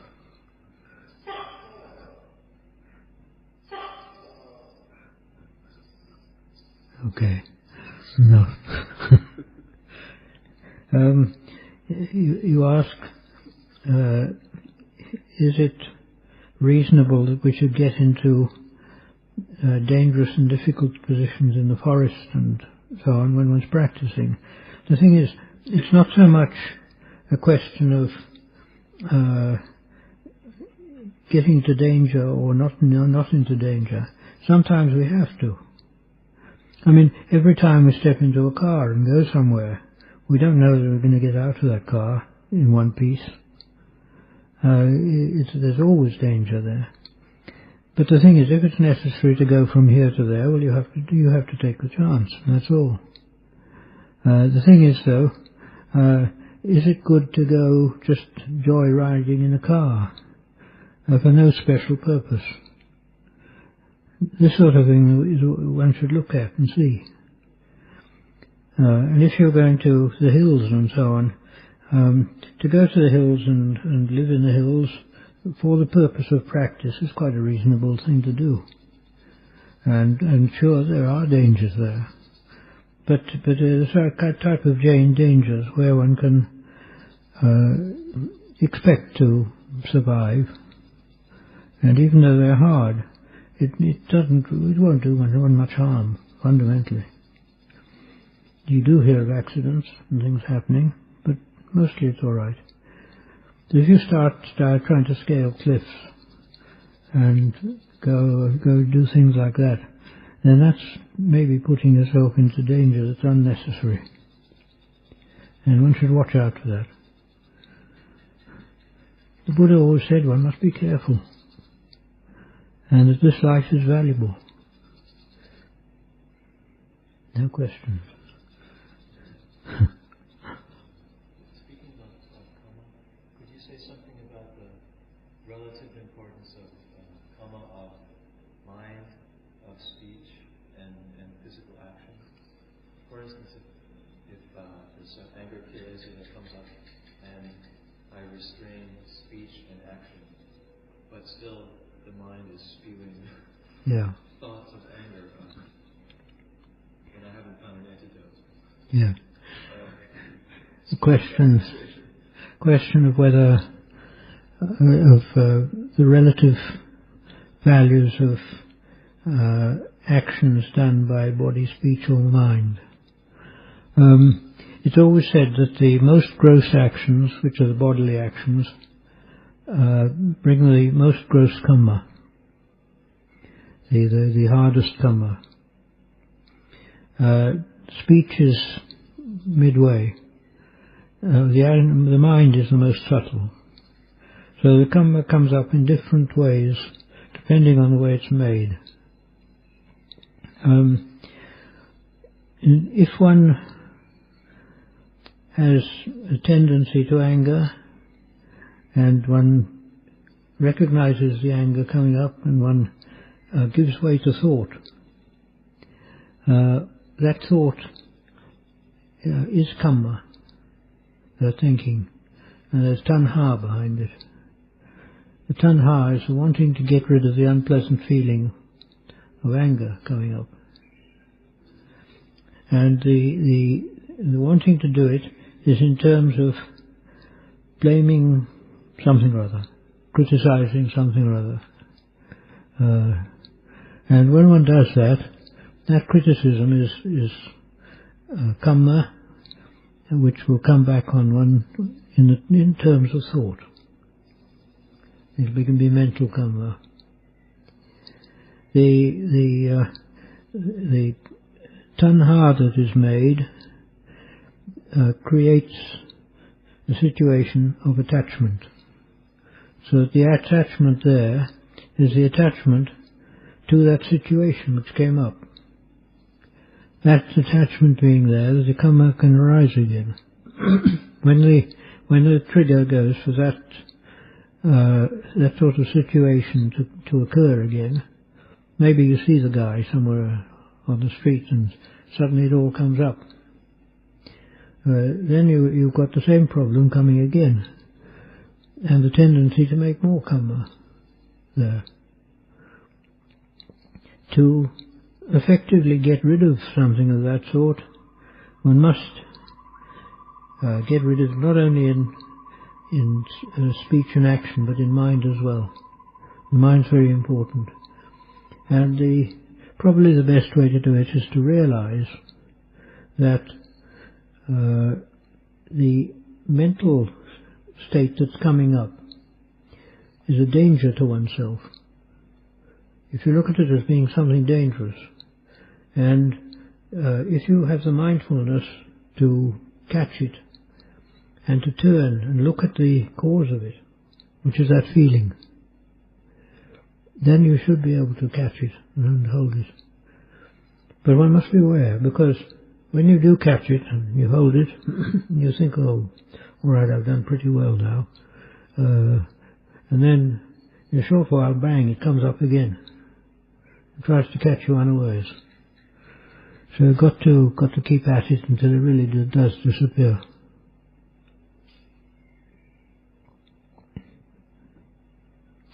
It's one of the primary methods of training that one should try and develop.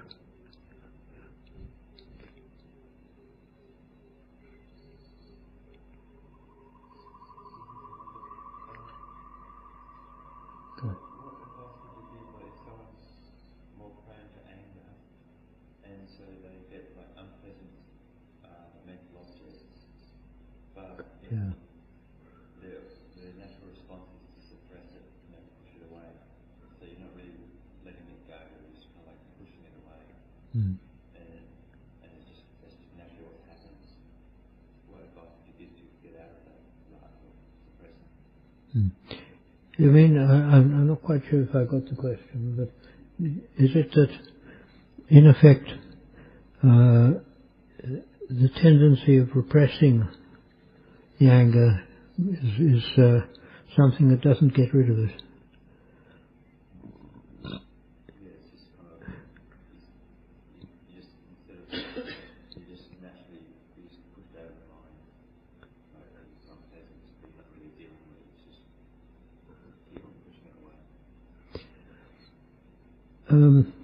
If one is tending towards anger and one allows the anger to come up as a thought, the thought there is still Kamma. If you repress it totally, that is physically, verbally and mentally, then there's nothing there to come up.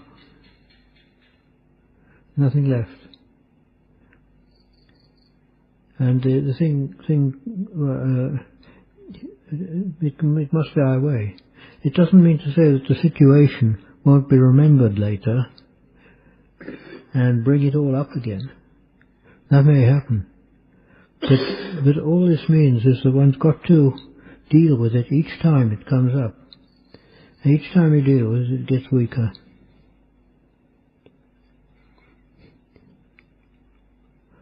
But repressing the speech and thought, and not speech and action, but not suppressing thought, can cause quite a lot of trouble. I mean, you get it with people who smoke cigarettes and they want to give up. So they decide to give up, and they throw away the package, and then they stop smoking. But they haven't really stopped, because the mind's going wanting a cigarette all the time. It's sort of looking round for cigarettes and thinking of them, and it's bound to this thing. If it's bound like that, the person hasn't really given up. All the conditions are there for them to start again.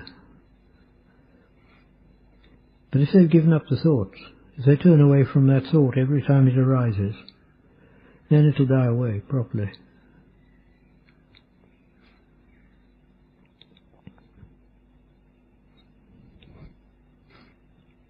Can you speak about the importance of mindfulness and its purpose in the practice to enlighten? The importance of mindfulness and its importance. Really speaking, mindfulness is what gives one data to do the practice. Because for you to be aware of anything, to know something, you have to have your mind on that thing. If you're doing something and your mind's on something else, then it's really only an automatic action that's going on. And one can't learn from it. Also, if the automatic action's going on, sometimes the action might be harmful. Something might happen that's wrong, and one's not prepared for it. And one doesn't know how to act, or one acts wrongly. This is one of the things that happens with mindfulness. If you don't have mindfulness, the other thing is that to learn in Dhamma and to learn by experience, one must have mindfulness to point it out. Otherwise, you've got only memory, and memory can get mostly distorted. It's quite distorted, really.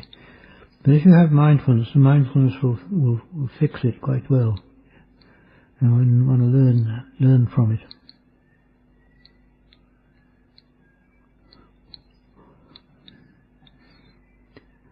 It's like if you're walking in a place and you don't have mindfulness, you can trip or slip up very easily and get trouble. Whereas if you're mindful, you're watching. Your mind's on the present. It's in the present and it's watching what's happening. So you don't get the same tendency to trip up or to have trouble.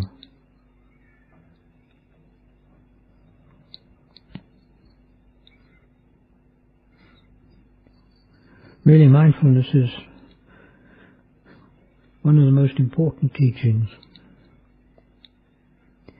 Ajahn Pañña said several times that the three things he teaches are mindfulness, wisdom, and effort. Those three. He said if you really practice those three, it's enough.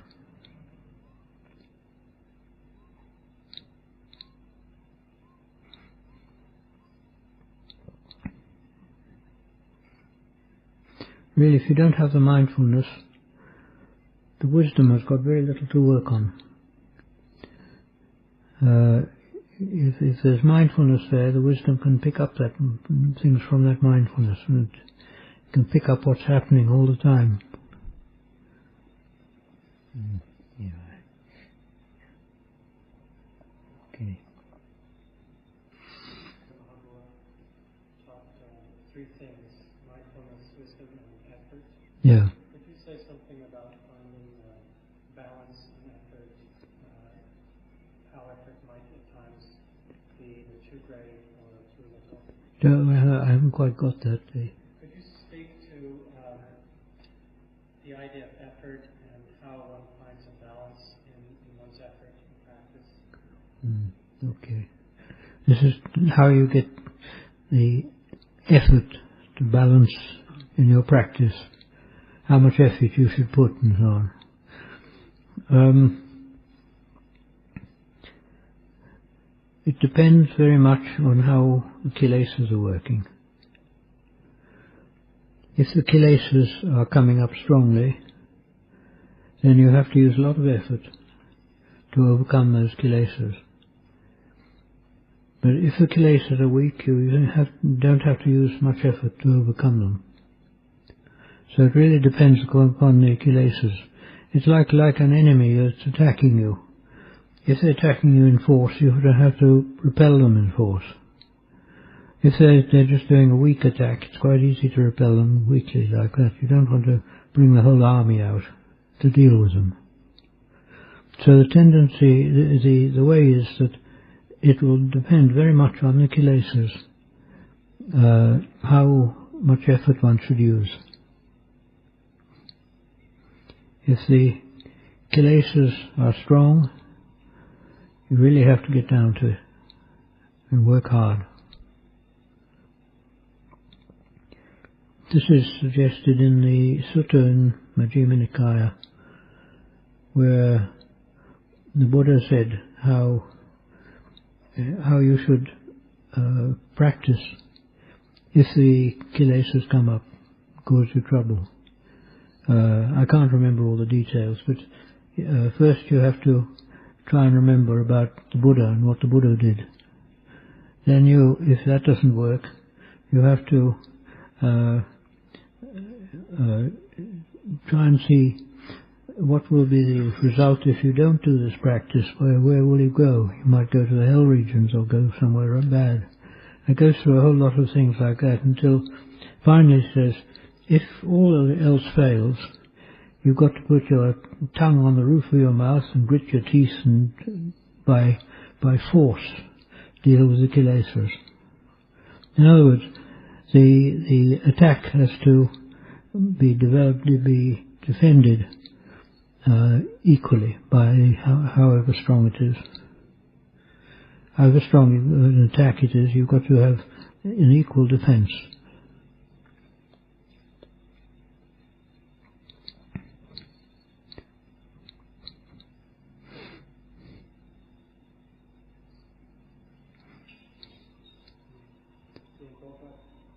Developing mindfulness, is it helpful if one puts oneself in unfamiliar and alien situations? Something like put on ropes and then do something that one has never done before. Is this helping with mindfulness? Yeah. Now here the question, should you put yourself in unfamiliar situations to help mindfulness? The best thing is try it. Tanachan Kao used to do just that. He would go and sit in practice at night. He'd go sit in practice in one place in the forest or the hills, and he'd only spend some time there until he was beginning to get familiar with the place. Then he'd get up and go to another place.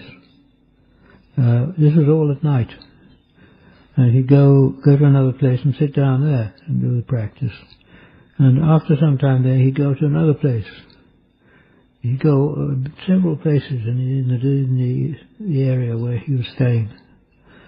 And he'd just go from one to the other, like that. Because he said, when he started getting familiar with the place, he started sort of losing the strength of mindfulness. The mindfulness, he was getting familiar with it, and because he was getting familiar with it, he felt he could let go and relax. So in order to stop that, he would get up and go to somewhere else. This was his practice, but for each one's got to find one's own way and what suits one. If that suits you, I'd say do it.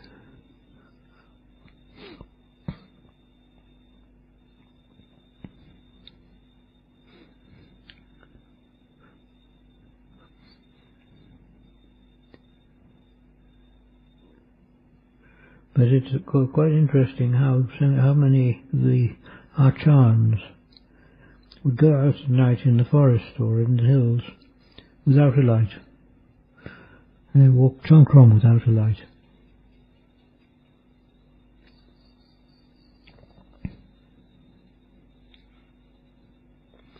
But I'm not suggesting that people should try that until they've developed enough samadhi.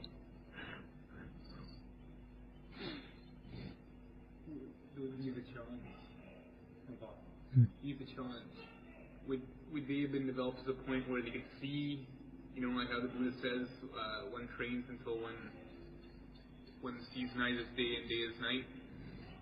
Or or was it they went off in the dark to just see what the mind would conjure up?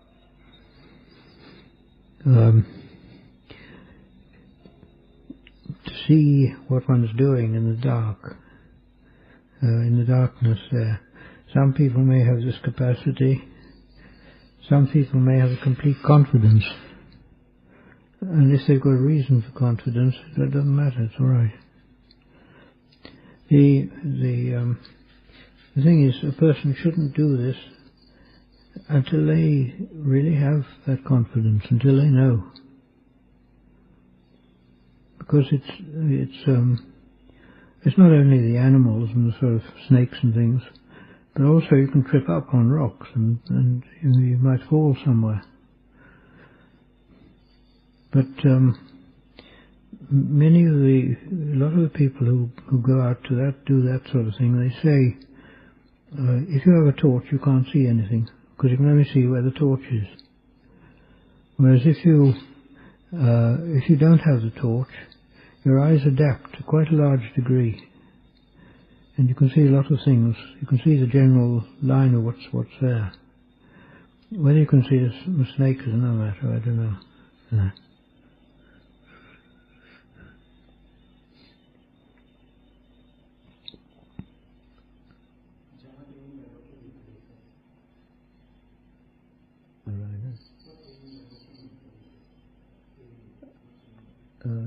You can't hear. I think he said working with. What do you mean by working with your Kilesas? Working. No, it's working against the Kilesas.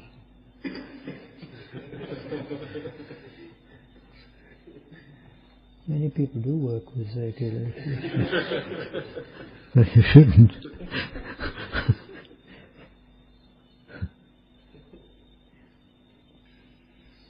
Because working with the Kilesas is really aiding them, pushing them on and helping them. But it's work that one should do with the Kilesas, in the sense that you've got to get onto them, get at them, try and fight them.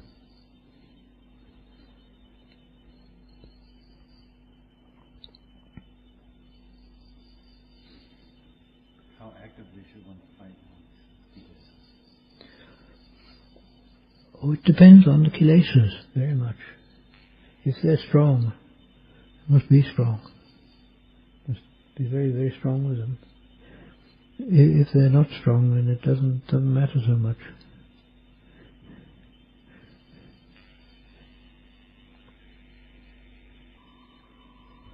Can you give an example in your own practice of Kilesa that was really strong, and what you did to combat it?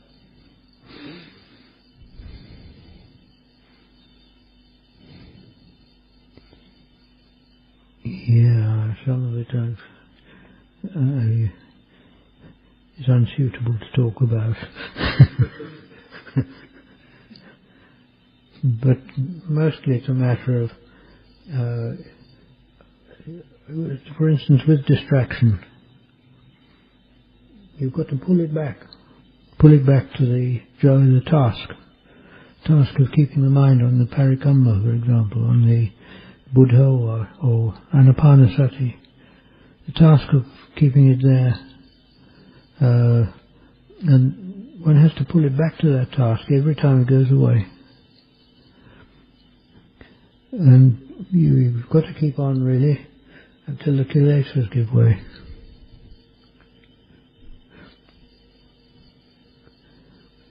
What generally happens is by practicing like that, if one keeps on going against them, they get weak. The thing is, the Kilesas won't stand up to persistence. If one persists in anything, one can get through. But one has to persist, one has to go on with it until one succeeds. So I like what Napoleon said. He said other people are quite as clever as he was. But he said that he just persisted when other people gave way.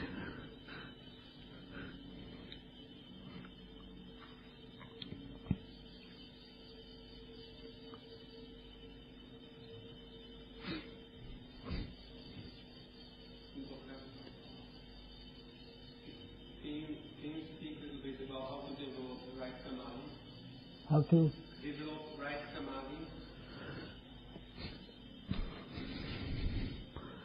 How to develop right samadhi. Right samadhi has got really two meanings here. One is samadhi having a right purpose and object. In other words, the purpose you're doing it is a right purpose. It's for the developing of Dhamma.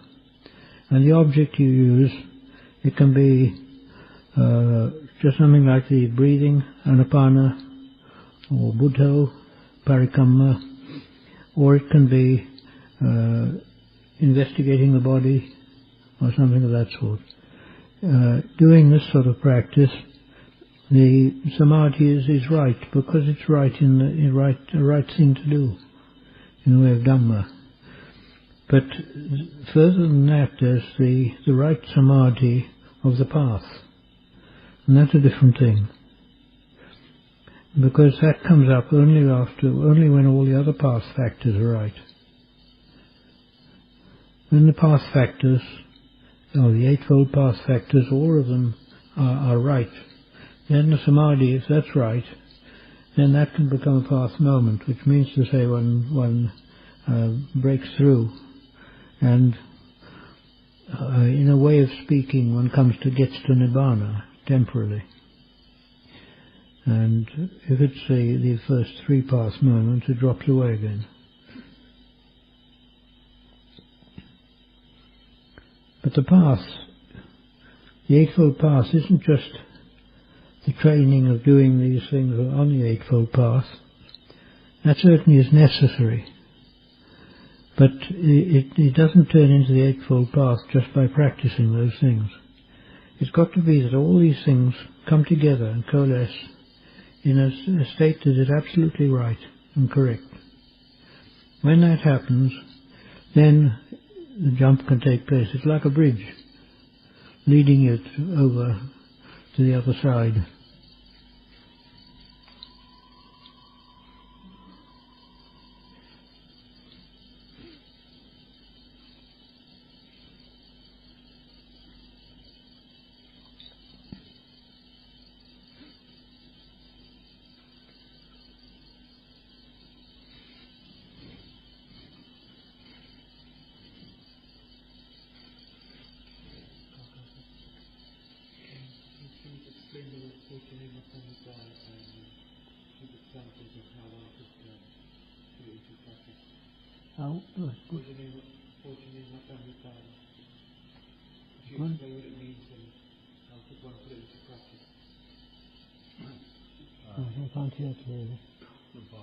He asked if you could explain the meaning of moderation in eating. He gave a power term for that. Oh, moderation in eating. And ways one could develop. I see. Can I explain what moderation in eating means? Well, generally speaking, it starts off with taking that amount of food that doesn't make you fat. That's a simple way of putting it.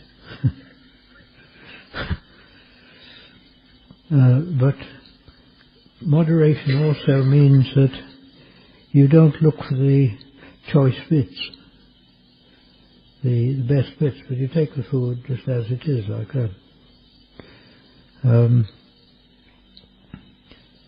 Moderation in eating means that you try and eat those things which help the practice. The Indians had a way of putting it. They said that there's the three modes of food: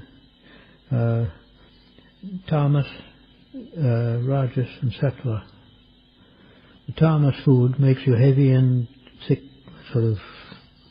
It's heavy food, like sort of potatoes and things of that sort.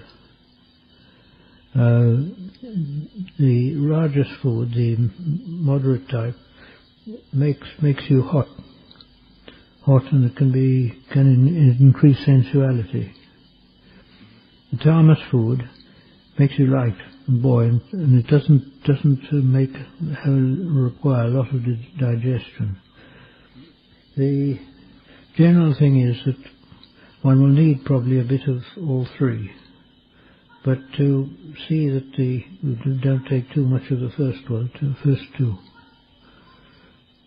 first two types of food, because they can have a big effect on the practice. They can dull one's mind, because when you eat food, blood has to go to the stomach for digestion, and if the blood goes to the stomach, it doesn't go to the head, to the brain. Because of that, one feels sleepy, and it's not easy to keep the mindfulness as well.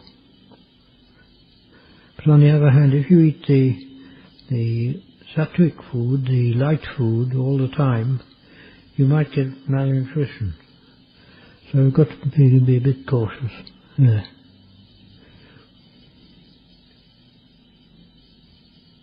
Which category does sticky rice fall into?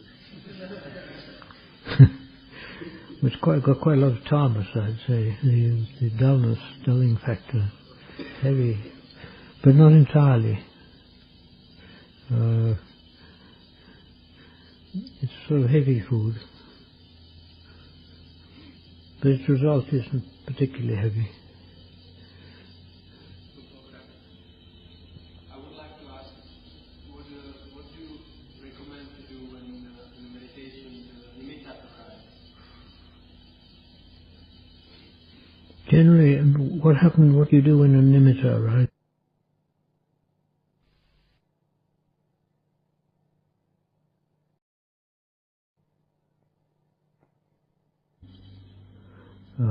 Or Buddha practice, you look on the nimitta as a distraction.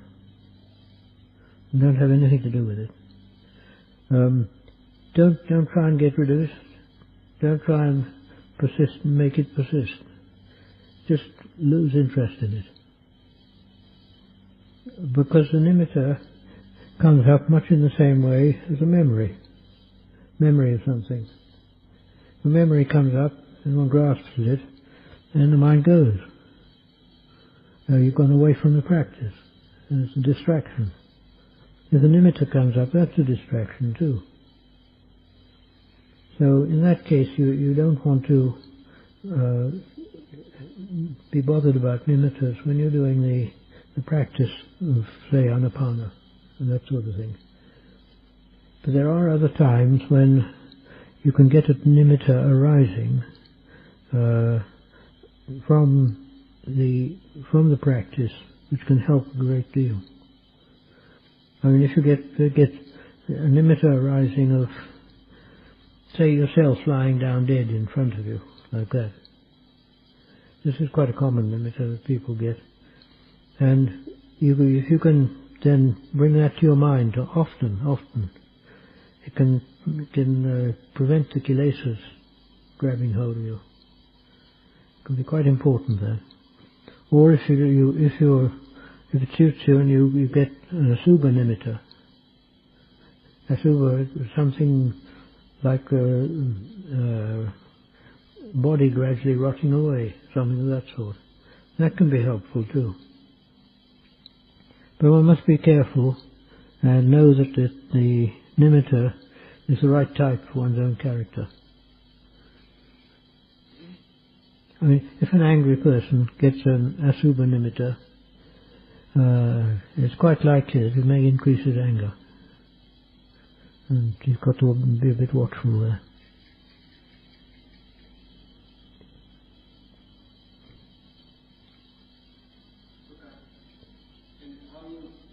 Can you recommend how to not pay attention towards the metaphoric say the tag of the person is pretty sensual and it's so obvious, it's pretty hard to look at to pay attention to it. How should you not pay attention to the nimitta? It's like this. If your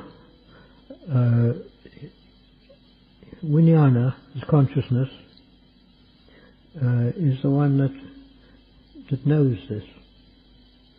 If vijnana is concentrating on the nimitta, then you can't get rid of it, of course. Because it's the centre of concentration. But if your concentration, volitionally, you make the concentration go back to the, say, the breathing, and you keep it by force, you keep it on the breathing, then the nimitta will disappear. Because if the vijnana turns from that and goes to the breathing, the nimitta just doesn't have any power at all. It's like, supposing you're driving a car and you're talking to a person in the car, and you come to a busy intersection where cars are going all over the place, and the person's still talking, but you don't know what they're saying. Your mind has turned from that person to what's in front of you and in the driving. And you can see there, in a case like that, how if you turn the mind from one thing to another, that other thing just disappears. It's just not there, as far as one's concerned. And the same thing you can do with nimittas. If you turn away from the nimitta to something else, the nimitta hasn't got any power to hold on.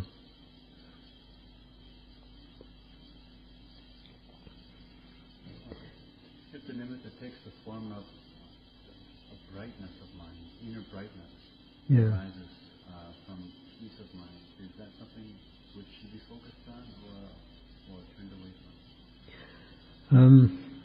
The brightness of mind is a bit like a speedometer, and that the brightness of mind is an indicator of the state of mind. But the brightness isn't something to focus on or to worry about or to think about much. It's just giving an indication of the state of mind. It's something that attracts a person, and because it attracts a person, it can also distract them from the practice. And the best thing to do is to go on with the practice, regardless of the brightness.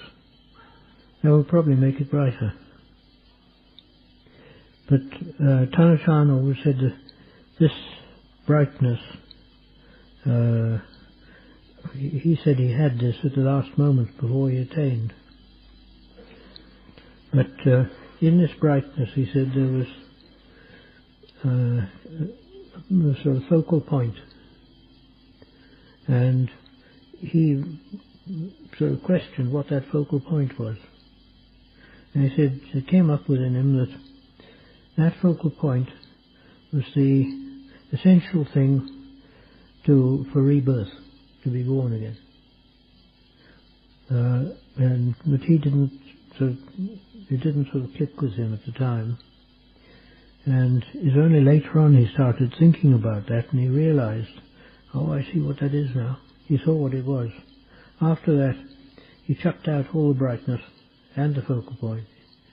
He just gave it away, gave it up straight away. And it's then that he attained. In other words, that was stopping him. That brightness. And he said that brightness, after he attained, he said he realized that brightness was like, as he describes it, buffalo shit. As compared with the present state that he had. When the breath disappears, where to pay attention? When the breath disappears, if you're doing the practice on breathing and the breath becomes very, very fine until you can't find it, then you must keep on that point where you've been watching the breath.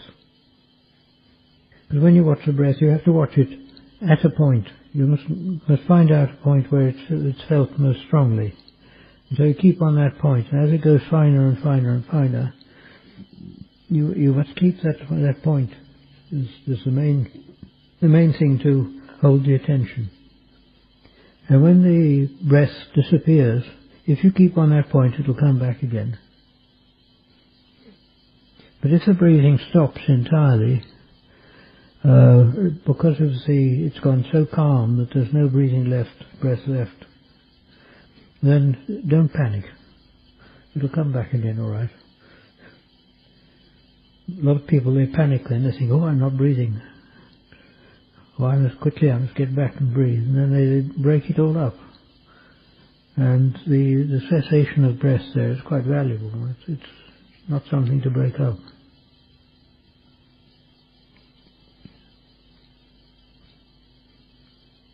I've heard there's, I think Ajahn Pañña said that if someone is of an anxious disposition, they should not pick a point of focus for the breath above the Adam's apple or the throat.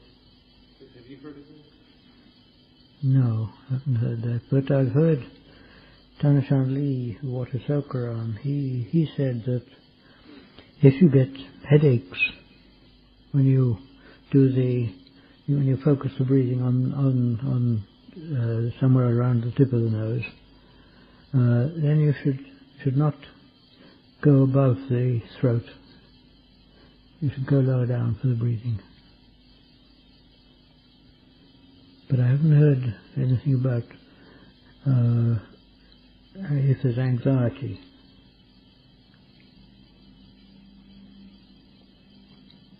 And if there's anxiety there, probably it'll be difficult to concentrate anyway, I think. Anxiety tends to bring up a state of tension. And the first thing a person's got to do is to learn to overcome that tension. Some people are like that. They have a lot of tension, a lot of anxiety.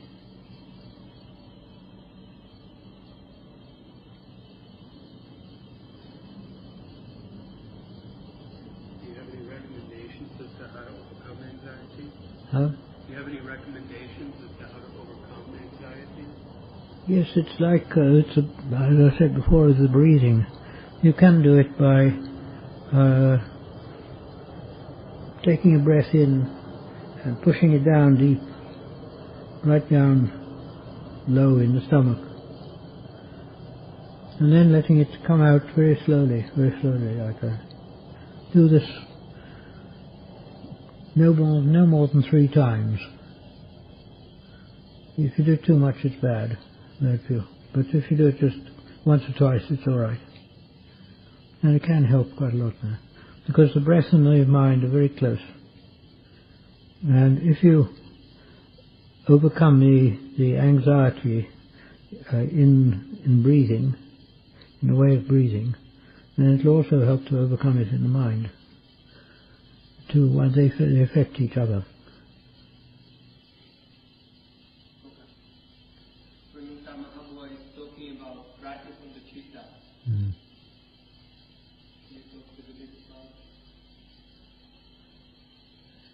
Brightness of the chitta there means that you get the perception of light, and you can have it whether your eyes are open or closed. Everything seems bright.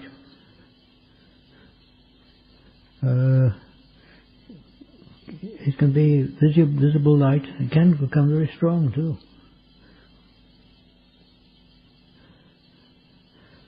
But it's really more an indication of the state of the chitta. If the state's good, you tend to get light coming up. Not everybody does. Some people, their tendency is towards wisdom, and the wisdom blocks it, prevents the light coming.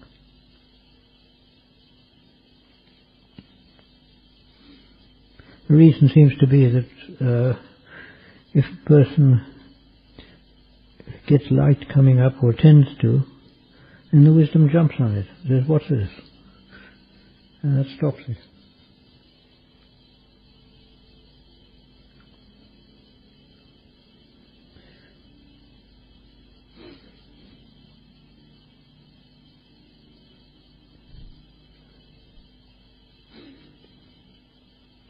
But one shouldn't go searching for light. If it comes of itself, okay. If it doesn't matter. It's not a major thing that matters. It's a good indicator that the mind's concentrated.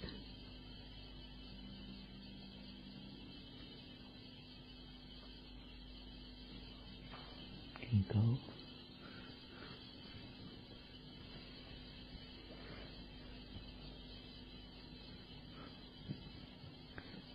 Okay, thanks.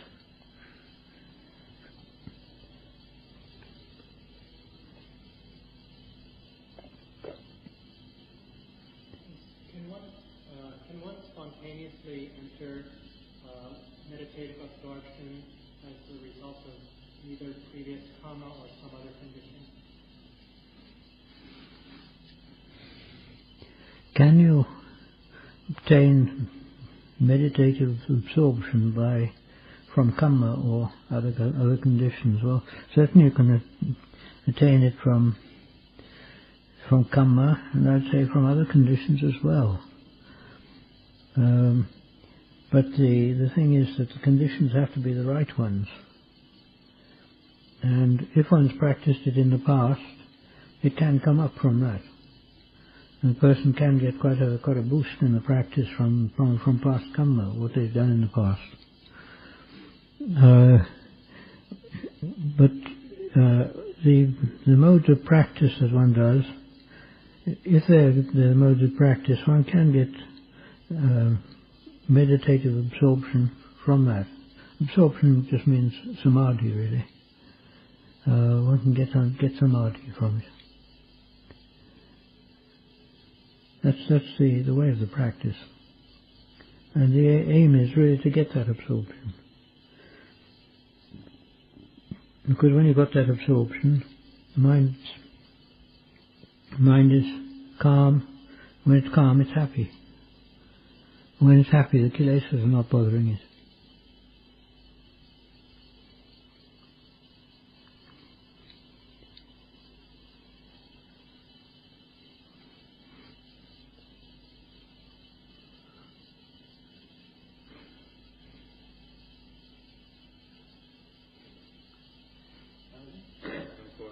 People wish to have samadhi, but have difficulty being mindful in daily life and the mind proliferating.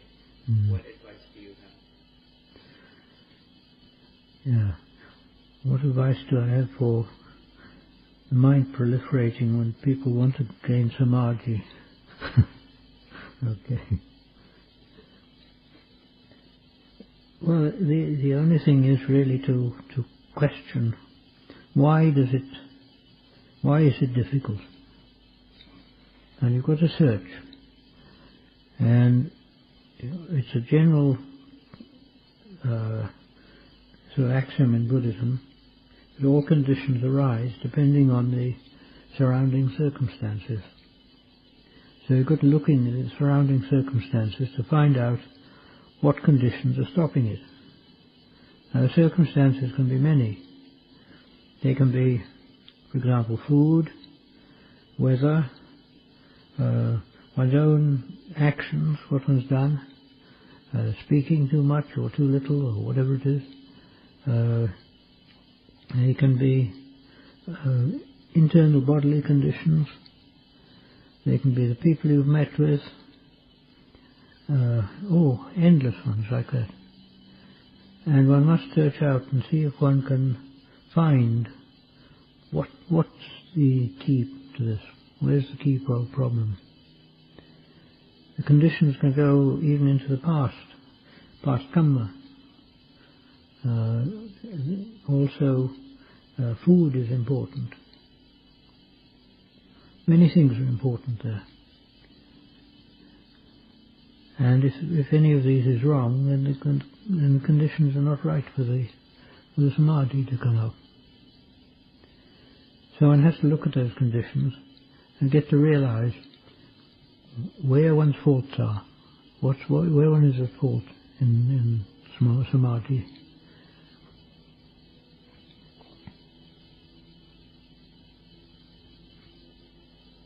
Quite often it's just too much thinking. If there's too much thinking, the mind will be whirling around all the time. And we've got to learn how to stop that. In fact, we can say that the developing of samadhi means the stopping of thought.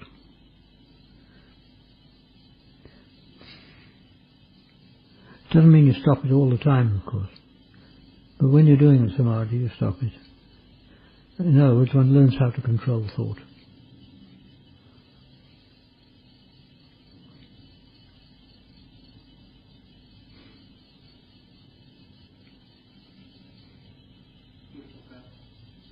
Do you have some remedy for fault-finding mind? For? Fault-finding mind? Fault-finding mind.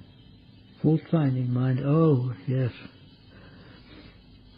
If one finds faults and criticizes much, that means it's a dosa root. It's the root of anger coming up. And then that person must learn that fault-finding, criticizing, anything of that sort is completely wrong. It's the opposite of what they should be doing. They should take no interest in whether things are right or wrong, good or bad. That's for people who are dealing with those things. But to take interest and find fault all the time, and have a tendency like that's quite harmful. And it's not a good thing to have at all. This doesn't mean, of course, that if it's your job to search for faults in things, it doesn't mean to say you shouldn't find fault in that sense. Because, I mean, if you have, say, an inspection job and you have to find whether things are right or wrong, if you find fault, then it may be very important to correct it. But if it's a sort of a mental habit of fault finding, then that's bad. It's not a good thing at all. One should try and overcome that. The way to overcome it is to put in mind the idea that whatever it is none of my business. It's up to them. If they do it wrong, so they do it wrong. That's all.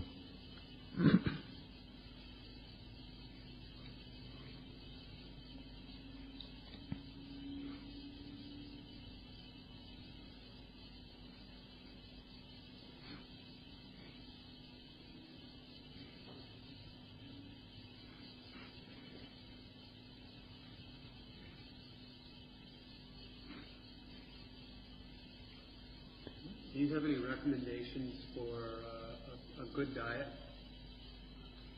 What sorts of food to eat?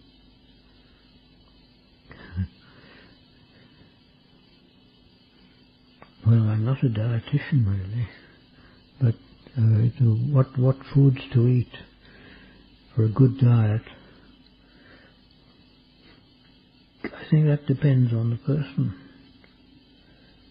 Some people find one diet suits them very well, other people another diet. It depends. Can't really give any fixed thing on this. The only thing I have seen is that people with diabetes should have a vegetarian diet and not take meats. But if the person hasn't got diabetes, well, obviously it's not so important.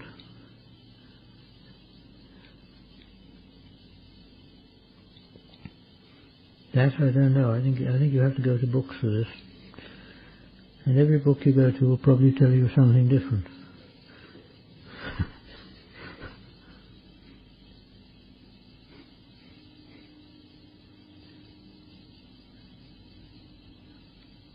But I mean, there are quite a few nuts as well in this. I mean, you get people writing about diet and have some crazy ideas. Some of them do, really. But they're not all crazy though. Have you found that certain foods for you are not good to eat for good meditation? Within limits, yes, but I find it's not the major factor.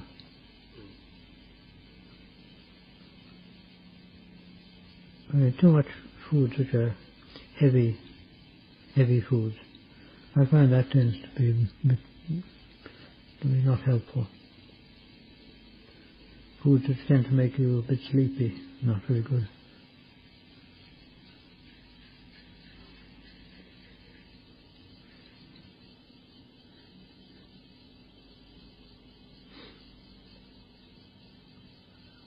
I know the two things I don't like are prick and garlic.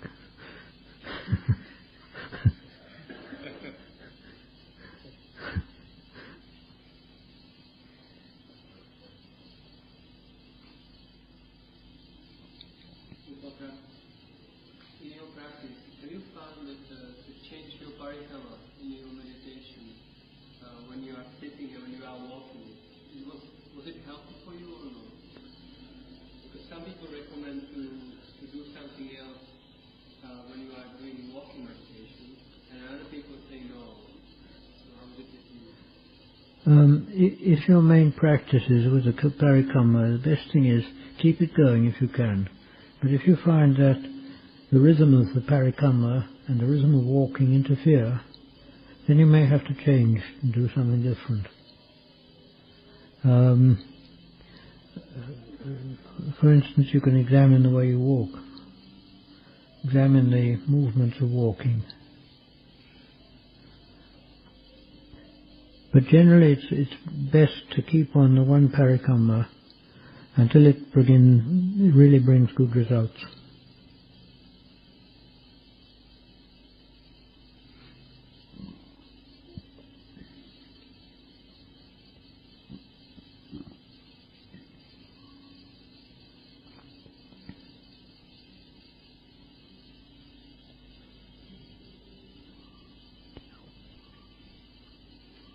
In your practice, do you find great value in staying in one place, or is it different for the individual?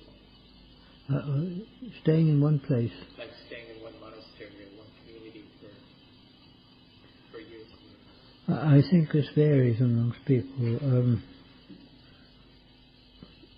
For myself, it's better to stay in one place, I reckon. But for many people, for some people, they have to be moving. It's like, in a sort of small way, that what I was talking about Tanachan Kao, and how he went from place to place when he was doing his practice. And this has some value, definitely. Because when you go to a new place, you have to think. When you're in the one place for a long time, a lot of things become automatic. Once one's learned exactly where everything is and exactly what to do and so on, and one doesn't have to think specially. When you go somewhere else, you have to think. And for some people that's good, for some it's not so good. Because if you have to think about things and it just gets you into a bit of a whirl in the mind, then it doesn't do much good. But if it breaks up the tendency to be habitual without thinking, then it's probably some good.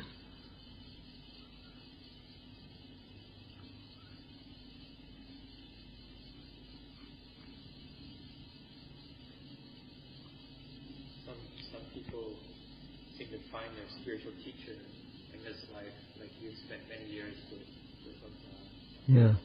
Some people seem to still be searching and have many spiritual mentors, but no one teacher. Do you have any theory on why this is? Some people have many teachers. Do I have anything to say?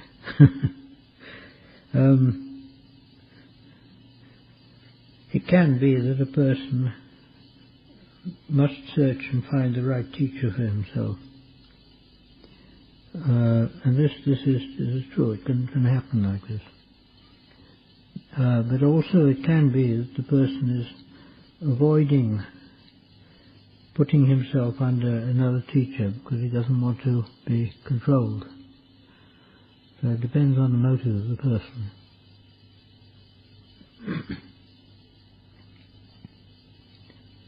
I know in the West there's quite a lot of people like that. They go from one teacher to another, and they can never find any teacher that really satisfies them. And it may be because once the teacher starts telling them what they should really do, up come their Kilesas. And says, oh, this teacher's no good.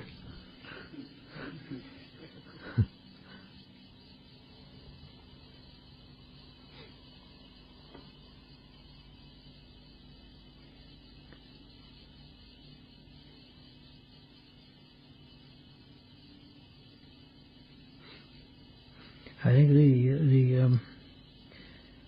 there's the saying of one Zen master.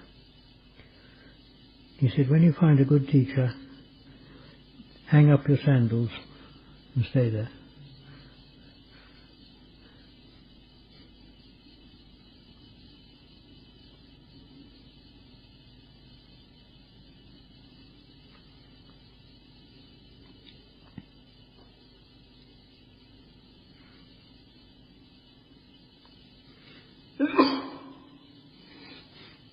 There's another story from the Zen tradition, how a man went to a teacher and the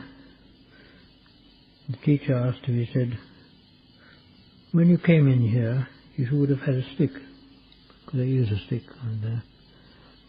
He said, which side of the door did you put it? And he couldn't remember. And he realized the teacher had caught him and being unmindful. So he realized that was a good teacher for him. He stayed there.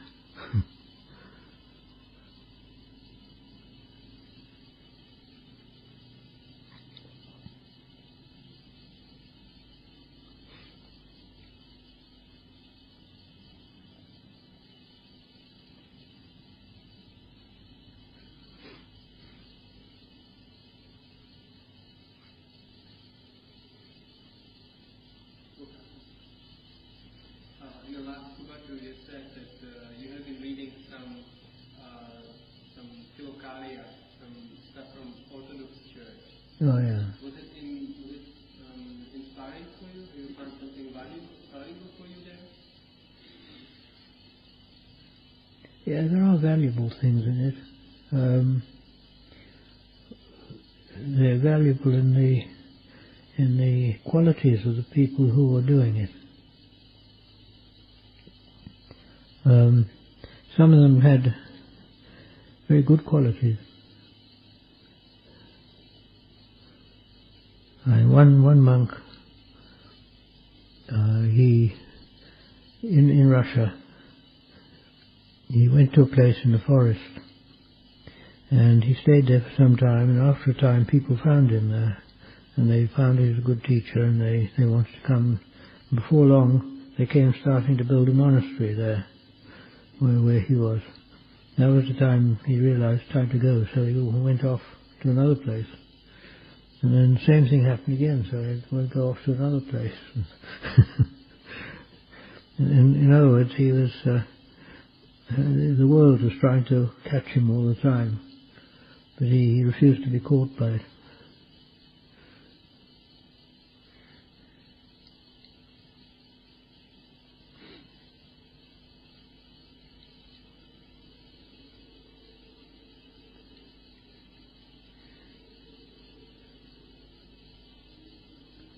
It's like the simile of the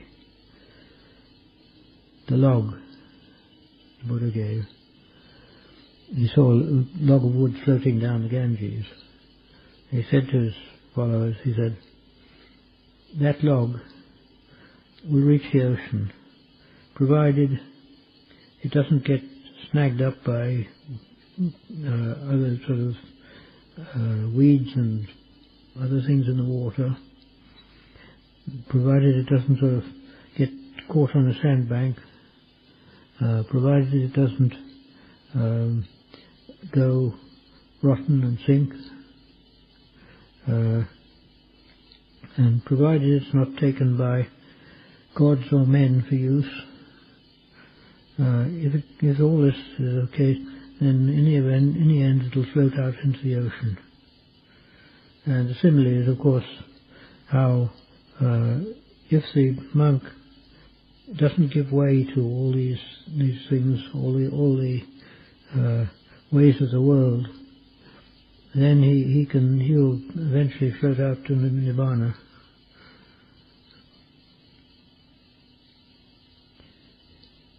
But this monk, he wasn't Buddhist, of course, but his practice and his way of doing it was good. Those sort of things are quite interesting, really, because in Christianity they had many people who were very, very enthusiastic, very zealous, but they had a lousy doctrine.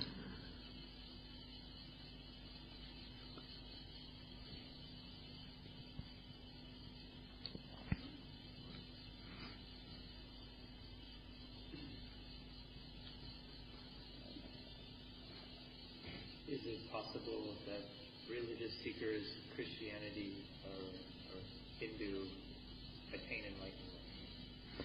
Well, Christianity, I don't think it's possible unless they've got the Kamma from their past in Buddhism. Hinduism is another matter, because Hinduism covers so much. They reckon that Buddhism is an unorthodox Hindu system.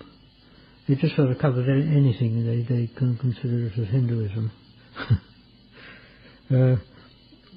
But in Hinduism there are systems which are very, very good, and if someone who practices them might reach enlightenment. It's very hard to say, because so much of Hinduism has come from Buddhism.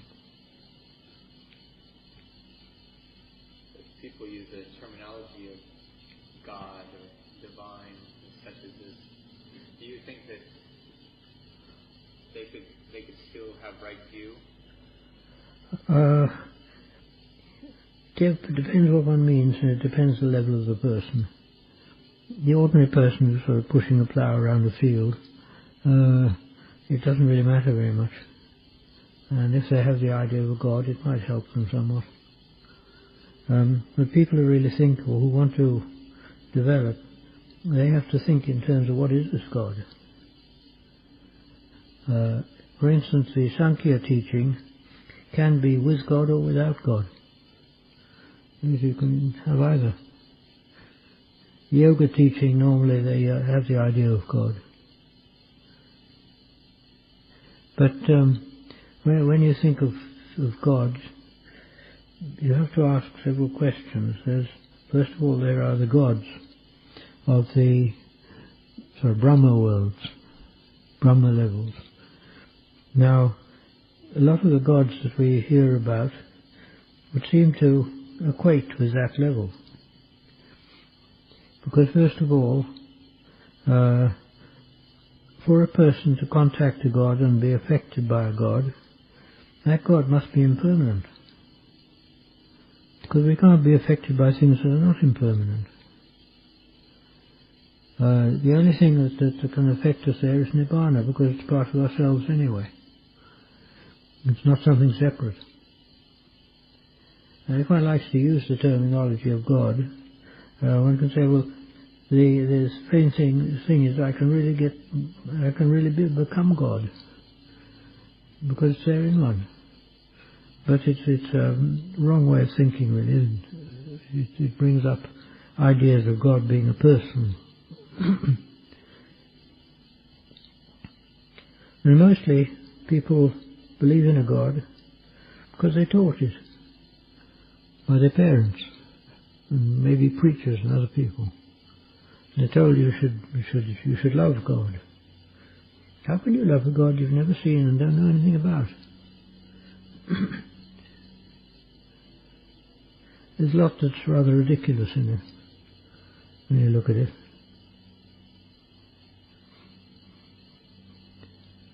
I've read it.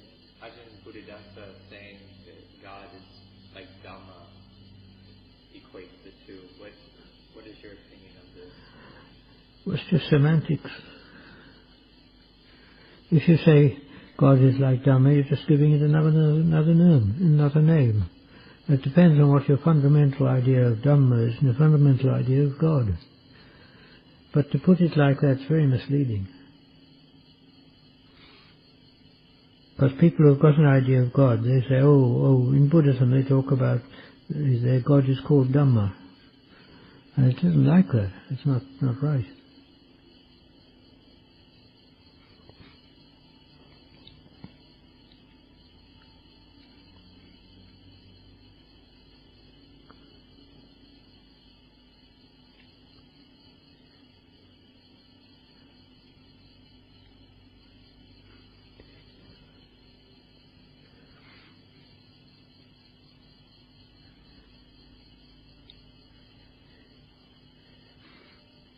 People who come to Buddhism, they should learn a bit of semantics. Semantics, if you don't know, means the meaning of words. And the meaning of words depends on the person who uses them. Often they can change their meaning in the person. And when a person uses the words, and another person picks up that word and listens to it and thinks it's of its meaning, really there's no way of telling whether that person's picked it up in exactly the same way as the person who put it out, who spoke it. If somebody says something to you and they use words, words are symbols, and those symbols can have whatever meaning you give to them. As the person gives the wrong meaning, then they get the wrong end of the stick, and they get cross purposes all the time. One should be cautious with words. It's very easy to get muddled with them.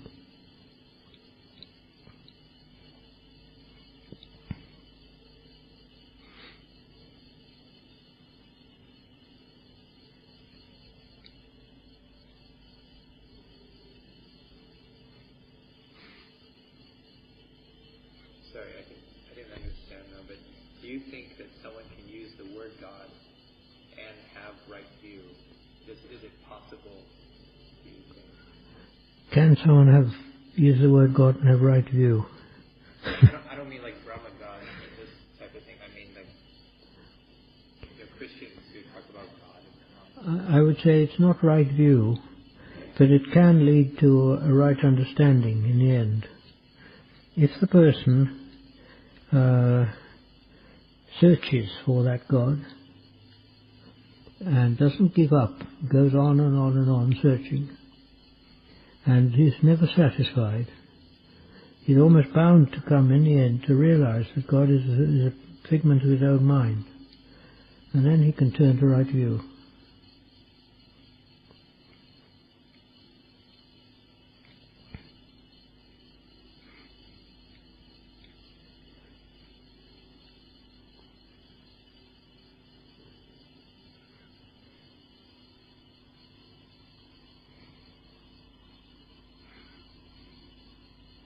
The thing is, the ordinary meaning of God that people have is, it's almost, you can call it an impossible condition. It's a complete mixture. And people, they say, oh, it's due to God like that. God did it.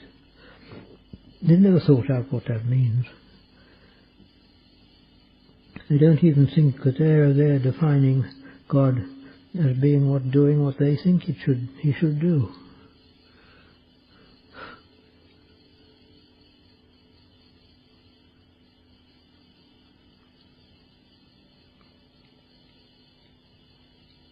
I read some of the Muslims say that the shuttle blew up in space because because God was doing it because of the situation in Iraq,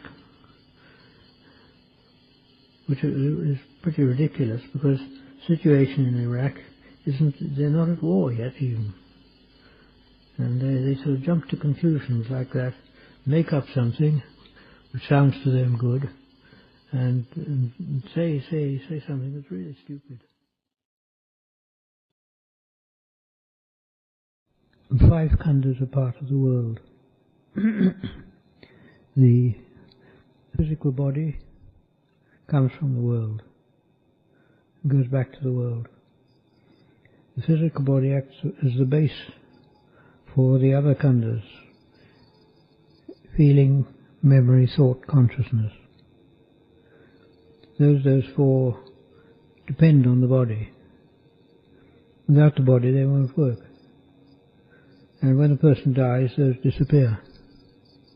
They die with the body. But the chitta doesn't. Chitta is it's the boss, if you like. It's the thing that matters the whole time.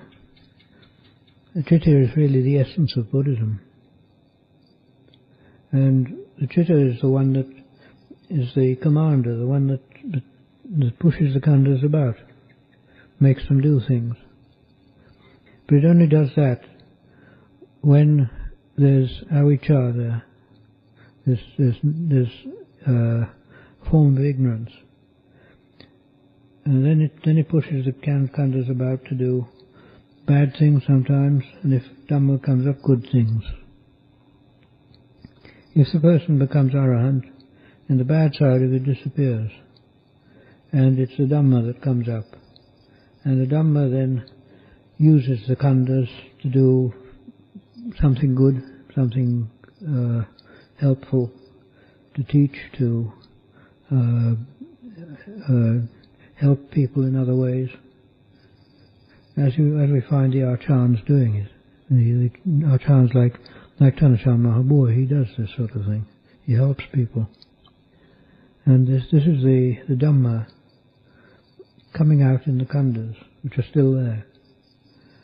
But when the Arahant dies, the khandhas disappear. It's the same way they do with the ordinary person. But the chitta then disappears from the world, and because it becomes nibbana. It's gone back home then.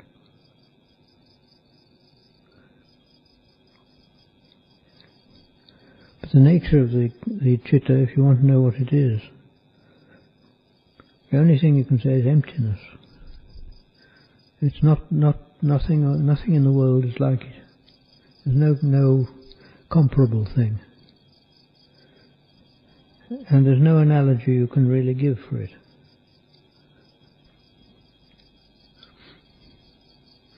The thing is, the chitta is the one that, let's say, knows Nibbana. It is Nibbana. But it's been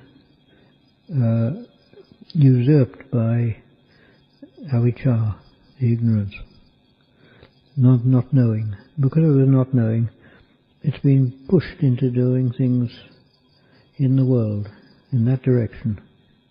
And when it does things in the world, it gets caught up in the world, gets trapped, and it can't see anything else but the world. And it builds up the five senses in people and animals. And when the five senses are there, the five senses see nothing but the world at all. And they're caught up in the world. And when that happens, then there's absolutely no hope of getting to Nibbana. Until one can learn to overcome the wanting that arises in these states. If one overcomes the wanting, then the attachments overcome. The attachments drop away. If the attachments drop away, then there's nothing to stop the chitta going in the direction of Nibbana. But it requires that one stops all attachments, not just some.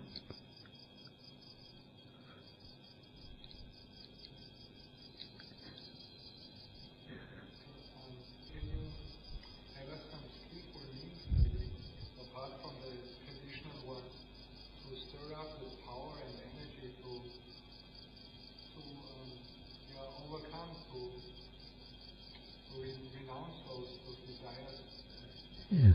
The grasping for the world. Often it's hard to bring out the energy to face to just say no to craving of some kind. Yes, that's true. It is difficult.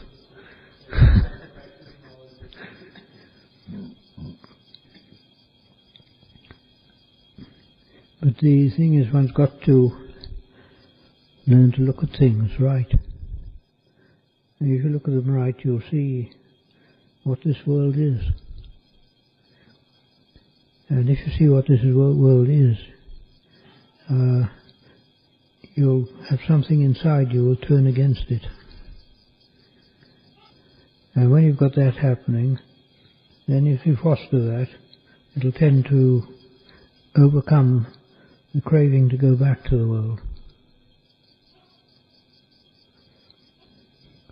Because going back to the world means that one gives way to the Kilesas. And one wants to go back and have a good time, go into a pub and have a beer, do all these other things in the world. And people like that sort of thing. They like doing it. But really speaking, if they look carefully, they'll find that the result that comes from these things is just dukkha. Just discontent. They get discontented, and then they get afraid because they're either not well, or they're getting old, and they're likely to die, and the discontent piles on them as they get older, and then they don't know where they are. They're in a mess. And the dukkha becomes much stronger. Quite likely to go like that.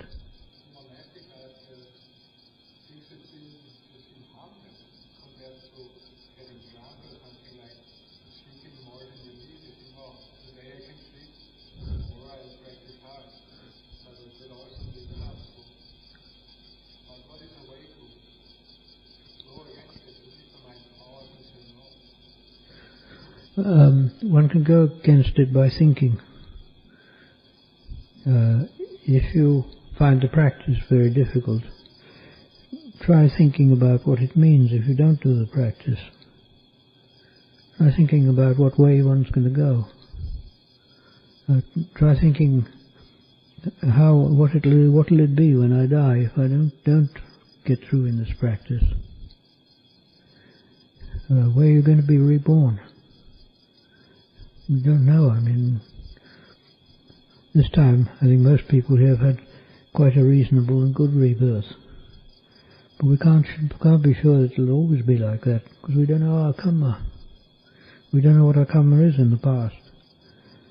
A lot of it's probably good. But there may be some bad patches there that we don't know about. And what happens if that comes up? We've got to think like that. And I think that I've got to overcome this. These Kilesas, this dukkha.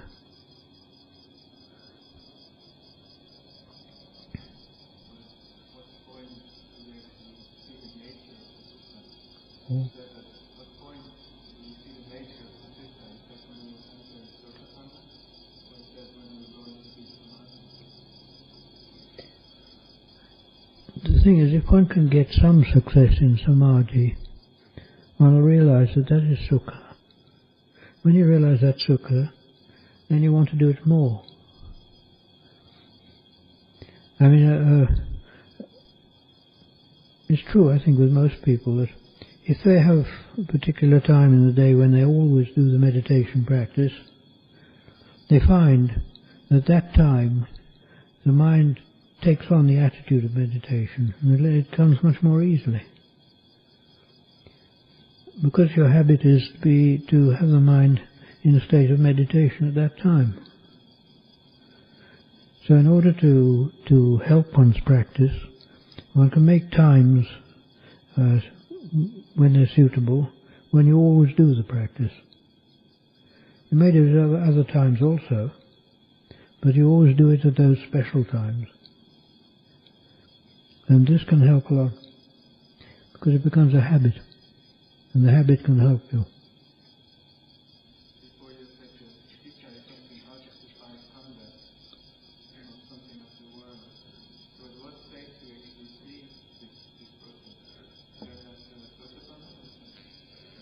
You can't see the chitta, because it's the chitta that does the seeing.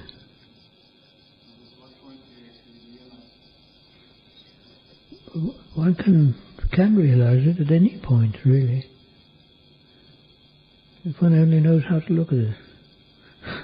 Looking at it is only a way of speaking here. If one realizes it, you can know at any time.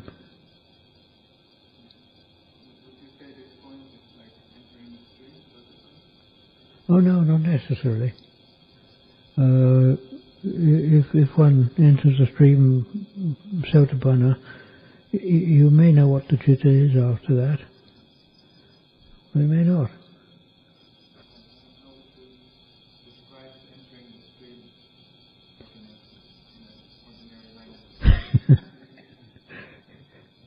I don't know.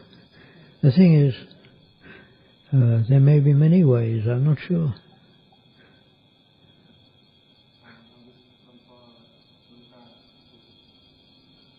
What?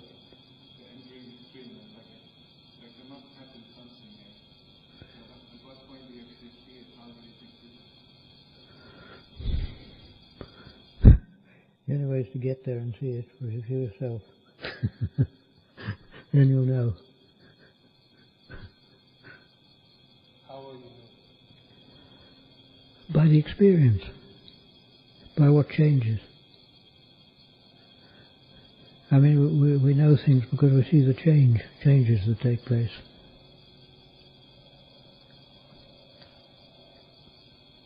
What will change? Where one has the Kilesas,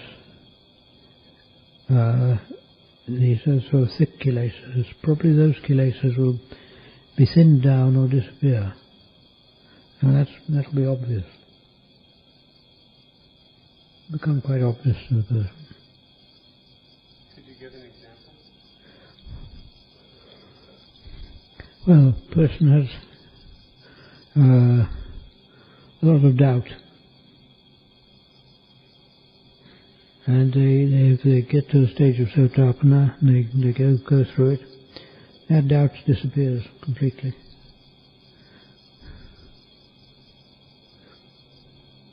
Because they've seen the result. When I say seeing, you don't see anything actually, but you see anything because it isn't something you can see, but you know it. I mean, the seeing in this case is, we use it because this is a sort of idiom as we have, but it's more experiencing.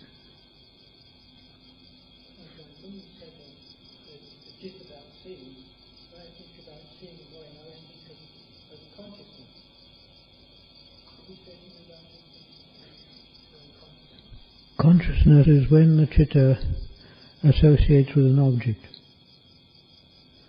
In other words, you get the three things coming up. The object, the sense organ, and consciousness. And the chitta is really the two coming together, the consciousness and the object. Oh no, I got it the wrong way. The consciousness is the chitta coming together with the object. It's the right way around. Because vijnana, the name is very suggestive. Jnana is like intuitive wisdom, intuitive knowing. Is to divide, so it's divided knowing, subject and object.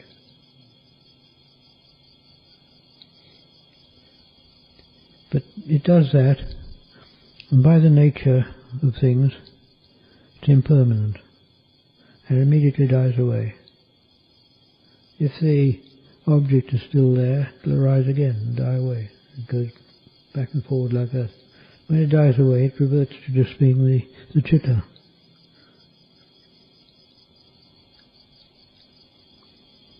When the chitta becomes associated with an object, and we call it consciousness, it's doing the duty of consciousness at that time.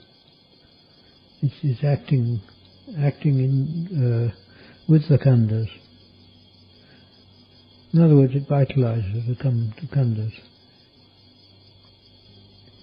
Two, right? Does the chitta then arise in each moment and fall away in the same way as consciousness?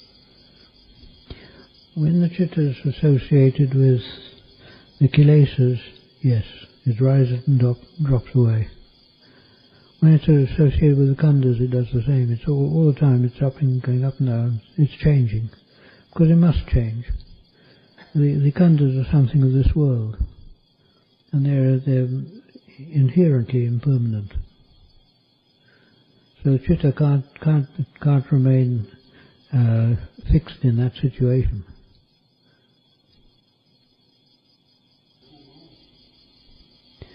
Chitta is the puru, it is the one that knows. The chitta is the one that knows, for example, if a person gets Alzheimer's disease, in which their memory goes, they still know. Knowing is still there. Consciousness is still working, but they can't make sense of anything because there's no memory.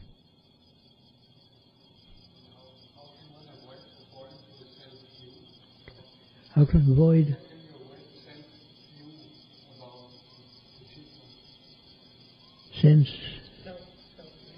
self-view.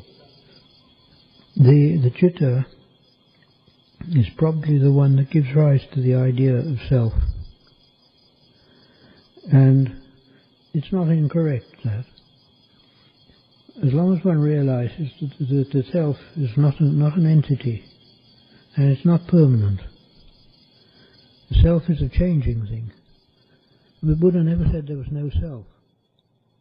He said that there's no entity of self which is permanent. I mean, you can say that there is a self. There's almost bound to be. That's our experience. But if we look at it, we'll see that that self isn't the same thing for 2 moments together. It's changing all the time.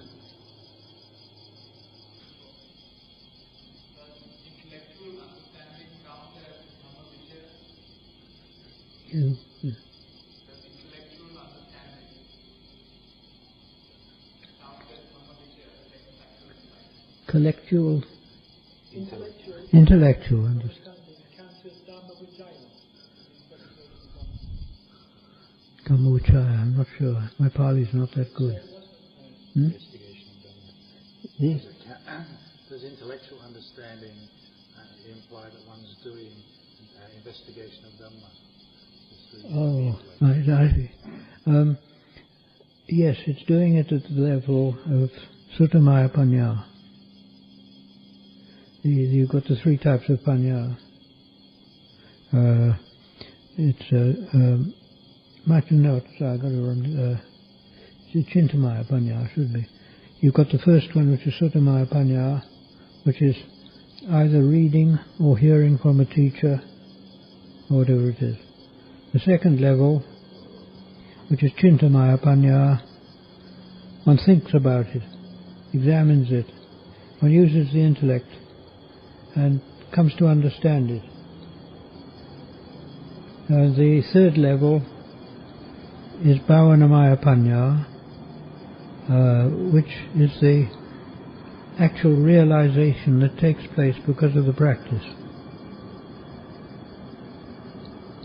Because of that, the Chintamaya Pañña is the thinking about it, looking at it, examining, seeing how it works, trying to find where in one's own experience one's seen this. And this is all good Dhamma. The only thing is one must be careful to do things in the right order. A lot of people need to develop samadhi first as the basis. If one goes into wisdom too quickly, one might not have enough of the basis there, and it won't work very well. In fact, it can even be a bit dangerous.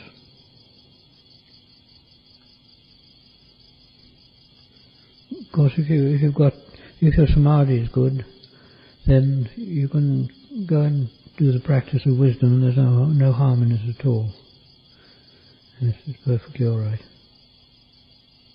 Do you believe that a Sotapanna is not able to kill even insects with intention? Is that true? I don't know. I heard this before. I just wondered if this is for all Sotapannas across the board. I'm not sure really. I mean,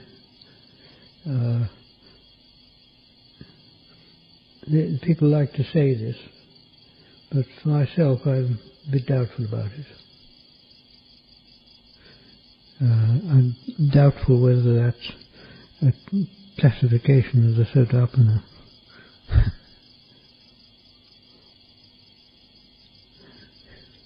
I don't know, can they kill deliberately?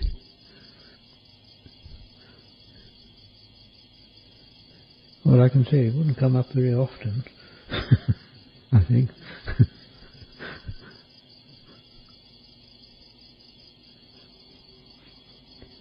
If you've got a gnat buzzing around your ears, you may go like that, you see, and may kill it. I don't know.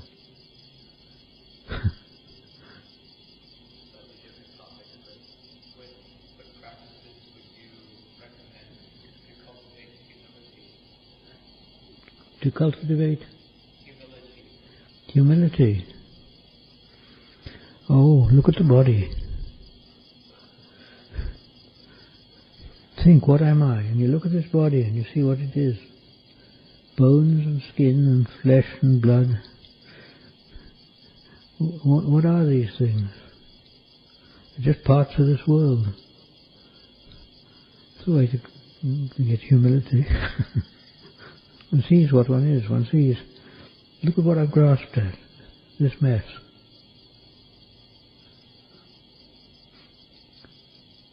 It's very effective, that, to hear these things, humility, to see what the body is. And at first it doesn't strike home. But as you do it more and more, times come when you start seeing it. You suddenly realize, this arm, is that really mine? And it looks peculiar. It's as though you see it as something quite separate. And you begin to realize that this body here, it's a thing I shouldn't think of it as being big or good or something superior or anything of that sort. It's rather that one feels somewhat ashamed that one's grasped at this sort of thing. There's plenty in the body to work on to develop humility.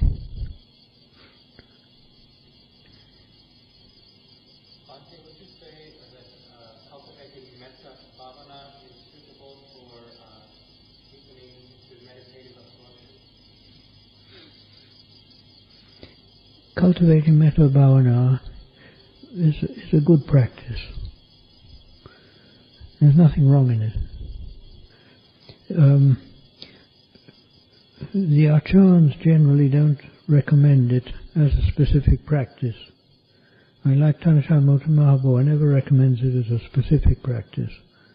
The reason being that metta tends to act a bit like a magnet. It attracts people. And the person who's practicing doesn't want too many people coming round. But Tanatara says, you must have metta. And if you do the practice of anapana or buddho, and you get success, the metta will come automatically. You can see why. If you do that practice, and you become calm, and you're happy in that state, you have a happy state there, there's no reason why we shouldn't have metta there. It's automatically there.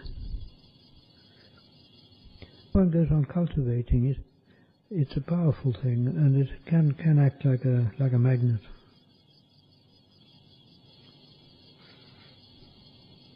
For the person who finds that anger comes up in them a lot, metta will probably be good for that person. Because it's the opposite. But one thing I found when I was in England, there are quite a lot of people who look on themselves as being metta broadcasting stations. And this is not the way.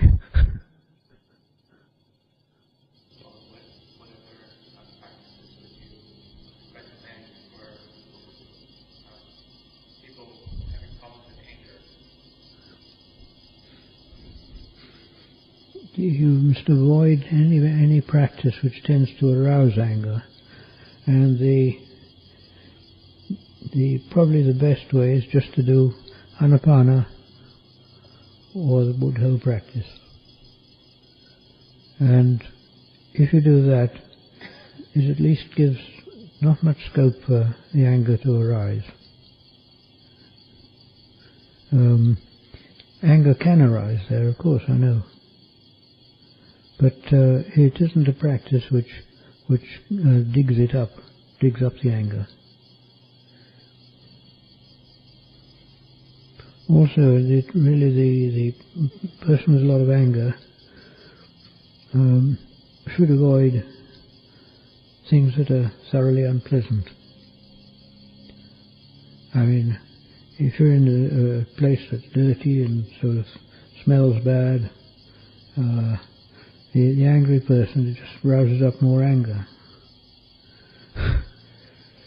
Whereas the greedy person doesn't like it. It gives no scope for greed. Do you have any other suggestions on how to practice sometimes because often not so productive? Of course, there's plenty of others, really. I mean, you've got all the, 42 Kamatanas.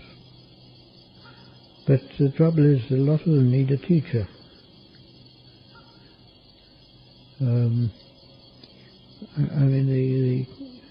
We read about the Kashinas and things of that sort, but one hasn't got a teacher of them, and it's hard to find teachers who really know about that practice.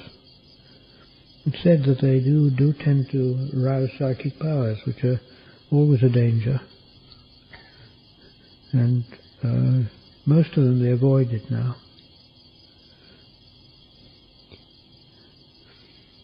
But one can also do a contemplation of the Buddha, Dhamma or Sangha, and see the virtues of the Buddha and the value of the Dhamma and the Sangha.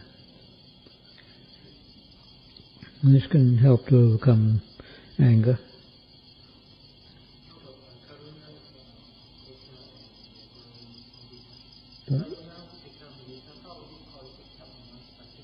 How? I can't hear. Yeah.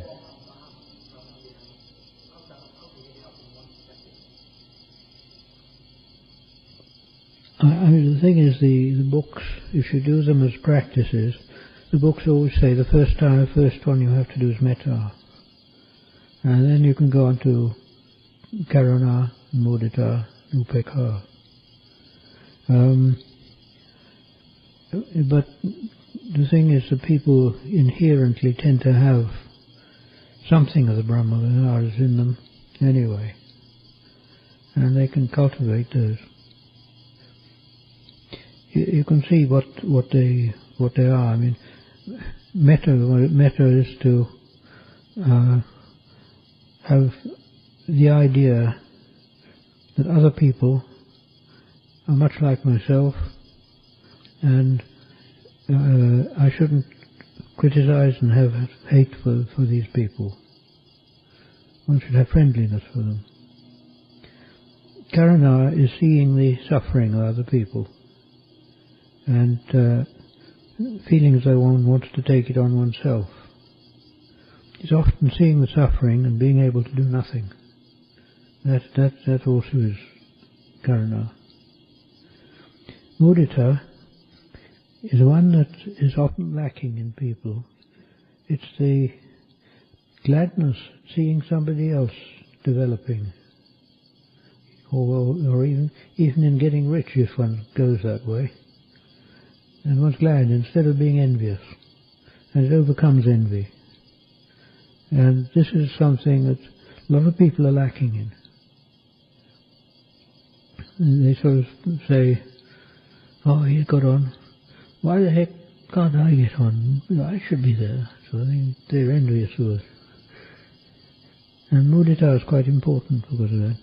Upekkha is more obvious. It's the complete equanimity, complete sort of calm state where you see people's kamma, and you say, well, this is just the result of their kamma. They've created this situation, and that's that. The Brahma Viharas as a practice very powerful.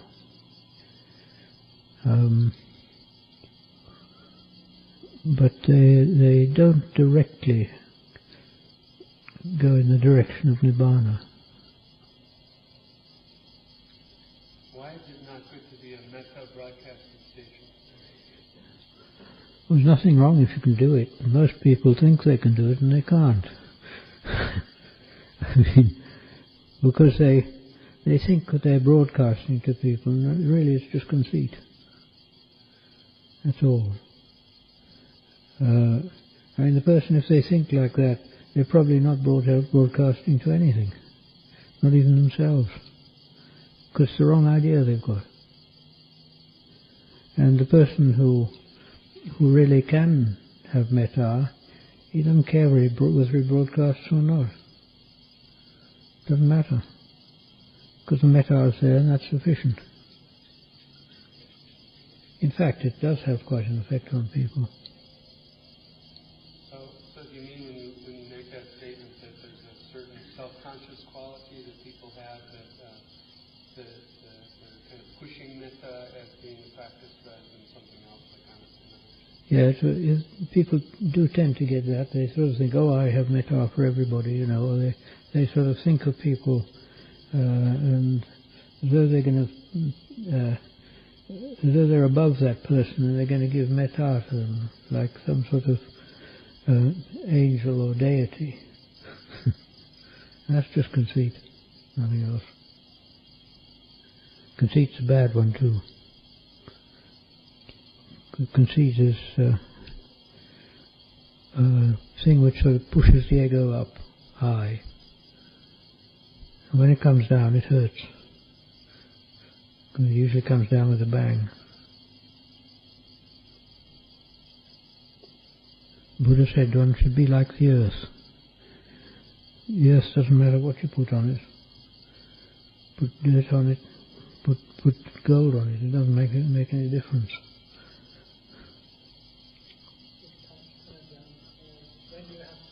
When you have to deal with people, sometimes people come through a lot of suffering. Yeah. Maybe sometimes people might come angry to you. Do you find that these effects on the chitta? And how do you deal with that? Yeah, if you're dealing with people like that, yes, it obviously has an effect on one's chitta. But one has to watch out that it doesn't have a bad effect. Because if one gets angry with the people coming, of course that's bad. Sometimes one feels sorry for the people, and that doesn't matter really, because some people come with problems, and you just feel, there's nothing you can do about that problem at all. Nothing you can do, nothing they can do as well sometimes.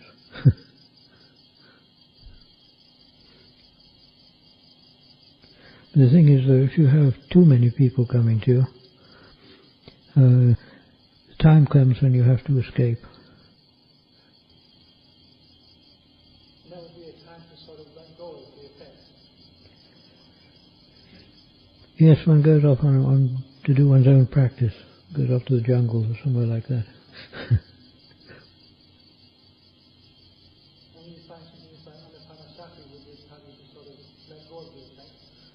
Yes, that can help. Yes.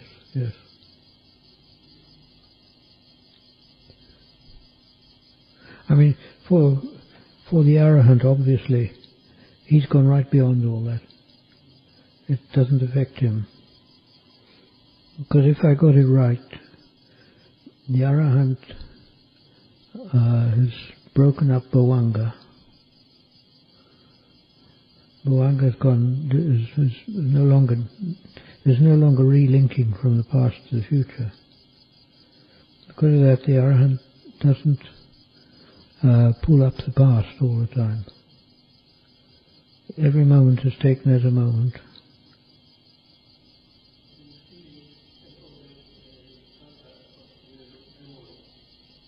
Feeling and memory. Oh, they're two separate khandhas. Feeling is the tester. It's the one when something comes up, you test whether you like it or don't like it. Memory is the identifier. It identifies what the thing is. What we call feeling body is part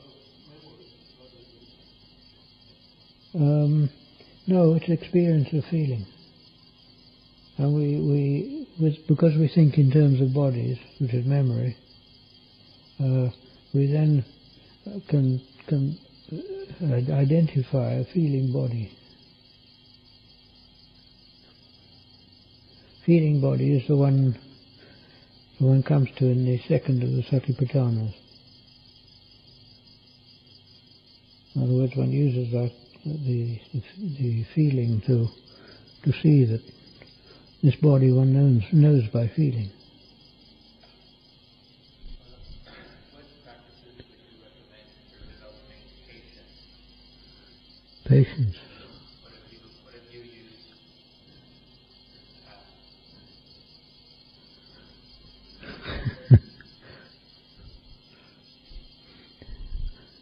Waiting for the dentist is good patience.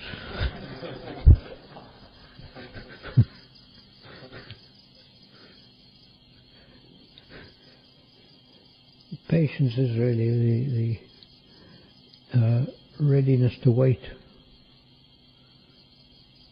without criticism.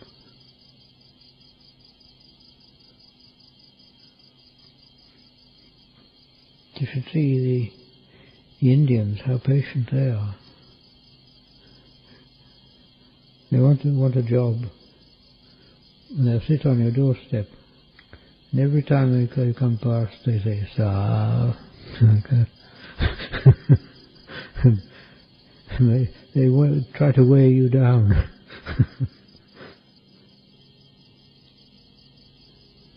They certainly got plenty of patience.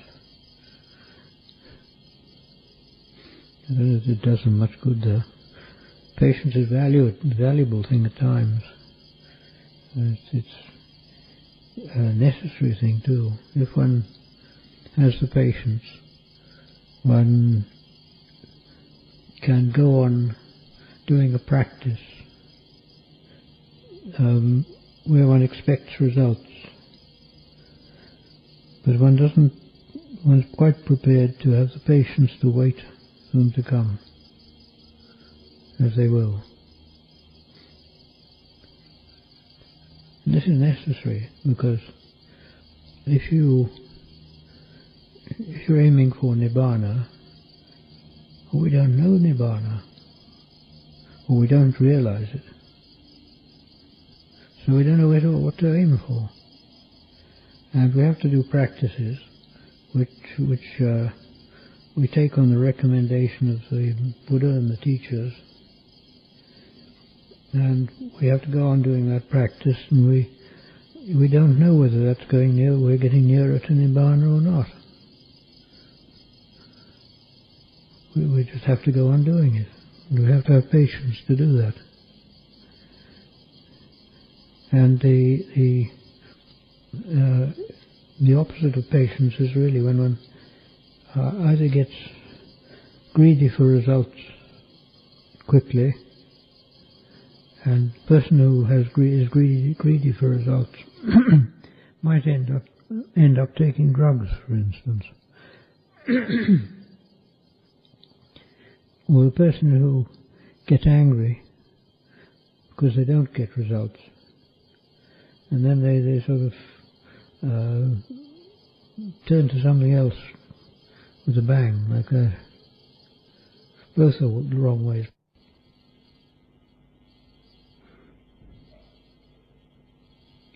To increase patience and to develop it, you really need to keep a watch on your mind. Mindfulness is really the thing there. Because if you're mindful, you can see what's coming up in yourself, and if it's hatred, then you can avoid it, because you see it. It doesn't come up just automatically. If it's greed, you can equally well see it and avoid it. So the practice of mindfulness will help greatly with patience. I'm not sure that patience will help with mindfulness.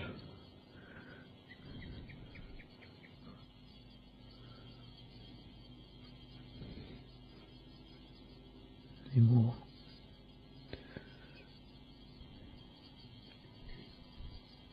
We have a tradition of rejoicing in the Dhamma practice, and then sadhu. Yes.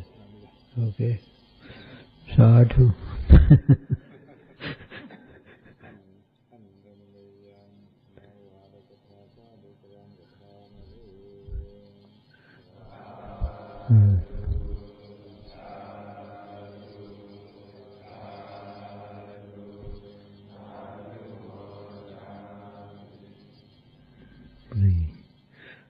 Okay.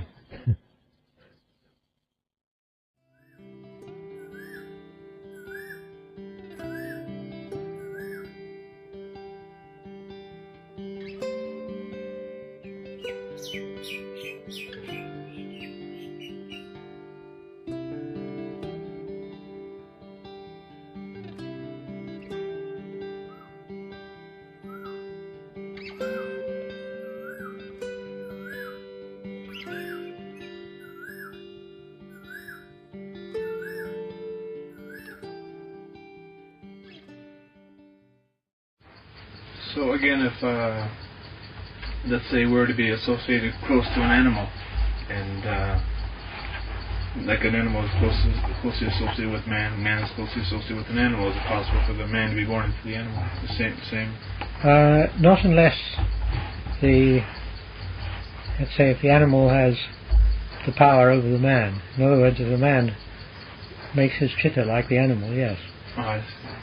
In other words, if he does bad moral things, and behaves in very bad ways, yes, it is possible. So the animal, by imitating or mocking, the human gets the tendencies? Yes. In other words, I mean, the animals, like animals trained, you get these dogs that are trained by human beings, and they follow some of them extremely clever.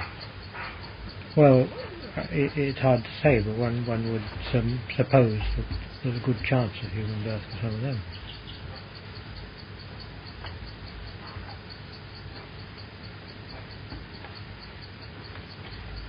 But I mean, for a wolf out in the wild, what chance is it? Its nature is wild. It's not human nature at all. So if a wolf were to be, we have another birth. What kind of birth would it? Is a possibility? Well, the most probable is a wolf. That's the most probable. Yeah, because that's what it knows. And eventually maybe it has a chance to be something else. I mean, there's no certainty in this. It can go anywhere, but the probability is just the same thing. So probably if you have a man, it's to be a man again. Yes, but it is said that the average person who does not very good actions, who is morally not very good, tendency there is to be born as praeta very often. That's the sort of, they call them the hungry ghosts. This is often the case with human beings, I believe, but this is just what they say. I don't know. I can't make much comment about that. I read something where the Buddha said the way to be reborn in the heavens was through controlling one's anger, practicing generosity, giving. Oh yes, general moral and behavior. Yes. Keeping the precepts. Yes. That if who would have written that book that you were reading? Was it a book on Buddhism? It was there's a large collection of the Buddha's talks. Yes, the thing is, you haven't seen any of the Tipitaka, have you? I'm sorry? Tipitaka, do you know that? Oh, Tipitaka. I read that. I looked it up again today, but I forgot. Tipitaka is the books, the ancient books of Buddhism. They've been most have been translated. And the thing is that it's a huge collection. I mean, there's about, I think in the Thai edition there's something like 40 or 50 volumes. And the thing is, in this there are many, many suttas, discourses which the Buddha gave. And he gave all sorts of talk about pretas, ghosts, about the way of Dhamma, about endless things of that sort. And it would seem, I mean, historians have sort of probed into this, and it would seem that the origins of this almost certainly were the Buddha. Doesn't seem to be much doubt about it. They've been edited, but it's so voluminous that quite a lot has got through, even through the editing. If like in some of the religions there's a God, or in Christian religion you have the God and you have the Lord Jesus Christ who is here. Yeah. Buddhism you have the Lord Buddha. Is there a God or any belief in? That's difficult to answer because it depends what one means by God. God isn't. You see, I mean. Meaning God. I mean the Creator of all things. Yeah, even that's not very, very easy because when you're getting to that level, you're dealing with things that are rather outside the scope of language.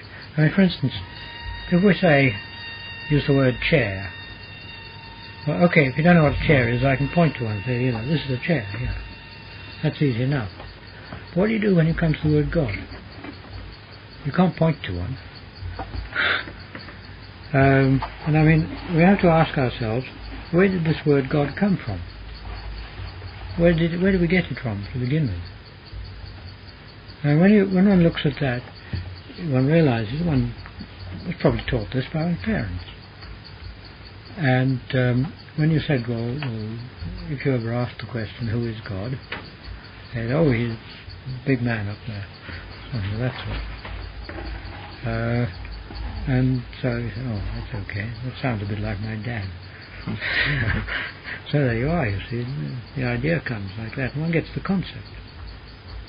And this concept gradually gets sort of refined a bit, polished here, modified there, and you build up what in fact is a symbol within oneself. And that symbol equates with God. But when one questions, is there any real entity apart from myself corresponding to this symbol? Well, it depends very much what that symbol is, doesn't it? And the same is true of the Creator.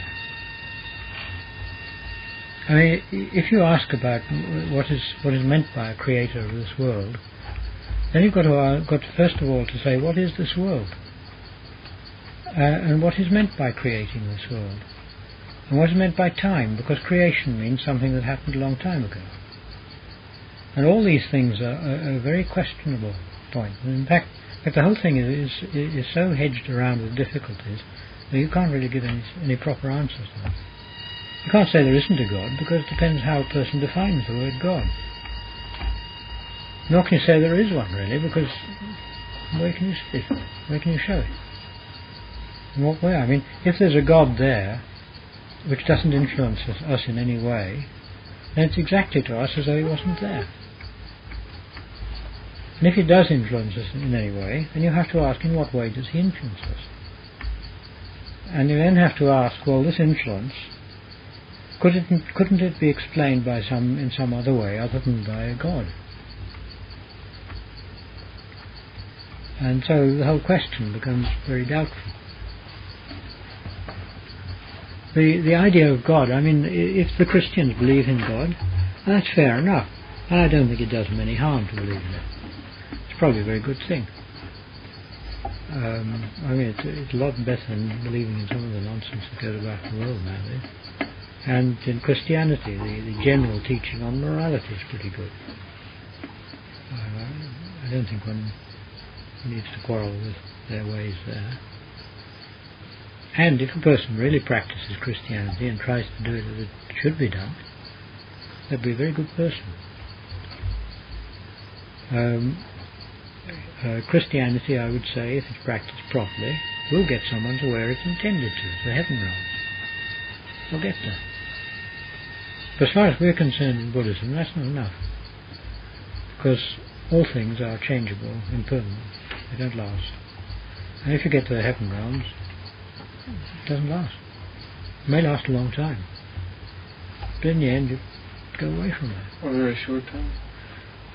Mostly they reckon very long. The bhikkhus who've had experience of this, and who've, as they say, talked with these devas, they say that they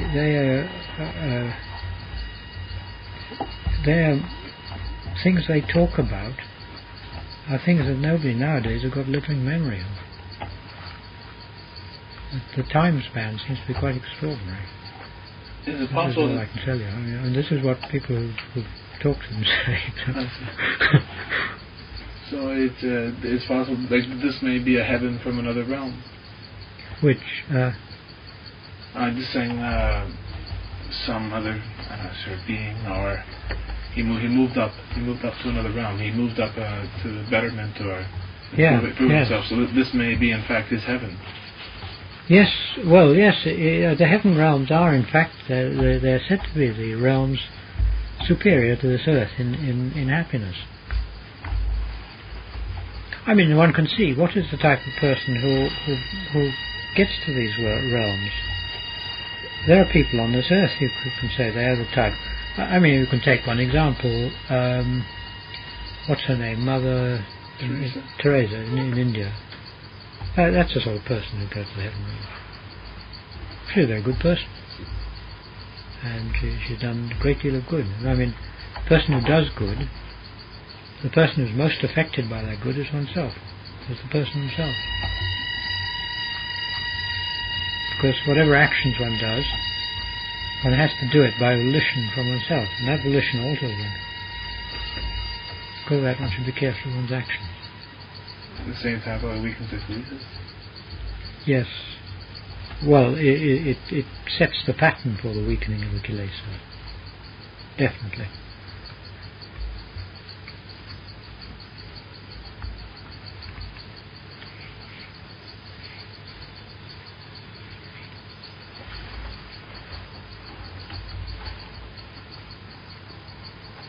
I think what Russ was saying, it's more idiomatic than anything else. It's that someone who's, let's say, been in hell for a long time, and then he experiences a human birth, that would be like heaven for him.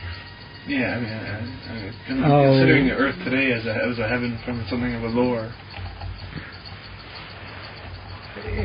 Yes, the only thing is that when a person leaves, particularly the lower realms, it seems there isn't much memory of it.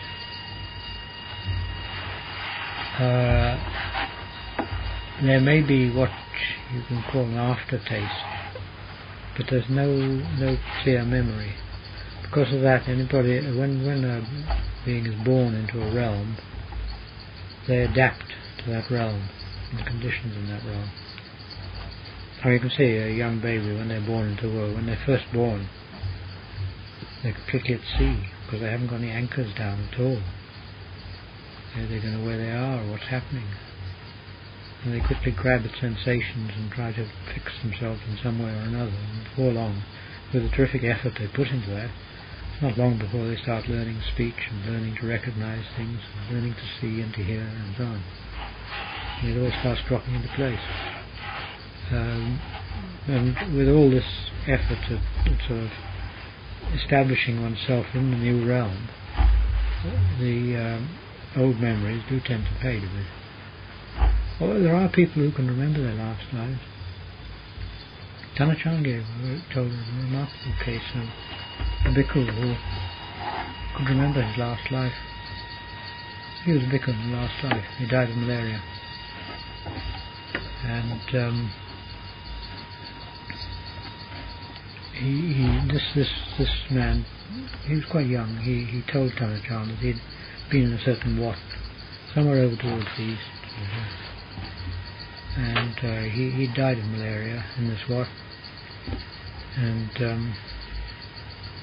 he said when he died, he stood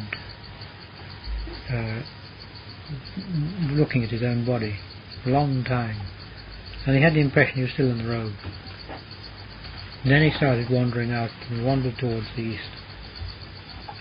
And he came to a sala. And there seemed to be a lot of people in the sala, so he went up into the sala, and there was a man at a sort of desk, and a lot of people there, and most of these people were very frightened. And he was sort of telling them, directing them to go to various places, often quite in a fierce way. And he said how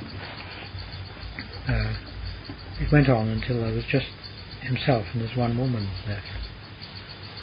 And this woman, he sort of changed entirely when he came to her. And he said, "Oh, for you," he said, there'll be a car coming up just in a moment. Just wait outside." And he went outside, and Rolls Royce came up, and she got in. Her appearance changed then. She went young straight away. And the car went and sort of took off, went away, way up somewhere. And then he was left, and he went up to the man, and he said, "Well, what about me?" I said, "Well, your name's not here in the book. It must have gone wrong somewhere." He said, "Anyway, what do you want to do?" He said, "Well, I don't know, I feel very thirsty." He said, "Oh, well, go out that door, wander over there." So he went out and he wandered away somewhere. And he came to some houses, and he saw a woman there drawing water from a well. And he went up to her and said, "Can I have a drink of water?" And she said, "Oh, yes, sure. Just go and wait in that, just sit down in that sort of shed there. And he went and sat down there. When he sat down, he felt very, very, very sleepy, very drowsy. Next thing he knew, he was reborn. And he couldn't remember what had happened in between. So this was told by... This person told it. And he said, apparently his parents in this life, he said it was very odd. He always used to refer to himself as Ataman. You know, in Thai, usually a young child would say Pom or Krapom to parents. Atama is a thing the bhikkhu says. And he said that when he was, for about 1 year or more, he always had the impression he was in robes. Very odd. Even though he's young. Yeah. Then it all changed suddenly. And anyway, he became Samnir and a bhikkhu again. And one day it was Tanakchan Man's funeral. Tanakchan Mahabor was there, and he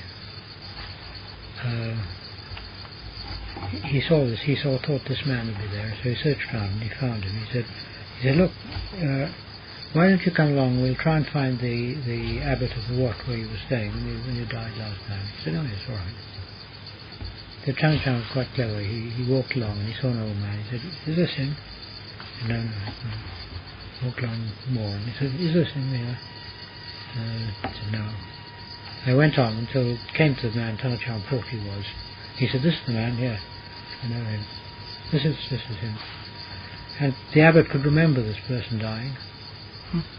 And he mentioned various details about the Wat, trees and sort of things round about. And the abbot said, yes, he said, that tree there, it was there, but it's been cut down since. Things like that. It place everything. His mind was very, very deep when he died. They say that to remember the last life, you have to have mindfulness when you die. This is the saying. You have to be mindful. That means that we who didn't remember past lives weren't mindful at the time. That's right, yeah. Also, of course, very important, it's very difficult for people who don't believe in rebirth and have no idea of this and no training to do anything. Because, I mean, they don't even know what happens. They have no idea. When you think of the average person in the West who dies, what do? They don't do anything, they just let everything happen to them. They don't know what to do. They never learnt, they never trained themselves, and they've never tried taking any interest in it. In fact, it's usually the case that people are afraid to think of death.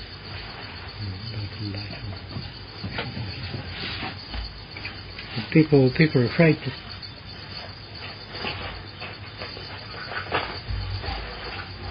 They call it sort of morbid. Oh no, I don't even get it. They call it morbid and things of that sort, and they don't like to think of death. Whereas in fact, it's one thing they really should think of.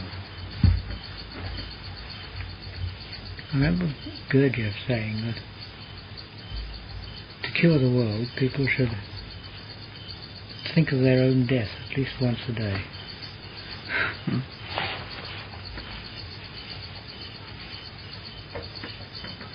There's one more thing. Can let's say someone who is very mindful or is very deep concentration, that can he see into the minds of other people? Or? This is a faculty. Tanakchan Mun had this ability. But the thing is, one has to look at one's own mind and think what's in it most of the time. Now, is it worth looking into the minds of other people? I mean, what is the average person's mind? It's a garbage can. Why should anybody want to be looking into it all the time?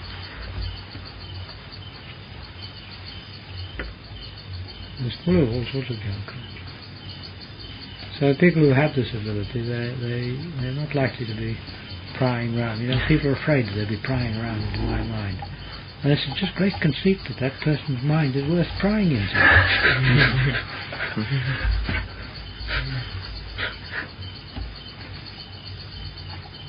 It reminds me of what I heard in South America, how the country in which foreigners living there, their mail was always opened by the secret police, you see. They didn't do it in any subtle way, it was practically torn open. In fact, it was the case that if your mail wasn't opened, it was rather offensive because it meant you weren't even worth having your mail opened. It's a bit like that, really.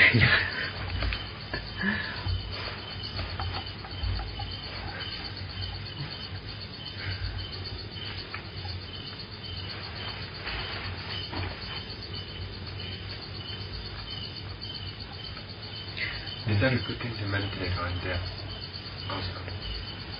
Death is said to be the meditation of a person who is very intellectual. Very good.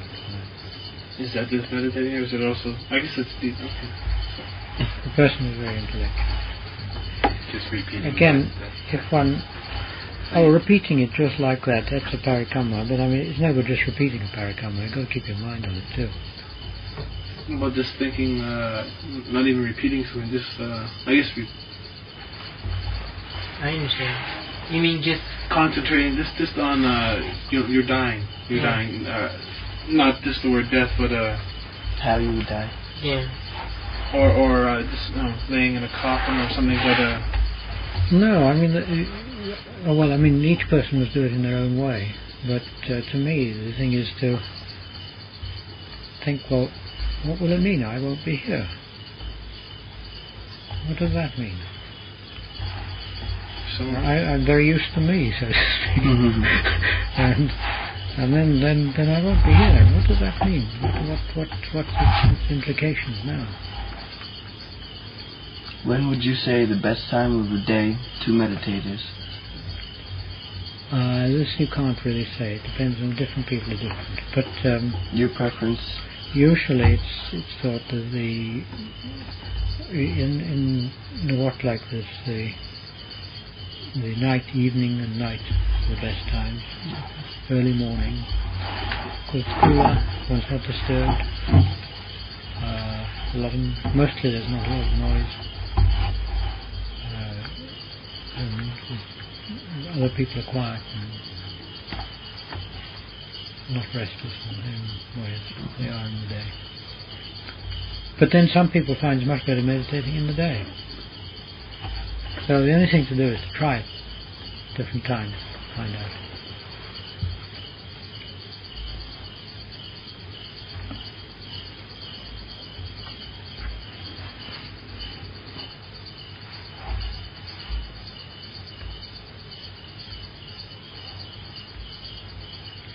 What's it today? Sunday. You're off on Wednesday. It's Saturday. Saturday, is it? Oh yeah. You're off on Wednesday, right? We're not sure yet. Yeah. It'll be this Wednesday or this Friday. I see, yeah. Mark and Bill are going home in a few weeks, actually, so... Yeah. Well, lots of things too. Running around. Talking about that, whenever, like right now, I've been away from home for 9 months, and I'm starting to get the anxiety of going home. And that's kind of cutting in on my concentration and meditation. Because I can concentrate for maybe 10 minutes and my mind wanders, and next thing you know, I'm thinking about home again. Yeah. What would be the best cure for that? Just effort. Keep bringing it back to the meditation practice. That's the only thing, really. You can, if you like, reflect how thoughts about home are not home. That you think about all the things you're going to do and say, now, when you get home, will you do those things? Will you say them? fact, when you usually the things one thought that one's going to do, one never does. And to realise it's not a real thing. These thoughts about home are just shadows, clouds. There's nothing real in them. And try and bring it back to the present as much as you can.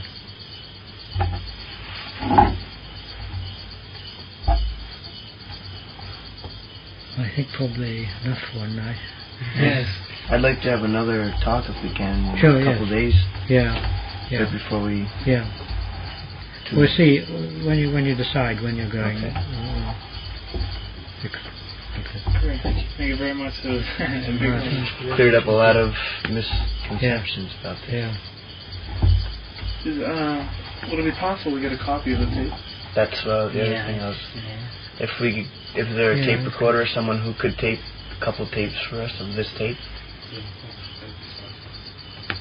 I asked one child to do it because he got the machine. Just so we can That go would forward, you know. Yeah. That would be very helpful. I asked questions which I think of at the time, and my memory isn't the greatest. Yeah.